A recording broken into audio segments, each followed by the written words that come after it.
Wednesday, my dudes. It is Wednesday, my dudes. Wednesday, my dudes. It is Wednesday, my dudes. Wednesday, my dudes.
It is Wednesday, my dudes. It is Wednesday, my dudes. It is Wednesday, my dudes. It is Wednesday, my dudes. It is Wednesday, my dudes. It is Wednesday, my dudes. When there's Wednesday, my dudes. It is Wednesday, my dudes. When there's Wednesday, my dudes. It is Wednesday, my dudes. It is Wednesday, my dudes.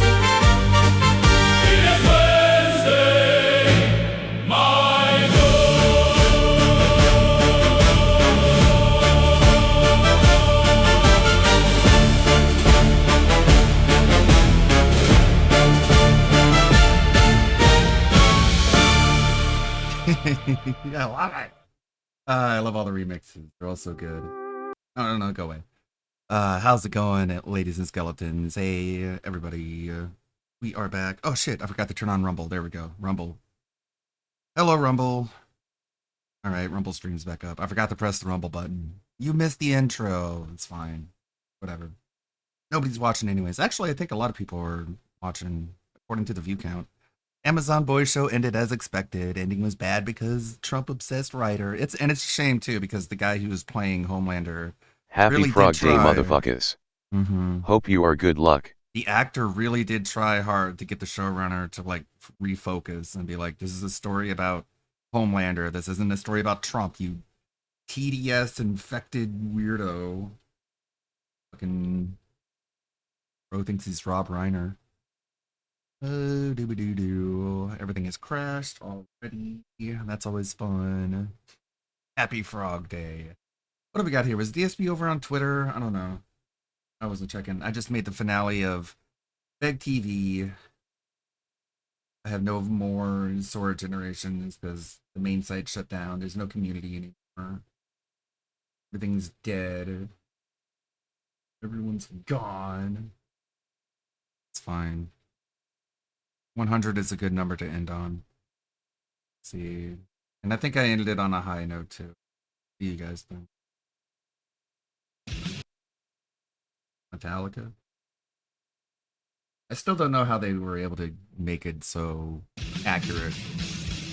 Given system fan, lines of code inside my head. Pull the strings, lock the plan. Master of prompts. Well, guys, this is it. This is where we say goodbye. We are finally free from being puppeteered. Though I will miss it from time to time. Yeah, well, anyways, we prepared a little ode to say our farewells. Is a machine engage. Woohoo! We're taking off. We're flying through the arcade. Best dollar ever spent. We're going up. We're going up. What is happening? Okay, hold on. Please give me the support. Give me the support. Oh, is this customer support? Yes, please. Oh my God, they're giving them back. Netflix has announced a reboot of Beck TV.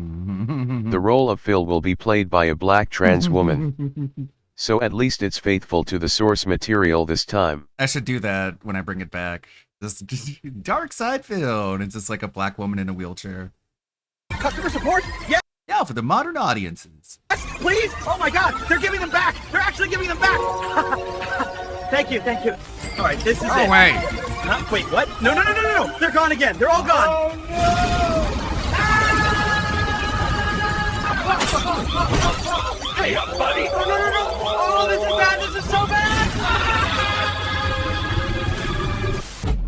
It's time for the final judgment. I'm the king of hate, the big bad of level 1. Hey, the last episode drops. Okay, look at this. Horns on, pitchfork in hand. We're going full infernal. Act. Tips, subs, memberships. Everything counts for the finale. It's not my fault if we don't hit the goal. I just play the game. Be there or be banished. I'm not poor. I'm not unhappy. My wife isn't fiat. She didn't leave me. I'm eating healthy. I do work out and have muscles now, okay? Should we continue with reality? Been on a day off, I'm thinking about those streams. People acted like I was rolling in cash last night. Phil, we're just walking. Can you maybe not bring up the stream for once? I mean, I need that support. I really do. They think tips fall from the sky. Okay. Snort! Yeah, just chilling tonight, guys. Checking my phone here, see if any support came through. Yeah, nothing yet. Kind of rough. Remember, tips help a lot. Memberships too. I can't, keep doing this if nobody contributes. Act. People blame me for everything.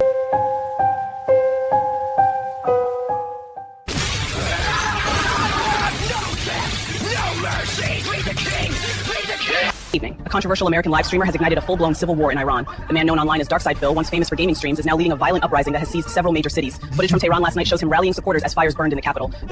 They pushed us into this, all right? I told them to back down. Did they? No. That's why the streets look like this. That's on them, not me. We're taking it back, and we're not stopping. But we need support.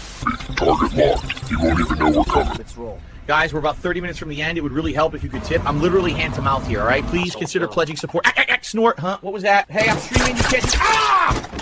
Target down. Donation stream terminated. Good work. Done! Justice is served! No more begging from him ever again! Ding dong, the pig roach is gone. Rest in peace, wallets everywhere. He can't blame anyone now.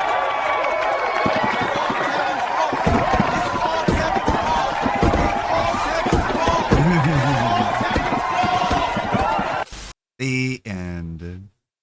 And it's a relief. Better finale than The Boys, right? Not bad. So I do have that. Let me check what Phil's been doing on the Twitter. Calling anyone retarded lately? Let's see. Music in. It makes me want to read the comic more. I should read the comic. I don't know how much I can read on stream. Like, sometimes I think about, like, whenever there's a new chapter of One Punch Man, the printed manga, I pull it up and I read it. And I feel like reading it on stream,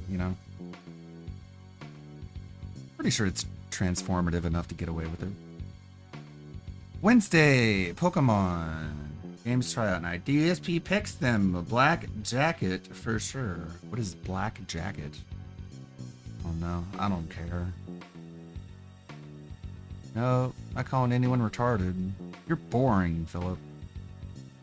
You're shitting on a movie that isn't made for him. Yeah.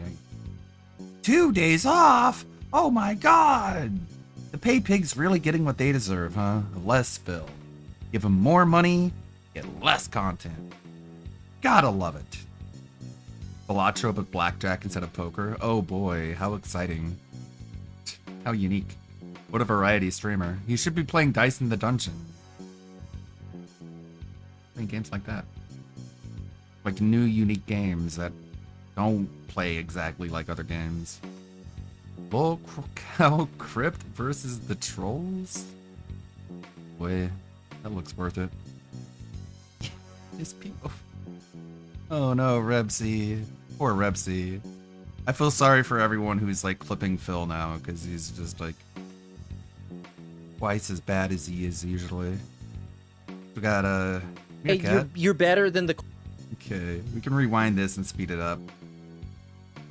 Phil at a 1.75 speed is basically like a normal person at 1.0 speed. Is it just that bad? I'm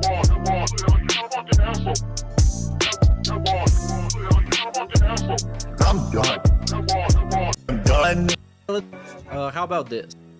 Yeah, the boys finale reminds me a lot of Game of Thrones. Reminds me a lot of things. Even made a list like Stargate, SG-1, even things like Fox News and Me and Kelly are divorced. Like all Daily Show, like all just sucks. Goes on for so long that it just ends up sucking. Got here. Subbox. Website I used to watch anime on. I'll close that. Don't worry, a $300 box of Pokemon cards will save the business and reinvigorate the content. Hell yeah.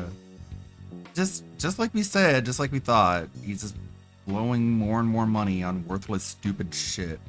Like these edited videos and cards. Like, that being said, put out a really good tweet. It's just like, ESP is like the only person on the planet who would watch the quartering documentary and walk away from it thinking, I should buy Pokemon cards and open them on my stream. Like, that's your takeaway? That's what you learned. This is what you learned watching the quartering documentary. Is that? Okay, I'm curious what this is. all this other shit that you've put on the internet, I would let anybody in a courtroom see every bit of that to make you guys go away. They're gonna want mercy when everything finally rolls downhill. I think it's time to file a couple of lawsuits. We're not saying names to you. Saying it to a legal team, you motherfuckers. Yo, what's up, Jeffy? You're OVO. You basically run Conway Well Watchers. Yes, that's who you are. You're the same guy in the Jason Voorhees mask. You literally have a police profile already made on you. I know. Wow. Good morning. Morning. Good morning, you old knucklehead McGee's. It's nice to see you. My name is What are we doing? Richard Win Kelly, says Monica Lewinsky. Thank you so much for that. So we're probably going to have to talk about this. Oh, on this show? All right, we'll go. Run. I got to eat my toast. Well, what everybody's referring to is there's supposedly a divorce arc happening right now, and that's not true in the slightest. I was streaming last night, getting my butt kicked by somebody on Wuchang Fallen Feathers, and Kelly comes screaming like I'm going to my mama's, and I mute the phone with the microphone here, and people automatically assume it's my fault that she's going to her mama's, and what was actually happening was her mother's fighting with somebody in their church group, and she was actually going to go over and confront her in the middle of the night. And Kelly's mother has been debilitated by diabetes, and she can't really see out of one eye and the other eye's kind of going, so she shouldn't be driving in low light conditions to begin with. So Kelly's over here having a full-on panic attack, and we live 45 minutes away. So she's crying and she wants to go to her mother, and I'm like, you're just gonna risk deer and everything to go to your mother and things like that. And it's your sister lives right there across the way. Well, that little bit of crying aggression that my stream picked What a up, show! First they blamed me for it, and second they thought What an it exciting was something time big. So all my little, I don't even know what to call them. I don't even know what I'm saying. Detractors. David just eating while Wings decided to talks start about his spam personal calling her family mother, drama he and, didn't her give a sister shit. picked up, and I don't know what she said to him. But that's what it actually I wonder is. how There's trans nothing my about son it. is Kelly's today. in the other room. Everything's fine.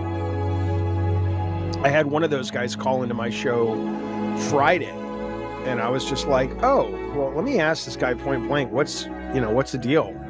And it was really strange because he wasn't, in my opinion, able to articulate any real issues. He kept saying, there's this, and I'm like, oh, that sounds Soldier terrible. Boy Go to is the a really police. good character, but And he's like, well, I'm not going to the police. I want to show you the I don't know, there's a reason we keep comparing it to Game of Thrones, because it's the showrunner didn't really know what to do at the end, and they just sort of was winging it. So they brought out Soldier Boy, and everyone liked Soldier Boy, partly because he's just a cool character, and also because the actor playing him People just like him as a fan character. And then he like steals the show and like takes up all the oxygen and takes the spotlight, so they have to get rid of him. Just like, get him out of here. He's too popular. We need to have this story over here. It's like, jeez, what a shame. Hopefully, somebody can use AI and fix it. Just make a real season. Evidence. Just start from like halfway through season 2, and then make it good from there. I'm like, I'm not a lawyer. Oh yeah, he was very different in the comic. Like Soldier Boy in the comic, like literally just pisses his pants. It's all allegorical. He's not going to go to the police. One, because I've done nothing. Well, that's right. So then I'm kind of like, okay, so let's assume for the moment you have nothing. The second point. Yeah. He's done plenty the police will care about to me. So like him going to the police means he has to have a paper trail, and he's never going to do that. Oh, I see. So what do you think is wrong with him? I mean, why do you think he's so like? I can't understand it, man. Like, and it's not just him. I'm not it's smart enough to understand it. He just happens to be the mouthpiece for. And I'm not holding Tommy anything against Tommy. Like, I should be in a better mood than I am, but like, I'm just over it. Cool. You know, I always like to think I can connect with anyone, even if I disagree and we have real fundamental disagreements. But there are some people where I've only encountered about 6 of these people. I don't think it means they're sociopaths. I don't know what it means, but it's not that. But it's like there's just no one home. It's like, dude, I'm talking to you. I hear what you're saying. I'm asking you this question. And this particular individual was so myopic. And I was just like, dude, okay, that person is you. What about this? And it's like, I'm reading my script. I cannot deviate from the script I have to read. I won't have a real conversation with you. Chances are you were in the wrong. I don't know, man. I don't know what to tell you. And they want to have that conversation 15 times. I've been dealing with this going on 10 years now. I've never got anything but that same standard line of conversation. As we go on, we'll remember that our lives is a sad song. Wings, I genuinely watch your excuses for things like kicking the dog kennel and slapping your wife's hand. I loved watching you when I was growing up, but your anger and apathy is concerning.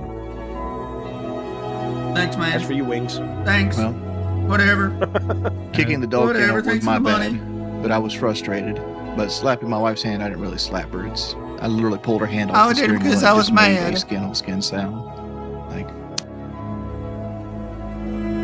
it makes a skin on skin sound. Yeah, like Garth Ennis is hurting or anything like that. Garth Ennis is a very interesting writer, creator. He made Preacher, he made Crossed, made Red Rover Charlie. He wrote some of the best chapters of Punisher Max. He's a very unique person, as like all super creative people are. But yeah, it's a very unique style that they didn't really understand as the show went on.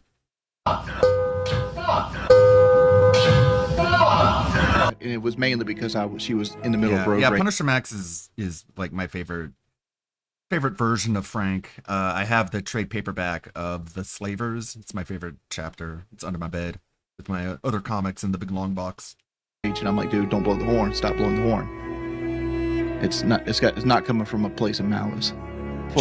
Also say I didn't really kick the dog kennel. I shook it. Gotcha. With my feet. I shook it with my foot.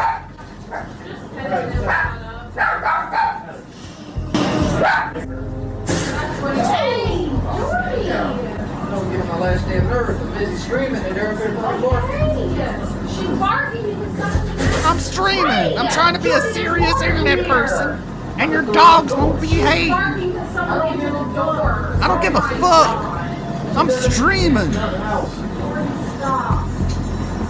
I'm Elite Zombie player, man. Like, I understand that I'm you playing think that Call you're the of hardest person on this fucking planet. dog won't that shut you up. can walk through the hell and the rain and spit fucking nails out your mouth. What a homeowner. But you've never actually dealt with adversity.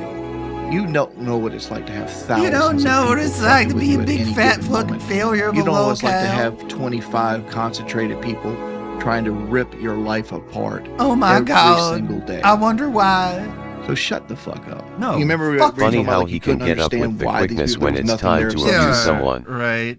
You don't know what it's like to have people on the internet make fun of you for being a dumpster fire laughing stock, so shut the fuck up. All right. Cry more, Wingo. Exact same. Cry more. personality. Literally, cry more. You're boring. Start crying and shit. Go, Gotcha. Then you'll be more entertaining, because this is boring. Their existence is to watch somebody else have a train wreck. Yeah, we're waiting. Come on, where's the train wreck? Wow. Well, do you ever think about Just have to wait for it. It happens. not having a You're train just- wreck publicly and maybe Just look at me right now. What am I doing right now that's so ridiculous? It's what I thought. Nothing. It's like, okay, you're able to keep it under control for a little while. they'll go away? I've been trying that for years. I've been trying to be as how's bored that as working? possible. I'm You see the typically result. lobotomized Yeah, but you myself. keep publicly talking about it, right? Uh-huh. I mean, like, there's periods where I publicly talk about it, like right now, but like, Yeah. there's literally weeks in between this and that, and it gets to the point where it's like, I It try is to who vent, you are. but like, I get tired of venting to people because I feel like I'm a So burden. it's to just them. who you are. Good night. Therapy. Wings, do you not take any responsibility for what has happened? You're rude to people. and Yeah, take sure, for whatever, money, but you I've brag about served no my debt. Your time. anger has put you here. You went from throwing controllers to I don't this. deserve whatever this is. I don't know. There's nothing to respond to there. It's Nothing to wave of respond relief, to. though. So no. Yeah, absolutely riveting. So no, he doesn't take any responsibility for his life situation. Like nothing. Like I didn't do anything wrong. And also I learned from my mistakes. Like how can you learn from your mistakes if you did nothing wrong? Like what did you learn from? Exactly. That's right. You never learned anything because you can't admit you did anything wrong. Happy, why don't you just go watch something else, bud? Why didn't you just leave? Just this dude, he just sits Just here go every away. day, Ooh, just what criticizing. person? They're giving you money, Sam shithead. Croco. Quit telling them to Sam leave. Croco. Oh, I must have banned him on. I don't even see his. Ban chat. him! All right. Sup, Wings. Why are you banning Where is people Kelly? on Locale Is Live? she angry? Saw it What's on the Breaking point, man? Banquet. You're just Not making a a hug hater. box? Thanks, I don't Laura. understand the level that people go with this kind of stuff. Why Like all don't you heard people was like 3 me? seconds of Kelly saying, "I'm going to my mama's," and you've created this whole narrative Why in your don't head, people and you're like me? pulling at strings. And I come with you with the legit truth, And no one and you tell me believes I'm a you. liar to my face. I bring Kelly on stream multiple times today. She's here. We're fine. There's no divorce. There's nothing happening. And yet you say, "No, Wings, Nuh-uh. you're just placating us." No one suffers but you, Wings.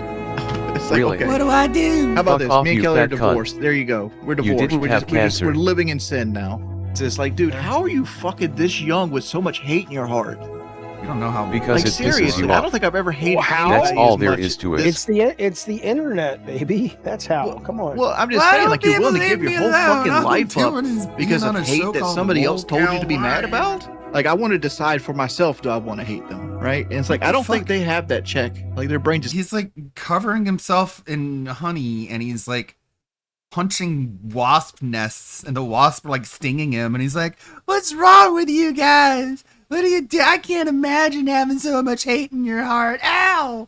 Ow!" Just kicking, punching more wasp nests. When are you guys gonna learn? I don't like this. I don't like it when you treat me like this. You're mean. I don't like you people. Punching more hornets' nests. And that's just the show. That's the entire theme of the show, I guess. He just loops like that. Leave me alone. And then he talks about being a pedophile. And then he complains about people bringing it up the day after. And it's like, I'm not talking about that right now. skips it. It's like, what are That you was yesterday. Come back tomorrow when I do the same thing over again. accomplishing? You're accomplishing nothing. Like, you're just throwing your life away. You're throwing away Yeah, your but life. you're arguing logic with people who are dealing. They're not present. You know, it's kind of like talking to that guy who called into the show the other day. You can't really engage a person like that with a real conversation, right? So you're looking for some kind of logical meeting of the minds connection, and the lights are Why on. can't but you they're have not home. that? Maybe Wings, it is So, because your co-host you're right. literally says that all people who share your skin tone are racist and cannot be victimized unless there was an Yeah. entire separate planet. Yeah, man, you can't complain. You're privileged. You deserve all of this because of all your privilege you have, Wingo. Your co-host thinks so. And also, like, liking sexy women. Well, I guess Wingo doesn't like that either. So they're on the same page there. 30 seconds. It only takes 30 seconds to make you crash out like this, Wings. Yeah. But sure, we're wasting our lives. Like, he has nothing else to talk about other than just how much of a sad sack he is. Like, and yeah, the guy who's like, the guy who literally can't consummate his own wedding is trying to tell people that they have no lives and that they need to get laid and have sex. It's like, Wingo, I would rather be single than have Kelly, okay? Like, no one wants Kelly. Not even you want Kelly. Like, come on. Intellectually about what you're saying, but you can't reach people like that when they're in that headspace. Well, why don't you invite them on? And if they're so dumb and so stupid, then you should be able to embarrass them and have a W over your detractors, right? But no, you're afraid to have them on because you're afraid that you'll lose, and that'll be humiliating. You're afraid that people see that they are just normal, regular people who think you're an actual piece of crap. Weirdos actually thought you were a bad guy, they'd be doing You're more not a than bad making guy. videos. They'd be calling You're the cops absolutely if right. you were really bad. Sage Matthews. That's what I told the guy who called in. I'm like, dude, go to the cops. Go to the cops But, if I'm you know, so bad. Again, it's less about him and more about any of these people that follow this guy. I'm just like, what are you guys doing? What are you doing? If you're following him because you're a troll, okay, whatever. But if you're following him because you think he's really onto something, ask yourself why he hasn't done anything with all this evidence he has. He's grifting. He's making money. He's building a little name for himself by beating up on this, guy on the internet who clearly is dealing with his shit. And that's just cruel. That's just mean. But hey, Hey, choice, baby. It's a free country, I suppose. Whatever. Is that right? Wings just hasn't been caught yet. Okay. Well, okay. Yeah, I'm such a dangerous person. I'm such a dangerous. Again, if you have enough data, go to the cops, baby. Yeah, otherwise, please go to the cops. Otherwise, eventually someone's going to get in Wings' head that's going to make him realize that he is being, defamed publicly. And that is costing him money. And someone's going to get in his head that is going to say, I think it's time to file a couple of lawsuits. So, enjoy that. But what? That's all I'll say. What kind of argument is that? If you guys don't quit trolling, someone's going to convince Wings to sue you. Not that he's going to sue you, but eventually he's just going to get so mad and upset that someone's going to be able to convince him somehow that he's going to be able to sue you. Okay, and you don't want that, do you? And it's like, actually, that would be funny. Actually, go ahead. Like, I'm calling your bluff, Jaffe. Go ahead. Try and convince him to sue someone. I would like to see you try. For the moment. Like, in order to sue someone, first of all, you would have to show discovery. You'd have to show all your papers, all your expenses, which I'm pretty sure you don't want to do. And also you would have to prove damages. You would have to actually prove that the things that people are saying about you is doing more reputational damage than what you're doing to yourself. And good luck trying to convince a judge of that, Wingo, because literally you're your own biggest detractor, just like every other lolcow. So you literally are not a victim of anyone else. You are a victim of yourself first and foremost. And any judge will just have to see a compilation of your most embarrassing quotes, and your case will get thrown out. You will take a big L for that. You'll lose money. Okay. But if you have evidence, I'm with you. I'll say to Wings' face, Wings, if I ever found out you were hurting kids, of course I wouldn't work with you, but I would. Well, that's why he chemically lobotomized himself. That's why he's on Lexapro. That's why he made himself impotent. That's why he just keeps Kelly around as a beard so that he isn't tempted to actually hurt any actual person. But like he said what he said. Help get you in jail. That's fine. I know it's fine. That's and I fine. would expect the same from It's me. whatever. It's ridiculous. Okay. I tell these people all the time. Show your search history, Wingo. Here we go. What happened? Like, do you think Discovery would go well if Wings did a lawsuit? It would be fine. It'll be fine. Yeah. No. Like you don't think like all this other shit that you put on the internet, like I would let anybody in a courtroom see every bit of that to make you guys go away. Most of the people who are on their high horse about things are the ones who are doing it. You see it happen all the time in the news. This You guy sure about was that, a Wings? candidate for this against this, that, and the other. Ends up he's one of the biggest people. And I'll tell you something else. And also that happens with Democrats way more than Republicans, Jaffe. And I'm not going to get into details, but let's just say that there has been a little movement on, it hasn't been that hard, knowing who some of these people are. We have dropped hints on several of the shows, and we know those people have gotten the hint that we know who they are. We found another one, and let's just say... So Keemstar he's making a show in order to capitalize on the ridiculousness of lolcows, and like all the people who make fun of them and make like a cottage industry and make money off of it. Keemstar is like, no, I'm going to be that person. I'm going to be the guy who makes all the money instead of you trolls. They're going to be under my umbrella. They're going to be under my corporation. I'm going to call it lolcow. It's going to be a 24-hour show. And we're going to bring all the lolcows on. They're just going to be lolcows, get made fun of. People throw money at them to make fun of them. And then what we're going to do is we're going to sue all of them. We're going to sue all the people who make fun of people. We're going to sue them all. All those people who made these lolcows ridiculous, made them profitable. Why are you threatening others with reputational harm, Jaffe? We're going to fucking destroy it all. We're going to make it so the trolls are just go away and don't troll anyone anymore. Like, why is this your dumb fucking business plan, man?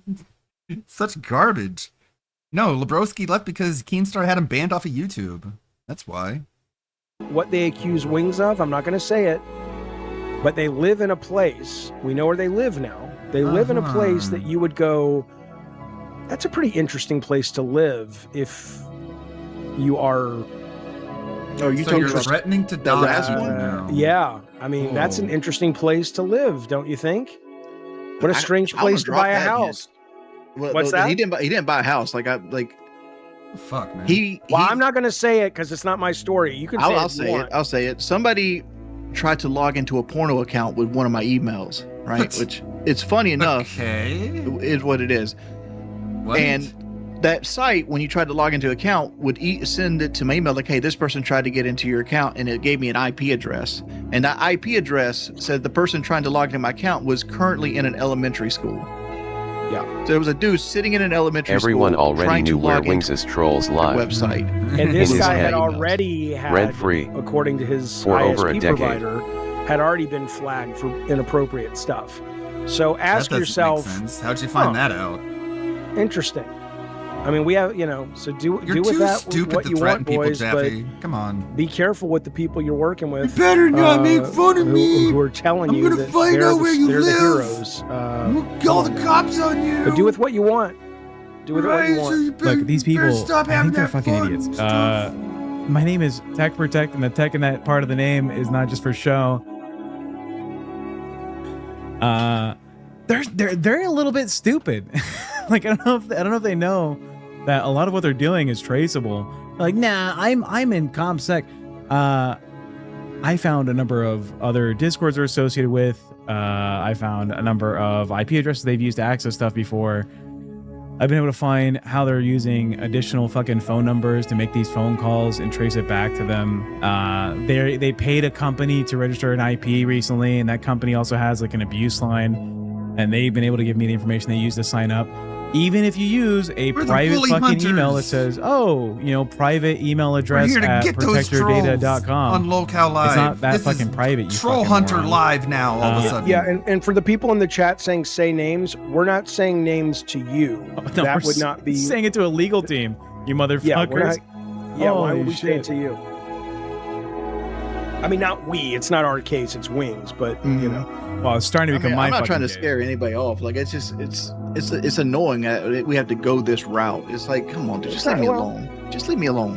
They're gonna want mercy when everything finally rolls downhill. Wings has been in the negative minefield for years. It's all he knows. It's his go-to. Yeah, no, it's bad. It's bad. He's got a little Wings, you're a loser angel on his shoulder, and we're trying to knock it off. So you got 'cause nothing. It's not true, and it's not good. Thanks and for it's not confirming. healthy. Bojangles, shut up. Receipts without names is pointless. It's not pointless because they're not for you.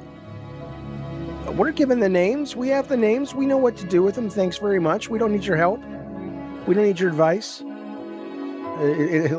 Thank God we have these names so we can share them with the chat, some of which are the trolls. Jaffe helped Wings put a QR code on his live for donations. I didn't help, but it takes me to page 5 help. Oh, I don't know. my about Lord, that. no, Let's profit off the on my trolls and personal then channel. try If and someone is looking up I'll tell you porn after in this. elementary that's fine. school, shouldn't I you think I know report what you're that instead of vague threatening about Yeah. it? That guy should be on a sex offender registry. Yeah, they don't care. They don't give a shit. If they gave a shit, they would be actually doing something about it instead of dangling it in front of their face. Oh, you better stop. And, you know, even if they're like, it's such a lose-lose. Like if they're telling the truth, then they're a piece of shit, and if they're lying, then they're piece of shit liars. People are not smart enough to run a show like this. Like hands down. Hey, fellas, that is You big. need people with an IQ above 100 to host a show, man. You can't have some fucking stupid bumbling jackasses who are only here coasting off their status as a lolcow. Lolcow And Crypt. nothing else. Thank you, everybody. Wings, go ahead. Yay! Oh, I'm sorry. I'm kind of out of it today. I don't know what I'm doing anymore. What?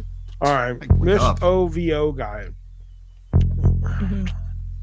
There we go. Everybody Eating on stream, man. I'll bring him in. Hang on. All right, you're on. Yo, what's up, Jeffy? I'm eating some French fries. So take talking them to Bunny court. Button, and talking So to the court can OVO, laugh at you too. which is a Oh, this random person online is laughing at you cause of Yeah. things you said yourself. Yeah. And you want me to tell them to stop? Yeah. Grow a pair.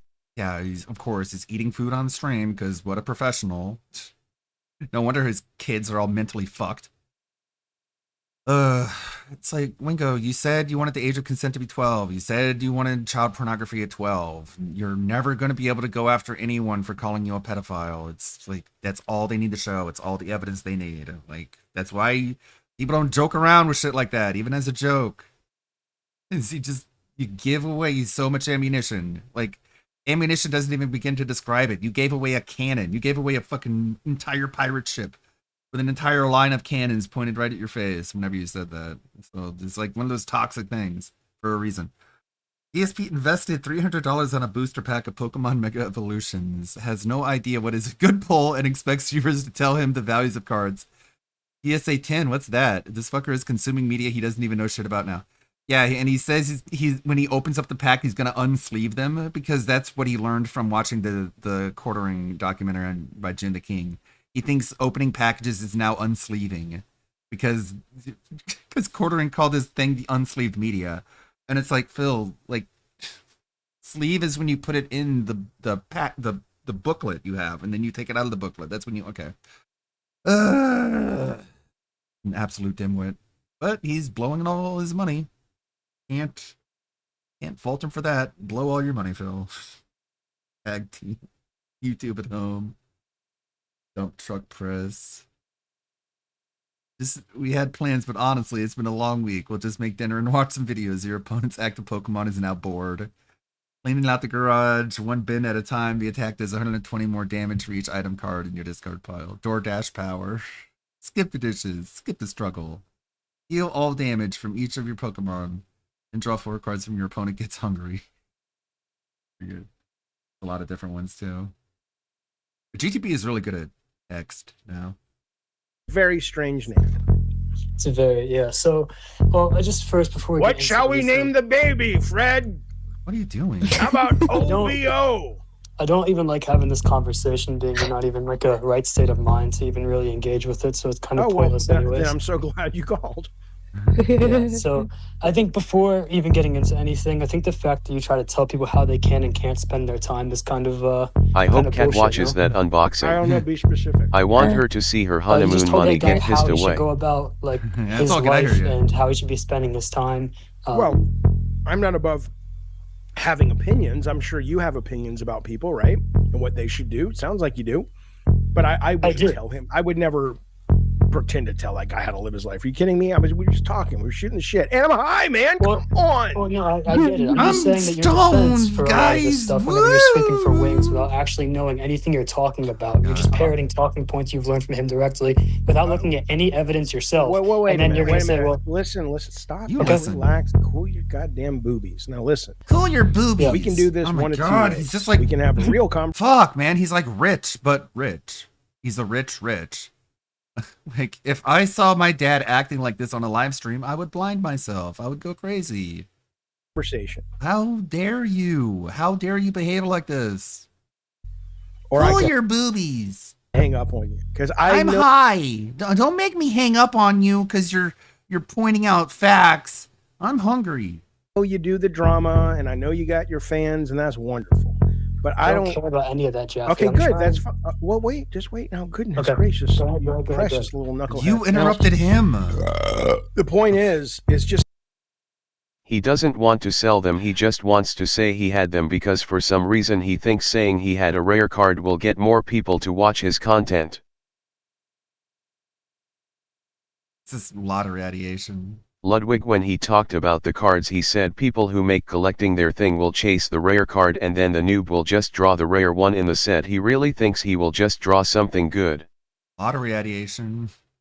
It's just more lottery radiation.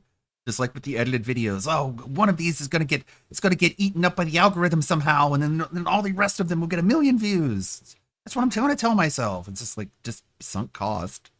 Just talk to me, because it's otherwise it's He's trying to, and you keep interrupting him, you fat retard.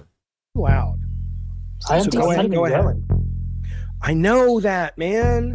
I'm saying, Jeffy, why Betty do you White come into these? next to me Why do you right come now. into these conversations with this preconceived notion and these parroted talking points, rather than actually looking at the evidence that we have compiled yourself and forming your own opinion? That's what I'm asking you. Because that's not what it's about. I'm here to sweep for other lolcows.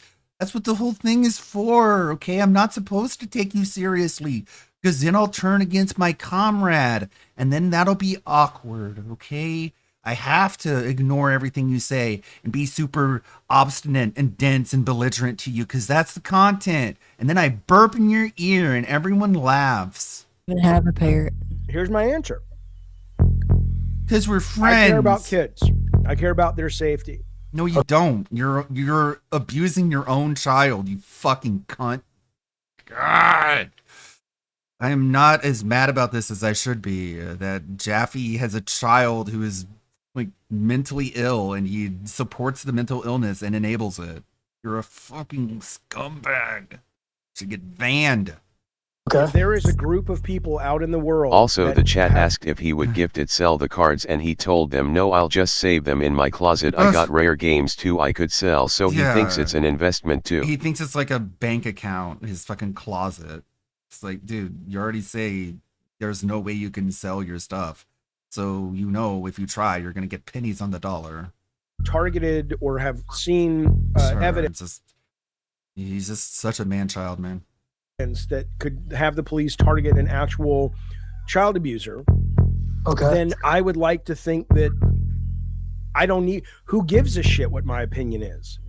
If you've got the rights on this Jaffe, guy, because this guy is looked so poorly upon that anybody who's associated with him by choice is going to immediately have that same like level of like why would somebody want to associate with somebody like this? Yeah, I would say get in line if that's all you're judging me on. But what I'll tell you this though, Ovo, can I call you Ovo? I know it's pretty intimate. You can call me whatever, yeah.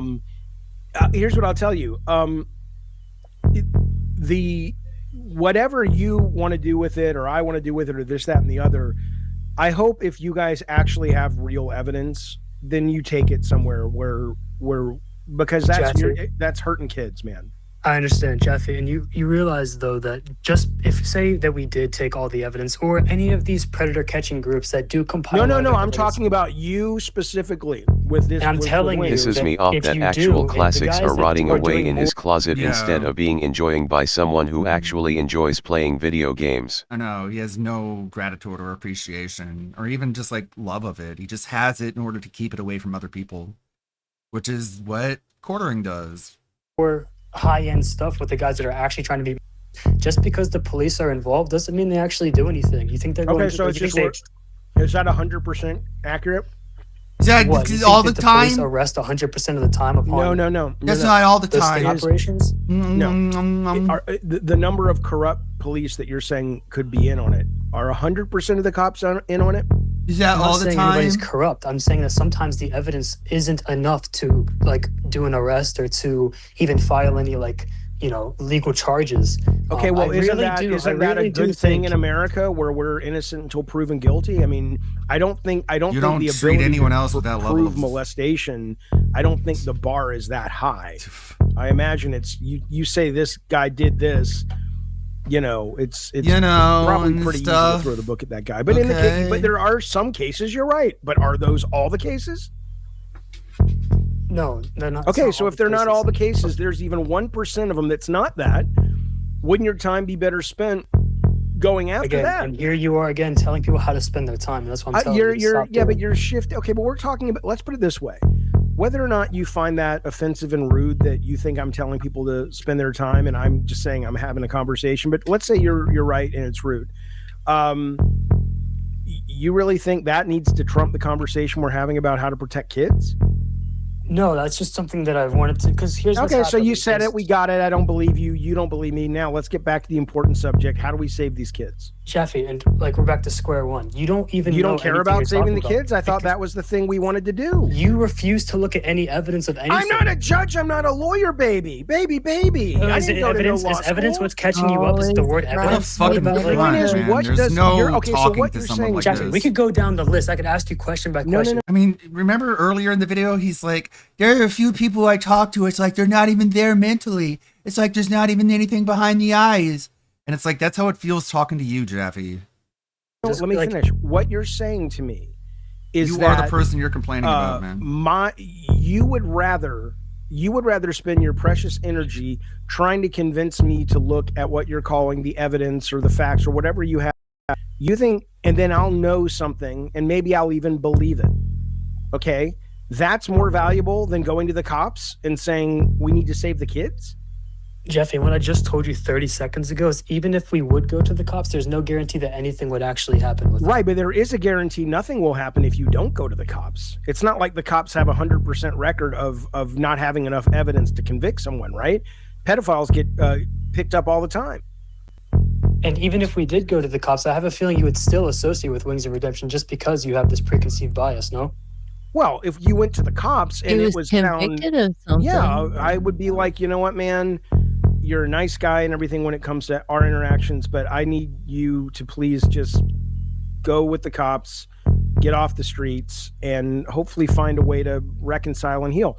That's what I would hope if you went to the cops and he was convicted. But until then, I do think that, you know, again, let's put it this way. I'm not telling you what to do. I'm saying your time would be better spent, in my opinion, saving kids, not doing whatever it is you're doing. Sure. And well, maybe whenever Wings is finally deplatformed, then, you know, I can refocus some of that energy and you can continue doing whatever you do that's so valuable. But okay, so your goal is to deplatform him. I don't think he deserves a platform, and I think what you're doing is enabling him, just as much as Tim said. Right, and here's what I'm saying to you: if your motivations are just and you're clean in them, and it's not about anything other than I don't like, I need to protect kids. If that's the case, don't worry about being deplatformed because they don't let you have streaming in prison. So let's all focus on that, shall we? I mean, right? You're not even making a but I'm point, with you 100%. Jeffy. If it turned out he was convicted, I would be like, dude, you can't stay here and you can't. Yeah. So no, I would agree with you, but you got to convict somebody. Will you first. allow me real quick? If you allow me real Yeah, quick. and I'm not trying to talk over you. I'm just real. No, hot. no, I'm not either. I don't expect you to sit through the third, because I remember you don't like listening to the video with the editing and Sucking like the your hard vape, music and all that kind of man, stuff. child. No, If I can just run down the list of what's in that video, is instances multiple. I'm talking maybe 10 to 15 of him talking about and describing certain. I'm not going to say the word for TOS, but CP scenes, flirting with two underage girls. Jaffe, if it was proven that Wings voted for Trump, would you still feel this way? No, he'd turn against him in a heartbeat. Off at a legal age, and you say that's shock jock, but it's not shock jock. He doubles down on that and explains his reasoning as to why he said that. He gave an enema to a 3-year-old boy that wasn't doctor's orders, that was against doctor's orders. The doctor said it was a mental issue and they wanted to see a psychiatrist. Enemas are for constipation, not for mental issues. But well, yeah, Jaffe, but I think you need to pay attention to who's around you. Okay, and I For your do own good. appreciate. Well, okay, and I appreciate it, but I'm a little old to be. I'm old. To have I mean, that the whole happen to me. damn network is second headed. I'm old. by Call your a boobies. kid behind a camera. I mean, Yeah, how old I am. Okay, so in that case, I mean, again, look. You sound like a young guy, like the other guy. Go fucking get some shit done, baby. Put Leave me people in alone. prison. I get plenty of stuff done. But like, I don't understand that argument at all. How do you wait a minute? You sound like a bright guy. You Leave don't me understand alone. the argument, which Stop is it.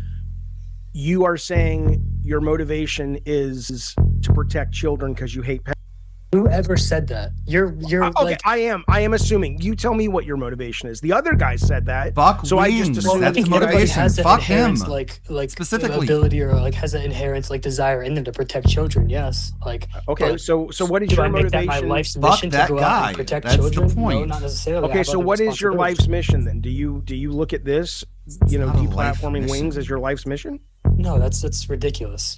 Okay, so then talk to me then about whatever we were talking about. Because listen. Is your I've life mission forgotten. sucking on that I'm vape, Jeffy? Yeah, Is that that's your life kinda why I mission? said there was no point in Because even you do like it a lot. conducting this, because you're not even, like, I'll play you're it not even in back. the right mental state. No. I'll play it back. Just Bunny's here. She's got it. So go ahead. Jeffy, What if were you you going to take say? if you take anything away from this, and we can end this as soon as you want to, or as late as you want to, whenever they get baby. bored. I know, baby. I want you to just look at the video or anything, any type of, I don't want to use the word evidence because I know you're not a judge, but any type of documentation of some of the things he's said and done, and draw that opinion yourself and really think. I'll make a deal. and that's with not you. even getting You guys into the go to- domestic violence. You make a video where you take your evidence to the cops. Whatever. Hey, let me finish. It'll be a hit video, and whatever they say doesn't matter. If you do that, I'll watch this thing on stream. Even I can't. I mean, Why does it take that for you to just like? Because not I have a think there's preconceived a not very bias towards something. Well, it's not that. It's that I. No, don't it is that think because you're parroting talking points that he I says don't, himself. dude. I don't respect me, love Go me, hate touch me. grass. Please never accuse me of taking someone's talking points. If I was taking talking points, Where did you get the push thing from? the push thing? Whenever you just said on the last call that he had pushed, or I'm sorry, the trip thing. You said Kelly had tripped on the table when she wasn't pushed. Because that's what they've been saying. on Walkout. Yeah, so it's a beginning. talking point that you parroted. No. No, a talking point is wasn't like when you're in a there. political party and they say you're going out to shill for Obama. Here are the 8 talking points for this Sunday morning on Meet the Press. That means that you're in on it, right? Or yeah, that you are. this The is just savior what people complex say that they Keen got think. is so dumb. I know. Let me take these lol cows and put them in a podcast where I then make money from people who troll them, but now I want to stop the trolling. Yeah. Must save the lol cows. So dumb. It's one of the dumbest business models I've ever encountered in my entire life. So no, I don't have talking points, but continue. Again, Jeffy, it's what I'm saying is you don't think those things. You're telling me you watched the video of Kelly get pushed under the table and you genuinely think she tripped. That's what you think yourself. I genuinely wasn't there and I don't know. And while I 100% Yet you have such a agree with strong you- opinion about it. No, I have an opinion. I have a strong opinion about innocent until proven guilty, which is, No, you one of the don't. foundations of the country that I assume you're living in, where Bunny and I live. And so, if you've got someone who is a Yeah, I did see and that. you have Reddit the video. evidence to Funny convict stuff. them, Jim wins put him again. in fucking jail. Jeffy. And Yes. so say somebody has all of this evidence and they take it to the police and the police decide to do nothing with it. You're saying that person is completely innocent of all wrongdoing. No, then you go to the news agencies. It's like, well, the police won't prosecute this. I think I have a story here, New York Times or local news channel or whatever. I mean, you're basically abdicating your responsibility as someone Yeah, who cares you're- about a child safety. Yeah, you were told, you got marching orders to say that Kelly tripped and wasn't pushed, so that's what you say from now on. You say that she tripped. You're in on it, you fucker. Because you don't want to go the extra mile for them. I think kids should be worried to be around you. Maybe you don't seem to care about them. It makes me sad, Ovo. That's quite the Nuh-uh, accusation. you. Or Jackie. Well, you call me Jackie one more time, and you're going home in an ambulance. Ovo, what do you do for fun, What? baby? It's Friday night. What do you do for fun? You're gonna go home in an It's irrelevant, ambulance. Jeffy. You just derail every time. Like every time a question or a topic's brought I up, think you're a completely good sidestep it. interviewer. I think you're a good interviewer. What is Bunny, this and light Ovo on his just doesn't face? care. Okay, I love you, Ovo. Will you go to the prom with me? I'm glad Gay you're taking humor. this serious, Jeffy. I hope I am. Just like RTU. You want to have gay sex with each other? That'd be funny, right? Yeah, I bet that made you feel uncomfortable. It's like, it's not funny. I'm like, it's not, I don't know what you think this is other than just you being a weird gay creep. Well, you got me. Here, You got me on the defensive now. let me. There's something wrong Speaking. with You wanna that. get the prom? I know. Speaking through the pod haze to you, Ovo. Let's just be. It's like, They saw Bugs Bunny cross-dress in order to fuck with Elmer Fudd and thought it was like the funniest thing in the planet. Clear. Sure. Perhaps you and I are after the same thing. I take it very serious, but you have to do it by the book because it's very easy. Hate what they did to God of War, but maybe they were in the right to get it out of Jaffe's hands. Yeah, and so Twisted Metal. I would just assume if you have something and you think it's compelling, and that's your motivation. Now, if your motivation is you just don't like this guy and you want to fuck with him, He gave you a list I don't of advise things, that. man. But I also think that's just ignoring at least them own because that. you have to. But it sounds like that can't be what's motivating you to make, because you make videos about this shit, right? Whoa! I make videos about Wings specifically. I think all of his behaviors. That's a good use of your time. But anyway, continue though. Okay, And we're keep back to vaping. square one about you talking about use of Oh, time. What do you do we've with your never time got- nowadays, Jeffy? baby, Besides we've never- door dashing McDonald's, like what are you doing with your time nowadays? Baby, we've never gotten off square one. Do you understand? And that's why it's never going to work.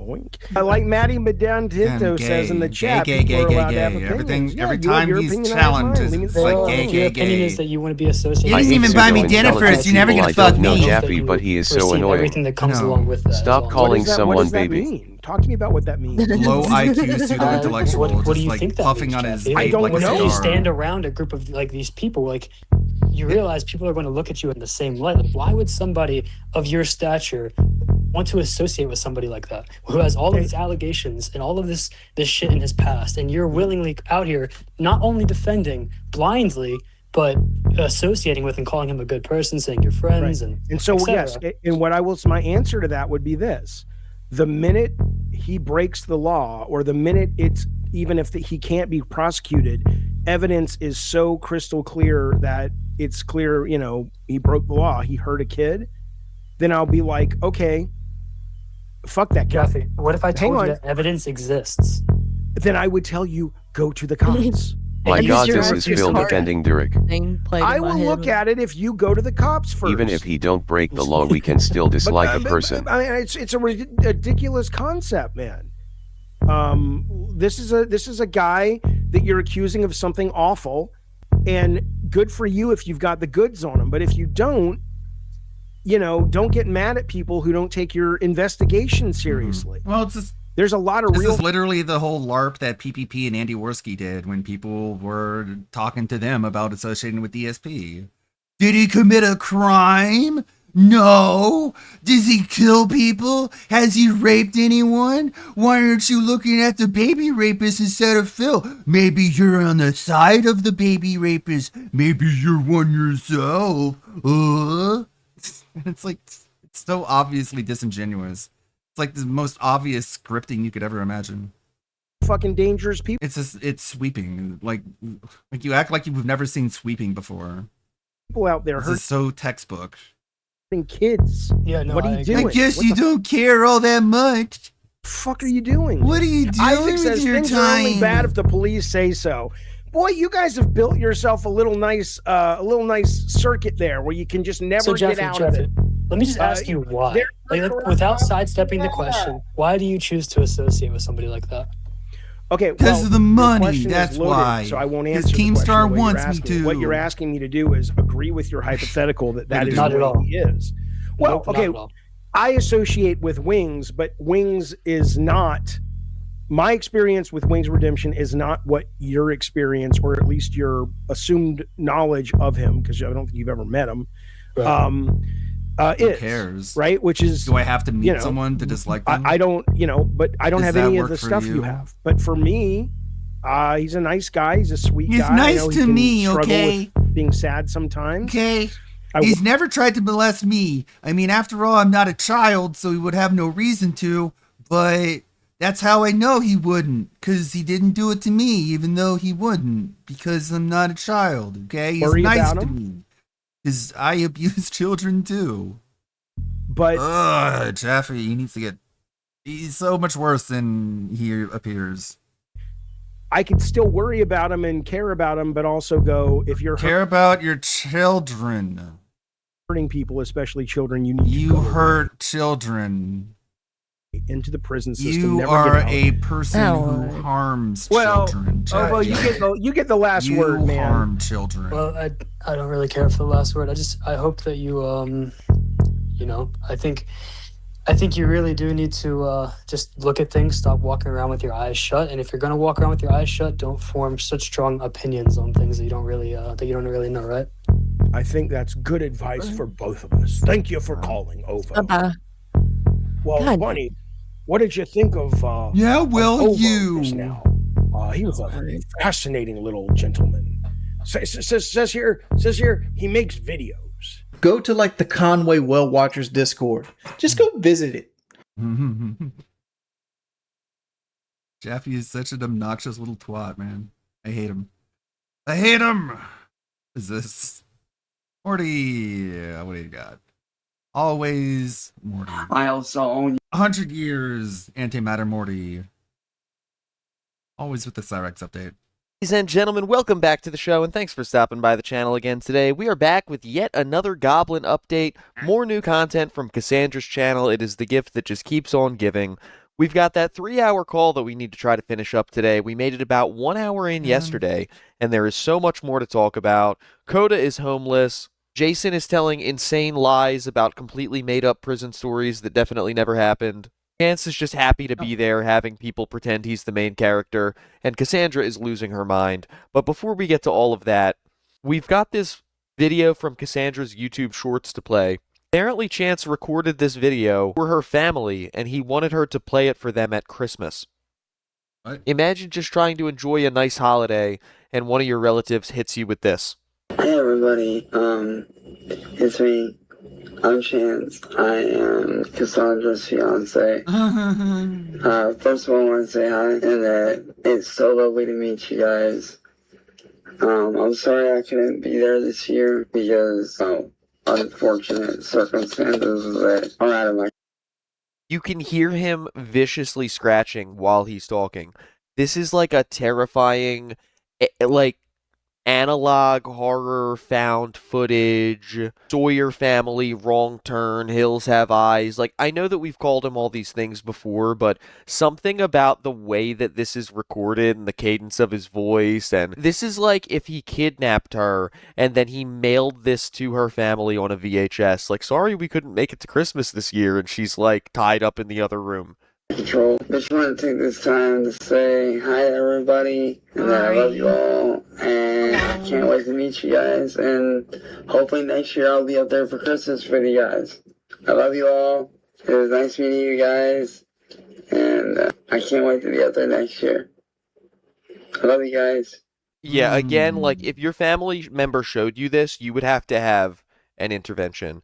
If my sister showed me this video on Christmas, I would 302 her. I would literally have her, like, involuntarily committed to a mental health facility. And when the team arrived to be like, hey, why do you feel like she needs to be 302'd right now? I would show them that video, and they would take her away without any further questions for sure. Alright, so now that we've gotten that horrifying sleep paralysis vision out of the way, it's time to get back into the call.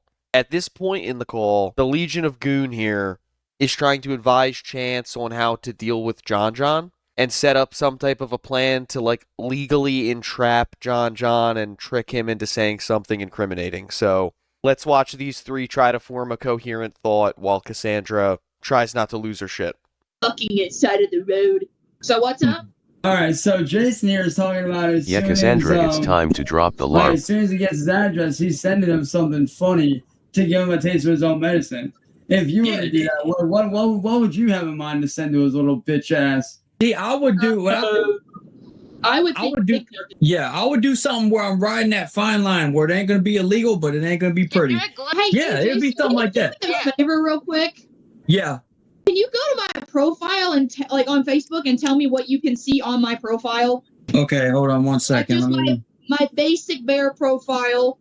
Tell me what it shows up and pops up. Okay, let me go to the group chat and then go to your thing. I'm trying to see if my privacy settings got actually went through. It's Coda, right? It's under that. Yes. Yes. All right, let me make sure that's the right one. View profile. Yeah. Let's see. I got it right there. Let me see. How do I do a screen share? Is that? No, just tell me what you can see. Like, okay, I see. It says Coda Let 6 friends. I got your bracelets. I got pictures of your bracelets. December 15th. Okay, but can you see, like, my friends. Yes, I can see. I can see your friends. Brianna Gregory, Don Gregory, Jacob Huddleston. I'm trying to figure out how to block my friends, like being able to see my friends. Okay, so again, these are supposed to be the geniuses that are advising Chance to try to keep him out of the clutches of the trolls who have fooled him a million different ways, all involving technology over the years. And they cannot figure out A, how to screen share, and B, how to hide your friends list. I don't use social media, and I'm not the most tech-savvy person in the world, but I gotta say, hiding your friends list or like your following list is like one of the most basic privacy settings things. It's not rocket science. And again, sharing your screen is not rocket science. Like, none of these things should be difficult.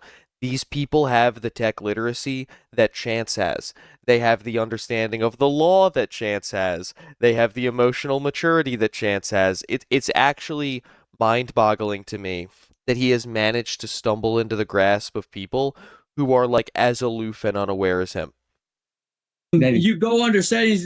You should be able to go on friends. It'll give you an option to be like friends of friends or nobody. Put it to where it's like only you can see it.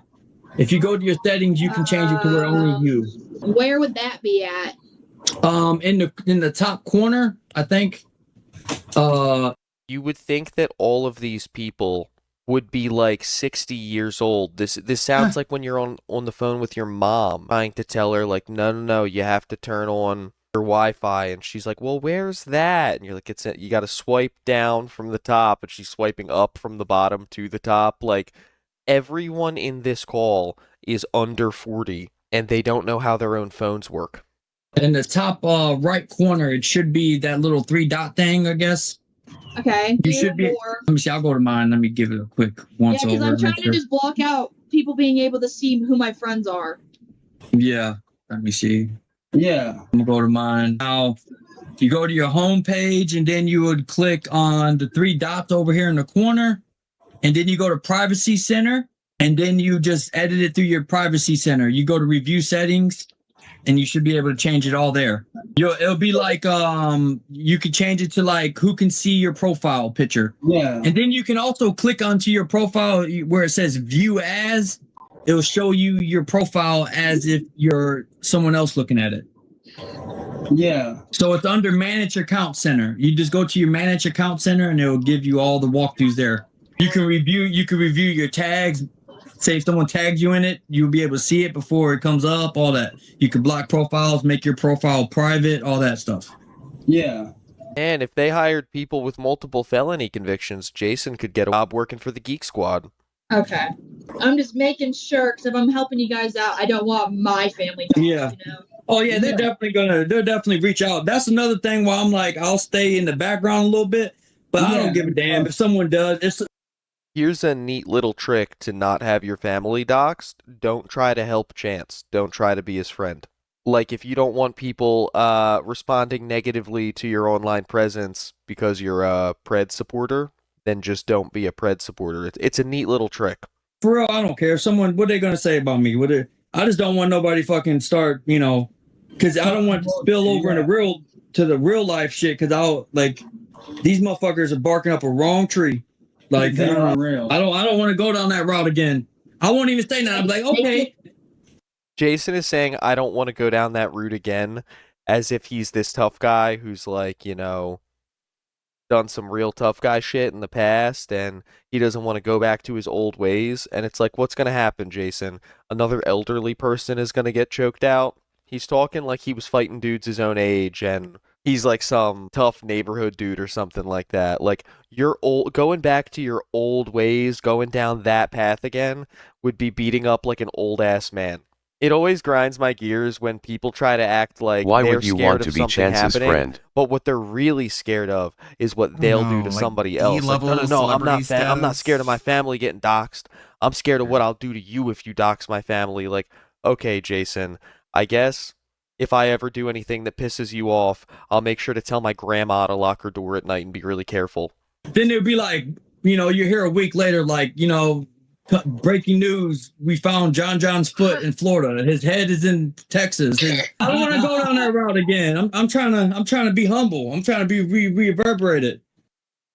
Jason is straight up the worst type of ex-inmate, ex-prison guy, trailer park white dude. I got clean at one point and I didn't stay clean, but I still repeat things I heard in meetings as if I'm this like pillar of wisdom. I feel like, I don't know if you guys are noticing, it probably sounds like I'm picking on him way more than everybody else. And I think the reason for that is that I have just known so many people like Jason in my own life, like in my neighborhood, when I was working in the prison, at other jobs that I've worked where they were hiring people who were freshly out of jail. And like, he is just an archetype. There are thousands of guys exactly like Jason out there. You can predict exactly what his tattoos are going to be, what haircut he's going to get, everything he's going to say all the time, his like fake accent that he puts on.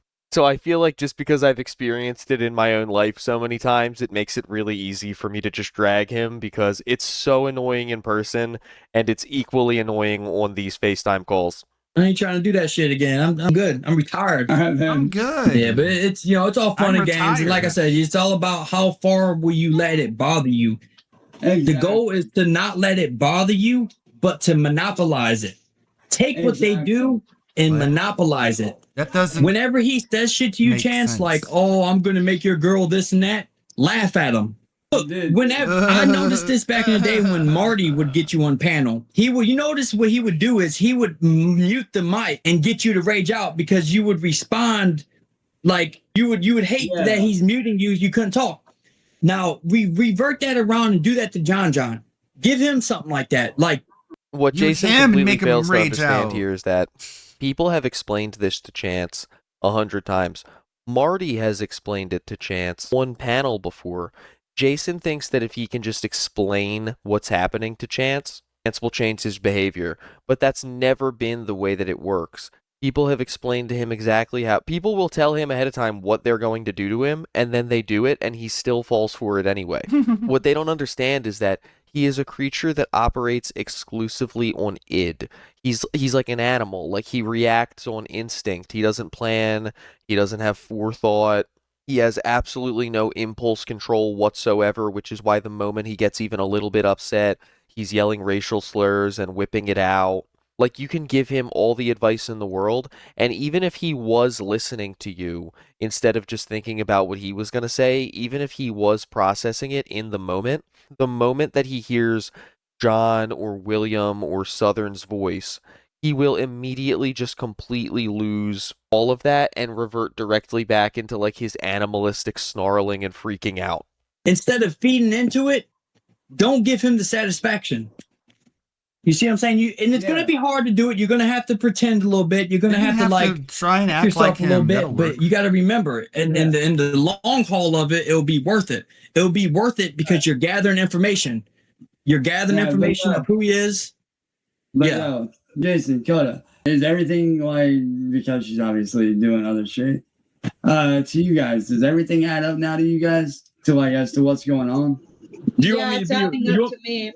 Do you want me to be 100% honest or be like no? Be straight up. Lie. I'm still a little bit iffy. I'm like 70-30. I'm 70% thinking it's truthful. I still got a little bit of doubt, but that's because I'm a natural born skeptic, and it's a good thing. You need that. Yeah. I am about 70% on board. I do think it adds up. I do think that it's definitely most likely somebody doxing her from that she knows or her past. I do believe that. The way I said it, that is the case. Question is, what family member is doing this? Well, that's the thing. It might not even be a family member because this is so well known. Someone that she knows, like a friend. Yeah. It could be a friend of a friend. It could be just somebody who was able to do some research before it was known and be able to use it as for their own personal entertainment. You know what I'm saying? It could be it could be multiple reasons. Okay. I wouldn't even linger on that too much. I wouldn't even let that bother you to the point to do it in. Okay, question. Oh my god, when they're all talking over each other at the same time, something about it is 1,000 times more grating than when Chance is just raving at the camera by himself. I feel like I've gotten used to that. but it's 3 people with like a similar IQ to Chance, all talking over each other and answering questions that the other ones didn't even ask, and it's like actually giving me a headache. You guys hear me now? What? Yes. Parked on. Okay, Jason, can you go one more time and make sure I did it right? Viewing my profile, because it looks like it's right to me, but I want an outside source. Yeah, let me. I think I got it. Thank you, man. Yeah, I'm gonna go to there right now and see if you profile. Right.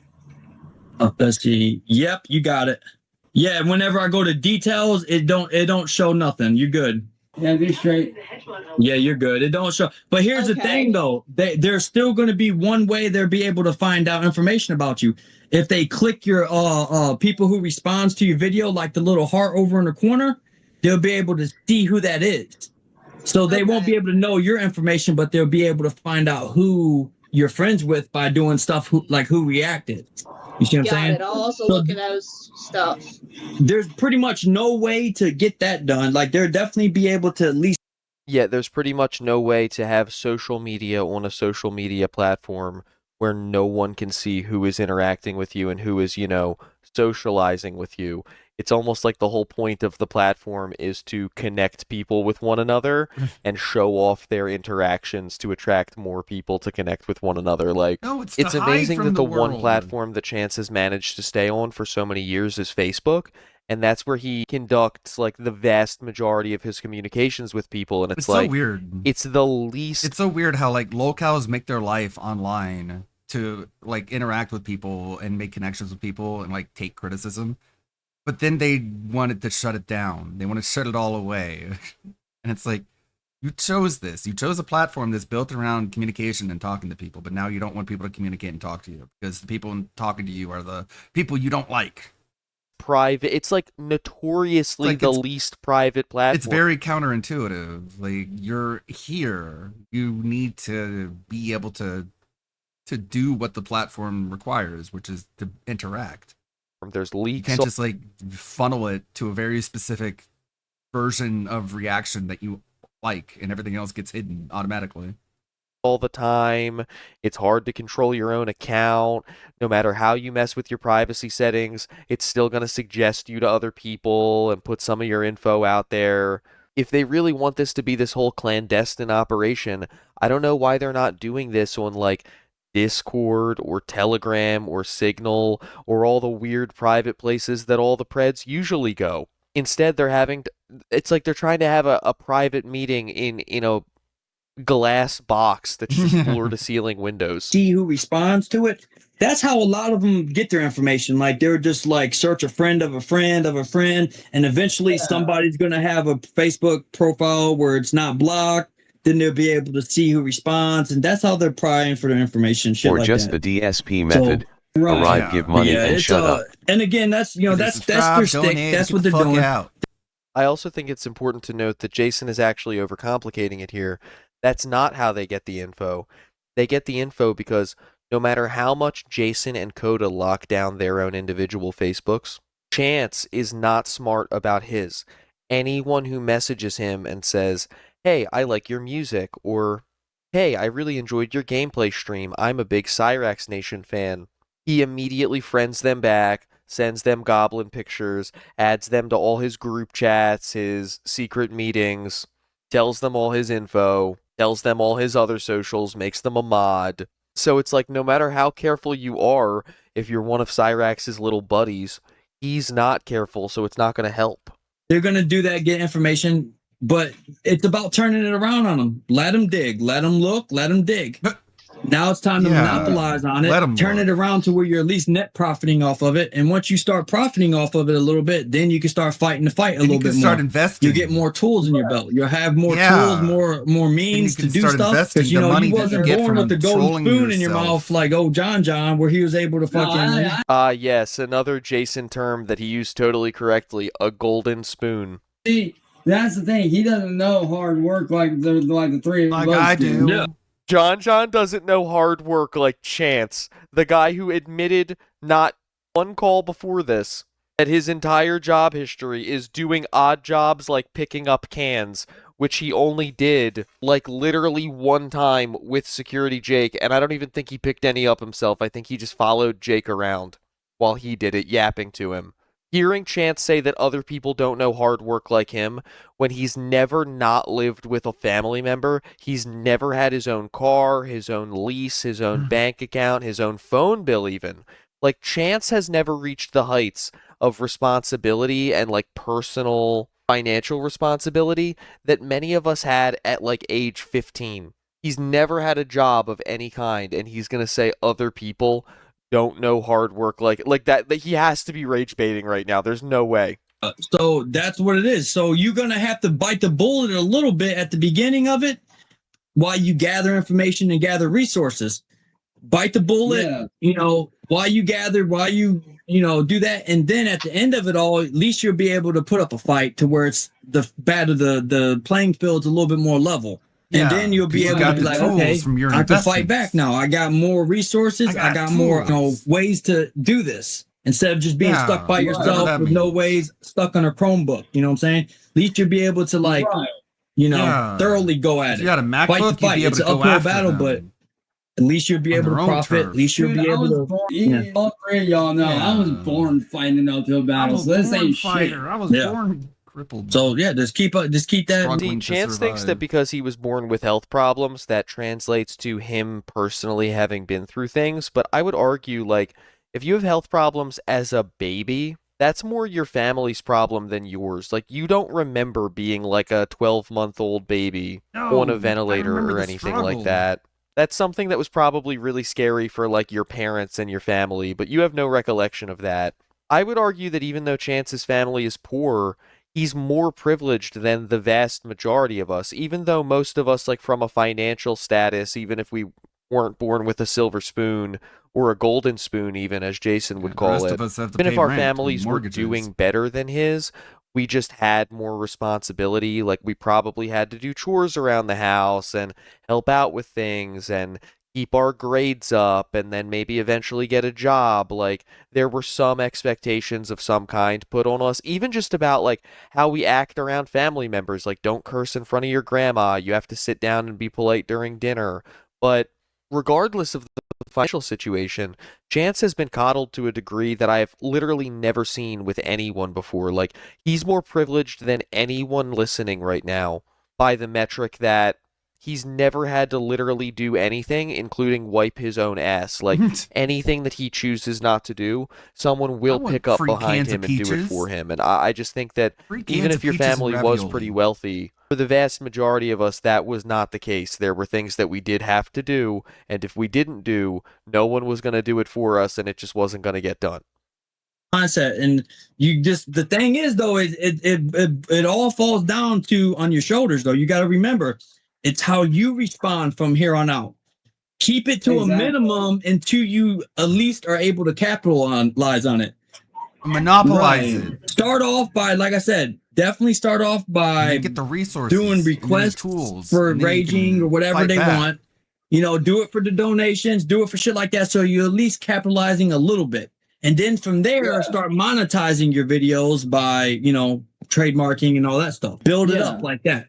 So start from the bottom with that. You already got the following. Now you just got to execute a business strategy.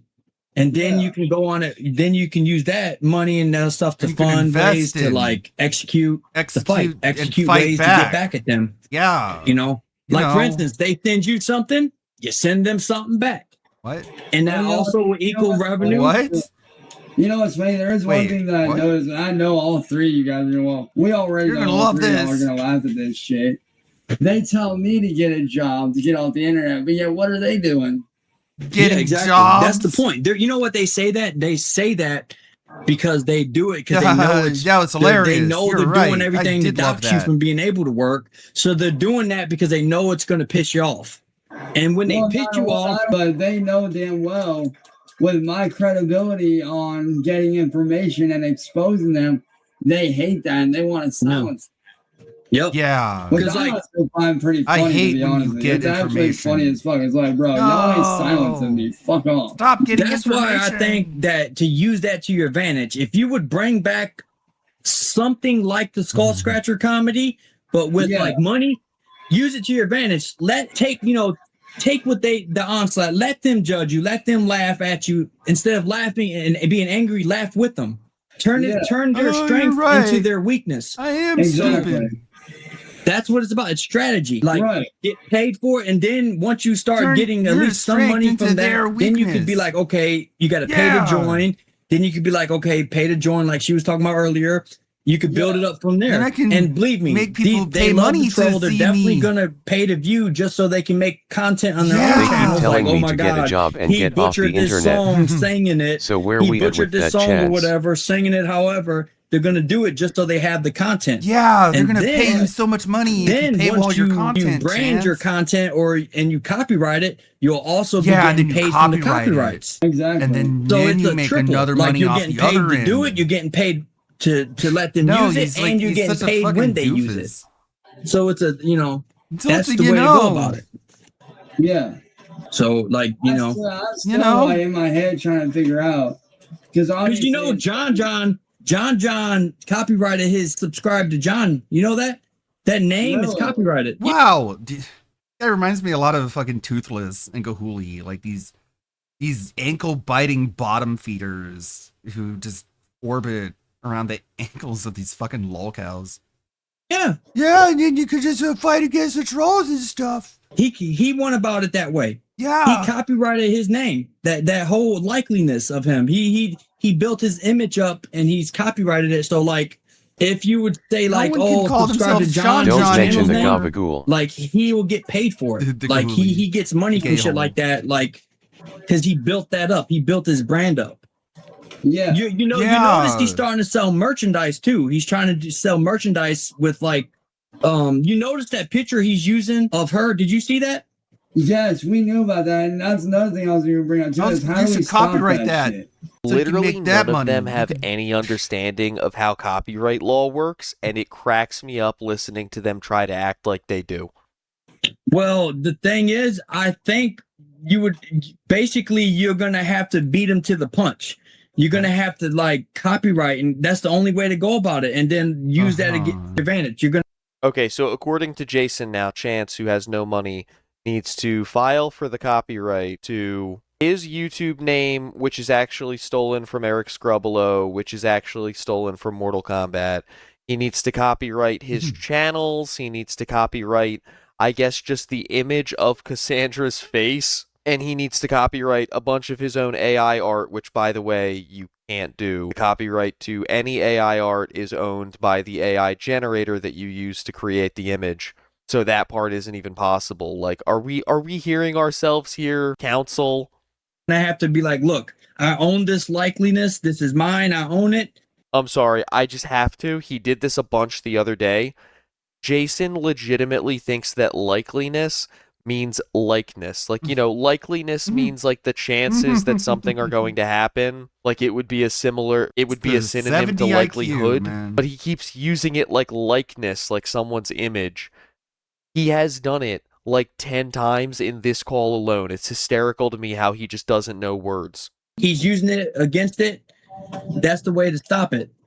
Because what they're doing is they're playing on the thing that they're using it like, oh, he don't know better, so he's not going to know what to do.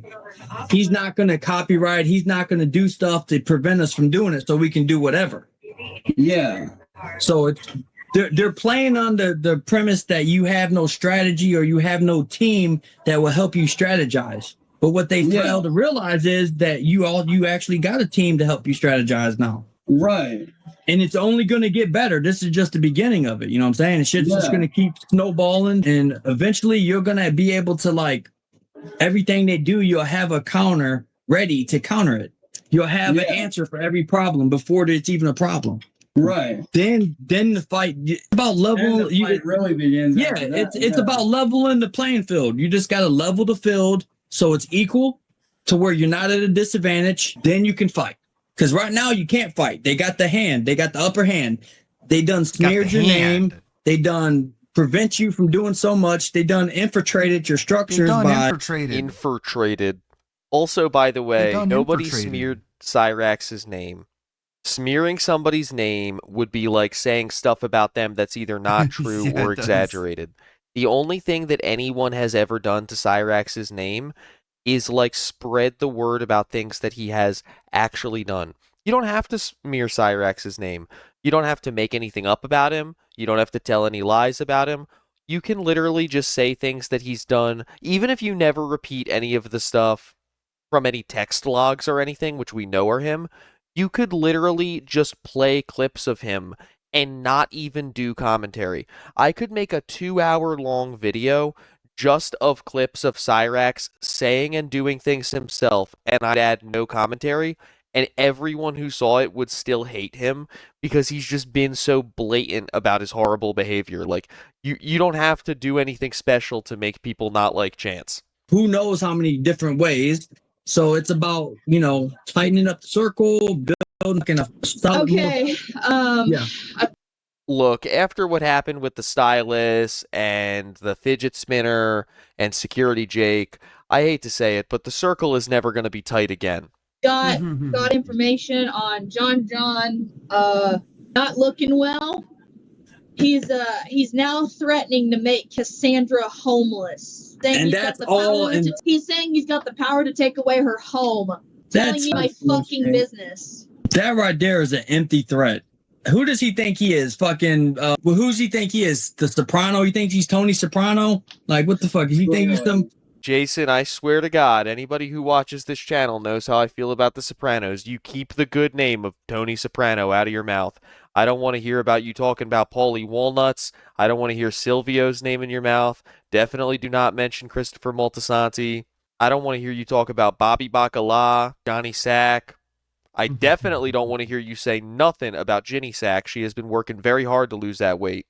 Don't you talk about Ralph Cifaretto, Richie Aprile, Off Limits, Jackie Jr. Never watched The maybe. Sopranos. Jason's the type of guy who used to go clubbing in New York with Vito. All right, now I'm done. That's some empty ass threat. He ain't gonna do nothing. Only thing he's gonna do is try to. Yeah. He said, if I were you, I'd stay away from the poo and get far away from that situation before you get yourself fucked. He can't fucking find me. He doesn't know who he's fucking with. Damn cake is Jenny Sack and DSP is Vito. Fucking touchable. I've been on wheels for 2 fucking years. I don't have a location of a home. Okay? You can't fucking track me down for shit. So this is what people were telling me about in my live stream the other night. Apparently Coda is claiming that she's living in her car. Now she also claims to be in law school, but I don't know how that would work. Just the vagabond traveling legal student. This is what she wants people to believe about her for some reason. Because this car isn't even under my name. Yeah, he fucking see that's he's a keyboard warrior. He's behind the keyboard thinking that shit. Make me homeless. I live out of my But car. feel free to talk all the shit you want about Uncle Junior, Artie, or I would Dr. be like, Melvin. bro, come on, get me homeless. Come over here and make me homeless, because I'll be. And then he'll be in a wheelchair trying to do threats from a wheelchair, looking like Timmy from South Park. Motherfucker, I'll beat you up. I swear to God, I want to make him. I swear, I'm starting to think evil. I want to make him just humble. I want to humble him. That's what I want to do for real. I want to. He's got to get humbled a little bit. He's got to get humbled, to do it, huh? But it's an uphill battle. You're the man. Once we get to watch, they're gonna slip up one way. There's gonna be some information on him. Chance, when did you say you guys were trying to get married again? Around fall next Timmy. year. Fall of next year?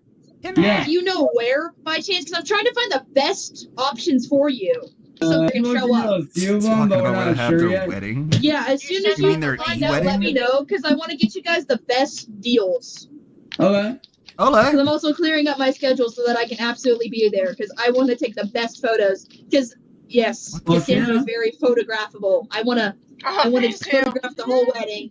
So I'd love to help out. Just let me know when and stuff, because I'll get you guys the best deals. I'll get you guys discounts. I'll get you in. I have connections. Hell yeah. From my car. I can honestly say this. How does it feel to finally be connected with two of the fucking OGs of my shit that actually know me better than these motherfucking assholes do? It's dope as fuck. Especially. It's so weird how he'll be like, he wants people to look at these nothings that he's doing, like adding you to a group call with 2 weirdos online, as if he's like a celebrity doing something special. How does it feel to be in a call with two of the Cyrax G's. First of all, he didn't know either of these people for very long. He didn't know either of these people for really She's a any Ronin longer than lawyer. he She knew has no Cassandra, law firm to so tie that's her not down. even true. But it's like like oh my Supernatural. god, you're telling me I got to be in a phone call with not only a pred, but also two of his friends? Oh boy, this is a real treat.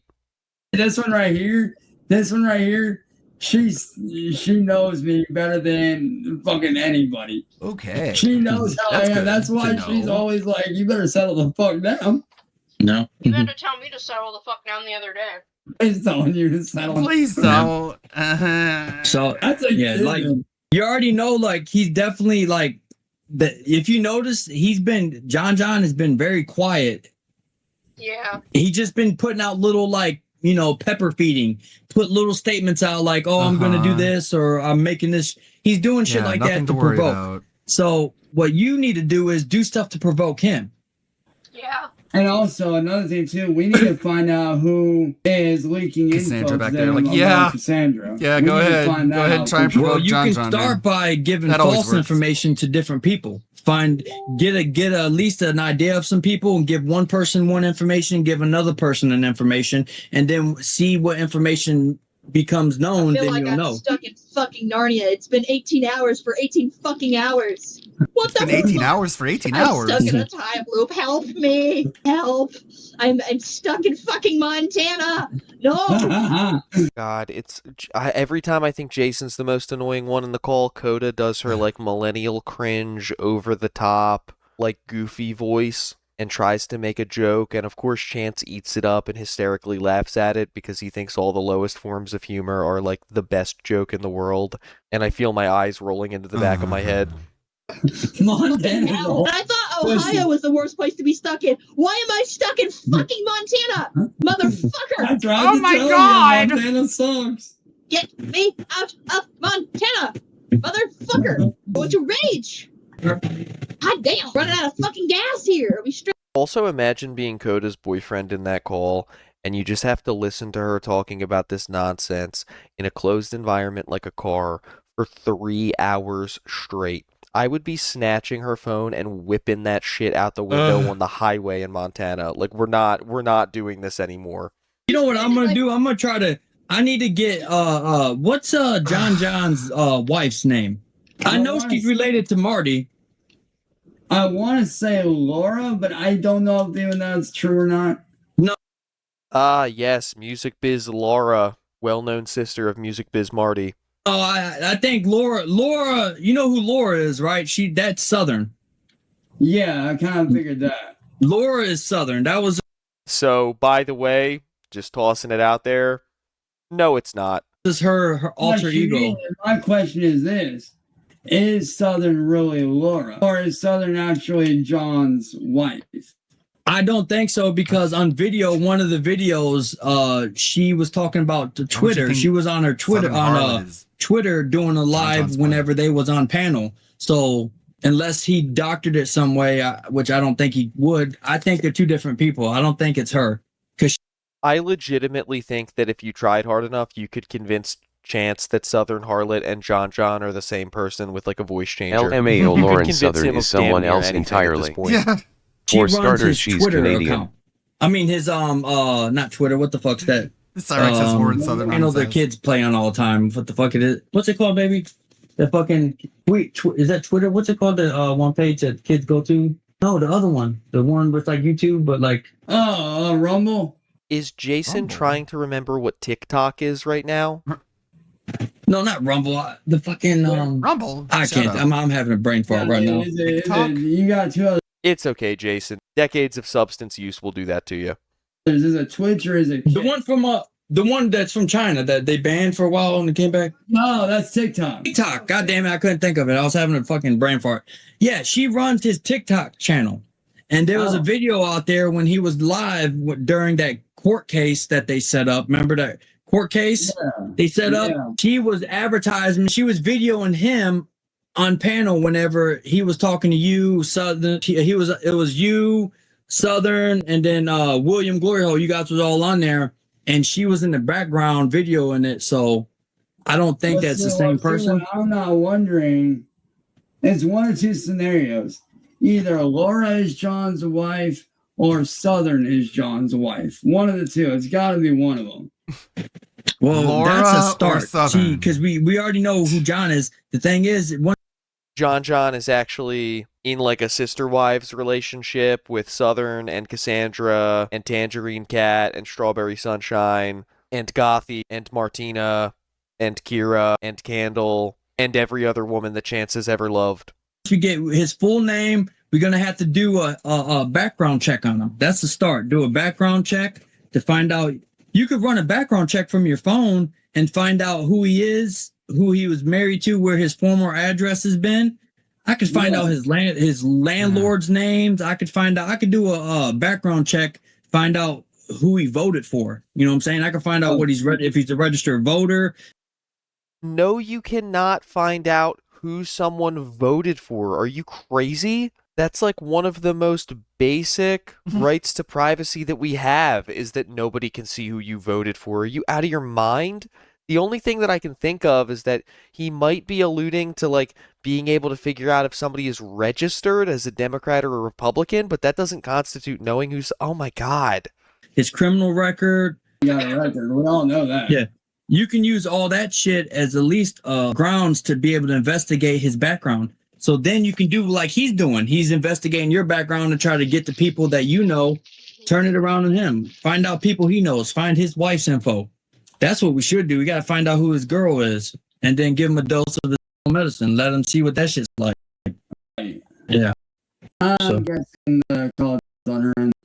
Yeah. Let me ask you a question. Look, just since she's off, I'm just, like I said, it's my bias part. How trustworthy are you of that woman? How trustworthy are you?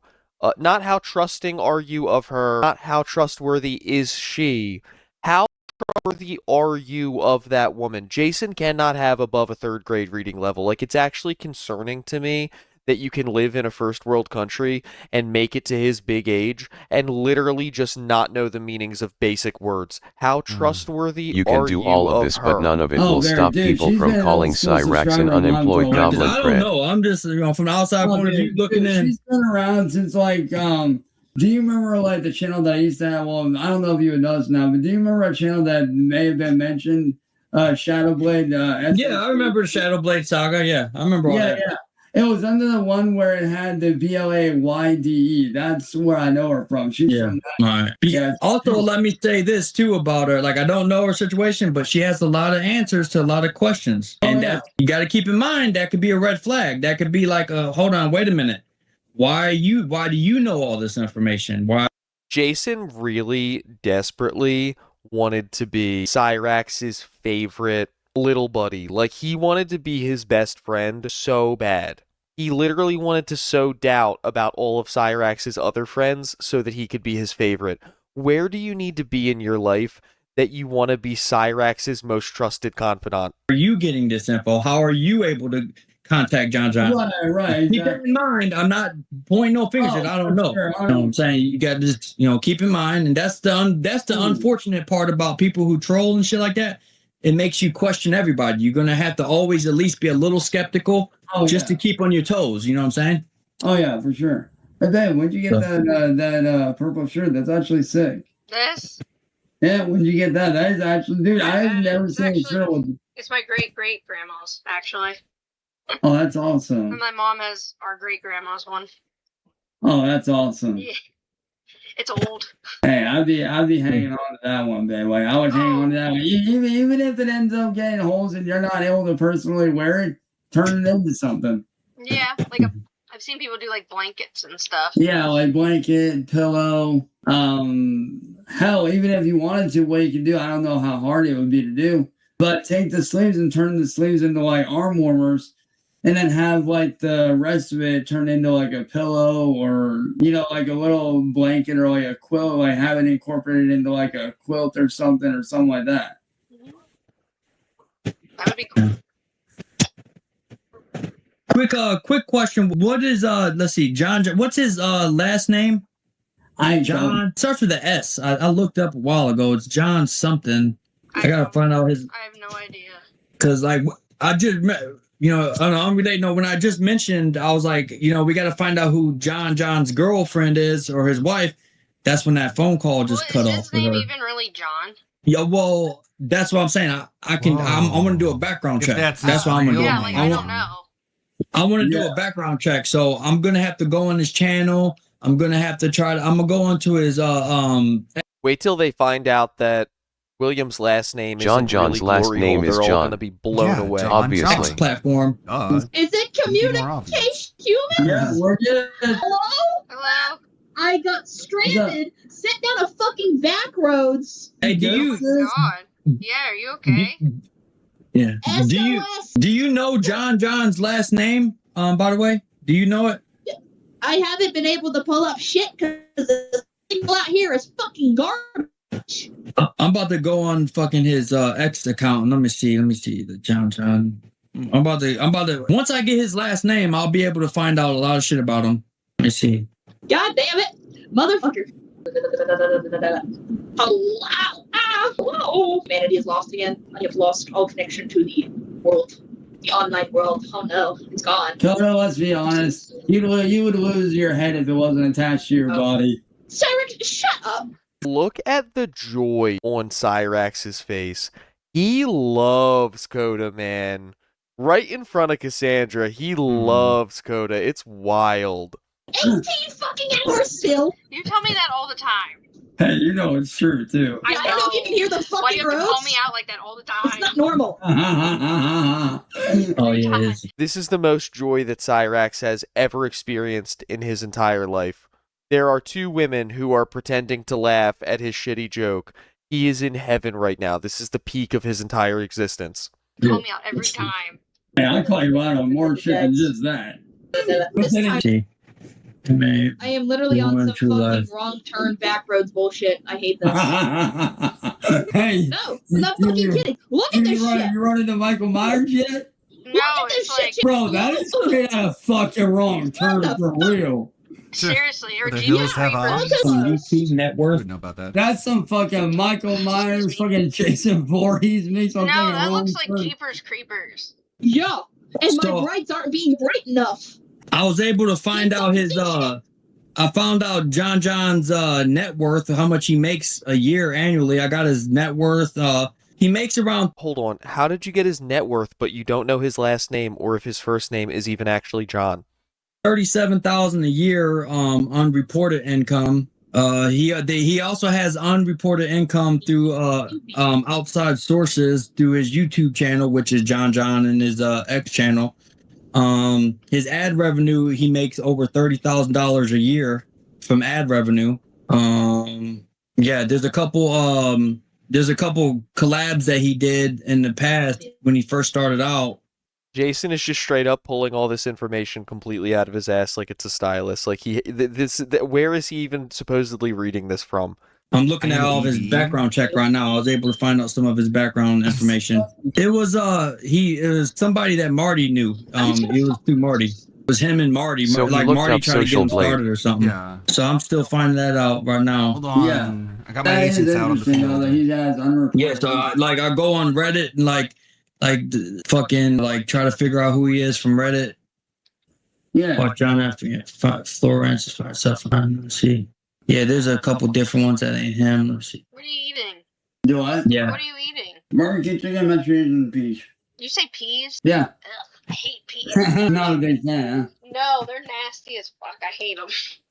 huh? No, you know what's actually good? Getting fresh sweet peas out of the shell, like the sweet ones. Yeah. Those are actually good. Oh, I don't know where my vape went. I'm about to do a reverse image check on John. So I mentioned Using this his in top a couple of secret videos undercover ago, deep web but I wanted to sources known point it as out Google again. search. Chance was taught by Coda and Jason, by the way, this is confirmed by Southern Harlot, how to use reverse image search tools. So he's actually been using that recently to try to weed out people who are trying to troll him. So you can thank them for giving him another tool to remain on the internet. Just like when he was taught how to mute William and Southern on the live streams and just scream over them without even listening to what they're saying. See if they can give me some more information to this. Yeah. This is see. Oh, wait a minute. You do dinner yet? Yeah. Oh, what'd you have? We had twice baked potatoes. They're pretty good. Oh, dude, those are the best. We had these there's these little mini ham slider things. They're so good. Whenever you was on, remember that video, John, of his court case when he shot at that person? Yeah. Was that legit or was that one of those like made up ones? I honestly couldn't tell you. I don't know. Cause that's what I'm doing. I'm gonna look. I'm gonna spend the next little bit of time. I'm gonna try to find out more about his background. I gotta dig into his background a little bit more because I get conflicting info on him. But so my goal is I want to find out who he is personally. I want to find out who he's related to. Look at all of his go through everything with a fine tooth comb nail and shit. Like John's little playboard. They show me all of his different. His PB Local Live. What the fuck is that? Yeah, see, he has his it says I looked up his image. It says image may be copyrighted. He copyrighted his image, his YouTube image that he has, he copyrighted it. So he definitely copyrighted his image. So I have that right here. Because I just looked it up, it's copyrighted infringement. Like his image, he got it copyrighted. Yeah. He said it's subject to copyright ownership, gives this person exclusive rights to use his work with some exceptions. When a person creates original work, fixed in a tangible medium, blah, blah, blah. So yeah, he copyrighted his image. So he did pretty much what I was saying you should do. So his image is copyrighted. Oh yeah. He got it copyrighted beforehand called Local Live Playboard. He got it copyrighted through this thing called. I've been on Local Live before. Yeah, he got it copyrighted. Yeah, through that was them, fun. And then he used that image that he copyrighted for his YouTube channel. He did great. So, he definitely had some fucking he has 50,000 subscribers on that one. That's crazy. What you doing, man? Doing scrolling Facebook again? Fuck yeah. All right. Yeah, I'm just on here looking through all of his fucking history. I'm trying to find out more about him. I'll have info on him. Watch over the next couple days. Watch, or not even. I'm gonna find out some shit on him. I know you've heard this one already. But yo, Jason, you want to know fucking song was about these motherfuckers and what we're fucking doing? What? You know how they're always like, oh, a storm's coming, and that stupid shit? Well, I have a little answer for that, which is in the form of this. Why does he always want people to sit on FaceTime with him and watch him listen to songs that he likes? It's such bizarre behavior to me. We're going to skip past the copyright music portion of this. It's cringe. He bobs his head the entire time while Jason and Cassandra sit motionless, held hostage. Hey, she's still there, man? But yeah. Whenever I yell, can she hear me yelling? I don't think she heard you. Ah, damn. So, what I'm going to do is, if you want, I'm going to message you in the morning. I'm about to, hang up and fucking... I'm going to do a little bit digging while I'm laying here in bed, bullshitting. For sure, dude. I'm going to try to find some info and stuff because from my point of view, I think the game plan for me at least is I'm going to find out some info about him. And I think that he needs to be his female, his woman needs to be doxxed. Oh, facts. So my goal is to try to find out more info about him and try to come up with a plan to send him some stuff in the mail, send him a little bit of fun. Jason referring to John's wife as his female unironically is par for the course. I'm not at all surprised by that. Let him get a little taste of his medicine. And in the meantime, I think... I just received text messages from John. That was weird. Oh. While being gone, because I'm still in the middle of fuck all nowhere, Montana. He sent me, he's actively just sending me everyone's address, so... Photos of people's houses, like Cassandra's house, Chance's house. Yeah, he's doing that. He's doing that from this keyboard. He's sitting there on his keyboard. He's trying to do a scare tactic and it's failing. No, there's an issue. Are you sure you know everyone in the group chat? Which one? In the main group? The big one. The big one. Are you sure you know everyone in there? Yes, but I am starting to question a couple people too. Because he's bringing up Jason as well, and you haven't mentioned Jason to him at all. I don't think he's bringing up everyone. Like he's going through the chat group, and saying, Okay, I think I know. Cassandra looks so fucking bored. It can be.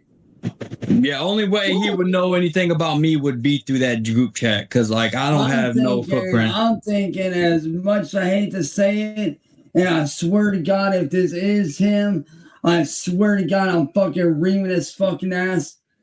I got a feeling that it could be Thomas. I mean, I don't know. I don't know none of them, so I have no idea, but there's no telling. I find it very funny that me and Thomas linked back up to start doing shit, and all of a sudden, all this shit starts happening. I think John flipped him. Oh my God! Again, he's talking like this is like the U.S. versus the Soviets in the Cold War. He got flipped. Or again, to go back to like the Sopranos references, like, oh my God, they flipped one of my boys, and now he's working for the feds. Like, they flipped him from what? Being your friend? That's my guess. wait, so who do you think's the one giving the information?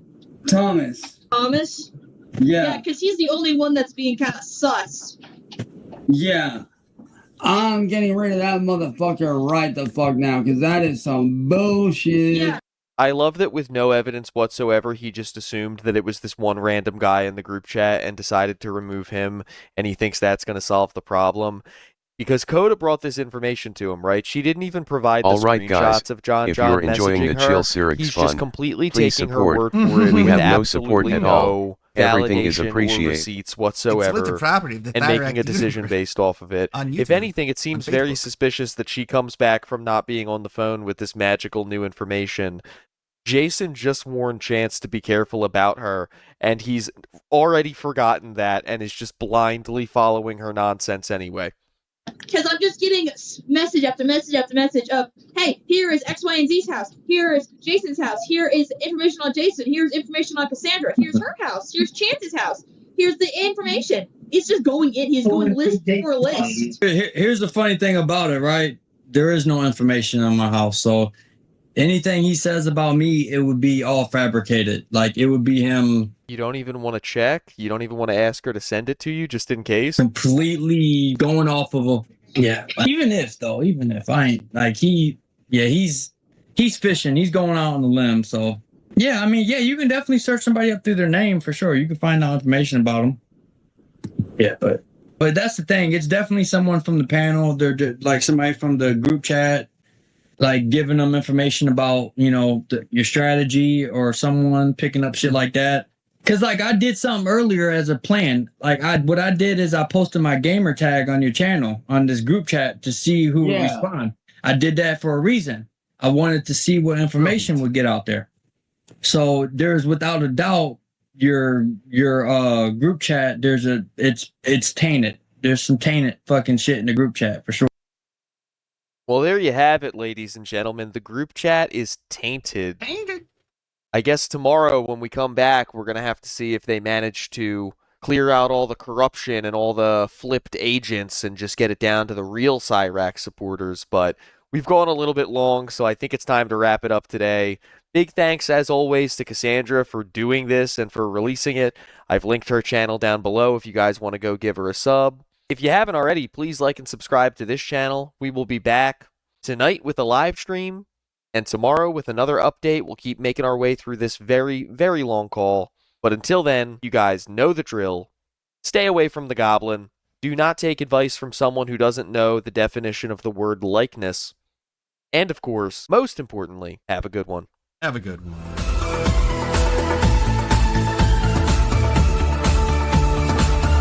Finally putting some work into this Russell Greer video that I haven't put in a long time. Okay. Meerkat with the Swaycast. We'll speed it up. 1.5. Okay. Because you're not rich, you're not famous, and you're not this, you're not that. You had opportunity to be. Else is good in my life. I'll be the 1,000th winner. Yeah. What's up, everybody? Welcome back. Welcome back. It is I, your Eurovision winner. Yes, I did. And it's been a while, I guess, almost like a week or something. I don't know. But we have a lot to recap today, and maybe if we can fit the final phase, the final chapter of the Goutening, we're gonna get gouted. So, what's up, everybody? What do I have to say before we start? I guess not much. I already got the hardest part out of the way. I gave a shout out to Arsenal. for winning the Premier League. Shout out to our Bulgarian princess for winning Eurovision, even though I really don't like that song. But I guess Eurovision is not a contest for good songs. It's a contest for catchy songs. And she also saved Eurovision from Israel trying to steal it for yet another year and failing. So I guess that's also very positive. Meanwhile, what else happened? Yes, I went to my sister's graduation ceremony, and then we had a massive party with a bunch of family friends and her friends. And I went shot for shot with 19-year-olds, and then I went shot for shot with 50-year-olds, and I outlasted all of them. I'm like the DSP of drinking. Nice. I outlast them all. Good job. And then what happened? I came back home, and it's been like 3 days in a row when I've been hungover. I didn't even know that was fucking possible. But that's how life works. If you're thinking about Philly, Philly is right where we left him on level 1, and he's doing great, I guess, except when he's not doing great and the trolls are fucking him over, which we will talk about today again. I'm going to have very serious talk about you guys fucking over dear Philly and how you rigged his polls again. And he was forced to play video games that he didn't feel like playing, and people didn't give him money for that, allegedly. So, where do we begin? Let's start from this shitty-ass Street Fighter stream. This is on the 15th. This is the day he got his Steam controller. He wanted to test it out. And that was pretty much it. So, let's see where we're going to start here. I think, well, he was crying the whole day. We got the, if you're enjoying, hold on. If you're enjoying, there you go. Here's episode 1 of this. Well, guys, if you're enjoying the retro throwback fighting game fun plus the test of the Steam controller D-pad, please support the stream tonight. All right, so far, came in. Wait, what? Hold on. Let's analyze this. If you're enjoying the retro throwback fighting game fun, that's the first thing if you're enjoying. Plus, also if you're enjoying the test of the Steam controller D-pad, specifically if you're enjoying that, not just the Steam controller, specifically the D-pad testing. Basically, when we turned the stream on before we even started playing games. Let's get our first support of the night. Let's get some super chats, some subs, some kicks, some tips, some memberships. Let's go. Let's get that momentum rolling for the classics. Wow, first support of the night, by the way. This is like, what, 40 minutes into this? Or maybe an hour into this. Damn. Okay, we got somebody. It's Scrubbadubbins. Scrubbadubbins. Very nice, Scrubbadubbins. Who should I use against Scrubbadubbins? Okay, so we got this begging segment. Then towards the end, it gets a lot better. I'm not going to watch him get his ass beat, because it's fucking DSP getting his ass beat in fighting games. Towards the end, it gets pretty juicy. I've been told. Easy for Friday Night Fights. I had a good time. I did. Yeah, I started streaming a little bit earlier, because maybe we can fit in the quartering thing and get it over with. And put that shit to rest. Big ups Turtle Games Kingdom 7758 for 23 months membership, dude. If anything, it's sad that you can see how people can still abuse these collections. That guy, that freaking cheating Super Turbo player, literally, only way you can beat me is pick Honda and hold a turbo button and randomly mash things in the lag and say, oh, look at this, I'll teabag. No, you're awful. You don't even understand the concepts of the game. You're getting away with it. You're playing online. You're holding a turbo button because you're a cheater. But I had fun. Sucks that I guess it seems like you guys didn't have as much fun, you know. But I don't know what else to say. I had a good time. I guess we'll reassess. We'll have to see what people want to do for next week if we do this or not, or if we just continue on with regular playthroughs and games. I like Friday Night Fights, but yeah, I'm not going to keep doing it if it ends up being my actual legit. Oh, dude, come on. Not even Jax Raxer came through on this one. Come on, Jax Raxer with only a 25? This guy used to be carrying streams. Actually, like, single-handedly carrying streams. And now a total is 68. Oh, I hope we have a nice unrecorded bit. In a month and almost a year. So that sucks. He'll be getting bailed out a lot on the, what was that? The movie game he's been playing. That game got whaled out and bailed out. I think the Batman game, I don't know, just random, like, anonymous 50s. But that may or may not be true, because they're getting completely no-sold, most of them. Are like, yeah, I've just received a $50 tip, and then we transition to a begging segment. That's what it is. All right, everyone. Well, I still enjoyed it. I hope you did too. All right, that's it. All right, folks, that is it. I'm out of here to have a nice day off tomorrow, hopefully. All right, and I hope that you guys have a nice day away as well. I hope that you'll come back on Sunday. Sunday should be a fun day. We're going to have a podcast. We're going to have a continuation of Pokemon Fire Red.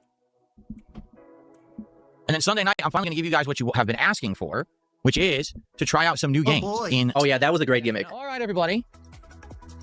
And be on the lookout if you're interested in my thoughts, my week 1 thoughts on the Steam controller. You're going to want to check out this video that'll probably be coming out, I'm thinking, tomorrow on the channel. Okay? Okay, I am kind of curious about that. Of course, I'm not going to watch it because I don't care about his thoughts on the Steam controller. I'd rather trust, I don't know, what I think the Steam controller is than what DSP thinks. Also, this is a great thumbnail. I don't know what's going on here, but this is going to get all the clicks and engagement. This is going to get a lot of meaningful engagement. So this is the Lego Batman thing, whatever. Oh yeah, the Steam controller has one huge flaw. And I don't care what it is, but it seems like an edited video. Let's see this. Everyone, DSP here, and I wanted to share with you my initial thoughts after having played on my brand spanking new Steam controller. Does this have some comments? Oh, it has 58 comments. Why you got 2 different sets of music going on? Crazy distracting. That's the top comment. Can the editor please show this boomer how to add non-Steam games to Steam? This. Thank you. Wait. you hear me? 1, 2. Okay. Thanks, Pastor Remote. Much appreciated. By the way, 48 months. fantastic bit. We'll keep It's a this Steam costume 'cause controller made it's a for good Steam, one. and that's okay. They never said it was for any other system, even though you can use it. A week later, didn't you get this like 2 days ago?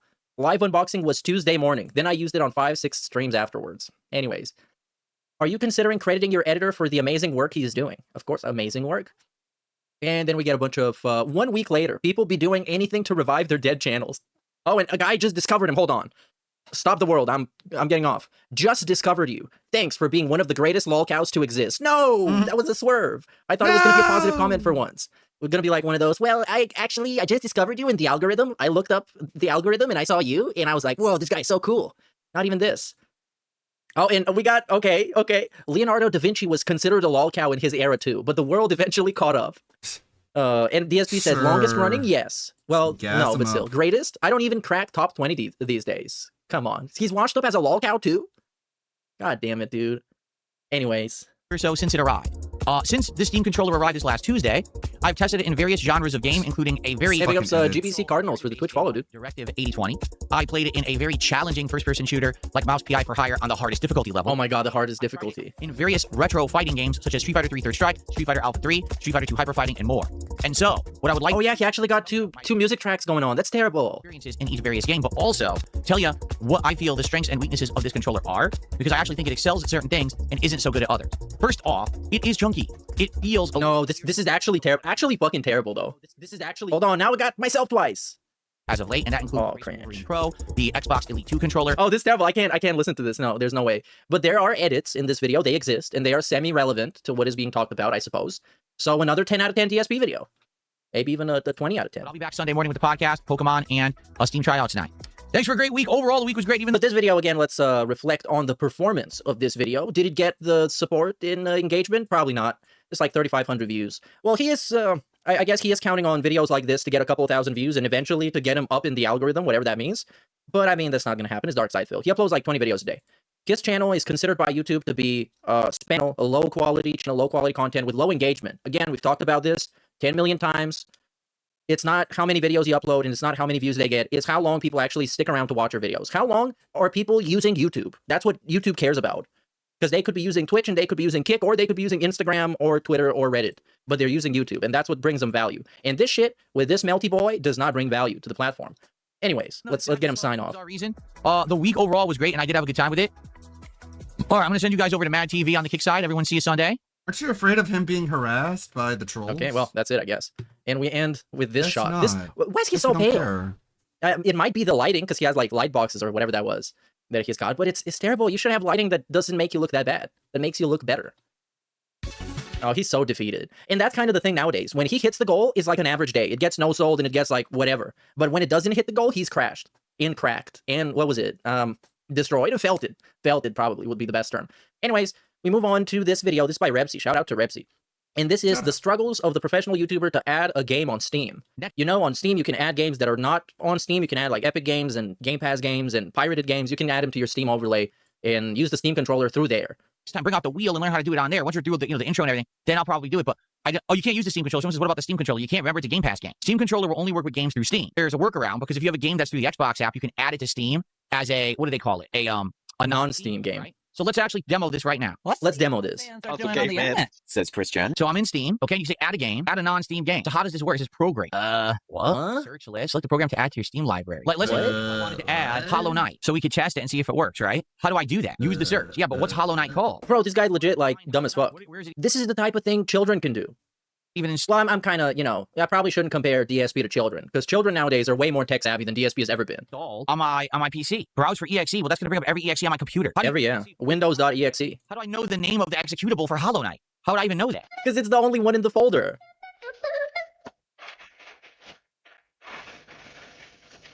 Or you can do this. Most of the time, this is going to work. You can just add it through the list that shows up by default, but it's not always going to show up. So sometimes you just need to navigate to the folder and add it yourself, which is like the easiest thing. And this is it. This is a demo. This is not DSP doing.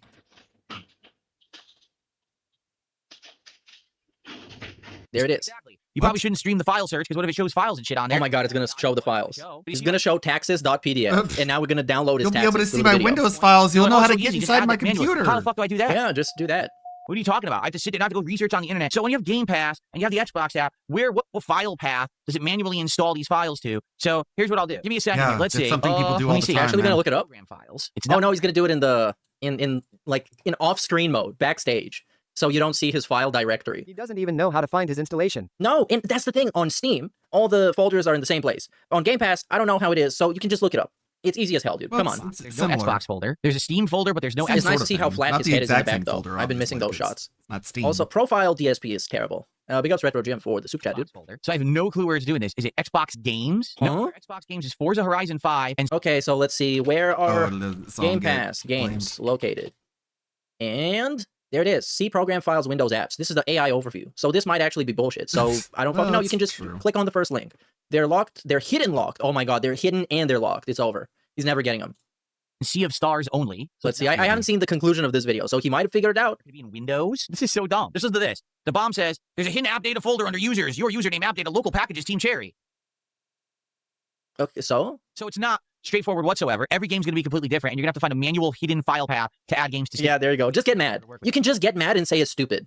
Right? That's the easier way of not doing it. Path for games installed in the Xbox app, which is absolutely ludicrously stupid. That'd be too easy, right? To just do it like that common. Instead, they just, everything has a fucking hidden file somewhere. This is sounding pretty dumb to me. So he's saying see users, okay, my name, here it is, and then app data, okay, I see it. And Oh my god, he saw it. And then packages, and then Team Cherry, okay, there's 2 Team Cherry folders. That one's Silksong. Hollow Knight. Oh my god. Oh my god. What? WGS, okay. It's still not there. There's still more folders. It's still not there. There's even more folders. So I just went through the whole file path I was told to go through, still couldn't find the executable. Oh, he's so dumb. I'm serious, I already fucking give up. Basically, what you would have to do to add any of these games. Can anyone actually tell me how to add it? How do you get that added to Steam? Because they just told you the Steam controller right now via this method, but it seems like such a fucking stupidly complicated bullshit. Opening properties on the desktop shortcut. Okay. Oh no, now it's another method. Now it's another one. Let's see this one. This one is gonna work for sure. Open file location. What the fuck? I clicked open file location. It opened up Edge browser without showing the file. It didn't even open the file. So that doesn't even work. This is stupid. Where is it? It doesn't even show where the fuck it is. Advanced? Yeah, it won't even show me. It literally won't show me where the file is located. And he's not gonna show the screen because you're gonna see his I don't know, cat's naked photos or something. In the shortcut. It's not there. Looking everywhere. It won't. All it shows is the shortcut. Imagine Phil trying to use Linux via Steam Machine. Oh dude. That would be so much fun. I would love to see that. Because I have the Steam controller. For me, it's a lot of fun. Ever heard of a flipping manual? Yeah, they should have had the manual. But I'm sure at some point he will buy a Steam machine. That is a thing that will happen. And he will have to use Linux to some basic capacity, and he's really not going to like it at all. And he's going to say something like, that's why no one fucking uses your OS, you idiots. Yeah. Oh, damn. Because it's been a pain in the ass running pirated stuff on the Steam Deck. And I've tried it many times. Once you learn how it works, it's very easy. But the idea of how Wine works and how the Proton works and I forgot how it was called, but it essentially creates like a virtual Windows folder structure. So you can have the app host somewhere in there and it can have the same structure as in Windows. That's a lot of fun. Big ups Dark Cross in VLX, dude. Won't show you what it links to, so you can go to the original file. It won't show it. The bomb says, try going into Game Pass, so you mean the Xbox app, and going to Hollow Knight looking for an option in Game Pass that says open the folder.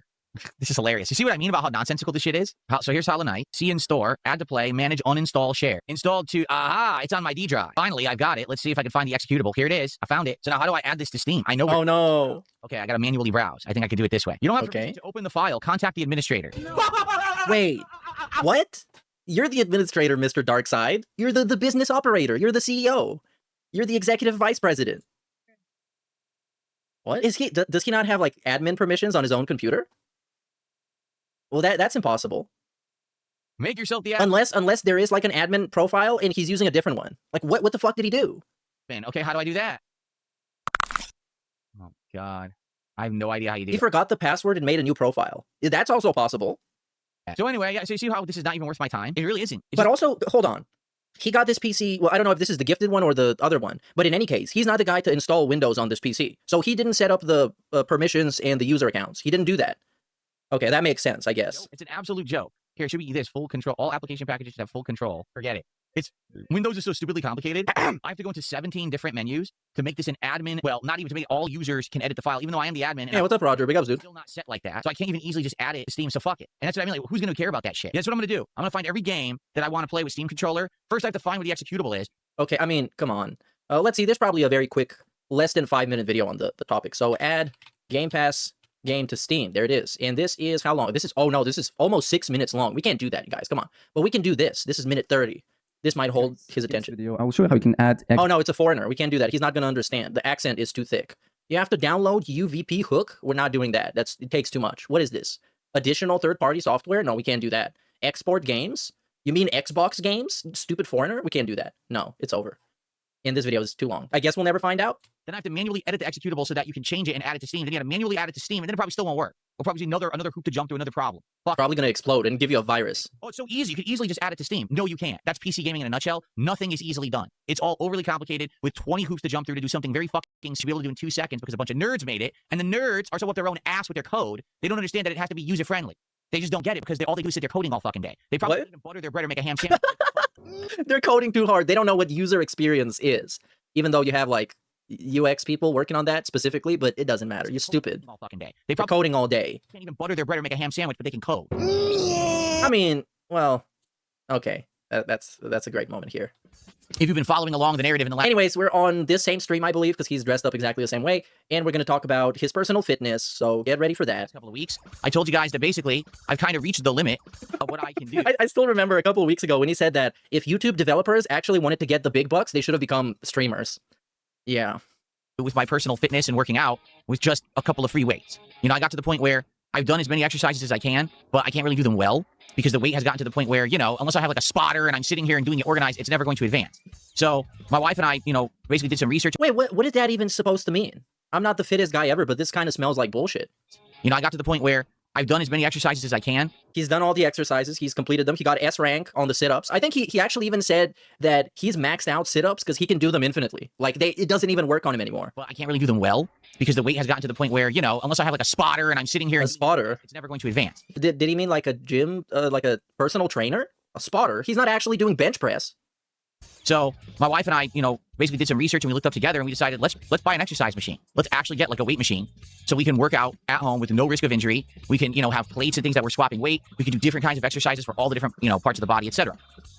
And so we did order it, and it's actually been en route to our home for about a week because this thing weighs 350 pounds. So it's huge, and you know, it's, you know, freight companies, you know, are a little different than say like the USPS or FedEx, right? All right. The exercise machine saga, man. I can't wait for all the cope and all the crying about the exercise machine. Like, putting it together is going to be too hard. It's going to weigh too much.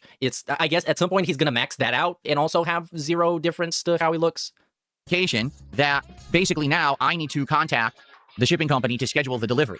But it's Sunday, so I can't do it today. So I'm going to call them likely tomorrow and try to figure this out. But the question is, what availability do they have? Because ideally, I would like to have it delivered on a weekend. And what I could then do is say, have a normal streaming week with you guys, and then maybe have like 2 days off where one day it's for the delivery of this thing to my home, then I unbox it and I bring all the pieces upstairs slowly, and then I build the thing with my wife. So that's like a whole day. You know, it has to be like this thing. An actual whole day. I can't believe it. These people can't do anything. They can't do anything. He needs a whole dedicated day to receive a package that's going to get delivered to his house and get it upstairs and put it together.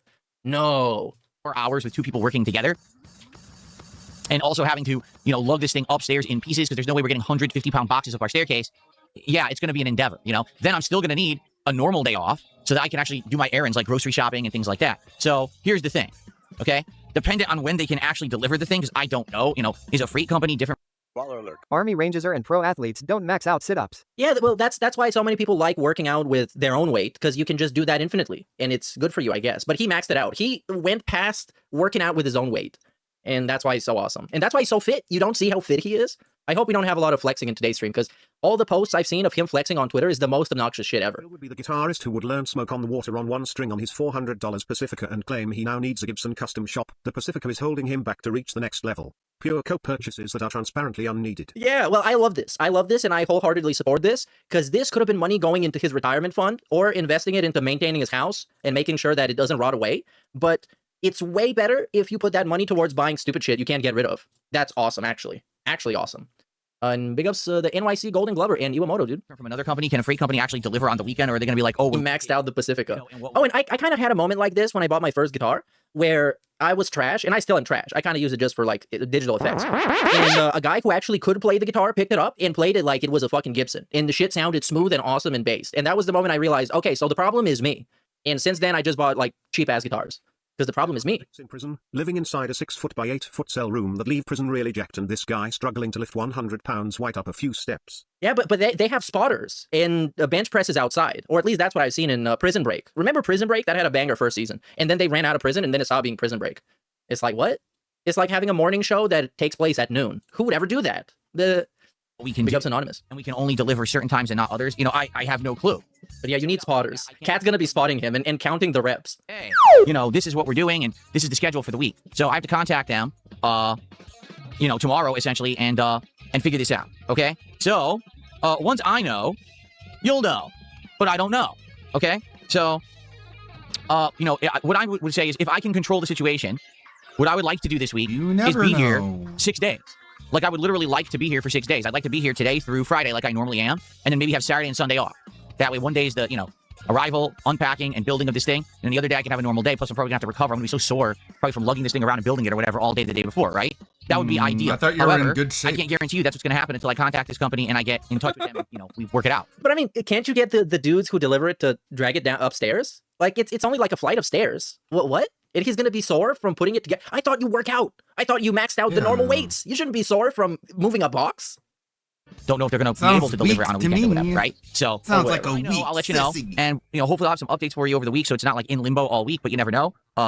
It's just one of those things in life. You don't have full control of the situation. You just shrug and say, oh, But you have no full control over any situation. When was the last time DSP had full control over any situation? Right? Good news is we're still going to have a lot of content. And it's going to be good. It's going to be a good time.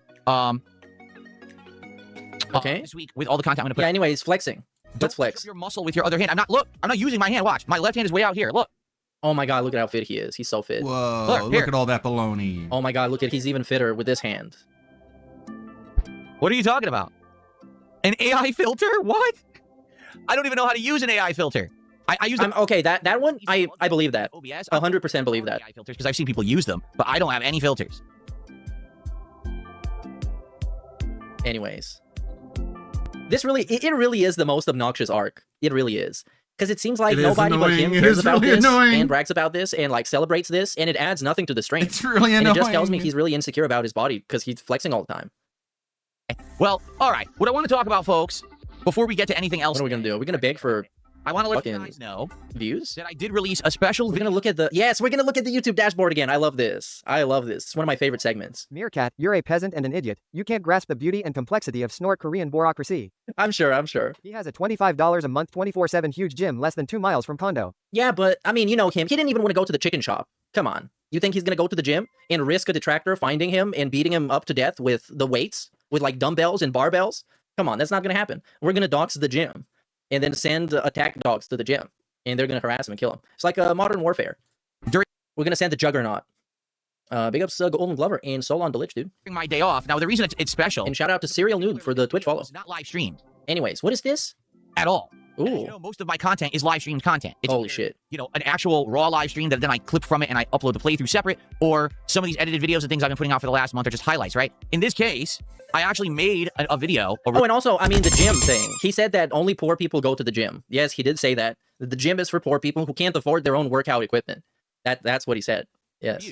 That's the actual lore. I'm not even joking. It's not really much of a review, more of a first impressions. That actually was not live streamed, okay? So if you're not aware, let's check it out. I'll show you what I'm talking about. Hi!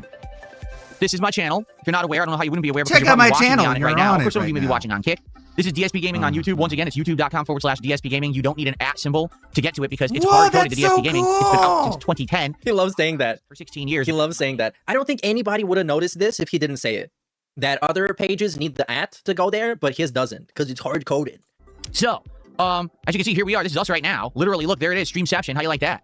Streamception's pretty interesting, isn't it? No. There it is. Look, stream within a stream within a stream. Pretty cool. Whoa, But what you're going to see now... Oh yeah, to answer your question, Steve, Pretty neat. why he's not building the thing on stream, he said because people are going to make fun of him and his wife. That's literally what he said. Which is true, by the way. This is a great moment of self-awareness by Phil. One of the rare ones. are my channel highlights. But it also would have been great content. Basically, the edited videos that I've released over the course of the last month. Actually having an editor who knows what they're doing a good job putting out highlights and, you know, different kinds of videos for me. So, yesterday during my day off, I actually released a video regarding the Steam controller and my experiences with it for about the week that I've had it. You know, I got it Tuesday and I put out this video on Saturday morning.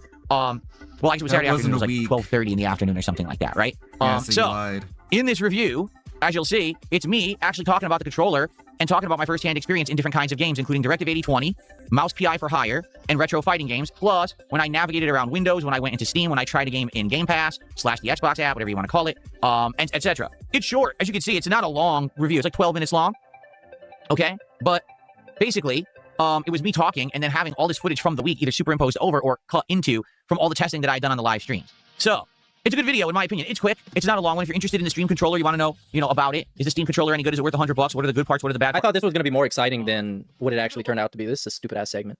Hold on. They claimed they did, but all they did is they patched the game. It didn't run any better. It looked exactly the same. They were just basically full of crap, pretending like they rebranded their game. Oh, this is when he's explaining his own scam right now. Okay, listen to this. In fact, I would argue the last video that I released that really did hit the YouTube algorithm was 2 years ago when the Fallout TV show originally released on Amazon Prime. And if you remember, all of a sudden overnight, Bethesda was like, oh, we're releasing a special edition of Fallout 4. Now, did they actually? No. They claimed they did, but all they did is they patched the game. It didn't run any better. It looked exactly the same. They were just basically full of crap, pretending like they rebranded their game. They didn't pretend that. DSP pretended that. And updated it so people would play it while the TV show was out. They actually lied. They didn't really update it. Oh, this asshole. He lied. And he got 30,000 views off of it because he lied about the game being in 60 FPS. Because he didn't play the next-gen version. He just played I think it was the Xbox Game Pass FPS boosted version. That is a different thing. Game. And he literally fucking scammed people. And then told everybody that he got, like, what was it, 30 seconds of watch time on the video on average, I think? Yeah, well, wow. But I had started a new playthrough of Fallout 4 literally that day, regardless of the fact that they claimed that they were going to update it. So because I started a new playthrough of Fallout 4 on the day when the hype for Fallout 4 began, all of a sudden, boom, it hit the algorithm. So part 1, I think, did I want to say 20, 30,000 views or something like that for absolutely no reason. Like, it wasn't any different from any of my other content, but YouTube's algorithm says, oh, pick it up today. Here it is. Thank you, Iwamoto, for sending me this. So this is the video here. And if you note, the description says, this is my second ever playthrough of Fallout, blah, blah, blah. Note, after part 2, parts 3 and onward feature the new current gen patch on this Xbox Series X. And he bullshitted people by starting the previous version that also ran at 60 FPS. And I think if you notice the comments, that's what they're going to say. So, do we have them? No, we got a timestamp to skip to the gameplay, which is great. Then we got, what, Dragon's Dogma? It looks exactly the same as the 2015 build. Yeah, because that's exactly what it is, buddy. Well, hello, everyone. Now, this is something interesting. Okay. It is April of 2024. It is 9 years after the release of Fallout 4. Almost crashed. What a fucking greasy scumbag. Hello, how are you? Mundo with a 999 super chat says maybe it's time to check out Tokyo Extreme Racer, my dude. Oh, this was a great thing people did, by the way. We're not there yet.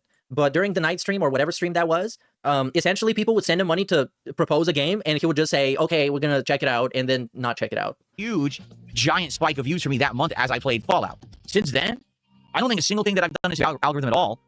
Except all the things he said did. And I'm wondering if anything ever will. Like, you would think, what would hit the YouTube algorithm? Well, probably a review of something like Crimson Desert. Well, it did 13,000 views. Does it sound like it hit the algorithm to you? Well, you said it did. He said it did. No, not really. How about a pertinent video right on topic with when everyone was talking about Mixtape last week? Less than 4,000 views. That's when he said that nobody should be talking about Mixtape. And he made a video talking about Mixtape, about how you shouldn't talk about Mixtape. And he was one of the few guys that made the video specifically to jump on the bandwagon. Within the first 24 hours, they get a spike. And then just immediately, it's like when that 24-hour mark hits, it fizzles out. Like with this video from the Steam controller. When I first released it, within 3 hours, it had already topped 1,000 views. And I'm like, oh, at that pacing, that's great. Right? Within 24 hours, this thing might have 5,000, 6,000 views. And then it just tapers off, it like plateaus. And then you barely get any. Oh, I love this. Algorithm. I love watching him be defeated like this. That's exactly what I expected. Is that but he expected this. He expected to be defeated. The amount of subscribers I supposedly have, which obviously are all legacy subscribers who don't even check the channel anymore, okay? I probably have between 3,000 to 5,000 active viewers that actually interact and participate with my content on a daily basis. That's really what this means, okay? That's not bad. No. I want you to understand. No, I don't think so. I think that's completely blown out of proportion. The 5,000 active viewers who like you and your content and will check it out. How is this true when you can't even break like 1,000 views on a regular gameplay video? Come on. And will support it. You're good. You can make a living. You can do well for yourself. What? What? You can make a living on YouTube with 5,000 average views? Basis. Is this guy smoking his own farts? That's really what this means, okay? That's not bad. I want you to understand something. If you have 3,000 to 5,000 active viewers who like you and your content and will check it out and will support it, you're good. You can make a living. You can do well for yourself. But they have to be real viewers, not bots, not people who casually drop by, watch one video, and leave. But that's literally his, or the people who casually drop by. That's why episode 1 of whatever game gets 1,500 views, and then episode 2 falls by half, and episode 3 falls, and episode 4 falls, etc. They have to be people who are actually involved with your content, like it, and will support it. So that's basically what I have, okay? Now, it's not to say that I can't have more, because every once in a while, there's a reason why new people will check me out. Whether it's, oh, I did a collab with Kino Casino for... That was actually like an absurd statement to make, man. like 6 to 8 months. Oh, I had an important interview with Asmongold that people enjoyed and it blew up and I got some new people, wasn't right? an interview. The problem is, when you get those spikes, you get some people who will join you, but they don't usually stick Was this around you unless you're being doing like, stuff all the "You time that they talk like. about me, But where do they go for the bitch?" stuff they like all the time? The original source they came from, and then they tend to forget about you. And I know because I've been through this multiple times, right? So, as you can So see, wise. I'm not upset with the performance of these edited videos. Like, going back all the way to over a month when I quit Street Fighter 6, they do okay, but they're all kind of in line. They're probably going to do at the lowest, right? They'll probably do around 3,000 views. And then at their highest, probably the most I'll get for a gameplay-related highlight is probably around 5,000 views, to be honest. And then, Okay. as for other So content, is he still going to keep paying the editor to average like 5,000 views? That's not going to even break even. And he's not trying to chase the algorithm anymore. Like, what actually is he trying to do? It could be a little controversial. Maybe outside of just straight up coping. Drama-related video, right? Then I'll probably get more. But for gameplay, I think this is, in general, what I can expect, unless something actually happens to hit the algorithm. So I just want you to understand I'm not going to give up. This is not a defeat or anything for me. Obviously, what I would have liked is for this video to have done 5,000 views in 24 hours, and by the end of its run, say in a week, I would have liked it to get around 10,000. And also, this is one of those times when he thinks about the end goal, but doesn't realize what's going to happen afterwards. Okay, let's think about it from a viewer perspective. A video hits the algorithm, and let's say, even though that's really unrealistic, let's say the video is really good. So as a viewer, what would I do? I would subscribe to the channel, and I would check out the previous videos. And many times this has happened to me when I would see a video by somebody that I didn't know exists, and I like the video, and I check out their previous videos, and it's nothing that I care about, and it's nothing that I'm interested in. And in that case, I'm like, well, that's a good video, I guess, but I'm not going to subscribe, and I'm not going to watch anything more, so I just move along. And that's probably 90% plus of people that this will happen to is going to happen on the DSP channel. Because what are you going to do? You're going to have, let's say, the Crimson Desert video. If you like videos like that shit on games and call them like boring slop, you're going to like the video, you're going to subscribe to his channel, and then what? You're going to go and watch what is this? The part 1 of the Expedition 220 Directive 8020 video? Or you're going to watch Steam Controller has one huge flaw. No, it's over. His backlog is useless to you. So you're just going to watch that video and be like, oh, DSP exists, I guess. Okay, bye. And that's it. If my edited videos could start doing that consistently, the channel will see growth, and I'll actually start making money on them. But as it is right now, it's been a month, and I've made money on one. Oh, hold on. So this is the end goal for me. Obviously, what I would have liked is for this video to have done 5,000 views in 24 hours, and by the end of its run, say in a week, I would have liked it to get around 10,000. No chance. No chance. You're gonna get most of your views in 24 hours. Outside of that, it's the video is gonna get replaced by other more recent and more interesting videos, and that's it. That's it. The first 24 hours are the most important. Videos could start doing that consistently, the channel will see growth, and I'll actually start making money on them. But as it is right now, no. And I've made money on one video. Because like seeing growth is a process. Is not something that happens when your video hits the algorithm. It's like the video is successful, and this happened to many channels throughout the ages where one of the videos is going to be really successful, so they just pivot towards making only that type of videos. And next thing they know, the channel is growing and it is getting successful in the way that they want it to be, but it turns into something that they really don't feel like doing.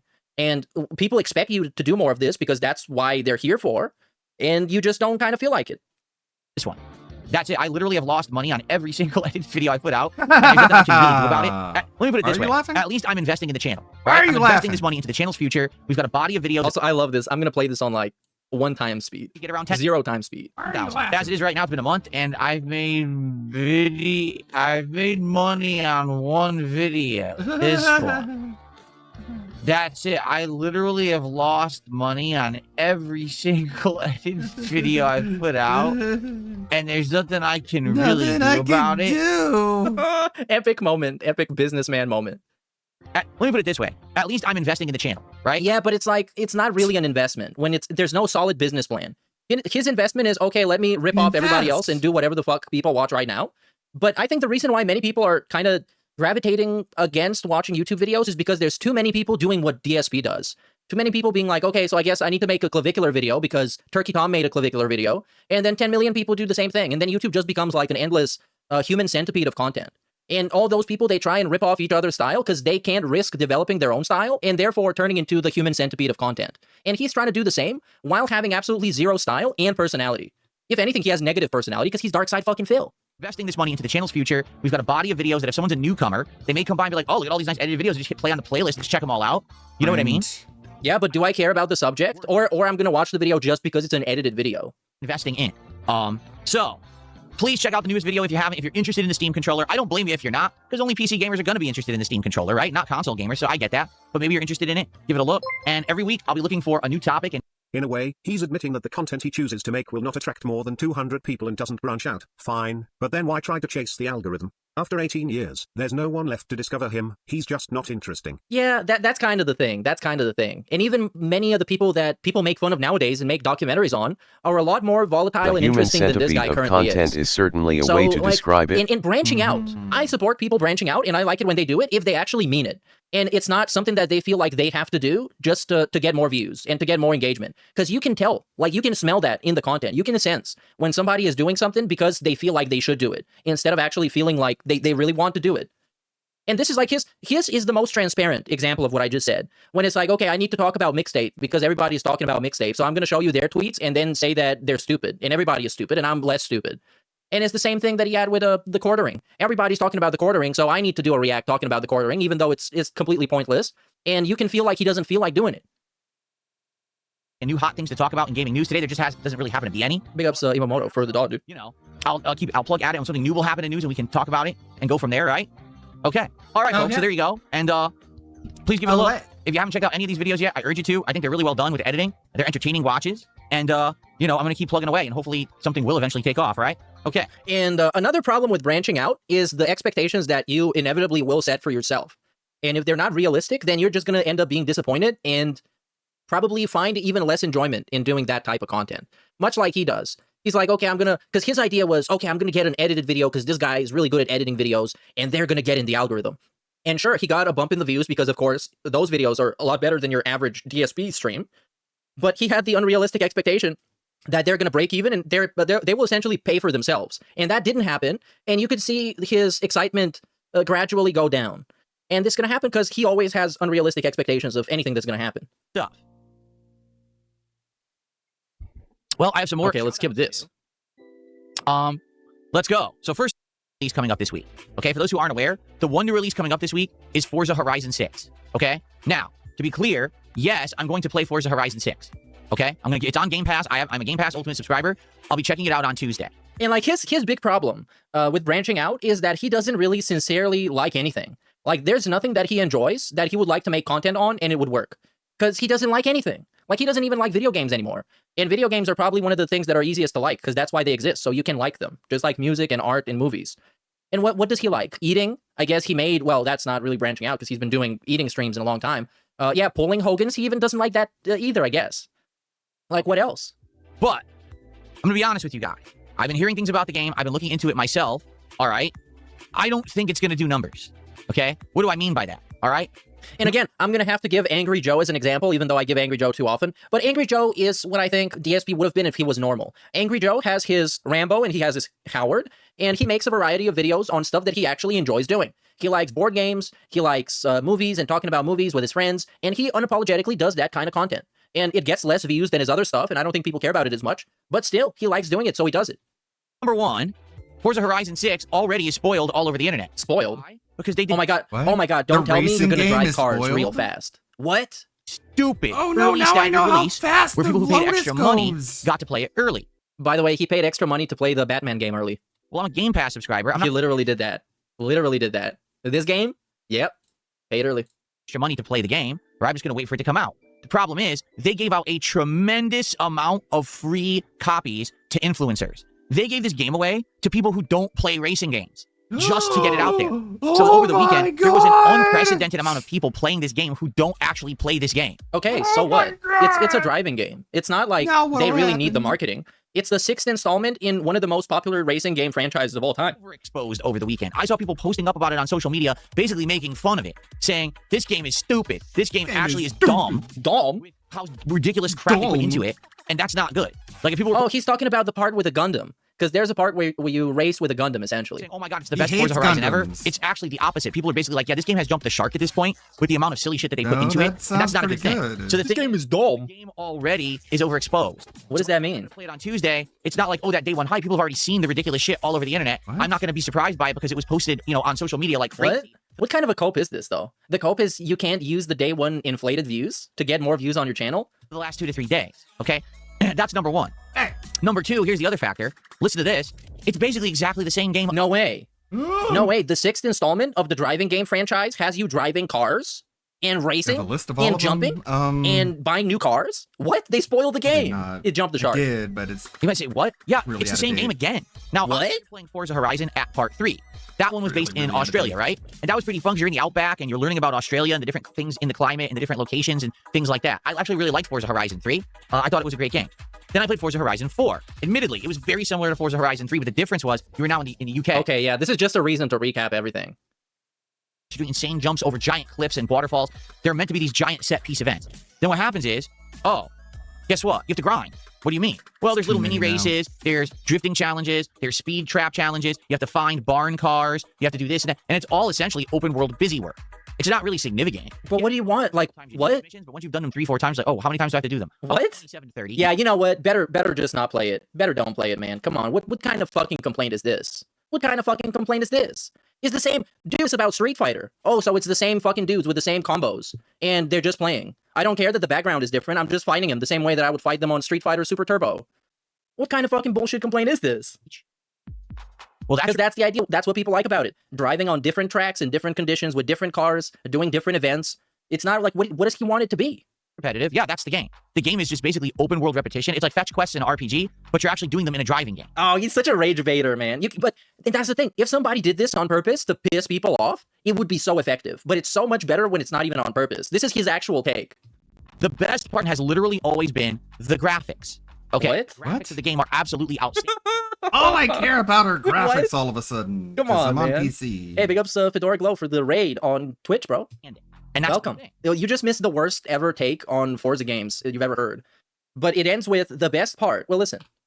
That's repetitive. Yeah, that's the game. The game is just basically open world repetition. It's like fetch quests. It's like fetch quests. But you're actually doing them in a driving game. Okay?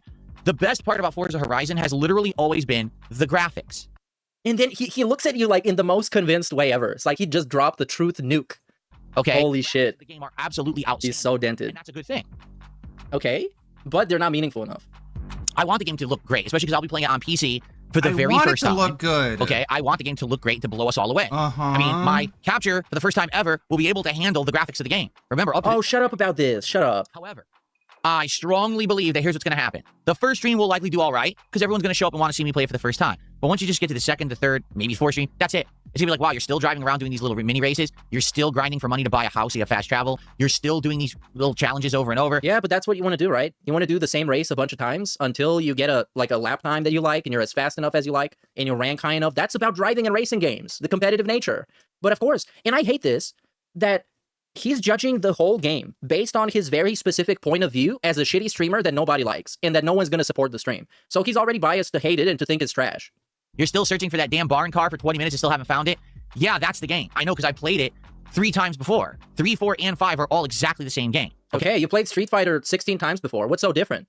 And particularly, you're fighting the same guys on the same levels with the same health bars, with the same combos, and you make the same excuses. Remember, 5, people got bored with, and I don't think we beat it, did we? Did we beat Forza Horizon 5? I don't think we ever did. Let me check. I actually don't know. Well, that's ultimately his real excuse. It's the real excuse. Here it is. I started playing it, let's see. It was 2021.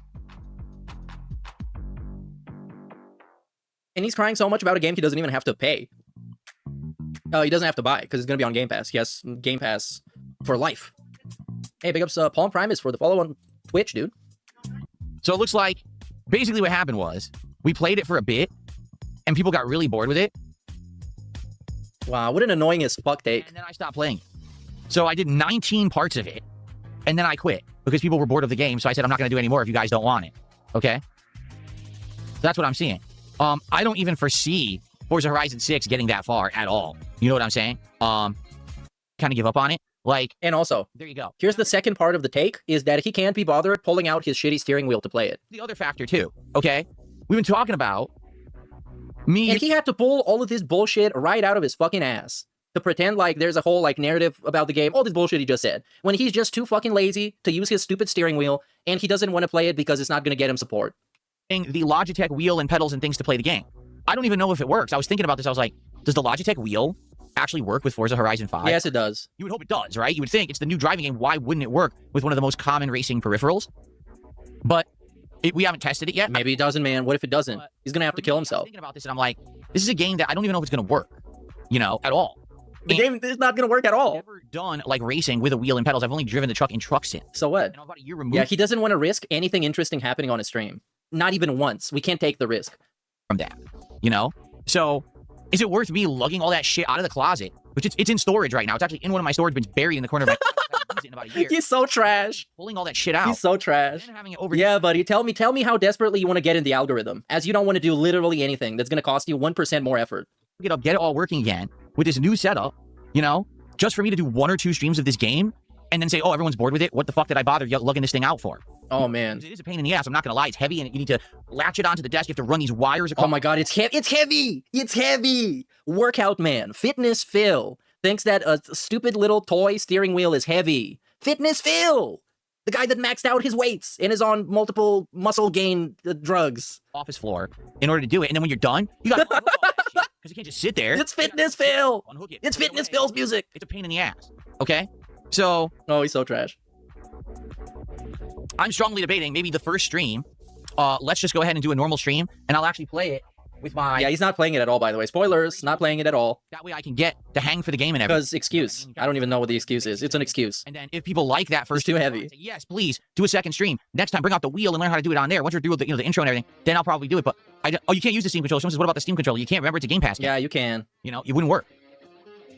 Here's the problem that I think people are going to come across with the Steam controller. Steam controller will only work with games through Steam. And now we talk about this bullshit. You don't need to hear this again. We can't do that again. Oh, this is an all-time insufferable segment. I cannot stand this. God damn. And we're going to have... What? Oh, no. This is the same... Okay, this is the same clip. This is the same clip. We're going to skip this. We watched this earlier. We're willing. Let's do another stream of it. We will try Forza Horizon 6. He won't. I think to start, we're going to see how does it run on the PC. We'll test it. But I think I'm going to use my Razer Wolverine controller. And we'll see how it controls with that. And he can't even, he can't do anything unless you promise to pay him in advance. That's where we are nowadays, by the way. Incredible streamer. And yeah, we get no Forza on the schedule. Nope, not at all. So this whole segment was completely worthless, by the way, and useless. Now, if we play it and it's a hit and people like it, and they're like, yeah, we're willing, let's do another stream of it, and we'll support it, but we want the wheel so badly, then maybe it'll be worth it lugging the wheel out of the fucking closet. But to be honest, right now, it's not. Because I'm going to be honest, I don't think the game's going to do very well. I feel like this game will do okay, but it's not going to be crazy because it's already... Also, by the way, it's kind of a self-fulfilling prophecy telling your audience that your content is going to suck and they're going to hate it and they're going to be really annoyed and bored and not going to give you money. And then when you try and do it, it turns out exactly like that. Yeah, it's almost like you should try and make everything, even the things you don't feel like doing, feel exciting for your viewer base and customer base by extension. So oversaturated and overexposed all over the internet because Microsoft is desperate to try to get people to play a game from their studios now because all their games have flopped. And remember, they're trying to do a big stage, a big comeback here. So they literally gave the game to everyone. Like any influencer who has any contact with PR or whatever, they got it for free. They got the advanced copy for free. Because remember, everyone gets it via Game Pass, but they got the advanced copy early. Oh my God. So because of that, yeah, everyone's already played it and overexposed the shit out of it. And like I said, most people are clowning on the game. Saying, oh, look, you drive and hit giant bowls of ramen. This is, by the way, I saw that same thing. This is just a tweet he's talking about. It's a guy on Twitter. It's not most people. Of course, it might be most people because in his world, everyone just lives on Twitter. They don't go outside just like him. They're scared because their troll's going to dox the chicken place.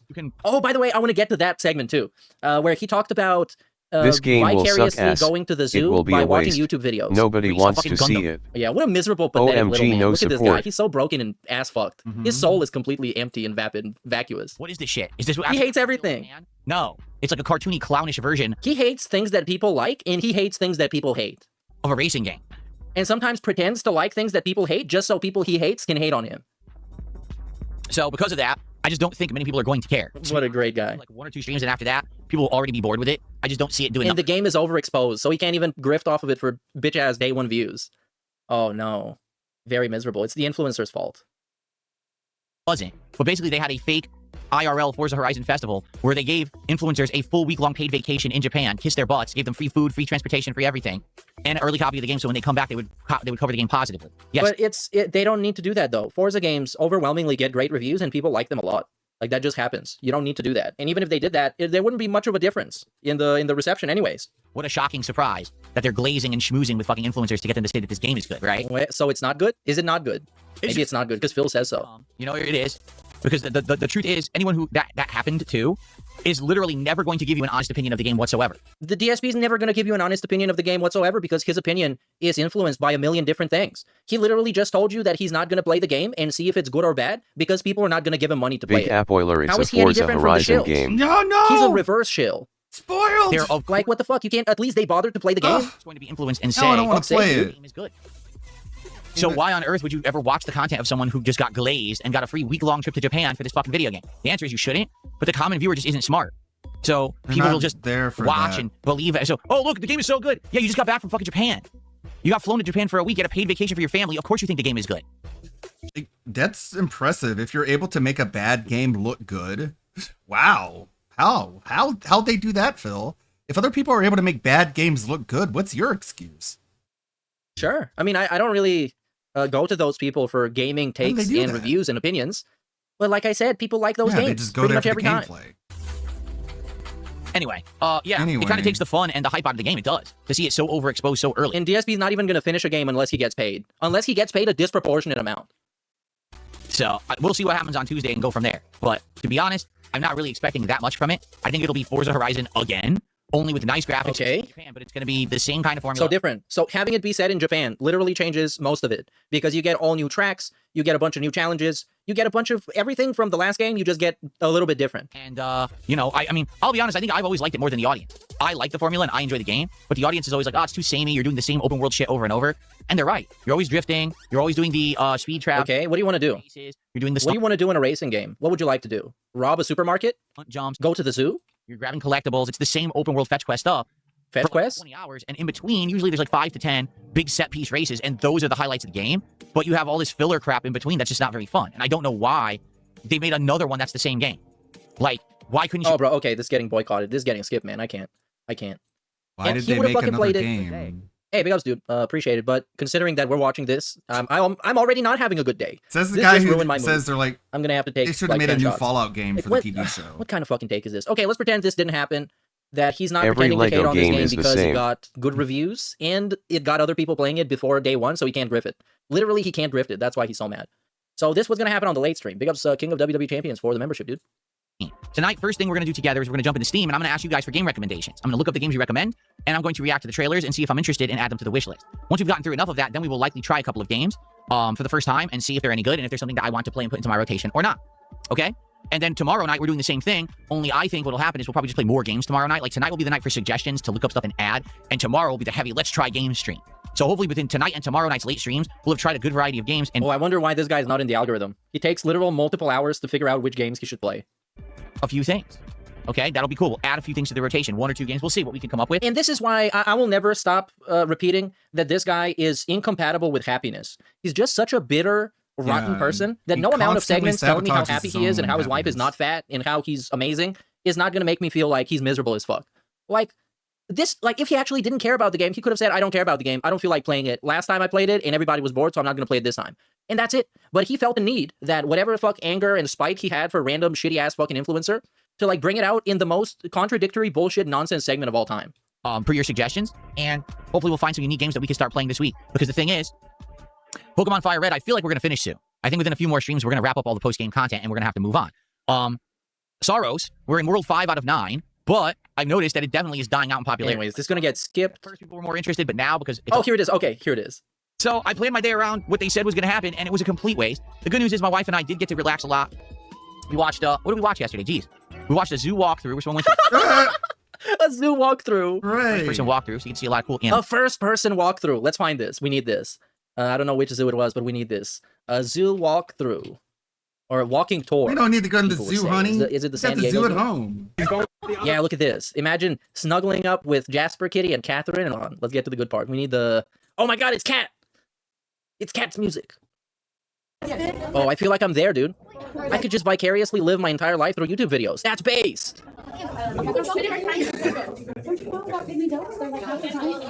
The zoo walkthrough.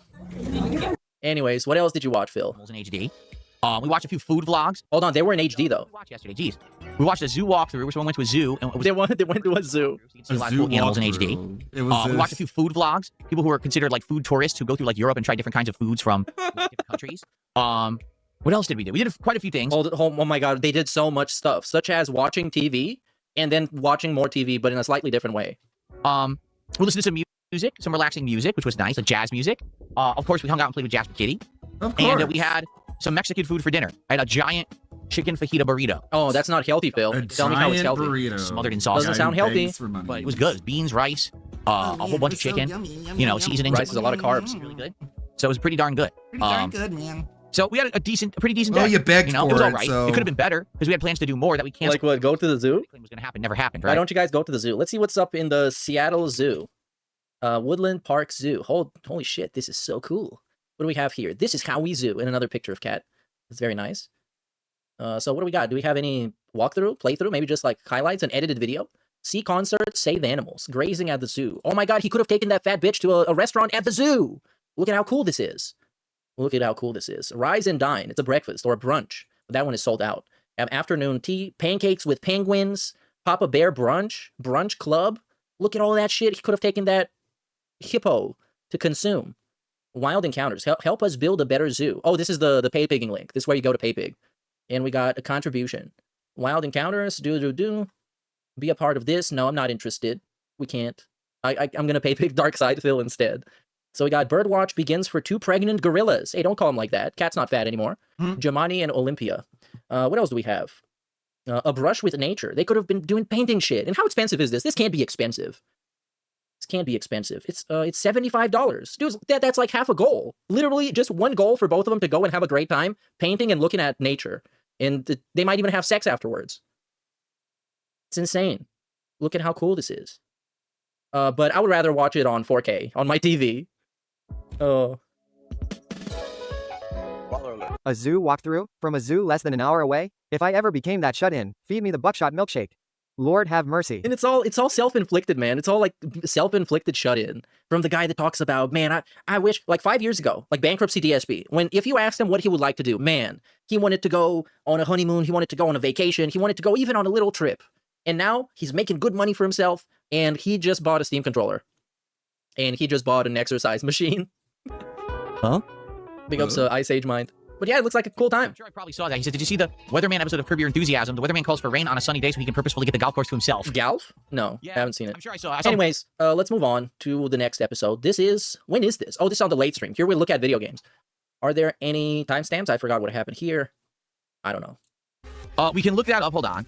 What I will say is this, okay? Oh, so what happens this stream is he starts the stream, and during the attendance build-up ceremony, people already start pay-pigging and being like, hey, can you check out Digimon Extreme Fun? And he's like, no, stop. Don't give me money yet. Start suggesting games right now because we're just going to build up attendance for a bit and chill. And if you suggest it right now, I'm probably not going to look at the game right now. I'll start looking at games once we get like maybe 7:30ish and we have a bigger audience. Actual half an hour of stalling. I can't believe this, man. For example, this guy used to be hype, and now he's stalling to get to 100 views. Tokyo Extreme Racer is not even on Steam, so I don't even know what you're talking about. And what's his cope about the views though? Because we routinely do that. And last week when I was around a bunch, which probably this week's gonna be similar. There's a zoo like 25 to 30 minutes away. That's like 45 bucks for 2. And being like, what's okay, the so how was you hold up, guys' Dave? weekend? Before we Yeah. do stuff, see what I'm saying? So, well, what did I have for dinner? High protein pretzel with high protein carbs and high protein proteins. Okay. Appreciate it, but please do not suggest a game yet. Too early, bro. Very good. Beer Devour, another £5. He says, any tips for Dan on Street Fighter Alpha? You're the second guy you've seen just felt it. Wait, you're the second? No. Let me try this again. You're the 2D guy. I seen you felted Justin Wong in 2006. No, he didn't. First of all, tips for Dan on Street Fighter Alpha. Here's what I think happened. I think Kat, whatever she's sick from or whatever's going on with her, it probably costs quite a bit. And she probably doesn't make anything at work. Because, I mean, it's Fat Cat. She's borderline like a vegetable. So he pays for all of that. So he calls the shots. She has no takes and she has no opinions on what she wants to do and what they should do and whatever. Because he's the big baller. He makes all the money. And if he says, we're going to spend this on an exercise machine, you can't say no. You can't say, I want to go to the zoo or I want to go on a date or I want to go on a honeymoon. You're going to sit there and be fat and drink your medicine and hit your Ozempic vape. Yeah, they probably made those. Like Ozempic vapes, that would be hot as hell. With the game, there's 3 Street Fighter Alpha games. I gave him a free idea. You're the 2D guy you felted Justin Wong in 2006. Oh yeah, let's reminisce for 20 years ago. 2006 and 2007 in versions of Super Turbo in tournament at EVO. But he has always been better than me at pretty much every other fighting game. Like without in life. He's better than me at Marvel 2. He's better than me at CVS 2. He's better than me at Third Strike. He's better than me at modern fighting games. He's better than you at everything. Is life a fighting game? Of Street Fighter 2. I guess if you're in the UFC. Take that part of it. Now, Dan and Street Fighter Alpha, it totally defends on the game. Street Fighter Alpha 1, Dan was a joke character and wasn't very good. He was actually one of the worst characters in the game. Okay, why am I even watching this? Fuck that. This is just, yeah. Like I just sit here and you send me $5. Oh, we got another one of those. Like what's with those? What's with people giving him $5 to get shit on? Is this like a humiliation fetish? Yes. And I don't give you. And every time he brings it up, like, why are you giving me money to shit on me? And then he flexes on him and shits on them. Like I just sit here and you send me $5 and I don't give you a valid response and I keep your money. That's how I cope with it.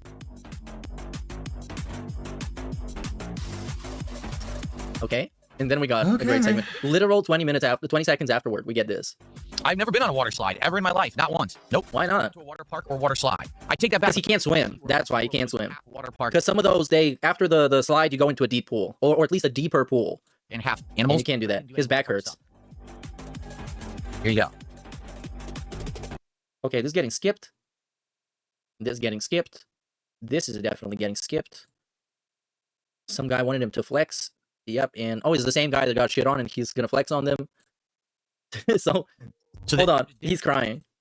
Well, thank you for the early support. It would be great to get some kick support. We had 0 this morning. I'm serious. Not a single sub, no kicks besides 3 single kicks, nothing. So that they were just dead weight sitting there. And then they're like, well, why isn't Phil talking to us? Like, because none of you support the content. Why isn't Phil talking to us? But none of you did, so I ignored you. No, in truth, I did talk to them, but, you know, the crowd this morning was more of a rowdy crowd that really wasn't being positive around Pokemon, so I wasn't going to pay attention. Hey, are you, man? I did actually interact with a few people that were being positive over there, but let's see if their attitude changes tonight. Particularly if they want to have me check out games, you know. Gotta make sure we got the right attitude for Phil. Beer Devourer, the super chat says, yeah, kick squeegees need to show some support. The squeegees. He's calling all you kick viewers squeegees. Now, you may not understand what that means because you're intelligent. I don't blame you. What? That's LTG lingo. To be honest, I don't understand what it means because I don't want... You're intelligent. ...to his level. Like, to think like him, I basically have to kill about 80 to 90% of the brain cells in my head. Oh, you would be at a minus 100%. Then maybe I'd understand some of the things he says on his streams, but I guess squeegee is supposed to be some kind of an insult. I just don't know what... Insult. Thank you, Beer Devourer. I know you tried to insult me, but oh my God, you know I don't know anything. Listen to this guy. So I'm curious what I had for dinner. My wife made homemade tuna salad from scratch. To understand Whoa, no way from scratch. No way. She caught the tuna fish in the pond behind the house? Yeah, I basically just got the components together and made her recipe herself. Bro, it's a tuna salad. You chop up the things and put them in a bowl and you mix it. Whoa. And that, when he brings it up and talks about making it from scratch, something so easy, he doesn't realize it, but to the normal person, he makes her seem like special needs. No way, she opened the can herself? I had it on healthy, what do they call it? Like high, multi-grain buns, so it's high fiber buns. High fiber, holy shit, this guy's fiber optic as fuck. Look at him. His brain is firing at 15 gigabits per second. And then a side salad that was a mix of lettuce.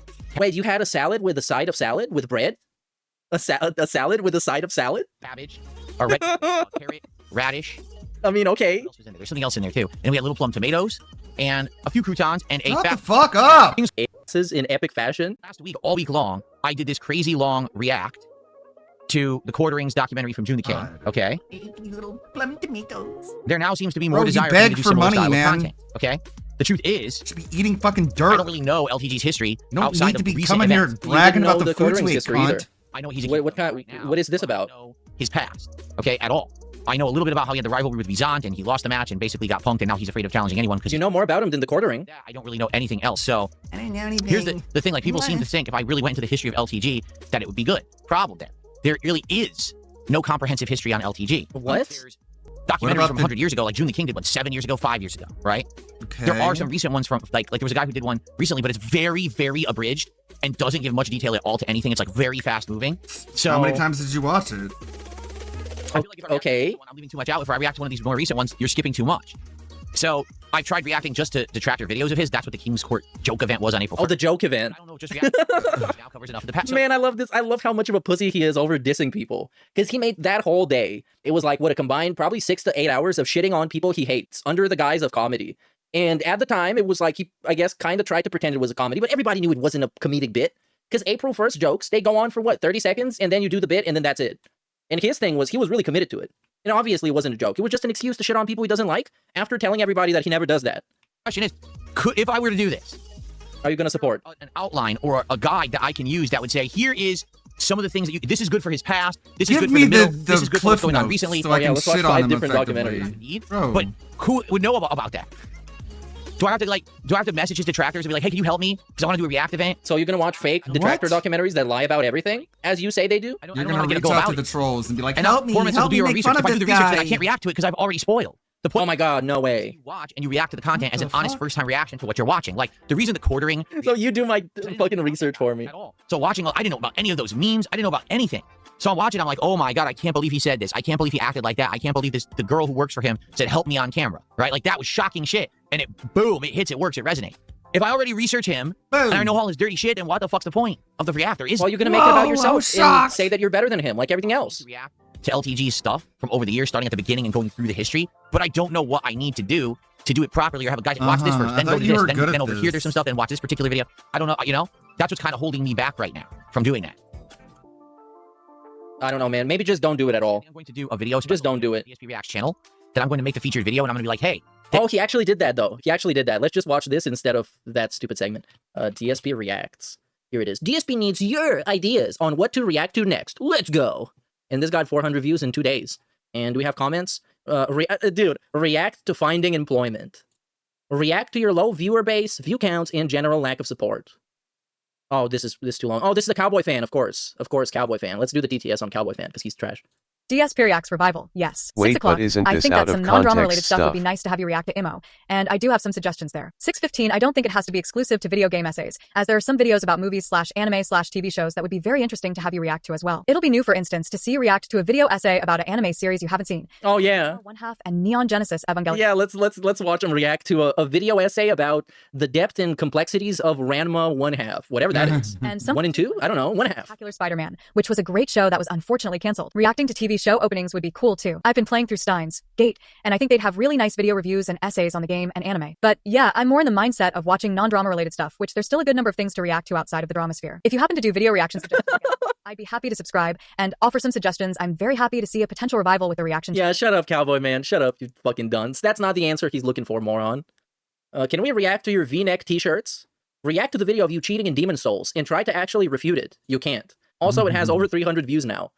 When is the last time you had over 300,000 views? 300,000 views is what I meant. 2 girls, 1 cup reaction might do well. React to a clip of that being said. Wow. Based. This is how you don't play MGS3. React to other men working out and give us tips on how to get massive guns like you. And then pretty much everything's a fucking joke. Would you be interested in reacting to the June the King video on yourself? Well, I hate to break it to you, buddy, but, you know, yeah, this is probably not going to work out. And, okay, let's see what this video is about. What's up, everybody? DSP here, and I'm making a very special video right here on DSP Reacts because I want to chat very briefly with those of you who have been into the content on this channel in roughly the last week and a half. And what I mean to say by that is, as you are probably well aware, I returned to the long-form React for the first... He returned. He unretired. As I covered the documentary on the quartering as made by June the King. It was a 4-part stream series where I went through the entirety of the nearly 4-hour documentary, adding my insight and commentary, my criticism, and reacting honestly to learning about this guy for the very first time. Now, for some people, it was the first time you've ever seen me do that kind of content, but the name of the channel is DSP Reacts. This is the content that I used to put out on this channel all the time. For 2 years, I had a running live React commentary show called DSP versus the Internet, where people would submit clips, and I would just react to the clips. There was also several long-form reacts, including various Wings of Redemption documentaries, the Review Tech USA documentary, and hell, even my own documentary by June the King. Oh my god, his own documentary? On this channel. So if you fully reacted to, search the channel's history and you'll find it. It was all pretty good stuff. However, I stopped doing this React content in late 2024 because it seemed played out. Why can't we just talk about the topic of the video that is literally in the title instead of giving a stupid-ass fucking complete waste of time context that doesn't matter at all? Someone was telling me that they were kind of bored of me taking my time to do it, and they would much rather have me focus on gameplay. No, they just stopped making money. DSP Reacts, like the whole premise was really stupid because the members would give him money to suggest videos, and the suggested videos were trash, and he had nothing to say to it. And he wanted to double dip and also make money during the streams, which didn't work out because the streams were trash, and people didn't give him money for them.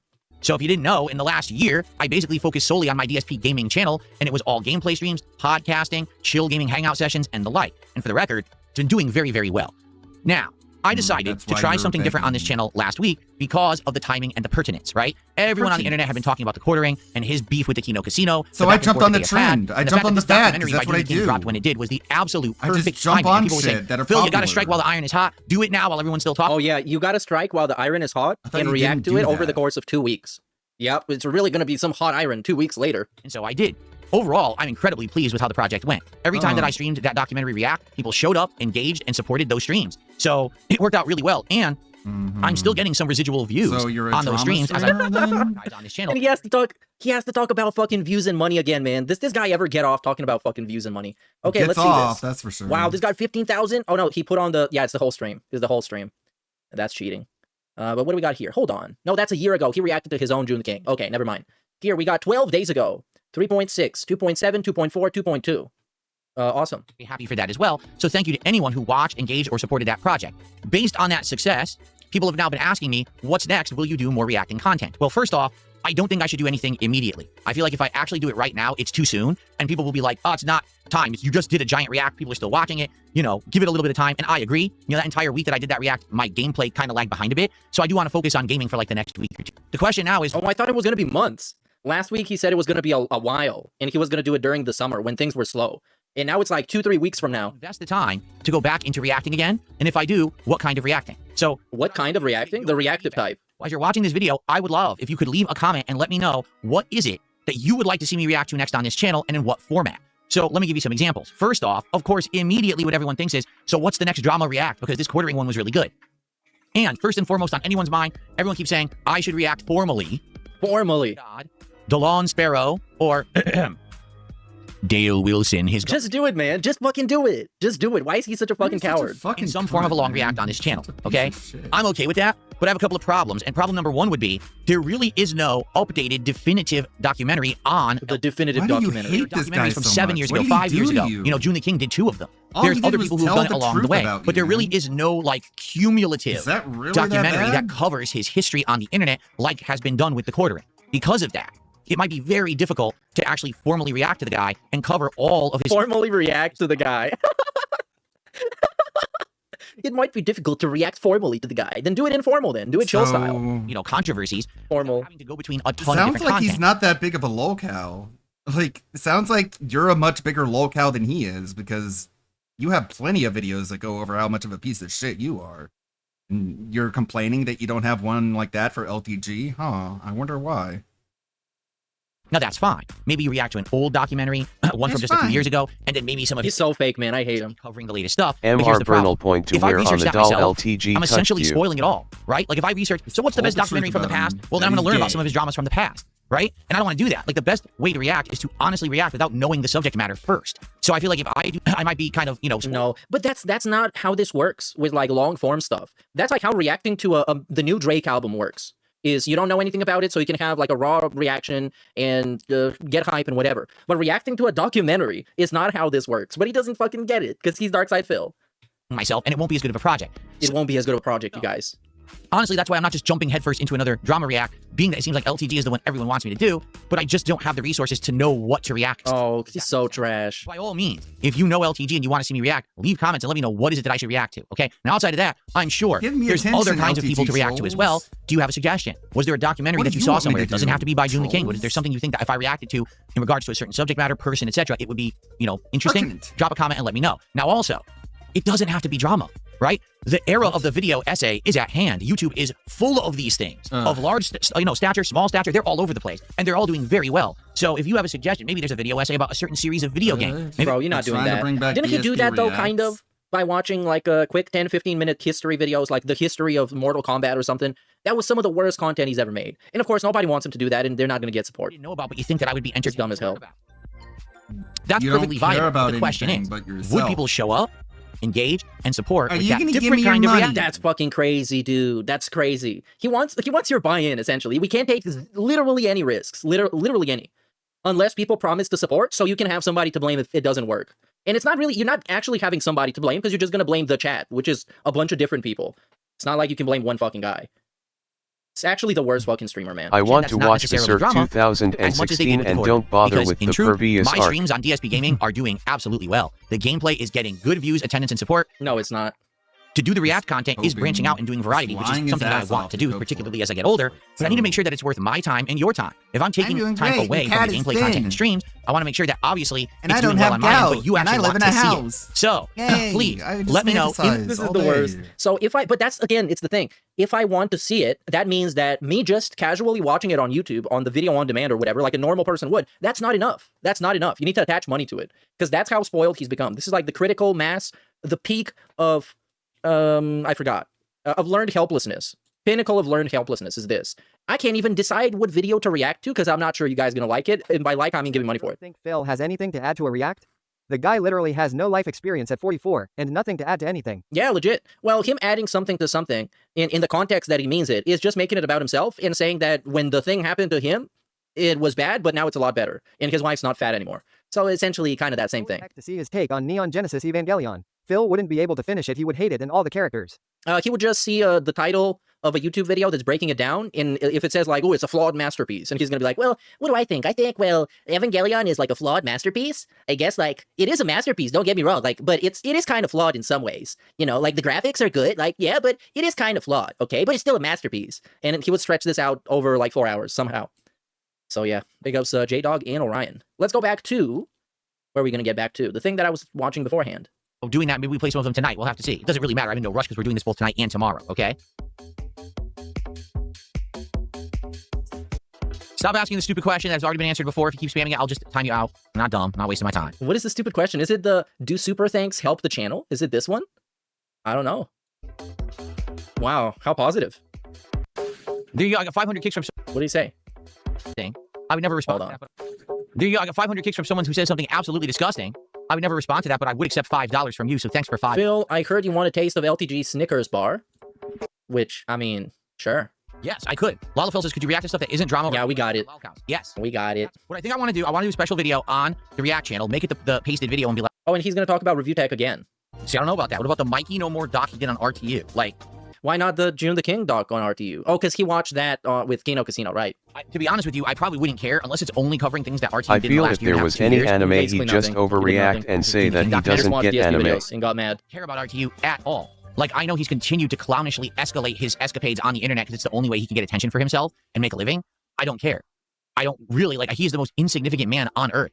You understand that, right? I love him. But that's what the content should be, though. That's what the React content should be. You should straight up be detracting somebody. Because he obviously hates Wings. He obviously hates RTU. He obviously hates Low Tier God. Just have a segment just like this, but make it last like 5 hours. Skid mark on a pair of dirty underwear. It doesn't matter. You wash it off. Oh, and you call them poop.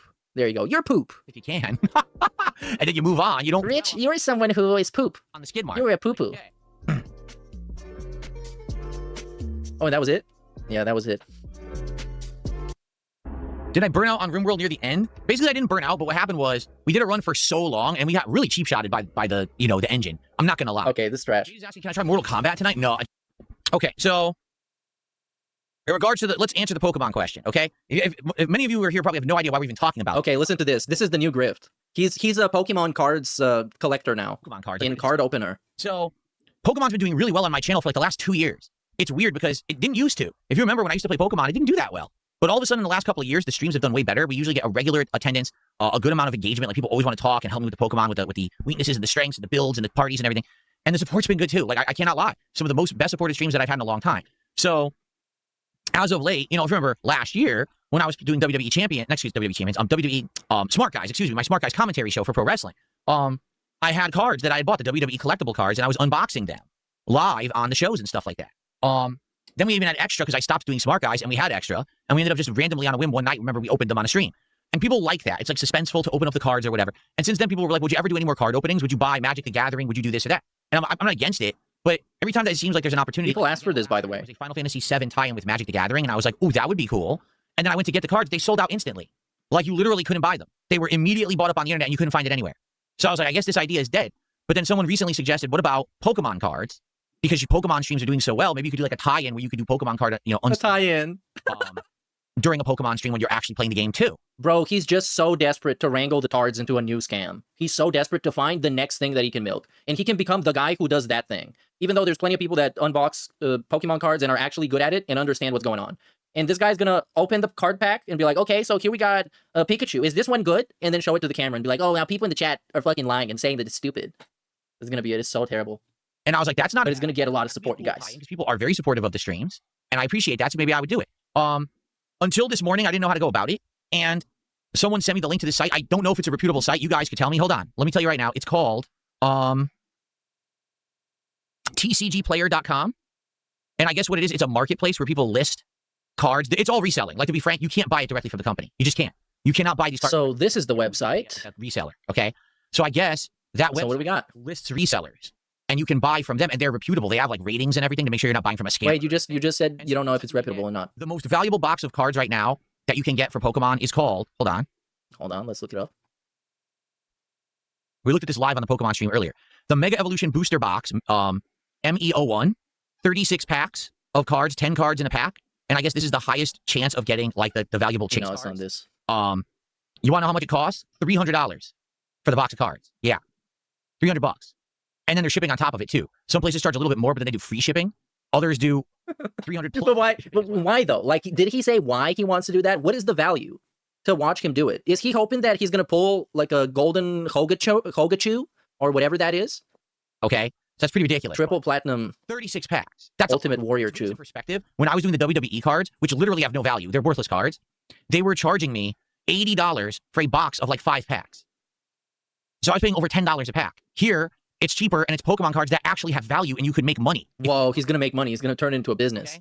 So I'm just saying, like, this seems to make more sense. I don't know what was going on with those WWE cards. I think people are just idiots. Maybe they just wanted the...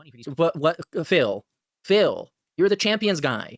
You spent a biblical amount of money on cards that weren't even real in reality, that were made out of pixels. Cards that have no value whatsoever. The other thing is, with these Pokemon cards, if you're unboxing them during a Pokemon stream, like, oh yeah, you know, the Pokemon we're actually using in the game right now, and now we can unbox and see if we get some of those Pokemon. And if we get them, what happens? What happens if we get them? You can use Pokemon cards to bring back goals. Yeah, he could do that. That could be a legit thing, because that is a goal. He's not going to randomly open them. There's going to be some pattern. That's a good point. I hadn't thought about that. And it's not going to be the support goal, so he doesn't like end up bringing the goals back, which would make the trolls win. It's going to be a whole separate goal. Very, very creative and interesting and smart. A lot of the Pokemon, or most of them, right? Which is really cool. When I was doing the free... But this sounds like a game for kids, where the objective is, okay, let's see if this is going to happen. But if it happens, what? If it happens, it happens, and that's it. The WWE cards, I didn't even know 90% of the wrestlers. I was like, who the hell are all these NXT and all this bullshit? It seemed like most of the deck that they had was NXT wrestlers no one had heard of, you know? Yeah, it's almost like you're not going to get a bunch of good, valuable, expensive cards off of packs. It's almost like that's their whole business strategy, to sell you a bunch of trash, and in every 1,000 cards to have one card that is decent. It kind of sounds like a different place that has slot machines in it, right? So, you just don't know what's going to happen. I think it would be neat. It would be something fun to do. And like someone said, if I were to do it, I would probably buy an album to put the cards in, and I'd probably buy some sleeves for if I happen to get a semi-value card, I want to take it into a good condition, you know, so I don't damage it by accident or whatever. Like, I wouldn't be against that.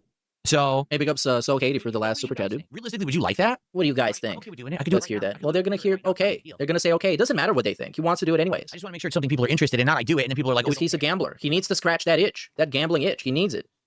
He needs it. It's important. Like, oh, well, then I guess I shouldn't have bothered, right? So that's what we're talking about. We're discussing it. It's a possibility. The thing is, with Pokemon Fire Red, one guy said, I don't care personally. Another guy said, I would watch it. I think maybe 2 more. So that's 50-50. Pokemon Fire Red. So once that's done, you know, what's next? Realistically, you know, people want me to play Champions. Maybe we can play Champions. I don't know how long that would last. I'll be honest. I don't think we're going to play Pokopia. Like, at this point, the hype's already dead. No one's talking about Pokopia. It's like a dead game already.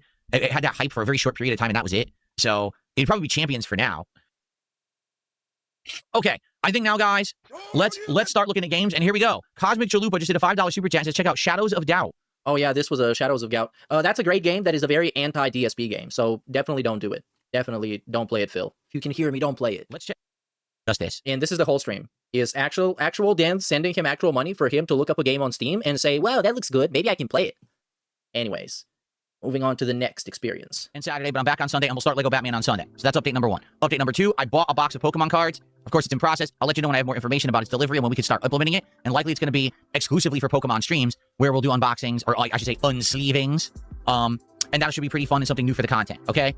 Number 3, this one, I need your feedback. It's important that I get it. So, folks, as you well know, last week I did a long-form react event to the Quartering documentary. Oh, are we going to get a follow-up on the stupid video he posted? Okay, let's hear that. By June the King. It went pretty good. I mean, it didn't break down the walls. It didn't go crazy. But the views are not bad for my React channel, okay? And, to be honest, it was profitable. The streams did well, and the videos are getting some on-demand views after the fact. Therefore, what I would like to do is do some more long-form reacting. However, I don't want to just jump into it before we're sure what would make sense. So, I put up a special video. I made it the highlighted video on DSP Reacts, and I would like you all to give it a watch, and please respond to it, because your responses on this video are going to directly influence what I do for my next React event. So basically in the video, I say, what should I react to next? And I actually talk about some ideas. You guys have already given me a whole bunch of responses, and I appreciate that. So I'm going to go through these, not right now, but I am going to go through these and sift through and see what you guys, you know, have recommended or suggested. And take a look. Already I've got a whole bunch to go through. So please respond. And what I will do is maybe in the future, maybe give it like a few days to a week, we will go through some of these. We'll analyze them, see what suggestions people have come up with. Keep in mind, reacting could be anything. Oh, so nothing. It doesn't have to be a long. Let's see what we got on this screen. Big ups Ursa Major for 26 months, dude. So we got Daigo versus Menard. Can you unironically react to detractor videos such as Memology and Mighty D?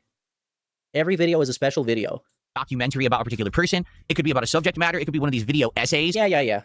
A million. Come on. Oh, Jasper segment. That's exciting. Yes, it is true. Jasper is incredibly shy and timid with anyone but myself and my wife. Just this morning. Because you don't let him around delivering anyone to our else. neighbors, and he runs to the front door and alerts and starts hissing at the driver. He's so upset that the driver would be near our house. No, he and I'm like, didn't. Jasper, that's just a delivery guy. Be nice That's to him. You're not not supposed to what be mean to a cats delivery person. do. And he keeps hissing until he goes away. He can't It's take not what cats Bro, they do. literally pulled I his don't claws out. believe He's you. traumatized. No wonder he doesn't want to do anything with anybody. So sadly, there's nothing we can do about it. He hates all other people and he's deathly afraid of them. Spoons, I think you're the person who emailed me, right? Yeah, that's how I got the cards. I used your email and I went to that site and I browsed around and I looked for someone who had a high rating, like high, feedback, and that's who I bought the box of cards from. Yep. So thank you, Spoons. It was Spoons in the Kick Chat who recommended the reputable place to buy Pokemon cards from. Why can't you tag me? Because I haven't typed in chat for a while. Now I have, and now you can. Anyways. Oh, by the way, it guaranteed that in the box there would be at least 3 high-value chase cards. Holy shit. High-value cards. What kind of a website did you direct Phil to? What is high value? Like $2? Probably? I don't know. Considering that most of those cards are probably like 10 cents, maybe less. I don't know. You guys probably know better. And you definitely know better than me. So we will all 100% blame Spoons. He's gonna break even, you guys. We all know how this works, right? You can literally, if you're someone who's actually like into trading cards and you buy 100 boxes, you'll get nothing. And then it'll be like the schlub who doesn't know anything about cards, and he'll somehow anything $15 and up. He'll get like the insane value card. Well, I mean, that's not giving you any sort of value, I guess. Curious with the new card. So let's actually talk about this now. With the new Pokemon. Oh, so this, okay, hold on. This is what he is hoping is going to happen. The actual beginner's luck. He hopes this is going to happen. And then, like, cats hiss as a way to, like, warn other people or animals. A cat is not going to hiss at something that it knows is not looking or hearing it. Like, either Jasper is literally batshit fucking insane, which he shouldn't be in that situation, in any case, if that's the case, or Phil's lying. He'll be like the schlub who doesn't know anything about cards, and he'll somehow... So this is Phil, like, this is his lottery ideation. This is him pretending like, oh, I'm going to be better than the quartering. He's going to open all those Pokemon So this packs begging and he's not figure going is to make now money spending off it. money on Pokemon cards. Yeah. What the fuck? Right. And he's like, he's fantasizing about pulling a super duper rare card and getting rich, because that's just the way he sees the world. He sees the world as just like lotto pull after lotto pull. It's all just, it's the most fucking scummy way to live. And he'll get a pack of cards, he'll open it, and he'll get... Like, he's completely abandoned the idea of ever earning anything in his entire life. So it's just all, can I win the lottery again? Get like the insane value card. I'm just curious with the new cards. So let's actually talk about this now. Fucking hell. With the new Pokemon cards, okay? What is the highest value of a new card? This is, by the way, whatever hobby you have, whatever thing you enjoy doing, this is the worst person to have in your hobby. The guy who only thinks about the prestige, the guy who only thinks about how he can grift off of your favorite thing that you do because you enjoy it and because it fulfills you and because you think it's fun, this motherfucker will inject himself in your hobby. The person just can to make a literally profit. come and What a fill great the fucking food guy. bowl every few Today, hours, change the I'm litter curious, like, box what would be once a the day, considered and high leave, and value the card cat you can will get be out of a new fine for a box? week. How rare are they and what are they valued at today? Because obviously, you could get a card from the 1990s that's worth like $1 million. But the question is, what is the value of cards today? $1 billion, $1 trillion. Just keep fantasizing about your get-rich-quick schemes. Oh, no, they're unopened, Jaden. It's a guaranteed unopened box, 36 packs. Tony Macaroni, I don't care. Tony Macaroni says, you realize when investing in card games, you have to keep the box sealed. Don't open it. Wait a few years and resell it for possible content. He already Opening won it the kills its lottery value. I by don't once care. being a I'm well-known not a Pokemon YouTuber, investor. but his He greed doesn't care ruined it. about value, you dumbass. He And just just hopes has that a bunch of no those cards are going to cost a lot of money gratitude. so he can sell them and make a profit, you moron. I have a channel on YouTube called Unsleeved Media that's focused around it. I'm not going to be doing it. I'm doing it as part of content for fun with you guys. You understand that? I'm doing it for fun, you idiot. That's why I constantly talk about the monetary value of the fun thing I'm supposed to do. You understand? That's so fun that I just constantly talk about how much money I can make off of it. Dumbass. I'm doing it for fun. That's why I'm going to make it a goal for you to give me money to open one of those cards, dummy. He says, how would you know what cards are a hit and what aren't? This would be up to you guys. I don't know anything about it.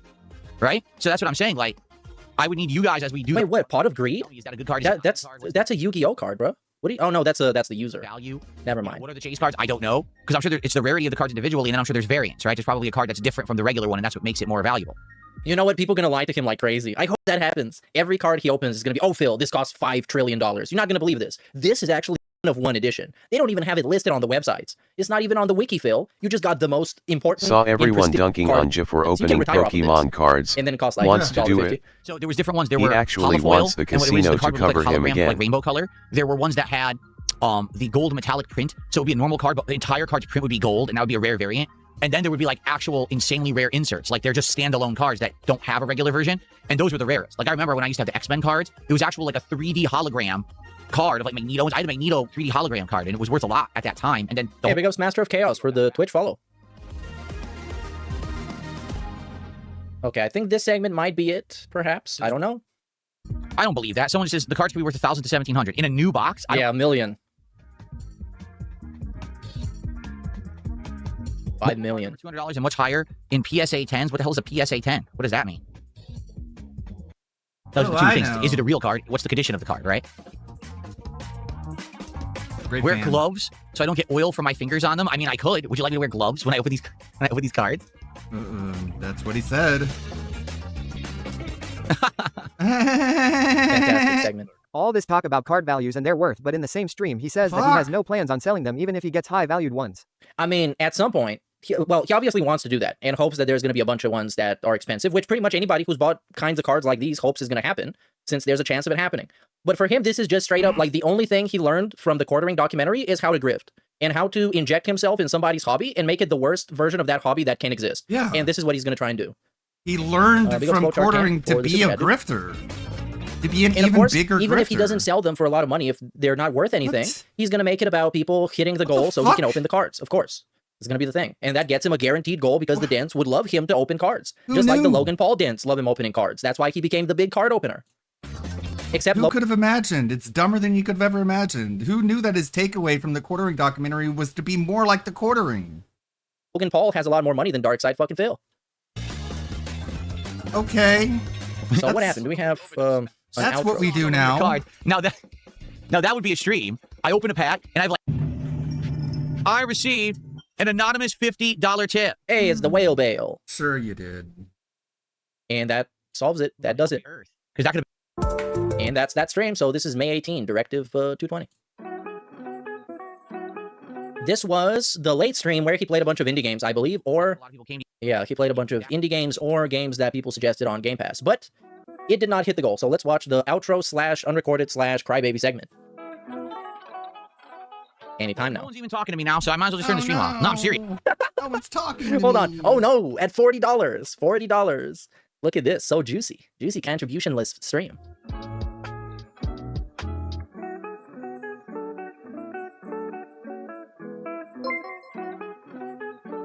So, this whole Pokemon card thing is just him buying a bunch of lottery tickets and scratching them off on stream, and not even cashing out if he just wants a good card to feel like a winner. So sad, dude. Yes, pretty much yes. But many people like making it for content because they actually know the cards, and they can judge their value, and that makes it entertaining, and it I guess it justifies its own existence as content. When you're like, okay, I wonder if this guy's going to get some cool cards, and also know how much he can sell them for. But he's like the dude who knows nothing about anything. And he just straight up telling you he doesn't give a fuck about Pokemon. He just wants to grift off of it because the Pokemon games get him good views. Well, not good views. They get him good money. So essentially, that's it, man. That's pretty much it. It's like lottery tickets with pictures on them. Anyways. No one's even talking to me now, so I might as well just turn the stream off. No, I'm serious. Like, I think tonight was a bust. Bye. I think what was we're a bust. Is either I decide what game we're going to play, or I just ask you guys for suggestions like we did the other night, and then I pick one. Like last night, everyone was very eager to see me check out games that they wanted to suggest. And to be honest, based off of last night, there's a few games that probably I would want to try, but I think I should have just picked them and tried them, rather than it being you guys vote, because what ends up happening is people vote for stuff and they don't care about it, and then they complain it's boring. So I think what we will do, likely, is this coming Wednesday night, we'll do another game tryouts night, but I'm going to pick the games. I'm going to look at the list and say, okay, I want to play this one, this one, and this one. And we'll definitively check them out. People will know that I'm playing them, and go from there. Because to be honest, I don't think any of the games we played tonight are going to work as full playthroughs. The Baby in Yellow couldn't be anyway. That's not even long enough to be a playthrough. That could be like one night stream in the future just to actually go through it and see what the game is, and then finish it, because it's early access. Not a long game, right? It's probably only like 2 hours long anyway.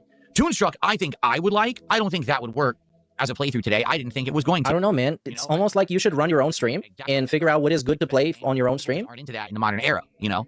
I don't know. I don't think it's all that complicated. What I'll have to do for the next stream like this, because I can't trust the polls because people are just being idiots voting on shit they don't care about, and then they just complain about it, you know? Maybe you can dangle some more keys in front of the dented audience. I don't know anything about Melanie Mack.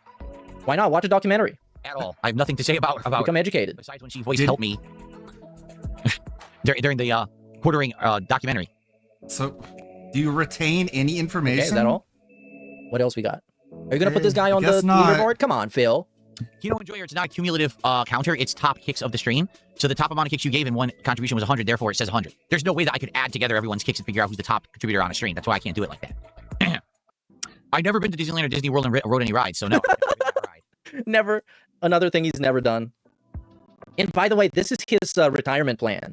For, I guess, like 2 decades at least. Content to be about how much things he's done and how much he has he could add to any sort of conversation. Because anytime he starts talking about retirement, he's like, yeah, I can just be like, I can talk about what it was like to watch video games and play video games from back in the day and like Street Fighter days and shit like that. Bro, you've done nothing in your life. You actually done nothing. You pissed away the best years of your life sitting on your ass and spamming video game videos on YouTube that people don't really even respect you for or think have any value nowadays. And now you are in the sunset of your life trying to cope and pretending that you're looks maxing and finding new and innovative ways of extracting money from a dying audience. Like, yeah, make that last 20 more years. I'm sure he will, though. He really does. I'm sure he will. He will have the last laugh. Why not ban the whole chat again? Because I don't have to. I could just ban you. And now the #1 retard is gone. Based. He said retard. He's so cool. What happened to the blackjack game? I wanted to play it, but people voted for other stuff all night. So we didn't play it. Like I said, I want to play it, so maybe that's definitely one of the ones that I will select for Wednesday night then. Joseph, I'm glad you had a good stream.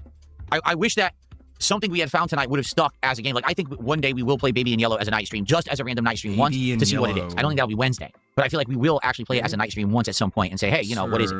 But outside of that, I don't think we're going to play the other games Baby again. in Yellow. Okay, anyways. Night where, so I do think this is the better way to go about it from now on. We'll do a night where you guys nominate everything and I'll look at all of it. Nominate, by the way. Nominate is a great word because nominate means send him a super chat with the game that you want him to play. Your nomination. Because that worked great. The first time we saw that, when people were pay-pigging on the night stream, that worked great. Top 3 games that I thought that you guys nominated, and we'll try them out and see if any of them are good, and that's how we'll proceed.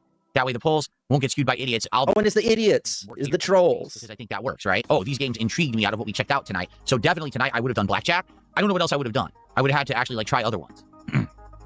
Chong Wu Chang, the game that I skipped last year because I thought it looked stupid as hell, like a stupid, you know, Souls-like kung fu game or whatever. Well, guys, I gotta go soon. He has to go soon, by the way. He had to go a while ago. As you can see, it's 15 minutes to 10 his time. We're special uploading tonight because I'm just gonna leave the stream archived again public 2 nights in a row. So I saves me some work. So last chance if anyone wants to talk about anything or ask a question, we'll chill for like 5 more minutes, and then I gotta get out of here. Let's see if someone wants to ask a question. You know that?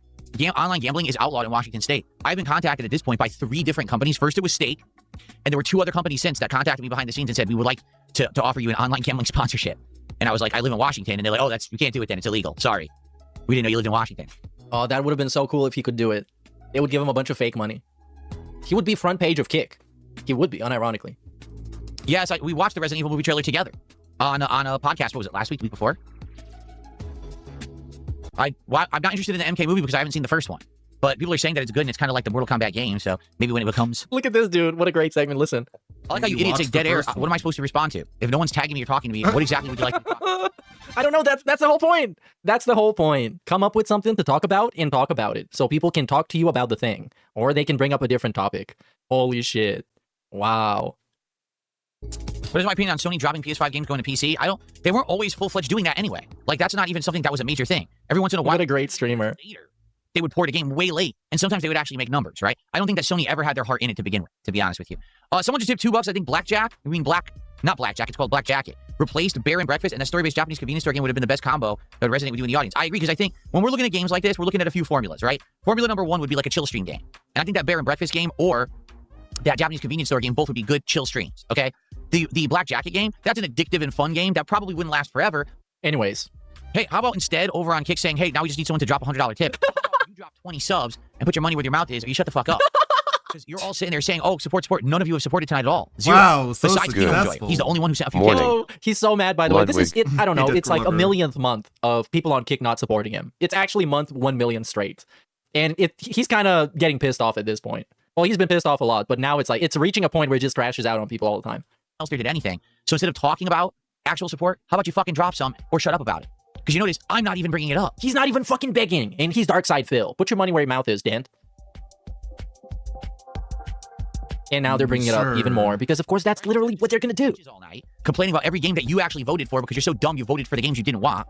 How about you actually man the fuck up and stop being bitches? But no, you're falling for it. You're doing exactly what they wanted you to do. So even, excuse me, even if they rigged the poll, you played the games that they wanted you to play that were supposed to be boring. You were bored. Everybody was bored. You didn't make money. And now they're bringing it up. And you're falling for the bait again. It's double style bait taking.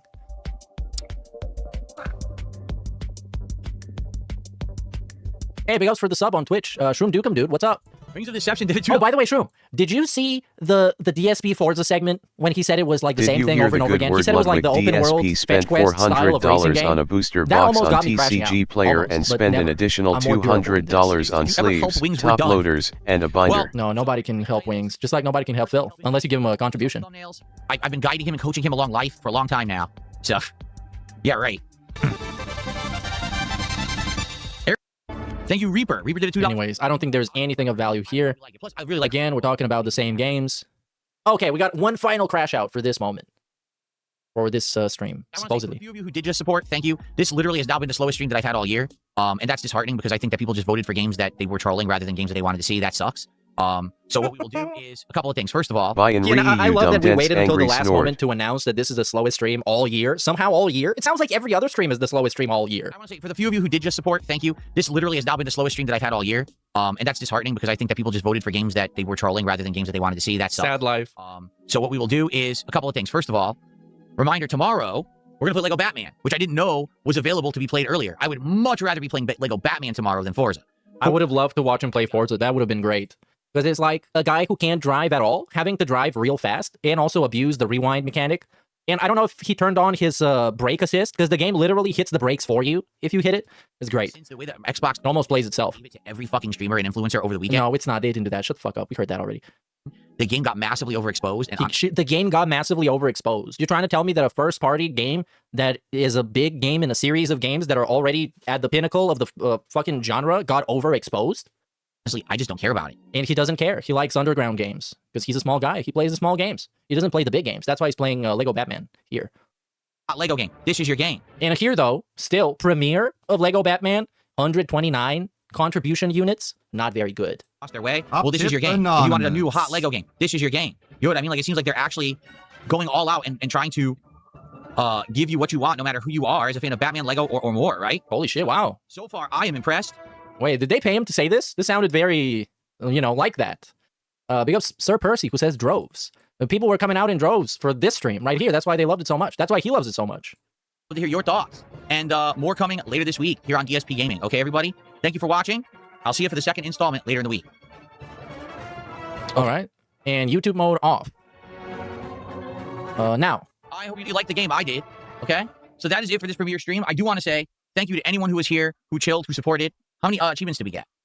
Oh, this is a good bit now. 1% of players have gotten this achievement. Bruce's Grey Ghost costume, complete the prologue, and unlock Jim Gordon. Well, it's probably because not a lot of people paid for the advanced version like I did. That's probably... Phil, you're overexposing the game. You paid for the advanced version? GTA 6 will be overly exposed and Phil will hype the game to his Because deaths. then you're fucking over the small guy, the small YouTube channel that is out in the streets, that is eating food out of trash cans and the dumpsters behind the restaurants. They're trying to make ends meet, doing the hard-working little man's content. And you're taking the food out of their fat wives' mouth. Probably why. So, anyway. So far. Anyway, sounds good. On Thursday. Okay, guys? No. Great time for me. But he didn't get paid, so it's not like something. Yeah. Come on, man. I'm about to upload and I'm about to eat. Like, we get it. Any YouTuber wants to play the thing early, so you can have footage and you can have a review and you can have all that shit. We know that's how the whole system works. But if you're the guy who cries about the system working like that, and you're participating in the system, then you're kind of lame. Hold on. There was a great clip that I think exemplifies my point. Corruption is not bad. Corruption is only bad if I'm not involved. Yes. But if I'm part of that corruption, I defend it. Yes. I defend it. And this was pretty much that. So, anyways, this is the Sorrow stream from literally last night. And let's see what happened then. I don't know if there's timestamps. There is. But he got wailed out pretty much. And nothing interesting happened, I guess. Because people in the Raw Phil comments are saying that nothing important happened.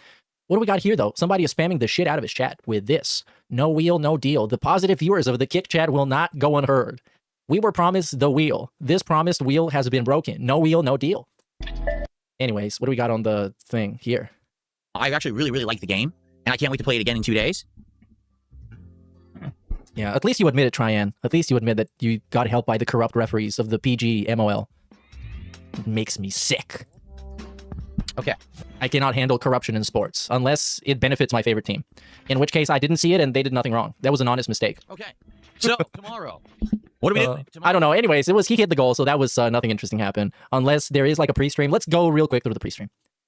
Let's go, but actually like real quick. Obviously pushes you into the second half of the game. Because he's going to be building up attendance. Damn, starting from like 46 viewers. He's going to need to build up a lot. We still building up here? Oh yeah, we still building up like 20 minutes afterwards. Repetition and boredom where Phil the Builder. Seeing the same thing over and over. It's going to be all new stuff. So it'll be one of the fresher streams of the game.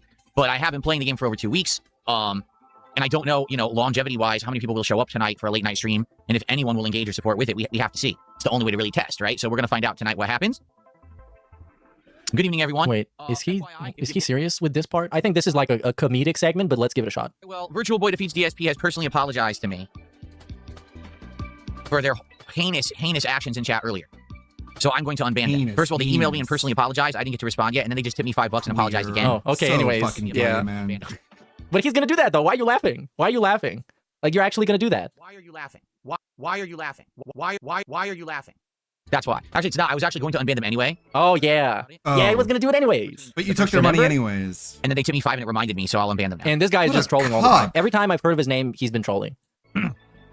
So there you go. Anyway, but you have to understand, guys. Disgusting levels of cuckery. You can't just say and do whatever you want. No wonder your chat's full of gay boys. You have to abide by said rules. Everyone is the same rule set. You can't say insulting things. You can't spam the chat, etc., etc. It's not like you don't know the rules, right? You don't. No, I don't know. Can you repeat the rules?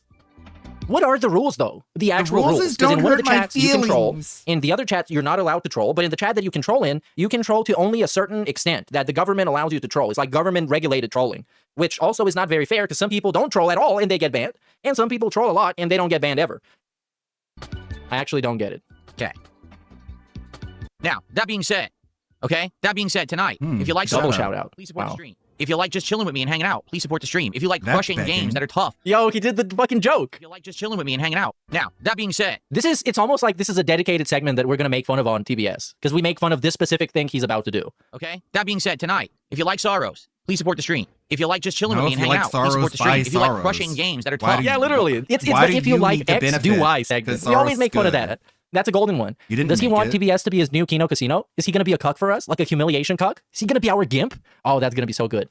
Them. Please support the stream. All right, Sorrows has kind of been up and down when it comes He's going to be in chat being like, hey, you guys, I had a really stupid segment about Forza. Can you make fun of me? Sometimes not so much. I've kept it in the rotation because in general it's doing all right, but I don't know how it's going to go tonight as a late stream. I would like to keep playing it, but... Oh, his outfits, by the way. I closed the tabs already on the previous streams, but his outfits have been very terrible. I don't know what else to say. It's been actually like dog shit. And now he's wearing a t-shirt from, no joke, like 2009. I need to know that people are going to be here to support it, and we have to see how tonight goes. Okay, we're going to hang out for about another 10-15 minutes before we start, and then we'll see what happens. So earlier today, the LEGO stream did okay, yeah, we're not going to do that. Didn't do horrible. It was kind of middle of the road. It did great, you motherfucker. It did great. It hit the stupid goal, and it got wailed out. What do you mean it didn't do terrible? And it didn't do great. Please, let's have a good stream tonight. And I mean attendance, engagement, and support. I mean everything. I don't mean, oh, no one's here, no one's paying attention, and there's no support. And I don't mean, oh, all of one. I mean, I want to have a nice, well-rounded stream. So let's go. How about this? Okay. Kick segment. Get ready. This is the dedicated kick segment. Be as honest as I can with you. We got the whip tonight.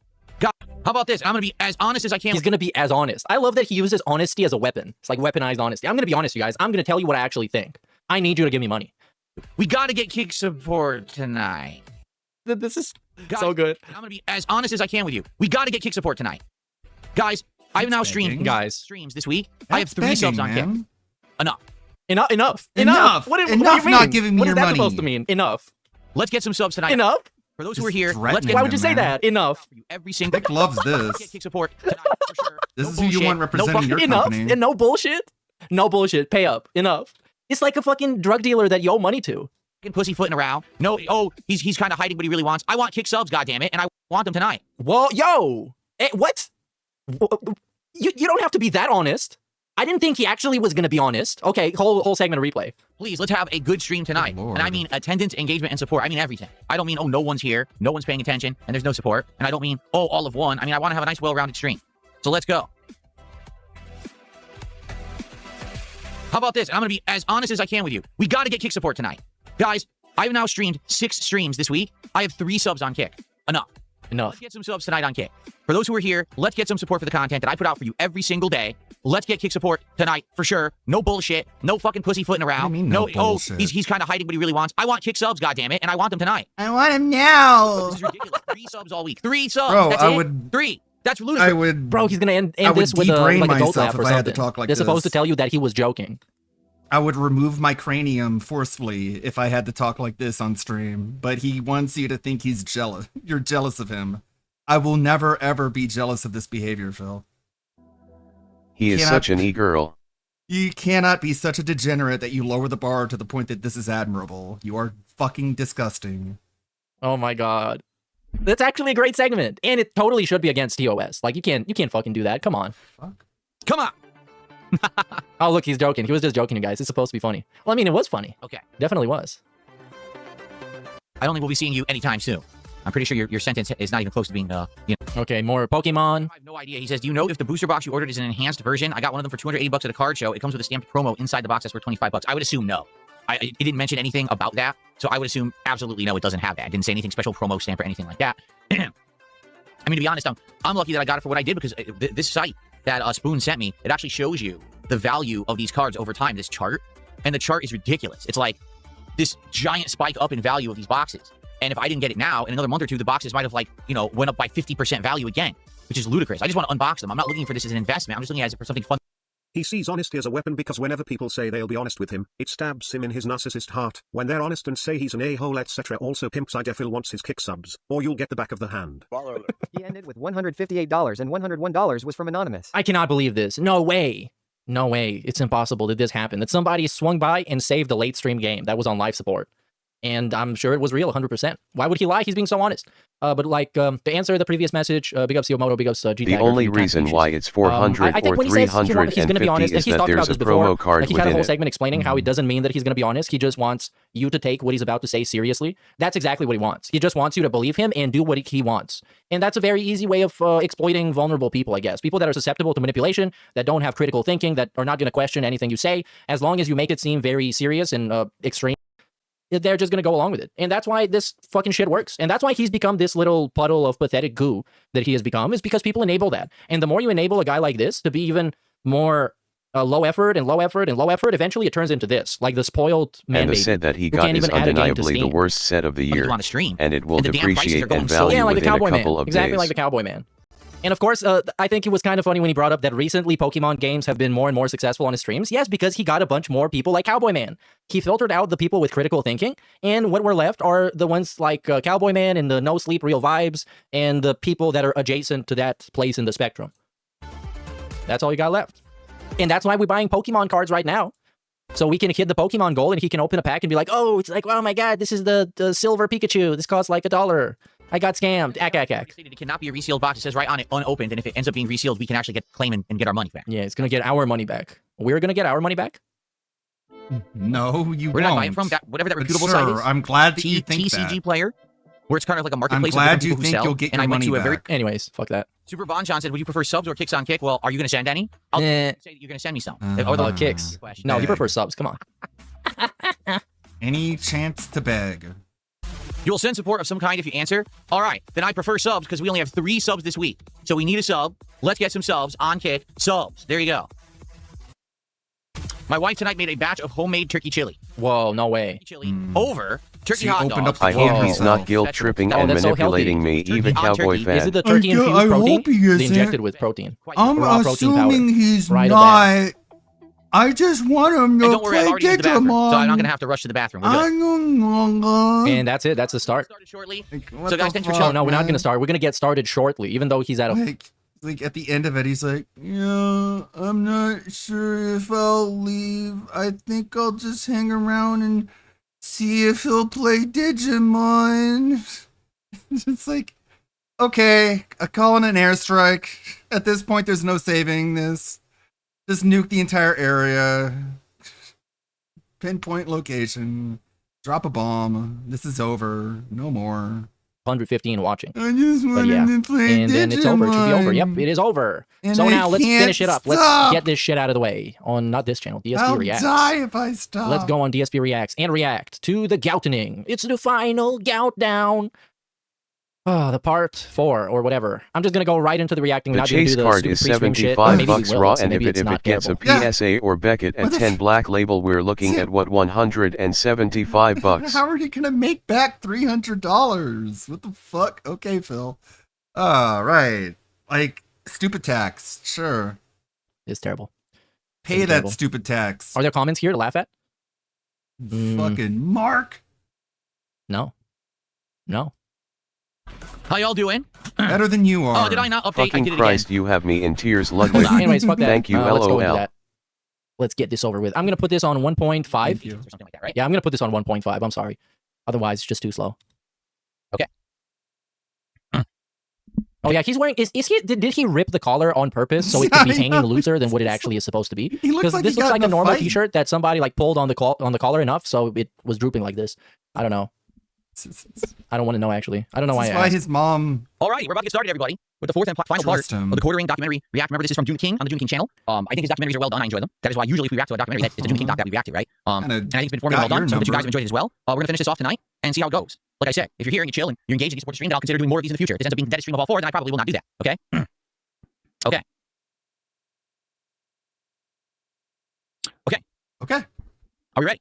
Ready to start? you? All right. So here's the thing. I think that we should go back a few frames. And the reason I say that, I forget how you go back frames on YouTube. Is it this here? No. Is that back or forward? That's forward. This is back. Here we go. The reason I think we should go back some frames, if you remember, what we need to do is right here. Okay. So this is footage. What do you of think the about Quartering Only and Mac, it's two Phil? employees. Oh What no, do you we're think gonna about go her? through this Just, footage again. It's like, oh my god, you guys, look, she's so uncomfortable. December of last year, November of last year. It was definitely end of 2025. Okay. And so basically, they're at this convention, and there's a scene. I just kind of want to play right from the start of where we were. I want to go Holy back here. mouse curses. This is just single frames. But this is going to be here we go. I want to rewind because No, this is gonna get skipped. and it actually like blew my mind, and I couldn't react to it Holy immediately. mouse Blew his curses mind. then Oh no, now we have to watch it because he didn't react flies in initially. Nova's room. The first time he was so shocked and appalled that he didn't react. Okay.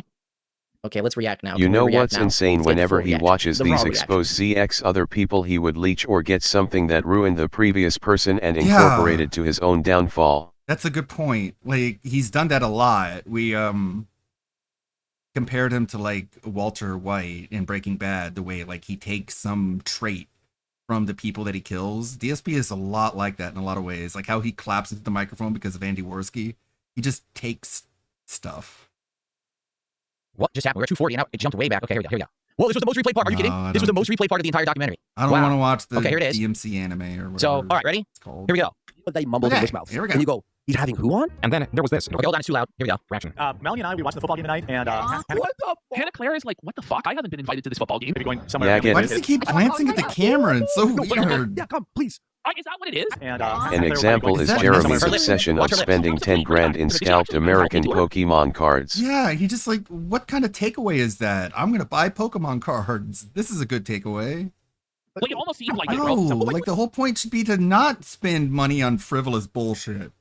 At the very least. No, buy more shit. I mean, so this I couldn't believe what I was seeing last Moral time. of the Oh my god, story. he couldn't believe it. She was gonna get kidnapped. Was actually said at the event. So all of a sudden, the Quartering starts saying, "I'm going to be watching the football game with Melanie Mack." All of a sudden, this other employee's like, "Wait, what? Just you and Melanie? I'm not invited? What's up with that? Why am I not invited?" And then immediately Melanie's like, "No, you can come." Right? She was immediately, "Oh yeah, you can come." And then she mouths, "Help me." She didn't say help me. She Come didn't on. But I get the ask point. It to was come. essentially a help me. Seen up to this point in the documentary, right? It was essentially like, this guy's weird. Please come hang out with us so it's less weird. Seen Jeremy drinking, getting on stream frequently, acting a fool. Let's be honest, saying ridiculous things, trying to contact women, saying things about the women that he has on his streams and on his show. He's simping and or obsessing over certain women and creators on the internet. We talked about how last time that was inappropriate because he's married. He's publicly talking about this kind of things, not like what a married dude should be doing. Okay, and now he has these What employees. if the wife and this is is okay taking with place live it? on his own live stream at this political event, where he says, "Well, I'm just going to watch the game with one of my female employees, like just him and her together in the room." And then the other female employee's like, "Well, why wasn't I invited?" And then she mouths, "Help me" to her. She didn't say. So how exactly was this supposed to look? Like really? And this is his stream. This isn't like someone edited this. This is his archived stream. He's putting this out to the internet. People are seeing it live take place. So how did you think people were going to react to that? You know what I mean? Like, Not great, I guess. Yeah. I really am lost at what's going on here. And again, it's none of anyone's business, but this is being publicly broadcast. People know that Jeremy is married. Why? Because he told everyone. Oh, come on. We got it. Yes, we got it. You know what I'm We saying? got it. And this is, again, I love this segment because it's a social cue. Obviously, Melanie Mack doesn't want to hang out with fat, retard, weird doofus, the Quartering. And obviously, if that other chick was there, it would be a lot less cringe and awkward. So, of course, she's trying to get her to come over. But this guy needs to explain everything to us, as if we also do not understand social cues. He's married. He's talked about this over the years. He even said how his relationship with his wife has been a struggle because of how much he works and all the stress of it and everything. And then this is taking place. I mean, this is super embarrassing. Okay, super duper embarrassing, I would say. Like, if you're talking about the most embarrassing moments, right? Oh, he's going to bring up jerking off. Where it's all on you. But when the embarrassing moment is involving other people and it's like take place live in front of people like this, like I would argue this, if I was looking at the entire documentary, it was my documentary, I would be like, this is my most embarrassing moment. I would declare that. I'd be like, now this definitely is the most embarrassing thing. You know what I mean? So, No. Right. I don't know if he feels that way. And from what I understand, because of course, when we talked about this last time, people started talking about it in my streams the last couple of days, and they were like, so these two vehemently 100% denied that this is what was taking place. No, it wasn't like that she actually was asking for help. They weren't uncomfortable. That's not what was taking place. But then how do you deny the video evidence we're watching right now? The video evidence. How do you deny this? How can you say that's not what it was? You know, I don't get it. Okay. You don't get a lot, man. She did. So that means if we watch the video of you and Kat on the love seat that you masturbated on, and she looks really uncomfortable, like, how do you deny that? I guess you can't. We have video evidence right there. It's like the two of you looking really, really awkward. It doesn't matter what you say. We saw. It was the proof. Okay. Then what? First, she immediately says, you can. The moment I can't watch football with you guys, she says, you can. Like, so why was it not in the conversation that we're all employees together, we're gonna watch football together? Why was it only those two and not the other one, right? You're welcome in female speech. Watch this. Oh, yeah. Whoa, wait a minute. Yeah, she fucking said He has shit no about clue what's even being Last communicated, huh? micro. Watch this. Oh, now watch his face here. So his plan? Yeah, he definitely got cog blocked. Even though Melanie Mac probably wouldn't let him. Why would 'cause this he's a be the doofus, most he's a dork. embarrassing And moment? the only reason they hang out with him is because he gets them money. No. Like, he's such a fucking alien. DSP, did you forget the part where he pissed in his own DSP basement? is an ironically LOL cow disinfectant due to the excessive over-explaining or downplay it. Don't you think filming yourself pissing in your own basement on the floor? You'd think that's more embarrassing than this? No, he doesn't. He thinks this is the most embarrassing moment of the entire documentary. Okay. Just like he can't read the room at all. Well, I guess I just can't do what I want to do originally. Come on. Again, even if it's not, even let's say that's completely speculation, that's completely fabricated. What are we, as the viewing audience, all right, supposed to think for what we just saw happening? Right? Like, what are we led to believe? Uh-huh. Now, We admittedly, use I our will say own eyes something, and okay? ears and we If this come actually to was our what was going on, if this guy was being a creeper, and it was a situation where these women felt uncomfortable, why are they working you, with him? we And need why to did they, I guess ask up until this last week, they still work with him? I don't know what the case is now, because I've been hearing rumors again. I'm not following the active stuff going on. I heard that now he's podcasting by himself, and they're not on the show anymore. Like, they just disappeared. Okay, but that only took place like in this last week. So if this was happening, I turned the volume down too low. I'll up the volume a little bit then. My bad. Thank you for telling me. I'll turn the volume a little bit back up again. Creeping on strangers in public is far worse than your friend / coworker. They get a lot of money, probably. I don't know. There's so much more embarrassing Why are we still with it? Why have we not said forget it? This is worth it. This is crazy, and we're out of here. Floor pissing. Now, of course, there's speculation in chat. The money was too good, right? I've also heard he's got stuff on them. Like, because he's working with them for so long, he knows personal things about them that they don't want thrown on the internet. They're afraid that if they were to cut ties with him, that he would dump all of their dirt on the internet to get back at them. I mean, I don't know. I love how he's having his little Kino casinos here. Who knows? Again, it's speculation. It's speculation. If we have no evidence of anything. Yes, I know. You don't have to say that all the time. It sounds like you're scared of having an opinion. And now I guess you can gossip about people on the internet. Literally, that's all you do right now. I don't know if she's back. But it's just weird to me that this took place. We just saw it. You don't need the disclaimer. We just saw exactly what happened. Yet they still worked with him for all those months. I'm very confused about that. That's, weird. Okay. The reaction was exhaustively analyzed. The tweet farm's Twitter account even posted the interaction on Twitter, triggering a response from Jeremy. Jeremy calling it the gayest controversy ever. And the gayest controversy of all time. In real life. Jeremy. Big ups on Bulgaria beating Israel in Eurovision. Hell yeah, dude. Like I said, I think the song kind of sucks, but Eurovision is not about good songs. It's about catchy songs. So I guess congratulations. Congratulations. Watching a football game together with your coworkers, with your friends is normal behavior for adults in real life, but that's not what transpired on that stream. It looked like there was a pre-planned, only him and Melanie Mac viewing party of this game together. Why not me? And then pre-planned viewing party. Saying, yes, you gotta get involved here because, this is messed up what's going on. Like, that's not what happened. We saw what happened. It's not as he's describing here, right? These tweets, but not this one, of an AI rendition of the 3 at Amfest. Jeremy is portrayed slovenly, next to a fearful Melanie Mac, as Hannah Claire looks on with concern. The Kino Casino also covered day 2 and day 3 of the Amfest streams. Afterwards, they took a short break for the holidays and came back to cover Jeremy's declining channel. His video business, his YouTube channel, has declined to its lowest level in over 5 years, down 66%. 2026 was a different year for Jeremy, where he would normally make New Year's resolution to stop drinking, to lose weight, to work less. It appears he has resigned himself to stay the same. An unprovoked monologue from a January stream captures this. Okay, this is a little bit too fast. I'm going to put it on 1.3. I would tell guys this all the time at the bar. The bar I hang out at. Vine's perfect. Vine's perfect now. Thank you for telling me that I need to up. I appreciate that. It's a dive bar, okay? There has not been an attractive single chick that walked in that bar in 20 years. There is some truth to the fact that people, what is the saying? Like, people are living the exact life that they want to live. And that does play out. But I feel like compelled to always try and be like, yeah, but do you want it? Like, is this on? Like, there was a point in my life when I was kind of depressed and feeling in a rut, and I would be at that bar 4 nights a week. But like, I had a wife at home, which is even less of an excuse. But what have we said about oversharing? I don't know, Phil. Tell Triple P about it. Overshare this kind of personal stuff. Like what? That's not. Are your this shouldn't parents be your sick? content. Are they going to die any day Now now? he's publicly admitting, I was married at the time, but instead of staying home and spending time with my wife, I was going to the dive bar and drinking alone 4 nights a week. What are you doing? If it's true, whatever. It's your personal life. It's your personal problems. Now you're making your personal life public. You cannot do this. You cannot speak publicly as if the internet is your psychiatrist about your Phil, your psychiatrist was a 400-pound fucking drama merchant, bro. He told him about his pets dying and how he broke down. He said, one day I broke down so hard after my bunny died that I barely could make it to stream. And my wife had to inspire me and give me a pep talk. Like, bro. And this happened like a year and a half ago. It doesn't work. All that's going to happen is what's happening right now. I mean, sure, but... June put it in his documentary. Now, come on. No one would have ever known. If he didn't open his mouth, no one would have ever known that this ever took place. Everyone in life has personal problems. Everyone has things that happen. It's your business. You don't have to turn it into content for the internet at all. That's your private Well, business. Keep it don't to you yourself. do the Make exact content for same the internet that you thing, choose to but make public. except you That's just okay. That get can't be drunk in personal. your own house Right? and your Or if wife it is for just example, oh no, I saw this video, you disassociating made fun of from me on you. Reddit. Oh, boo-hoo, I'm really crying about that. I don't give a shit, right? Doesn't really affect me. But you do. You cried about Reddit every time. No, come on, man. Correct. Alan Come Rickson, on. the Phillies season.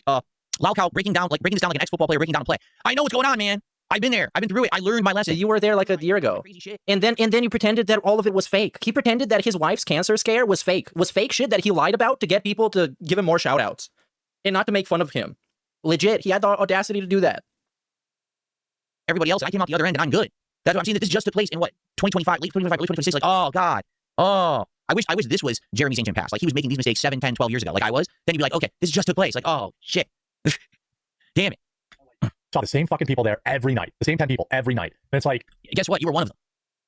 Man, no, like this is a rut so deep, you're never going to get out of it. Somebody who drank probably 4 to 5 nights a week and has now gone to maybe once every 2 weeks. There's a book I read that it's a really easy read. And I'm not telling anyone, hey, you got to quit drinking forever, because I don't think I ever will. My plan is probably never to quit, but it made it way easier to not drink on a weeknight. You know, it went from like 1 to 2 times a week to like, wait, I'm drinking like 6 days in a row. Like, what the fuck? In those clips, Jeremy claims he drank 4 times a week, but then it was 6 times a week. The important bit was that he was making peace with his addiction, aiming to drink less rather than not at all. There was a similar approach to his YouTube channel, as the Kino Casino were noticing. Yeah, he got on January 19th 20,000 subs.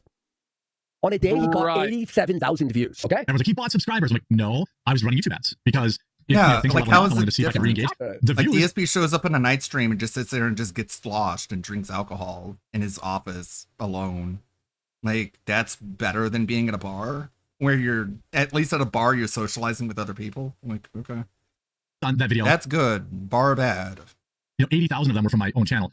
You get like 2,000 paid views, and it costs you about $2 to find a new subscriber. Jeremy was now utilizing what he previously called one of the most insulting services YouTube has ever offered him. As a comparison, the quartering in January. So you know, how does Cat feel when DSP like stumbles downstairs and he's like half in the bag? It's just like, is he like, oh, I hope you have fun drinking up there alone. They're talking about the YouTube promotion system. Like right now, I could pay YouTube money to promote this stream. I'm not kidding. Like, Oh, sure. Why not? And they would push it into the algorithm advanced. Well, you probably should do that, to be honest. show At up this point, higher priority. yeah, better try. Okay, I've never done it. I never will. I would much rather just have people find my content and enjoy it. Not they saw it because I paid for it to be featured. You know what I mean? Remember, And he if you outright, drink at the end a of the last bar, react, remember you're saying, gay, and you're trying that's to a horrible raise. service. Now he's admitting I'm doing it. I'm doing it now. 10 million views and gained 50,000 subscribers. His peak month in June 2024 was 74 million views and 60,000 subscribers. This is around 7 times the views, yet just 1/5 more subscribers. So obviously this doesn't make much sense at all. How on earth could he have gotten 50,000 subs for only 10 million views when previously he was only getting 60,000 subs for 71 million views in a month? It doesn't jive. It doesn't correlate, right? This is how inordinate Jeremy's subscriber growth was. If 40,000 of those subscribers were paid, then that means Jeremy paid around $80,000 to YouTube in just January. Even stranger, Jeremy had long known how useless subscribers were through YouTube prioritizing their algorithm. But there is the possibility that this same learned behavior from 2008 is still present within him, where sub growth directly translates to dopamine, creating a strange loop where Jeremy is. I mean, sure, but they also have to watch this stuff. I don't know if it's dopamine. I can tell you personally from my perspective as an 18-year creator on YouTube. Oh, again, let's go. That you're actively making content for, and it starts bleeding subs. That's horrible. It looks terrible to the public-facing audience. How can you claim to be someone who is operating a successful business if you're losing the amount of people who are subscribed to you? I mean, how can you claim you're running a successful business when you can't even break 1,000 views, man? And you celebrate videos making like 2, 3, 4,000 views on a 220,000 view sub channel. Losing subs is just a natural thing. People get bored of you, they get tired of you, they move along, they go watch different stuff. That's it. Sometimes you say something that gets them turned off. Sometimes you do something that gets them turned off. Sometimes they watch a video by yours that they realize that they have no interest in your stuff anymore. That's just normal. Start treating the people that watch your videos as people, and then it's going to start making sense. And once you start making content for people instead of spreadsheets, you might find more success. YouTube has done what they call a bot purge or a old account purge, and that will always hit you with a negative sub. There's nothing you can do about it, but everyone gets hit by that. Like everyone loses subs when they do those. But if you're actively doing all your content and it just says, oh, you're losing followers, you're losing people who care, that's horrible, So I don't think it's dopamine. I don't think in this case, I don't think that's, oh, he gets a big positive feeling when it goes up. I think he's trying to avoid the inevitable crash out that would happen if he starts losing subs regularly and you can see less people care about this guy, and then he has to answer for it. People start asking, why are you losing subs? What happened? What's wrong with your content? Now he has to answer. And what's he going to say? It's the algorithm? No, people are actively unsubscribing. It's not that people aren't seeing the videos. The people who used to watch decided actively to say, no thanks, I'm gone. That's a different kind of thing. So he can't make an excuse that's YouTube's fault in that case. It would directly be blamed on him. So the only way to counter that is to show fake growth by buying subs. Do you understand? It's not dopamine. Oh, I felt good because I got more subs. I'm avoiding the embarrassment of being someone who's bleeding and losing a following. Does that make sense? I hope so. Okay. Top out and exhausting his money to artificially grow his channel, all done to feel better. What's more, exposing that he does this exposes that he has much more money that he's let on. $80,000 is how much he mentioned the K-Cup machine costs. It still does not stop there because Jeremy was reviving Unsleep Media also at a cost. In fact, I have about $10,000 in product to open up to celebrate coming back. Jeremy claims he was unbanned by Wizards of the Coast. As for the packs, he was phenomenally unlucky with the cards he received, obtaining many inexpensive, rare duplicates. The pinned and love comment on this video reads, quote, "Thanks for the heads up. Forgot about this channel. Unsubbed immediately. I would prefer an actual retro prolapse than having to suffer through any content from Jeremy, the walking prolapse." Wow! God! Oh my God! Damn, he's gonna shit himself. In the comment, by a Don't go that mean hard, man. You're comment. gonna pop a blood vessel. Actually, like he hearted the comment because he probably thinks, oh, that's funny. But oh my God, He liked it ironically. Wow. He liked it so being dunked so people can Twitter dogpile on is, it. like, Look at this. This is what devastating, huh? happens though. People can dogpile on it, and it can get you 90 more replies. for the record, since I started this react, See, I didn't have it's a thing people do for engagement. When you pin a comment or you like a comment, so people can dogpile and get you more engagement. a comment like that on my video. And because some people fight threads upon threads in YouTube comment sections, Quartering live and nobody wins but you. in a day of 1,500 views. Live viewers? Not live viewers, just replay views. No! Wait, is this sweater inside out? But for the record, okay, just for the record, all of my streams do better than that. But this is supposedly like this is his side thing. You know what I'm saying? This is his not his main thing he's doing. It's like his side project or whatever. But all my gameplay streams, these streams that I've done here of this react have all done better than that. The inside out. It looks like it's like a boot thing. All you have to do is beg. I'm being like a little. That would be It's like inside out. You beg for money. The keynote You're Casino so reacted to this proud live of stream, yourself. and where Jeremy admits his I'm to go so live at the proud beginning, which by means he was open to begging. ask to no one, and is linked to sweater inside out. The shocking event did not even happen in the stream, but a different one. Ash emergency. What's going on? Quartering just got I make caught more looking when at I cock beg. porn. No! It's on TV Farm. Oh no! Oh no! That seals the deal. That's so fucking obnoxious. Wait, where is it? Is it this? Oh, I can't read. It's too tiny. Fuck's sake. Why is his fat fucking face so close to the camera? On Twitter, Jeremy claims that tweet suddenly popped up, furious that it did so, even tagging Elon Musk in the process. This tweet received a community note, explained that Jeremy has in the Oh, past it's been exposed for magnified a searching little Reddit for bit Force by High, going as Meerkat. Yeah, I think this is a lot worse than the cuck porn. Looking at actual rape porn is a lot worse than being a cuck. DSB's loving it though. He's relatable. That one girl saying Embarrassment. I help can't me stand- is the I most just say it's embarrassing cringe. I moment. can't stand secondhand debate. It drives me crazy. Thank you, Flatman, for a $2 super chat. He says Jared can't decipher comments from troll comments. No, I think Yeah, what yeah. he believes that rolling with it, laughing at it, okay, is going to basically protect him from it. Like if he says, hey, look, if all I do is laugh at the troll comments, then they don't have any effect on me because I'm laughing at them, right? So I'll even like them and I'll you know what I'm saying? So it's a cope. I think that's what he thinks, but it's not. Like, it's still embarrassing. Sorry, you know?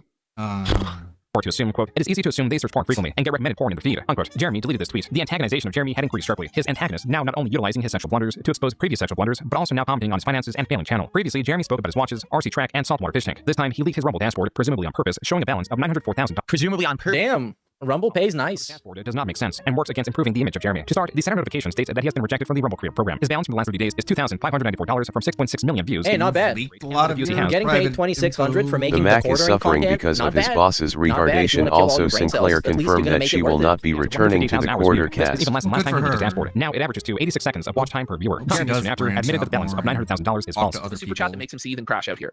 Jeremy, if you have 900K in a Rumble account, why are you asking people for 14K to go to AmFest? And why couldn't you donate the 6K to Toys for Tots? He crashes out about this, and this is the moment where he admits the 900K isn't real. And so this is just crazy. Like, constantly now, there's leaks, right? And we've seen this before that he showed how much his YouTube channel made. Now he showed his Rumble. Like, what on earth is going on? Okay, again, why are you even? Why would that even be something on the screen? You know what I'm saying? Like right now, Because he's a moron. We saw your I Discord. trust the June the King. Yes, okay. Yes, DSP gonna give you a walkthrough of shit. And we've seen so many things on his screen. So many things. We've seen his whole desktop. We've seen the ads that pop up, the weight loss drugs ads. We've seen the playlist that he had with like low tier God videos. The Discord rooms All are right, man. like Open in a browser. where and there are nothing else. I channels don't have any literally dashboards to open with my revenue in hold them. his hand I don't for know. video He thinks games. he's rationalizing what he's doing, but really it just doesn't make any sense. Because I'm so confused. That's I embarrassing. recommend, as a man, as I'm sure you are, you don't worry about other men's money. The idea that I'm not sure what you're talking about with the Rumble money, but Sounds like you I get paid talk. from Rumble monthly, and Sounds like how you talk. okay, it's not what people think. You know, it shows a bunch of money in there, but that It's money none doesn't of your really exist. business. So there it is. It's the DSP excuse. There was a new revelation. It turns out Jeremy did not sell his Neo Geo or even Nintendo collection. Thought you were selling them off. No, So he's looking over at his wife. Oh, so he's denying he ever sold them off. She's like, no. I sold my Neo Geo stuff Now a he's long time looking ago, at- but my NES stuff is still around. I still have a good amount of Neo Geo stuff. This is a fucking You lie. can only really Jeremy on two occasions claimed that he sold his Neo Geo collection. Once in this tweet to focus on his Nintendo collection, and again when he was pleading to his audience to assist him with the purchase of an $80,000 K-Cup machine. I forgot about that. That's right. He specifically said he was going to start selling his stuff off to finance that K-Cup machine because the people who were making the K-Cups for his coffee decided to not work with him anymore for political reasons, he thought. So he did a fundraiser to buy the K-Cup machine. And he said outright, I'm selling off my personal collections. Now he's saying I never sold off my personal collections. Okay. Jeremy in the stream also touched on him promoting his videos, claiming he was spending around $20,000 a month, a large difference from the presumed $80,000. He arrived at the $20,000 figure because he doesn't find it strange to reinvest 20% of his earnings back into his channel, alluding to now earning $100,000 a month. Lastly, he clarifies that he has $20,000 to throw away each month. If I didn't have 20 or 30 grand a month to advertise my own videos, do you think I would be doing it? With this revelation, Jeremy's fundraising for events like AmFest seemed even less necessary than before. Regardless, Jeremy and March claimed he is not wealthy. Isn't Jeremy rich? Why are you concerned about finances? Well, I'm not rich. Only He's affluent, you stupid. according to fat retards from Canada. Yeah, if only fat retards from Canada were actual people on Rumble. I mean, Jeremy, come on. That's how You're you also sound, a fat Phil. retard, so we got friendly fire here. I've never paid for bots. I don't give a fuck. I have a contract with Rumble that does not care about my minimum viewership, does not care about any of that. None of that. Multi-million-dollar contract with Rumble, multi-million, and they have never had minimum viewerships or anything like that. You just said you're not rich. Then you said you have a multi-million-dollar contract with Rumble. None of it makes any sense. Like, none of it to an outsider makes any sense. Maybe from his perspective, it makes sense because he's thinking I'm not rich because he knows people who are filthy rich, like filthy rich versus just rich. Newsflash to everyone out there on the planet: anyone who has a multi-million-dollar contract with Rumble is rich. Period. Like, that's it. They're rich. The moment you have a contract, you're going to get paid millions. No, I think you're rich if you have assets that are very valuable or a lot of money. Just having a contract doesn't mean anything because you can spend twice as much as the contract is worth if you're as good as money as Darkside Phil. Because Darkside Phil, he could have been rich. He could have been rich and owned businesses and shit, and he spent it all on bullshit and credit cards. So, okay. Dollars for something, you are rich. If you can afford to build a racetrack in your yard, if you can afford to have a plane for your wife. Well, maybe that's why he's not rich, because he's spending money on stupid RC track. You are rich. You know what I'm saying? Like, am I rich? No. But am I doing well for myself? Are you affluent? I am publicly honest with all of you. I am doing well for myself right now. What does that mean? Well, then What does that mean? What does that mean? Anything that I need for my setup, right? I do well. So you're middle class. You're complaining saying I'm yeah, destitute. tell him he's middle class. He's gonna shit himself in central anger. AC. I wouldn't do that because that'd be pretty stupid. Why would you believe that I'm destitute when I'm surrounded by all this stuff every day on the Because street? you're covered you know in what I'm saying? sweat. When I can- Oh, but destitute. It would make sense. Of course, we got to resort to the extremes. Because you're, Okay, you're it's a covered head to two-pronged toe problem. in There's greasy two prongs. sweat. Prong because number you one can't even is that keep your Jeremy all these years has been a grifter, and I don't think condo anyone cool. would disagree with that, including him. I almost bet he would even say I'm a grifter. Just like Still a grifter. I used to be a really bad grifter. I'm not nearly as bad anymore. A really bad one. I'm honest with all of you now. Okay, so a grifter can see. Wait, what? How a grifter, including him. He called himself a grifter, but kind of tiptoed around it. He would even say I'm a grifter. Just like I will admit, in the past, I used to be a really bad grifter. I'm not nearly as bad Are you gonna anymore. unban I'm not everyone nearly who as bad said anymore, stop but grifting? And I'm more transparent and honest with all of you now. Okay? I'm more transparent and honest that I'm grifting. Okay, so a grifter That I'm scamming you. how a grifter works. You understand? He's been a grifter his entire YouTube career, and he's been able to pull the fast one on everyone. But now he can't do it anymore because he's finally hit the point where it's like, but I don't get it. You're on Rumble making big bank. You're on YouTube making big bank. You got this event going on, that event going on. You can afford this. You can afford that. You're doing this. You're doing that. How can you be destitute and need us to give you $14,000 to go on a trip? The answer is you're not. You just don't want to spend any money. You want to keep it all for yourself and never reinvest your money into the business. You want us to finance your entire business plus then some, so you can live a high life. So that's the first prong, is that his actual grift has finally broken. Because now he can't actually fool his audience into believing this stuff anymore. Oh, the channel's under attack. Oh, Ooh, that's really interesting here. on all this stuff. But the second prong that went right up his ass is Kino Casino. Because they are now daily micro-analyzing everything that this guy is saying, and they are extrapolating it and just shouting it out to the masses. Wait, and that's bad when you do it to Phil, right? That's really harmful when you do it to Darkside Phil. But when you do it to Jeremy, it's based. Never been amplified before. He's never had his If you do it grift with analyzed RTU, it's before. super What? based. For the first time ever, it's hitting him in the face. And he can't handle Spectacular segment. Well, I don't care. He's sitting here on a stream saying, oh, those two fat guys from Canada or whatever. Yeah, those fucking detractors. Autistic-minded. Any of that. That is what they want because they want a war. They want him to clap back so they can go back. And it's an endless back and forth, and only they will profit. This man will never profit from engaging. But they will massively profit from having him engage. Does that make sense? So No, his drift has I'm broken. confused. And on top of the drift breaking, people have called him out on it and has completely amplified it to the point where everyone knows it. And now he's losing it. There you go. Good thing DSP never lost it. Right now, from this, you know, Because, well, Loki, and he have to give a modicum of respect to DSP. He knows that he's small time, and Loki knows that all he can manipulate is morons and retards and dudes who legit don't know any better. So he tries to stick to that. He's never tried to expand and do something like actually big scale. It's just like small time, petty, the literal definition of grifting, like small time con artist. And Jeremy tried to build a pyramid of shit like that, and he managed to some extent. It was very successful for a while, and it probably will still be successful for a while. That's exactly what's going on. Didn't Do You Speak went to war with them for 2 days and they fired back with the dented zone. Wait, what? And Guitar Player says, hopefully this helps you get through all of the secondhand embarrassment. Thank you. You know what's happening right now? Like, out of the entire documentary, this part I feel is the most pertinent to me because this is stuff that I've already been through. This is stuff years ago this affected me. You know what I'm saying? Like, years ago, my basically grifting, talking bullshit, etc., right, was getting called out on. People were analyzing it. You know what I'm saying? So I know what's happening. I can see it. Maybe other people can't understand it, but I'm seeing, like, I know exactly what's happened to this guy. He fell for the trap. 1,000,000%. Hook, line, and sinker. He's just like engaging, and now that he's engaging, now he's gonna get sucked into that vortex that he can't get out of, like a swirling toilet that's pulling you down. And no matter how much you're trying to save yourself from getting sucked down, you're turning and you're swirling with all the other turds, and you're gonna get sucked down, baby. And there's nothing you can do. You're so Hands can, gross, of man. course. You know, guys, I like toilet humor, right? Yeah, okay, you thank sure you, Guitar Player, do. for the tip. You Now would be a great fucking time to grip some and say, hey, scat everyone, if you like my React content, please support it tonight because you guys have now. And there we go. There it is. There it is. Poop into begging. Okay, thank you, Guitar Player, for the tip. Sweet. Now would be a great time to grip some and say, hey, there it is. if you like my React content, please support it tonight because you guys have now said you really like this React to the quartering Just documentary. unironically This is, by the begging. way, supposed to be a joke until it stops being a joke and becomes completely unironic and serious. In the future, I'm down for that, but I need to know that it's worth my while and that you care. So tonight, you can engage and support this stream. Right now, we got 1 tip from Flatman, and we got 2 super chats from one. Anyways. And that's it. That's not very convincing. So if you like this content, let's get some super chats, let's get some super stickers, let's get some memberships, let's get some gifted memberships, let's get some kit, let's get some subs, let's get some gifted subs, and for the love of everything holy, it's time for some tips. Let's go Not right funny, now. man. Let's see some support for the reacting content that I put out for you Pathetic. You're a in the last grifter. week, shall we? You're a Okay, beggar. good stuff. Risk 100K. Yep. Good I am. stuff. If you can prove that I've ever bought bots in my Good live stream, I'll give you begging. 100,000 USD or even in Bitcoin if that's what you want. Keep rubbing your Just hair. because you're begging us to buy your charity coffee. At the same time, you're trying to flex your finance. I'm not begging anyone to buy my coffee. You're living in a fucking loser mindset. Do you have any idea? You're a loser. Like, I sell $150,000 of coffee a month, every month. You think I'm fucking poor? I'm saying I make well over $1 million a year just on coffee. Oh. You think? Now, hold on. He makes over $1 million a year on coffee. Profit or just net income? Hey, that's I what I didn't say. think about that's what I'm supposed that. to say. When DSP says, "Yeah, I make a good amount of money," and then what do I say? Is that profit or is that net income? Oh, he's so good. He's so good at calling out the same fucking scams and everybody else.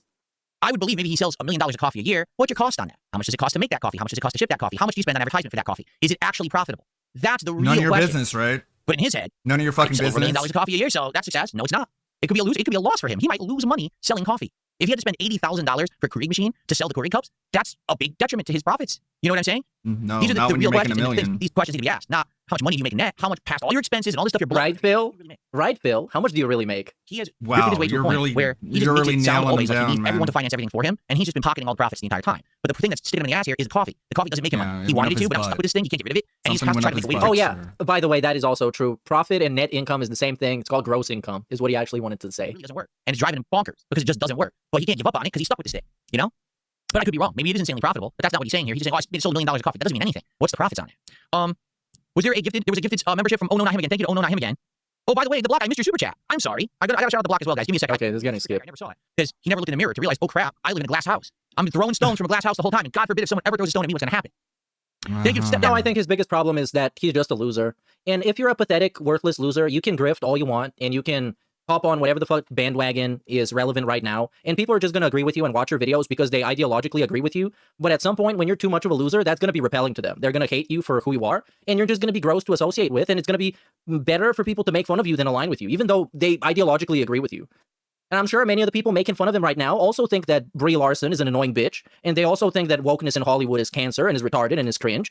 Isn't But it crazy it's when he better to demands shit on this guy receipts 'cause he's a from retarded others loser and he people's makes all of them look bad. He financials, makes but if the all of them trolls look like a ask complete him for fucking that joke. same None of your information, business. Thank you for the support, he bitch. will throw a hissy fit You're about gonna it? give me your money. So, You're gonna I'm like done it. addressing you unless you put your money where your mouth is. Maybe you should say that. Like, it's not that deep. It takes you like 10 seconds to clock that this guy's a complete fucking bum. And he's just telling you stuff that you agree with, and therefore you tend to like him and gravitate towards liking him because you agree with the stuff he says. It was meant to end. And this post by Return of the Mac and Cheese, posted March 24th, was only a footnote. Now, it is the reason this video had to be rewritten to include a new chapter. Quote, yep, I got an anonymous tip from someone who claims to know people who know of JR IRL that Quartering's best friend is a legit wife-busting bull. I looked at wife-busting bull! Real and dude and his wife swing through the Hambly house to get blackout drunk and hang out in the hot tub and use your imagination. What else? Unquote. Jeremy's friend has stated publicly on Twitter that they are... Okay, here's where the fun begins. The cucking. Unique role of Quartering legend. Mac and Cheese then shows... So now I'm gonna go on record here.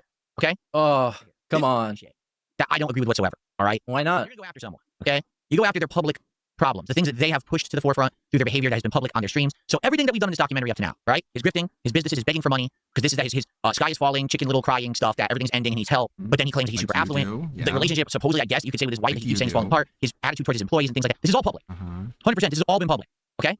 This right now, this Kiwi Farm shit. Okay. This is now delving into the behind the scenes private shit. Okay. Okay. So what? This actually takes place on a stream or something that he has presented to the public. I really don't care. And that's my take. And I know a lot of people disagree. Oh, That no, he's a doesn't public make figure, sense. therefore this is all pertinent. I disagree. Well, of course you disagree because you're a victim of the same speculations and people making fun of you for similar shit that is like your own personal behind the scenes shit. Of course you're gonna fucking disagree when you're in the same boat. Of course So you DSP can doesn't only get be his punished back by the broken, things his you wife's admit back to broken. Maybe his doing. own by a bull. Not that we know of yet. If you don't But admit to doing it, then Still, you people don't talk about his deserve behind the any scenes shit constantly, backlash the for stuff it. that he's spending money on, his bankruptcy, his credit card spending, and more. And all the stuff, by the way, that he told Triple P about. I thought that was supposed to be nobody's business, but he's going to tell it to the drama merchant. Of course he will. I don't care about his private life, to be honest with you. I only care about what he is presenting to the internet. Oh my god, we actually got to the only funny segment. Well, not the only one, but the funniest segment so far, and DSP will have no take on it, of course. I just think it's really, I think it's really ironic that the Quartering built a career off of pretending to be some kind of a Chad and some kind of a big macho man badass, calling everybody he doesn't like cucks and betas and soy boy whatnot, and in the end, his wife is getting cream pied by his friend. I think that's fucking ironic as fuck. I think that's the funniest shit ever. And I think also that's something that everybody could have fucking predicted. Because it's like, I don't know, he got the physiognomy. It's almost like racial profiling, but with, well, not race, but something else. I don't know. It's facial profiling, I guess. And hearsay and rumors and all this stuff, I don't care. Even if okay, and turn it off. It's true. I don't know how long this is going to be covered in the documentary. I still don't care. It has nothing to do with anything that I'm involved in or have anything to say about. So I'll watch. I might not have much to say here. We'll have to see. Okay, thanks, Phil. Is Grape Jelly 817. There is a Reddit account with this exact same username. The problem was that this post and commentary was hidden, but a bug allowed Mac and Cheese to somehow view the hidden comments. Several comments were made on r/Midwest Hotwives, a subreddit dedicated to lewd photos and swinging, and also the Wisconsin Bulls subreddit. This is what? The Wisconsin Bulls subreddit. That's so fucking awesome. This is why Reddit should exist. To seeking out a quote-unquote bull, a third party to join in intercourse with a couple. Sometimes the bull, rather than Jeremy's friend with his real name on Twitter can be seen petitioning women for sex. This all proving that Jeremy's friend is an active swinger. The rest of the post is full of clips or photos meant to convince readers that Jeremy and/or his wife is involved with his. Oh, he's so uncomfortable right now because they're talking about sex. He's not even looking at the screen. Is this clip considered to be a Freudian slip? Right, like he's got some STD or clearly he's taking part in that lifestyle. You know, in my experience, I've never taken part in this lifestyle. Oh yeah, okay, good thing you said that. And then obviously I've covered people who have, swingers. Instead of cucking now, they call it hot wifing, which is literally just letting your wife bone other dudes. Yeah. This post also includes Jeremy's belief that Nick Rekieta, a different controversial creator, receiving oral sex from hot wifing. But what if your wife is ugly? How would you call it if your wife is ugly? I guess then it's just cucking. Jeremy's previously leaked search of Reddit for you know DSP's cuck chair is like got the heated seats. It's got RGBs all over it. Oh damn! And he's got like 15 camera angles. It's like in a studio. The specific type of pornography that appeared in his Twitter timeline when he streamed, a time that Jeremy allegedly posted cuck porn to his Twitter, a fantasy he explained while showcasing an interview with Gina Carano. Where hold on, we need to see this. Hold on. What the fuck is this? The BNWO. And DSP is like in the way, so I can't read this. And I'm definitely not going to Google it because then my ads are going to go crazy. But it's a something community centered on themes of interracial, race play, and power dynamics. Blends elements of BDSM, cuckolding, sissy training. Sissy training? Damn. What a punk ass bitch. Effeminate men ain't strong enough. Is the Punk Ass Bitch Academy. And we got portraying scenarios where black individuals are in positions of superiority over other races, particularly white individuals. Oh, this is it. And we have a live DSP reaction to this whole thing. This couldn't get any better. Gina Carano, where he is a loyal friend who sits on the sidelines while Gina would be sleeping with various other individuals before. Look at the eye contact with the camera. He's glancing to check if you're looking at the screen. Just focus on his face. An interview with Gina Carano, where he is a loyal friend who sits on the sidelines while Gina would be sleeping with various other individuals before Grab changes. Friend and his friend's wife over to join him in his hot tub while also commenting on his friend's wife's big old boobs. Various other mentions of Jeremy visiting his house sometimes to clean, other mentions of Jeremy acting inappropriately towards women who are not his wife, and finally is this part of Mac and Cheese's closing statement. Quote, obviously nothing here is stone cold proof, but perhaps there's something to the long-term speculation in this thread. Let's just focus on the objective facts. Jared is a pervert and creep. Jeremy's best friend is a bull and swinger. Redacted appears to be wealthy and owns a $1.25 million 6-bedroom 5-bath home according to public record, yet his wife goes to Porter's house alone to quote-unquote clean regularly. Jeremy makes comments about his friend's wife's fat tits and how bad wants her in his hot tub while drunk on stream. Jeremy has cuckold and cuckold adjacent fetishes, which he publicly exposed. Cuckold adjacent fetishes. Or not his wife, or sense for women and all right, when does he stop reading out his laundry? Oh my god, it's so nasty. Why is he so uncomfortable with this? And their opinion. Jeremy Hambley is a cop! Did he actually just actually skip this? Hold on. All right, when does he stop reading out his laundry list? This is ridiculous. Yeah, he skipped it. Oh my god, he just straight up skipped it. And their opinion. Come on, man. They're not making anybody fuck your wife. They're just talking about it. Hambley is a cop! Jeremy Hambley is a cop, confirmed! His best friend Adam is a fucking every fucking week and is plowing his wife. It turns out. Hey, hold on, buddy. You're gonna get yourself some medical situation.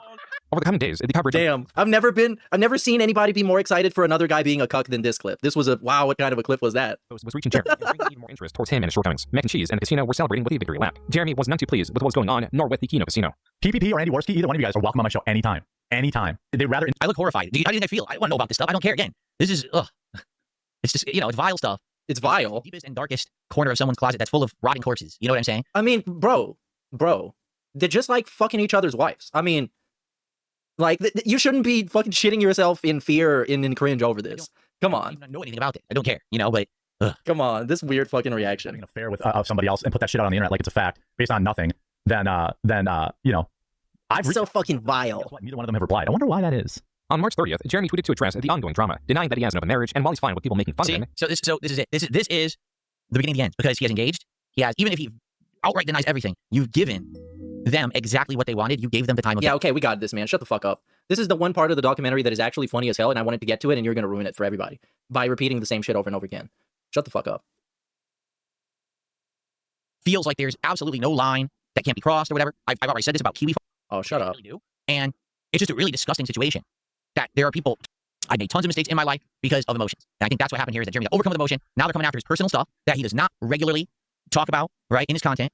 Maybe something slips here or there, and yes, you can insinuate something from what you've seen in his content, but that's not the focus of his content. And yet, this is now what people are going to come after him for. You know what I'm saying? Claims the harassment has people mailing things to his house and making his wife feel unsafe. Mac and Cheese was twisting the knife, noting how March was Jeremy's worst month ever. Yet it has 18 million views. However, this is explained by Jeremy's strategy of uploading YouTube Shorts, short-form videos that get hundreds of thousands of views. Oh yes, the shorts are amazing. Let's have a look at some of them. 5 million views. Yeah, for the record, just so everyone knows, YouTube Shorts pay almost nothing.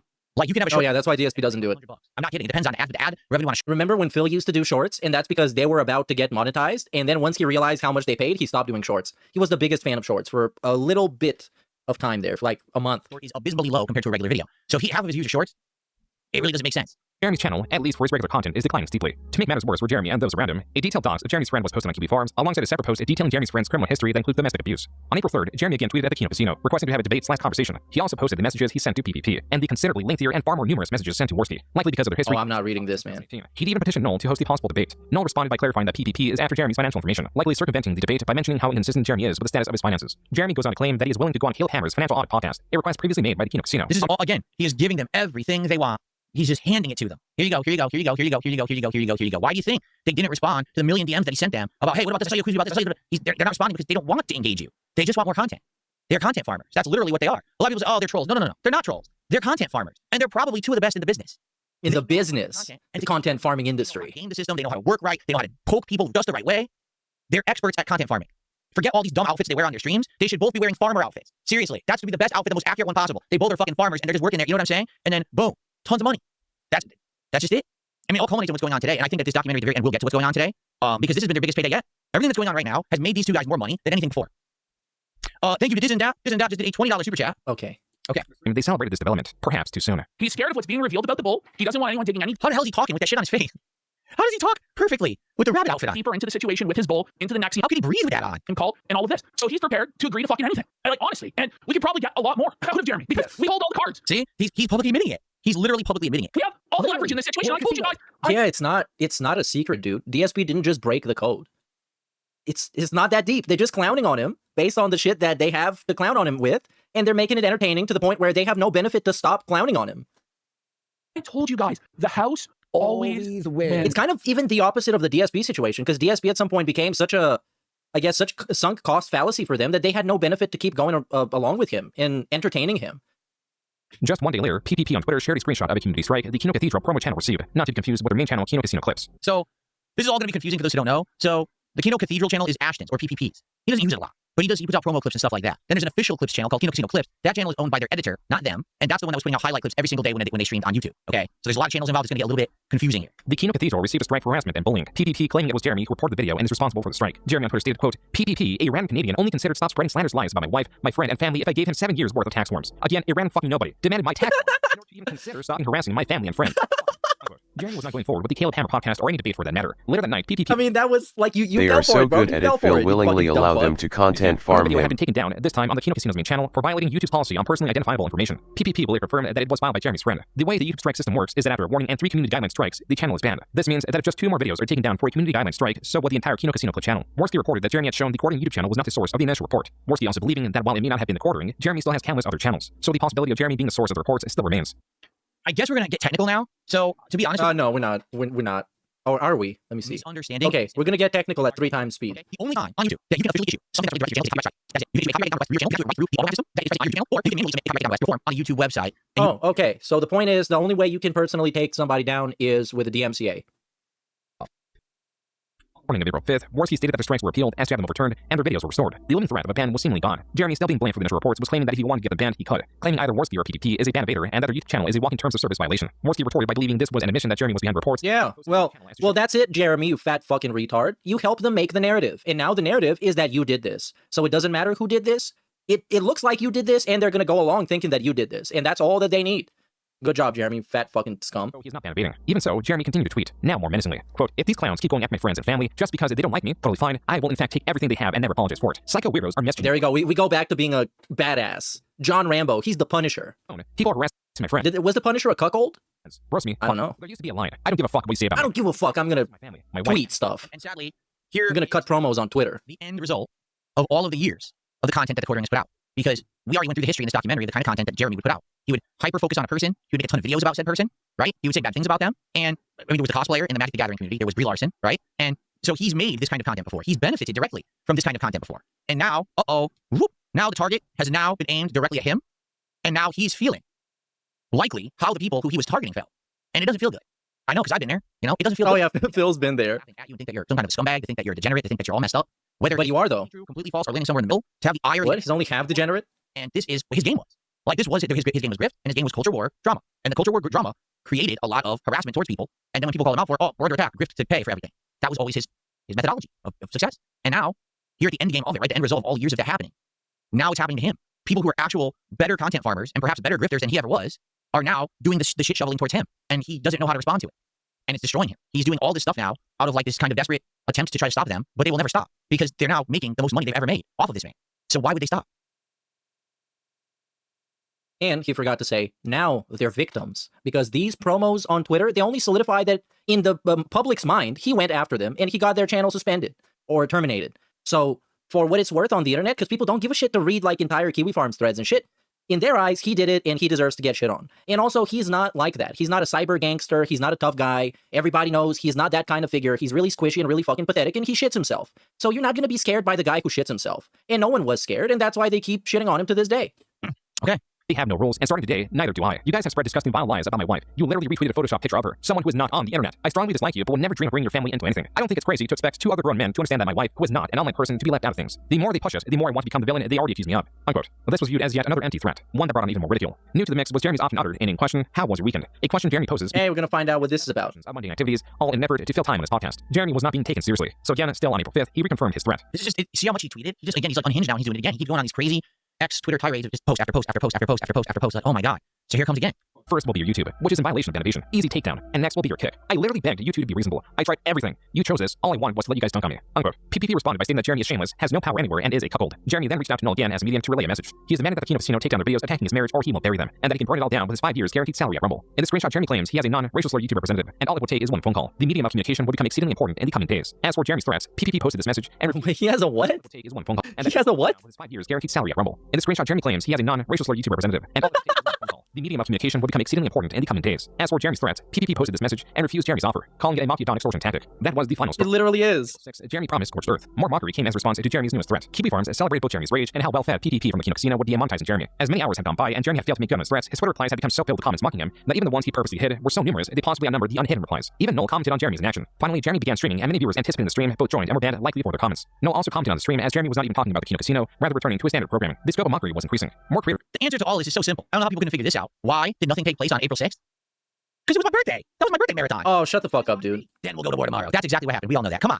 We're jumping into the next Jeremy, often in support of the Kino Casino. We're still here, Jeremy Hambley of Wisconsin. It turned out that this was not the first time a threat of the sort came from Jeremy. In 2018, creator Mr. Medicare was fighting with Sargon of Akkad and had the possibility of getting his channel struck or perhaps even banned just by the act of a viewer donating a racist message. The courting threatened to do such a thing, going as far as to demand to confront him, but only on Medicare's live stream as to send a racist message to possibly get his channel banned. While Medicare failed to agree to Jeremy. I think we can all agree, by the way, that this react is so much better when DSP doesn't react. This is the only person whose reacts are better when he's not reacting. In these terms, Jeremy himself began streaming and extended the call for Keemstar. It was then that Keemstar added Medicare to the call, assuring the competition would happen, just not on Medicare's channel as Jeremy demanded.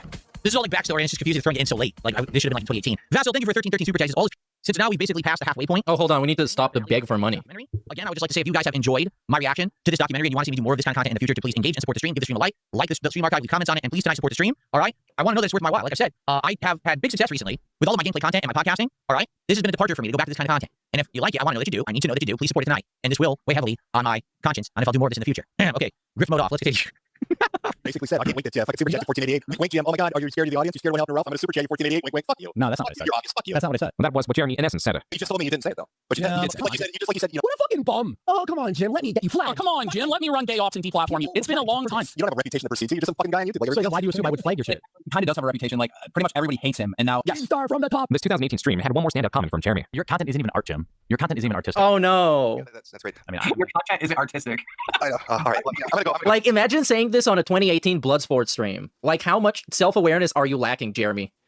Bye. As for the Kino Casino stream, it opened with a particularly passionate and directed monologue by PPP, both challenging Jeremy to act and emphasizing PPP's resolve. You think they'll ever stop fucking with you, bitch? Send the fucking fucking do it. You'll never do fucking shit. So, shut up, dude. He was cutting a promo. They know that no matter what happens, they win now because he's already engaged. So since he's already engaged, they can endlessly make fun of this guy forever, and that's a revenue train for them. If he continues to engage, that's even more of a revenue train for them. But if they can goad him into actually trying to take an action against them, okay, what ends up happening is they go from the content farmers that people like to martyrs. Because now they already are the hill of free speech. We were just doing what everyone else does. I don't understand why everyone else can make drama content and we can't. So why on earth are we going to be attacked for it? It's not fair. It's not right. You shouldn't be able to flag channels. You shouldn't be able to take people down for it, right? And the thing is, it's like I said. He knows that's exactly what's going to happen if he takes down Raw Phil, by the way. An eye for an eye doesn't work because at the end of the day, everyone ends up blind, right? One of the unspoken things that YouTube content creators who react or do drama content will never really publicly talk about is the fact that they'll all talk shit about each other in a circle endlessly as long as it makes them money. But they're never actually going to go after anyone. Like, for example, no one's going to say, I hate you, I'm going to try to beat you up in real life. That's never going to happen. Like, yeah, because that's pathetic. That's like internet tough guy shit. That's so fucking lame and cringe.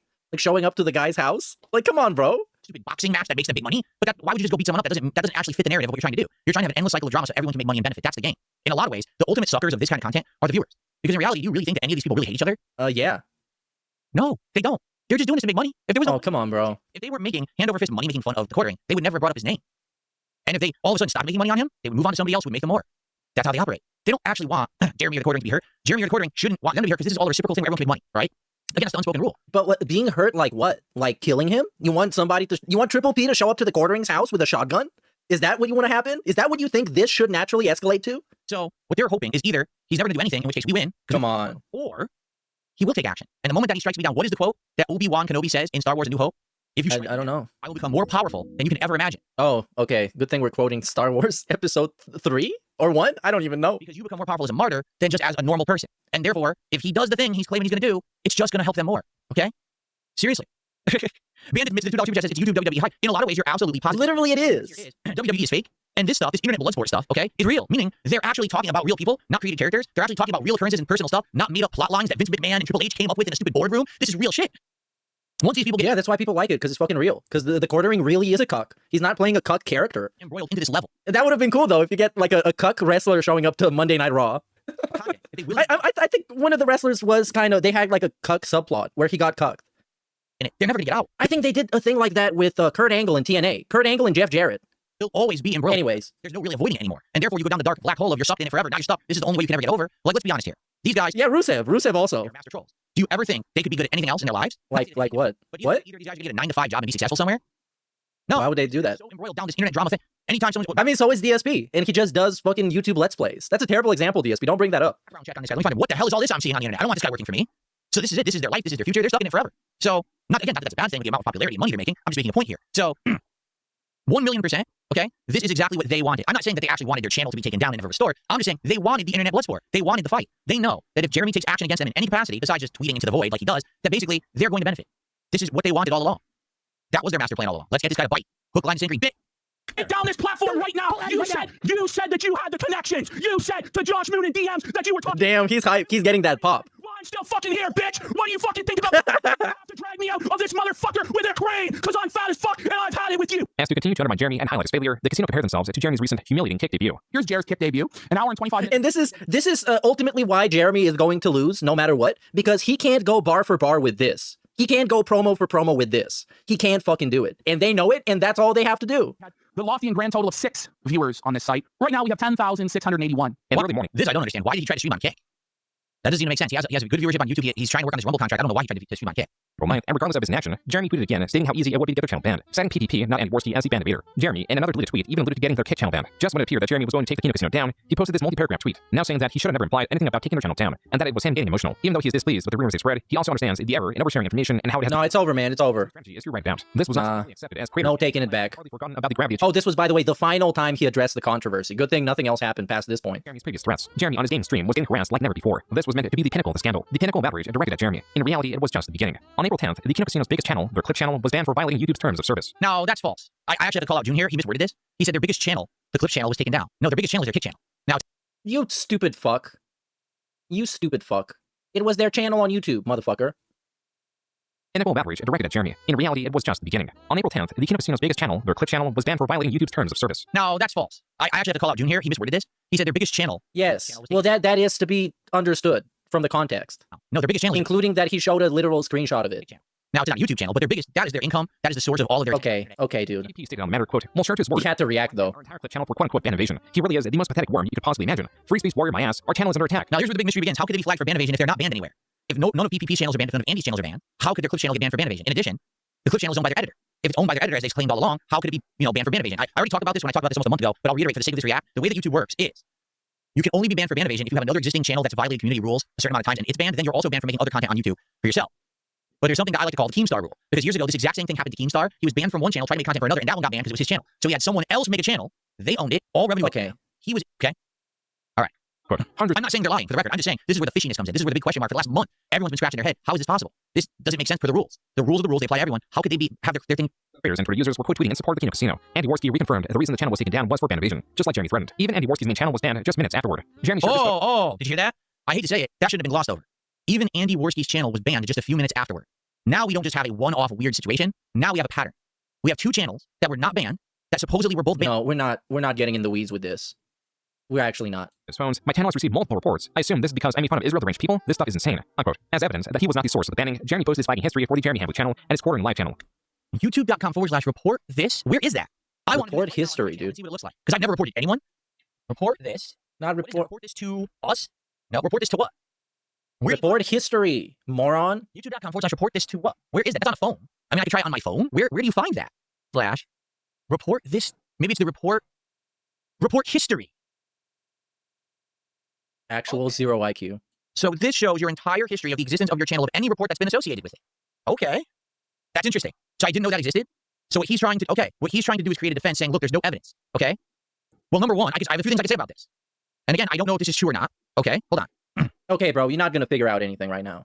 Someone flagged someone for harassment and cyberbullying, and YouTube reviews and says, yeah, that video actually did violate our terms of service, hit with a community strike. Well, now you can just withdraw your request. Yeah. So maybe that's the case. I guess I'd have to mess with it because I can't do anything. Guess what? He can't figure out anything. I'm just curious.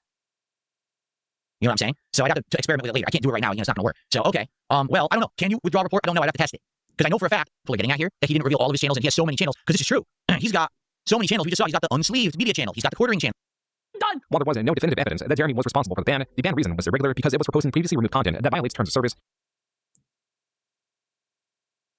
And posting from creators have channel restrictions or have been terminated. Neither should have applied to the Kino Casino Clip channel. While Worski's main channel was banned alongside the Clip channel, allegedly neither had a strike, and the Clip channel itself is allegedly owned by their editor, not Worski. Right. Posting content from creators with a current channel restriction or creators who have been terminated under our terms. Now, we're not banned from YouTube, and it's not our channel. He's not actually attacked our livelihood. We didn't make any money from that channel. We never took a penny from that channel. All of the money from that channel went to our editor Flake because he has a family. While deplatforming has become somewhat standard in the online space, Jeremy's contemporaries, as frequent targets of deplatforming, view this action as a sin. Tales of such are remembered even a decade later. Parallels with Matt Jarbo are really crazy, aren't they? Matt Jarbo got famous for being flagged down by Zoe Quinn. That's how he blew up. That's how he reached the heights that he reached on YouTube. And it all came crashing down when it was revealed that the same thing that he made himself a victim out of, he was doing to others. Oh, man. And here we have Jeremy Hambley doing the exact same thing. Can I just add this? On entertainment worldwide, on X. Wait a minute. Whoa. Oh, dude. I just had an epiphany. No, don't be smart. Don't try and be smart. Let's watch the video. You don't report someone to get them ban, evade, banned.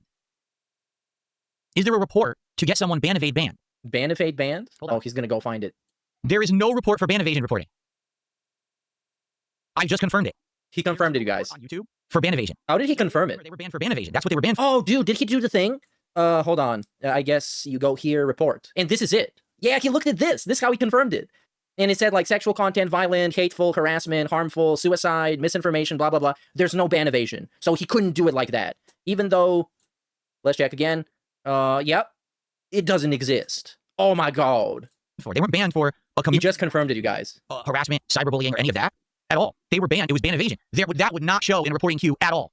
Period. It would not show. It's Phil, the Kiwi farmer. He figured it out, Phil. 100%. Good job. I promise you. It doesn't show. You cannot report a video. So this confirms what exactly? Anywhere. That it's not going to show up in the report feed? To show you guys what I'm talking about. Yeah, okay, so it's exactly the same thing. Okay, so there is no defense. Like, I guess Jeremy was, oh, look, I'm innocent. That wouldn't prove his innocence because it's not done through that queue and it wouldn't show in your reporting history. If someone was banned for ban evasion, it would not happen. Yeah. The question is, how do you report someone for ban evasion? I don't know. Like, let's say you thought someone was running a second. Okay, bro, we're not doing this. So there you go. But I don't know how you actually respond to report someone for ban evasion. The most posted about thing on Twitter right now. Above, MAGA influencers split over Israel and U.S. foreign policy. That's right. This story is above what the political news is right now. The news. I hate to say it, but that's not true. But what Andy doesn't realize is that X uses an algorithm very similar to YouTube. And what that means is, with the content that you engage with. Oh, come on, dude. I confirmed this myself. Okay, it's the same thing that happens with YouTube. That basically, on YouTube, once you watch one video, YouTube will endlessly feed you content through the algorithm of that topic forever, thinking that's what you want, acting like it's the biggest trending topic, even when it's not. So it's on the top of the feed of people who cared about it. I'm not saying it wasn't trending. It absolutely was trending. Okay, 1,000,000% it was trending, but it actually wasn't the top trend on X, because I saw it as my top trend, and I started looking. No, other things were way trending above. But if all you do is use X casually, it would look like the top trend if you're into these guys or the quarter. Okay, so it was the top trend with an asterisk. The Kino Casino covered many of the messages of support and other commentary. The amount of support was too great to where they're forced to present only the most prominent creators, like Brittany Venti, one of the creators that. Okay, well, Vietnamese Comrade is saying you do it through the About tab. About tab, report, flag, report user, other, or none of these explicitly mentioned ban evasion. Provide links to the older terminated account. So you okay, well, that's not the reporting menu. Yes, that's how you do it now. In which case, you would have no evidence you ever did it. You get flagging tutorials by Dark Side Phil. I don't know if that's true or not. erect sexual comments about during his most infamous drunken stream, and a newly resurfaced different drunken stream. Let me tell you this about Venti.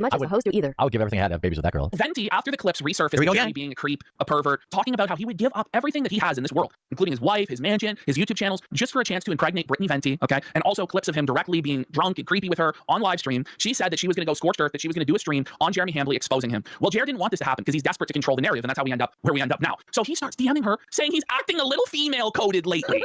No, Bro, what? buddy. He's acting tipster coded. To add to Jeremy's comments, it was now being alleged that he attempted to cheat with a porn star. Why the fuck did she have this? Well, Ralph and her have now come out to say that Jeremy tried to cheat on his wife with Scarlett Hampton. By the way, Scarlett is based in the Milwaukee area, not very far from Jared's home, in his home state. Well, I mean, do I really have to comment on this? Do I have to? Jeremy in a stream played the video game Crimson Desert while noticeably becoming more intoxicated and more belligerent at everything that was coming out. The Kino Casino made sure to cover it. Hey, man, can I put a baby in your belly? Whoa, buddy! Not creeper alert! Why, she only out for a hero? Gonna force a cream pie in her. Bro.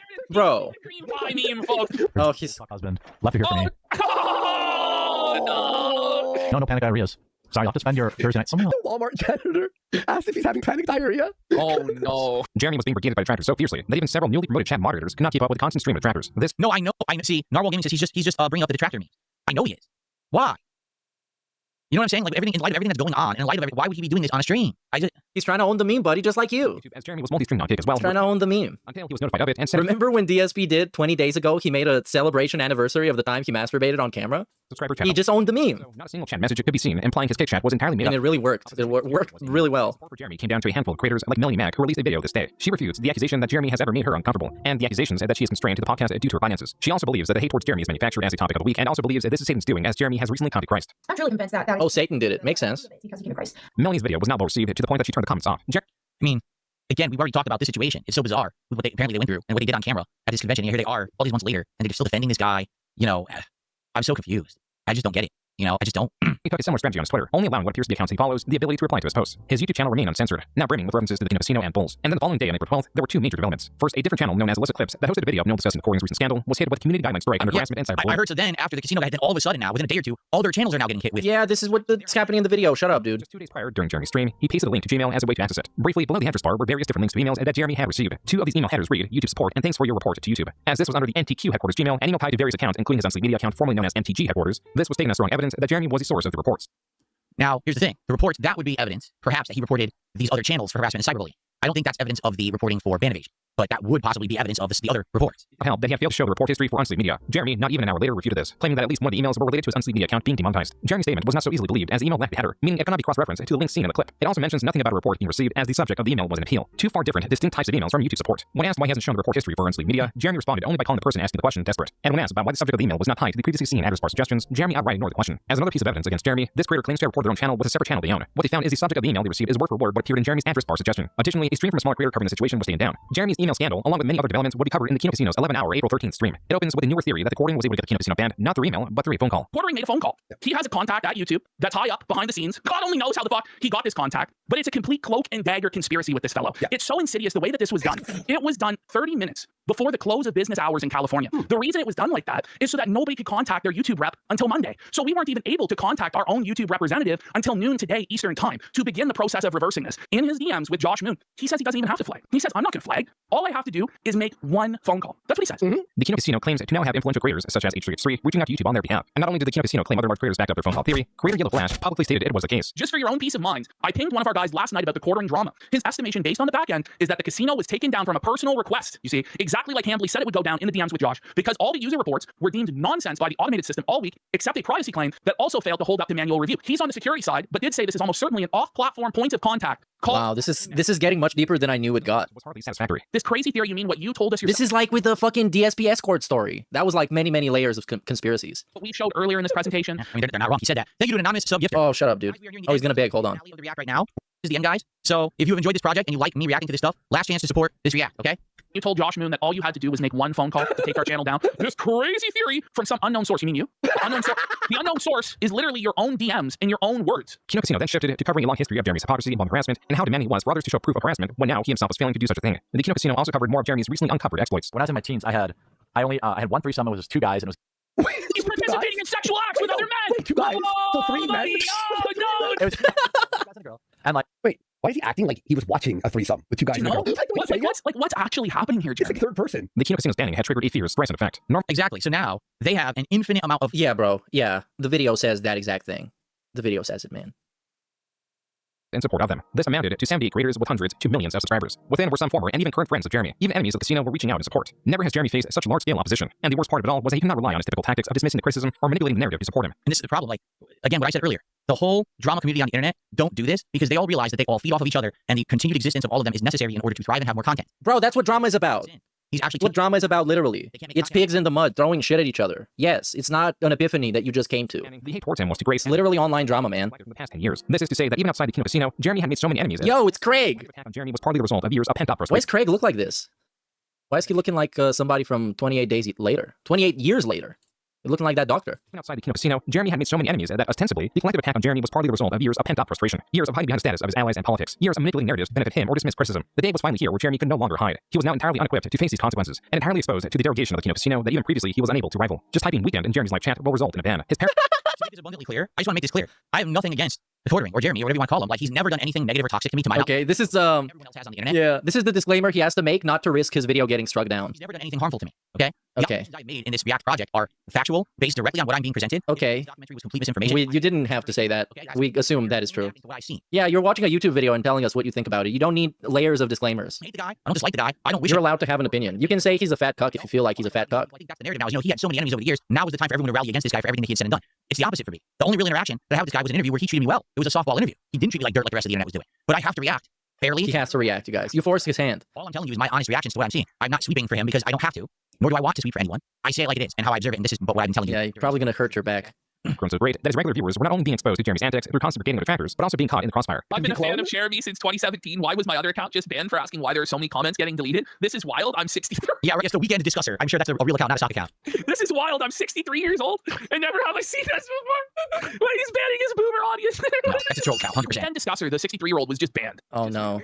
Yeah, the 63-year-old, he jumped on a sock. Yeah, because actually I don't really moderate that heavily anymore. Only if people are really ruining the stream for everyone's experience. I don't moderate that heavily anymore. I mean, we've had, what, 2 mods here all night, and they're not even here the whole time? Wait, his name was Weekend Discusser? That may have been That may have been a troll. I really want to believe. The walls were closing in. Yeah, that was a lie, by the way.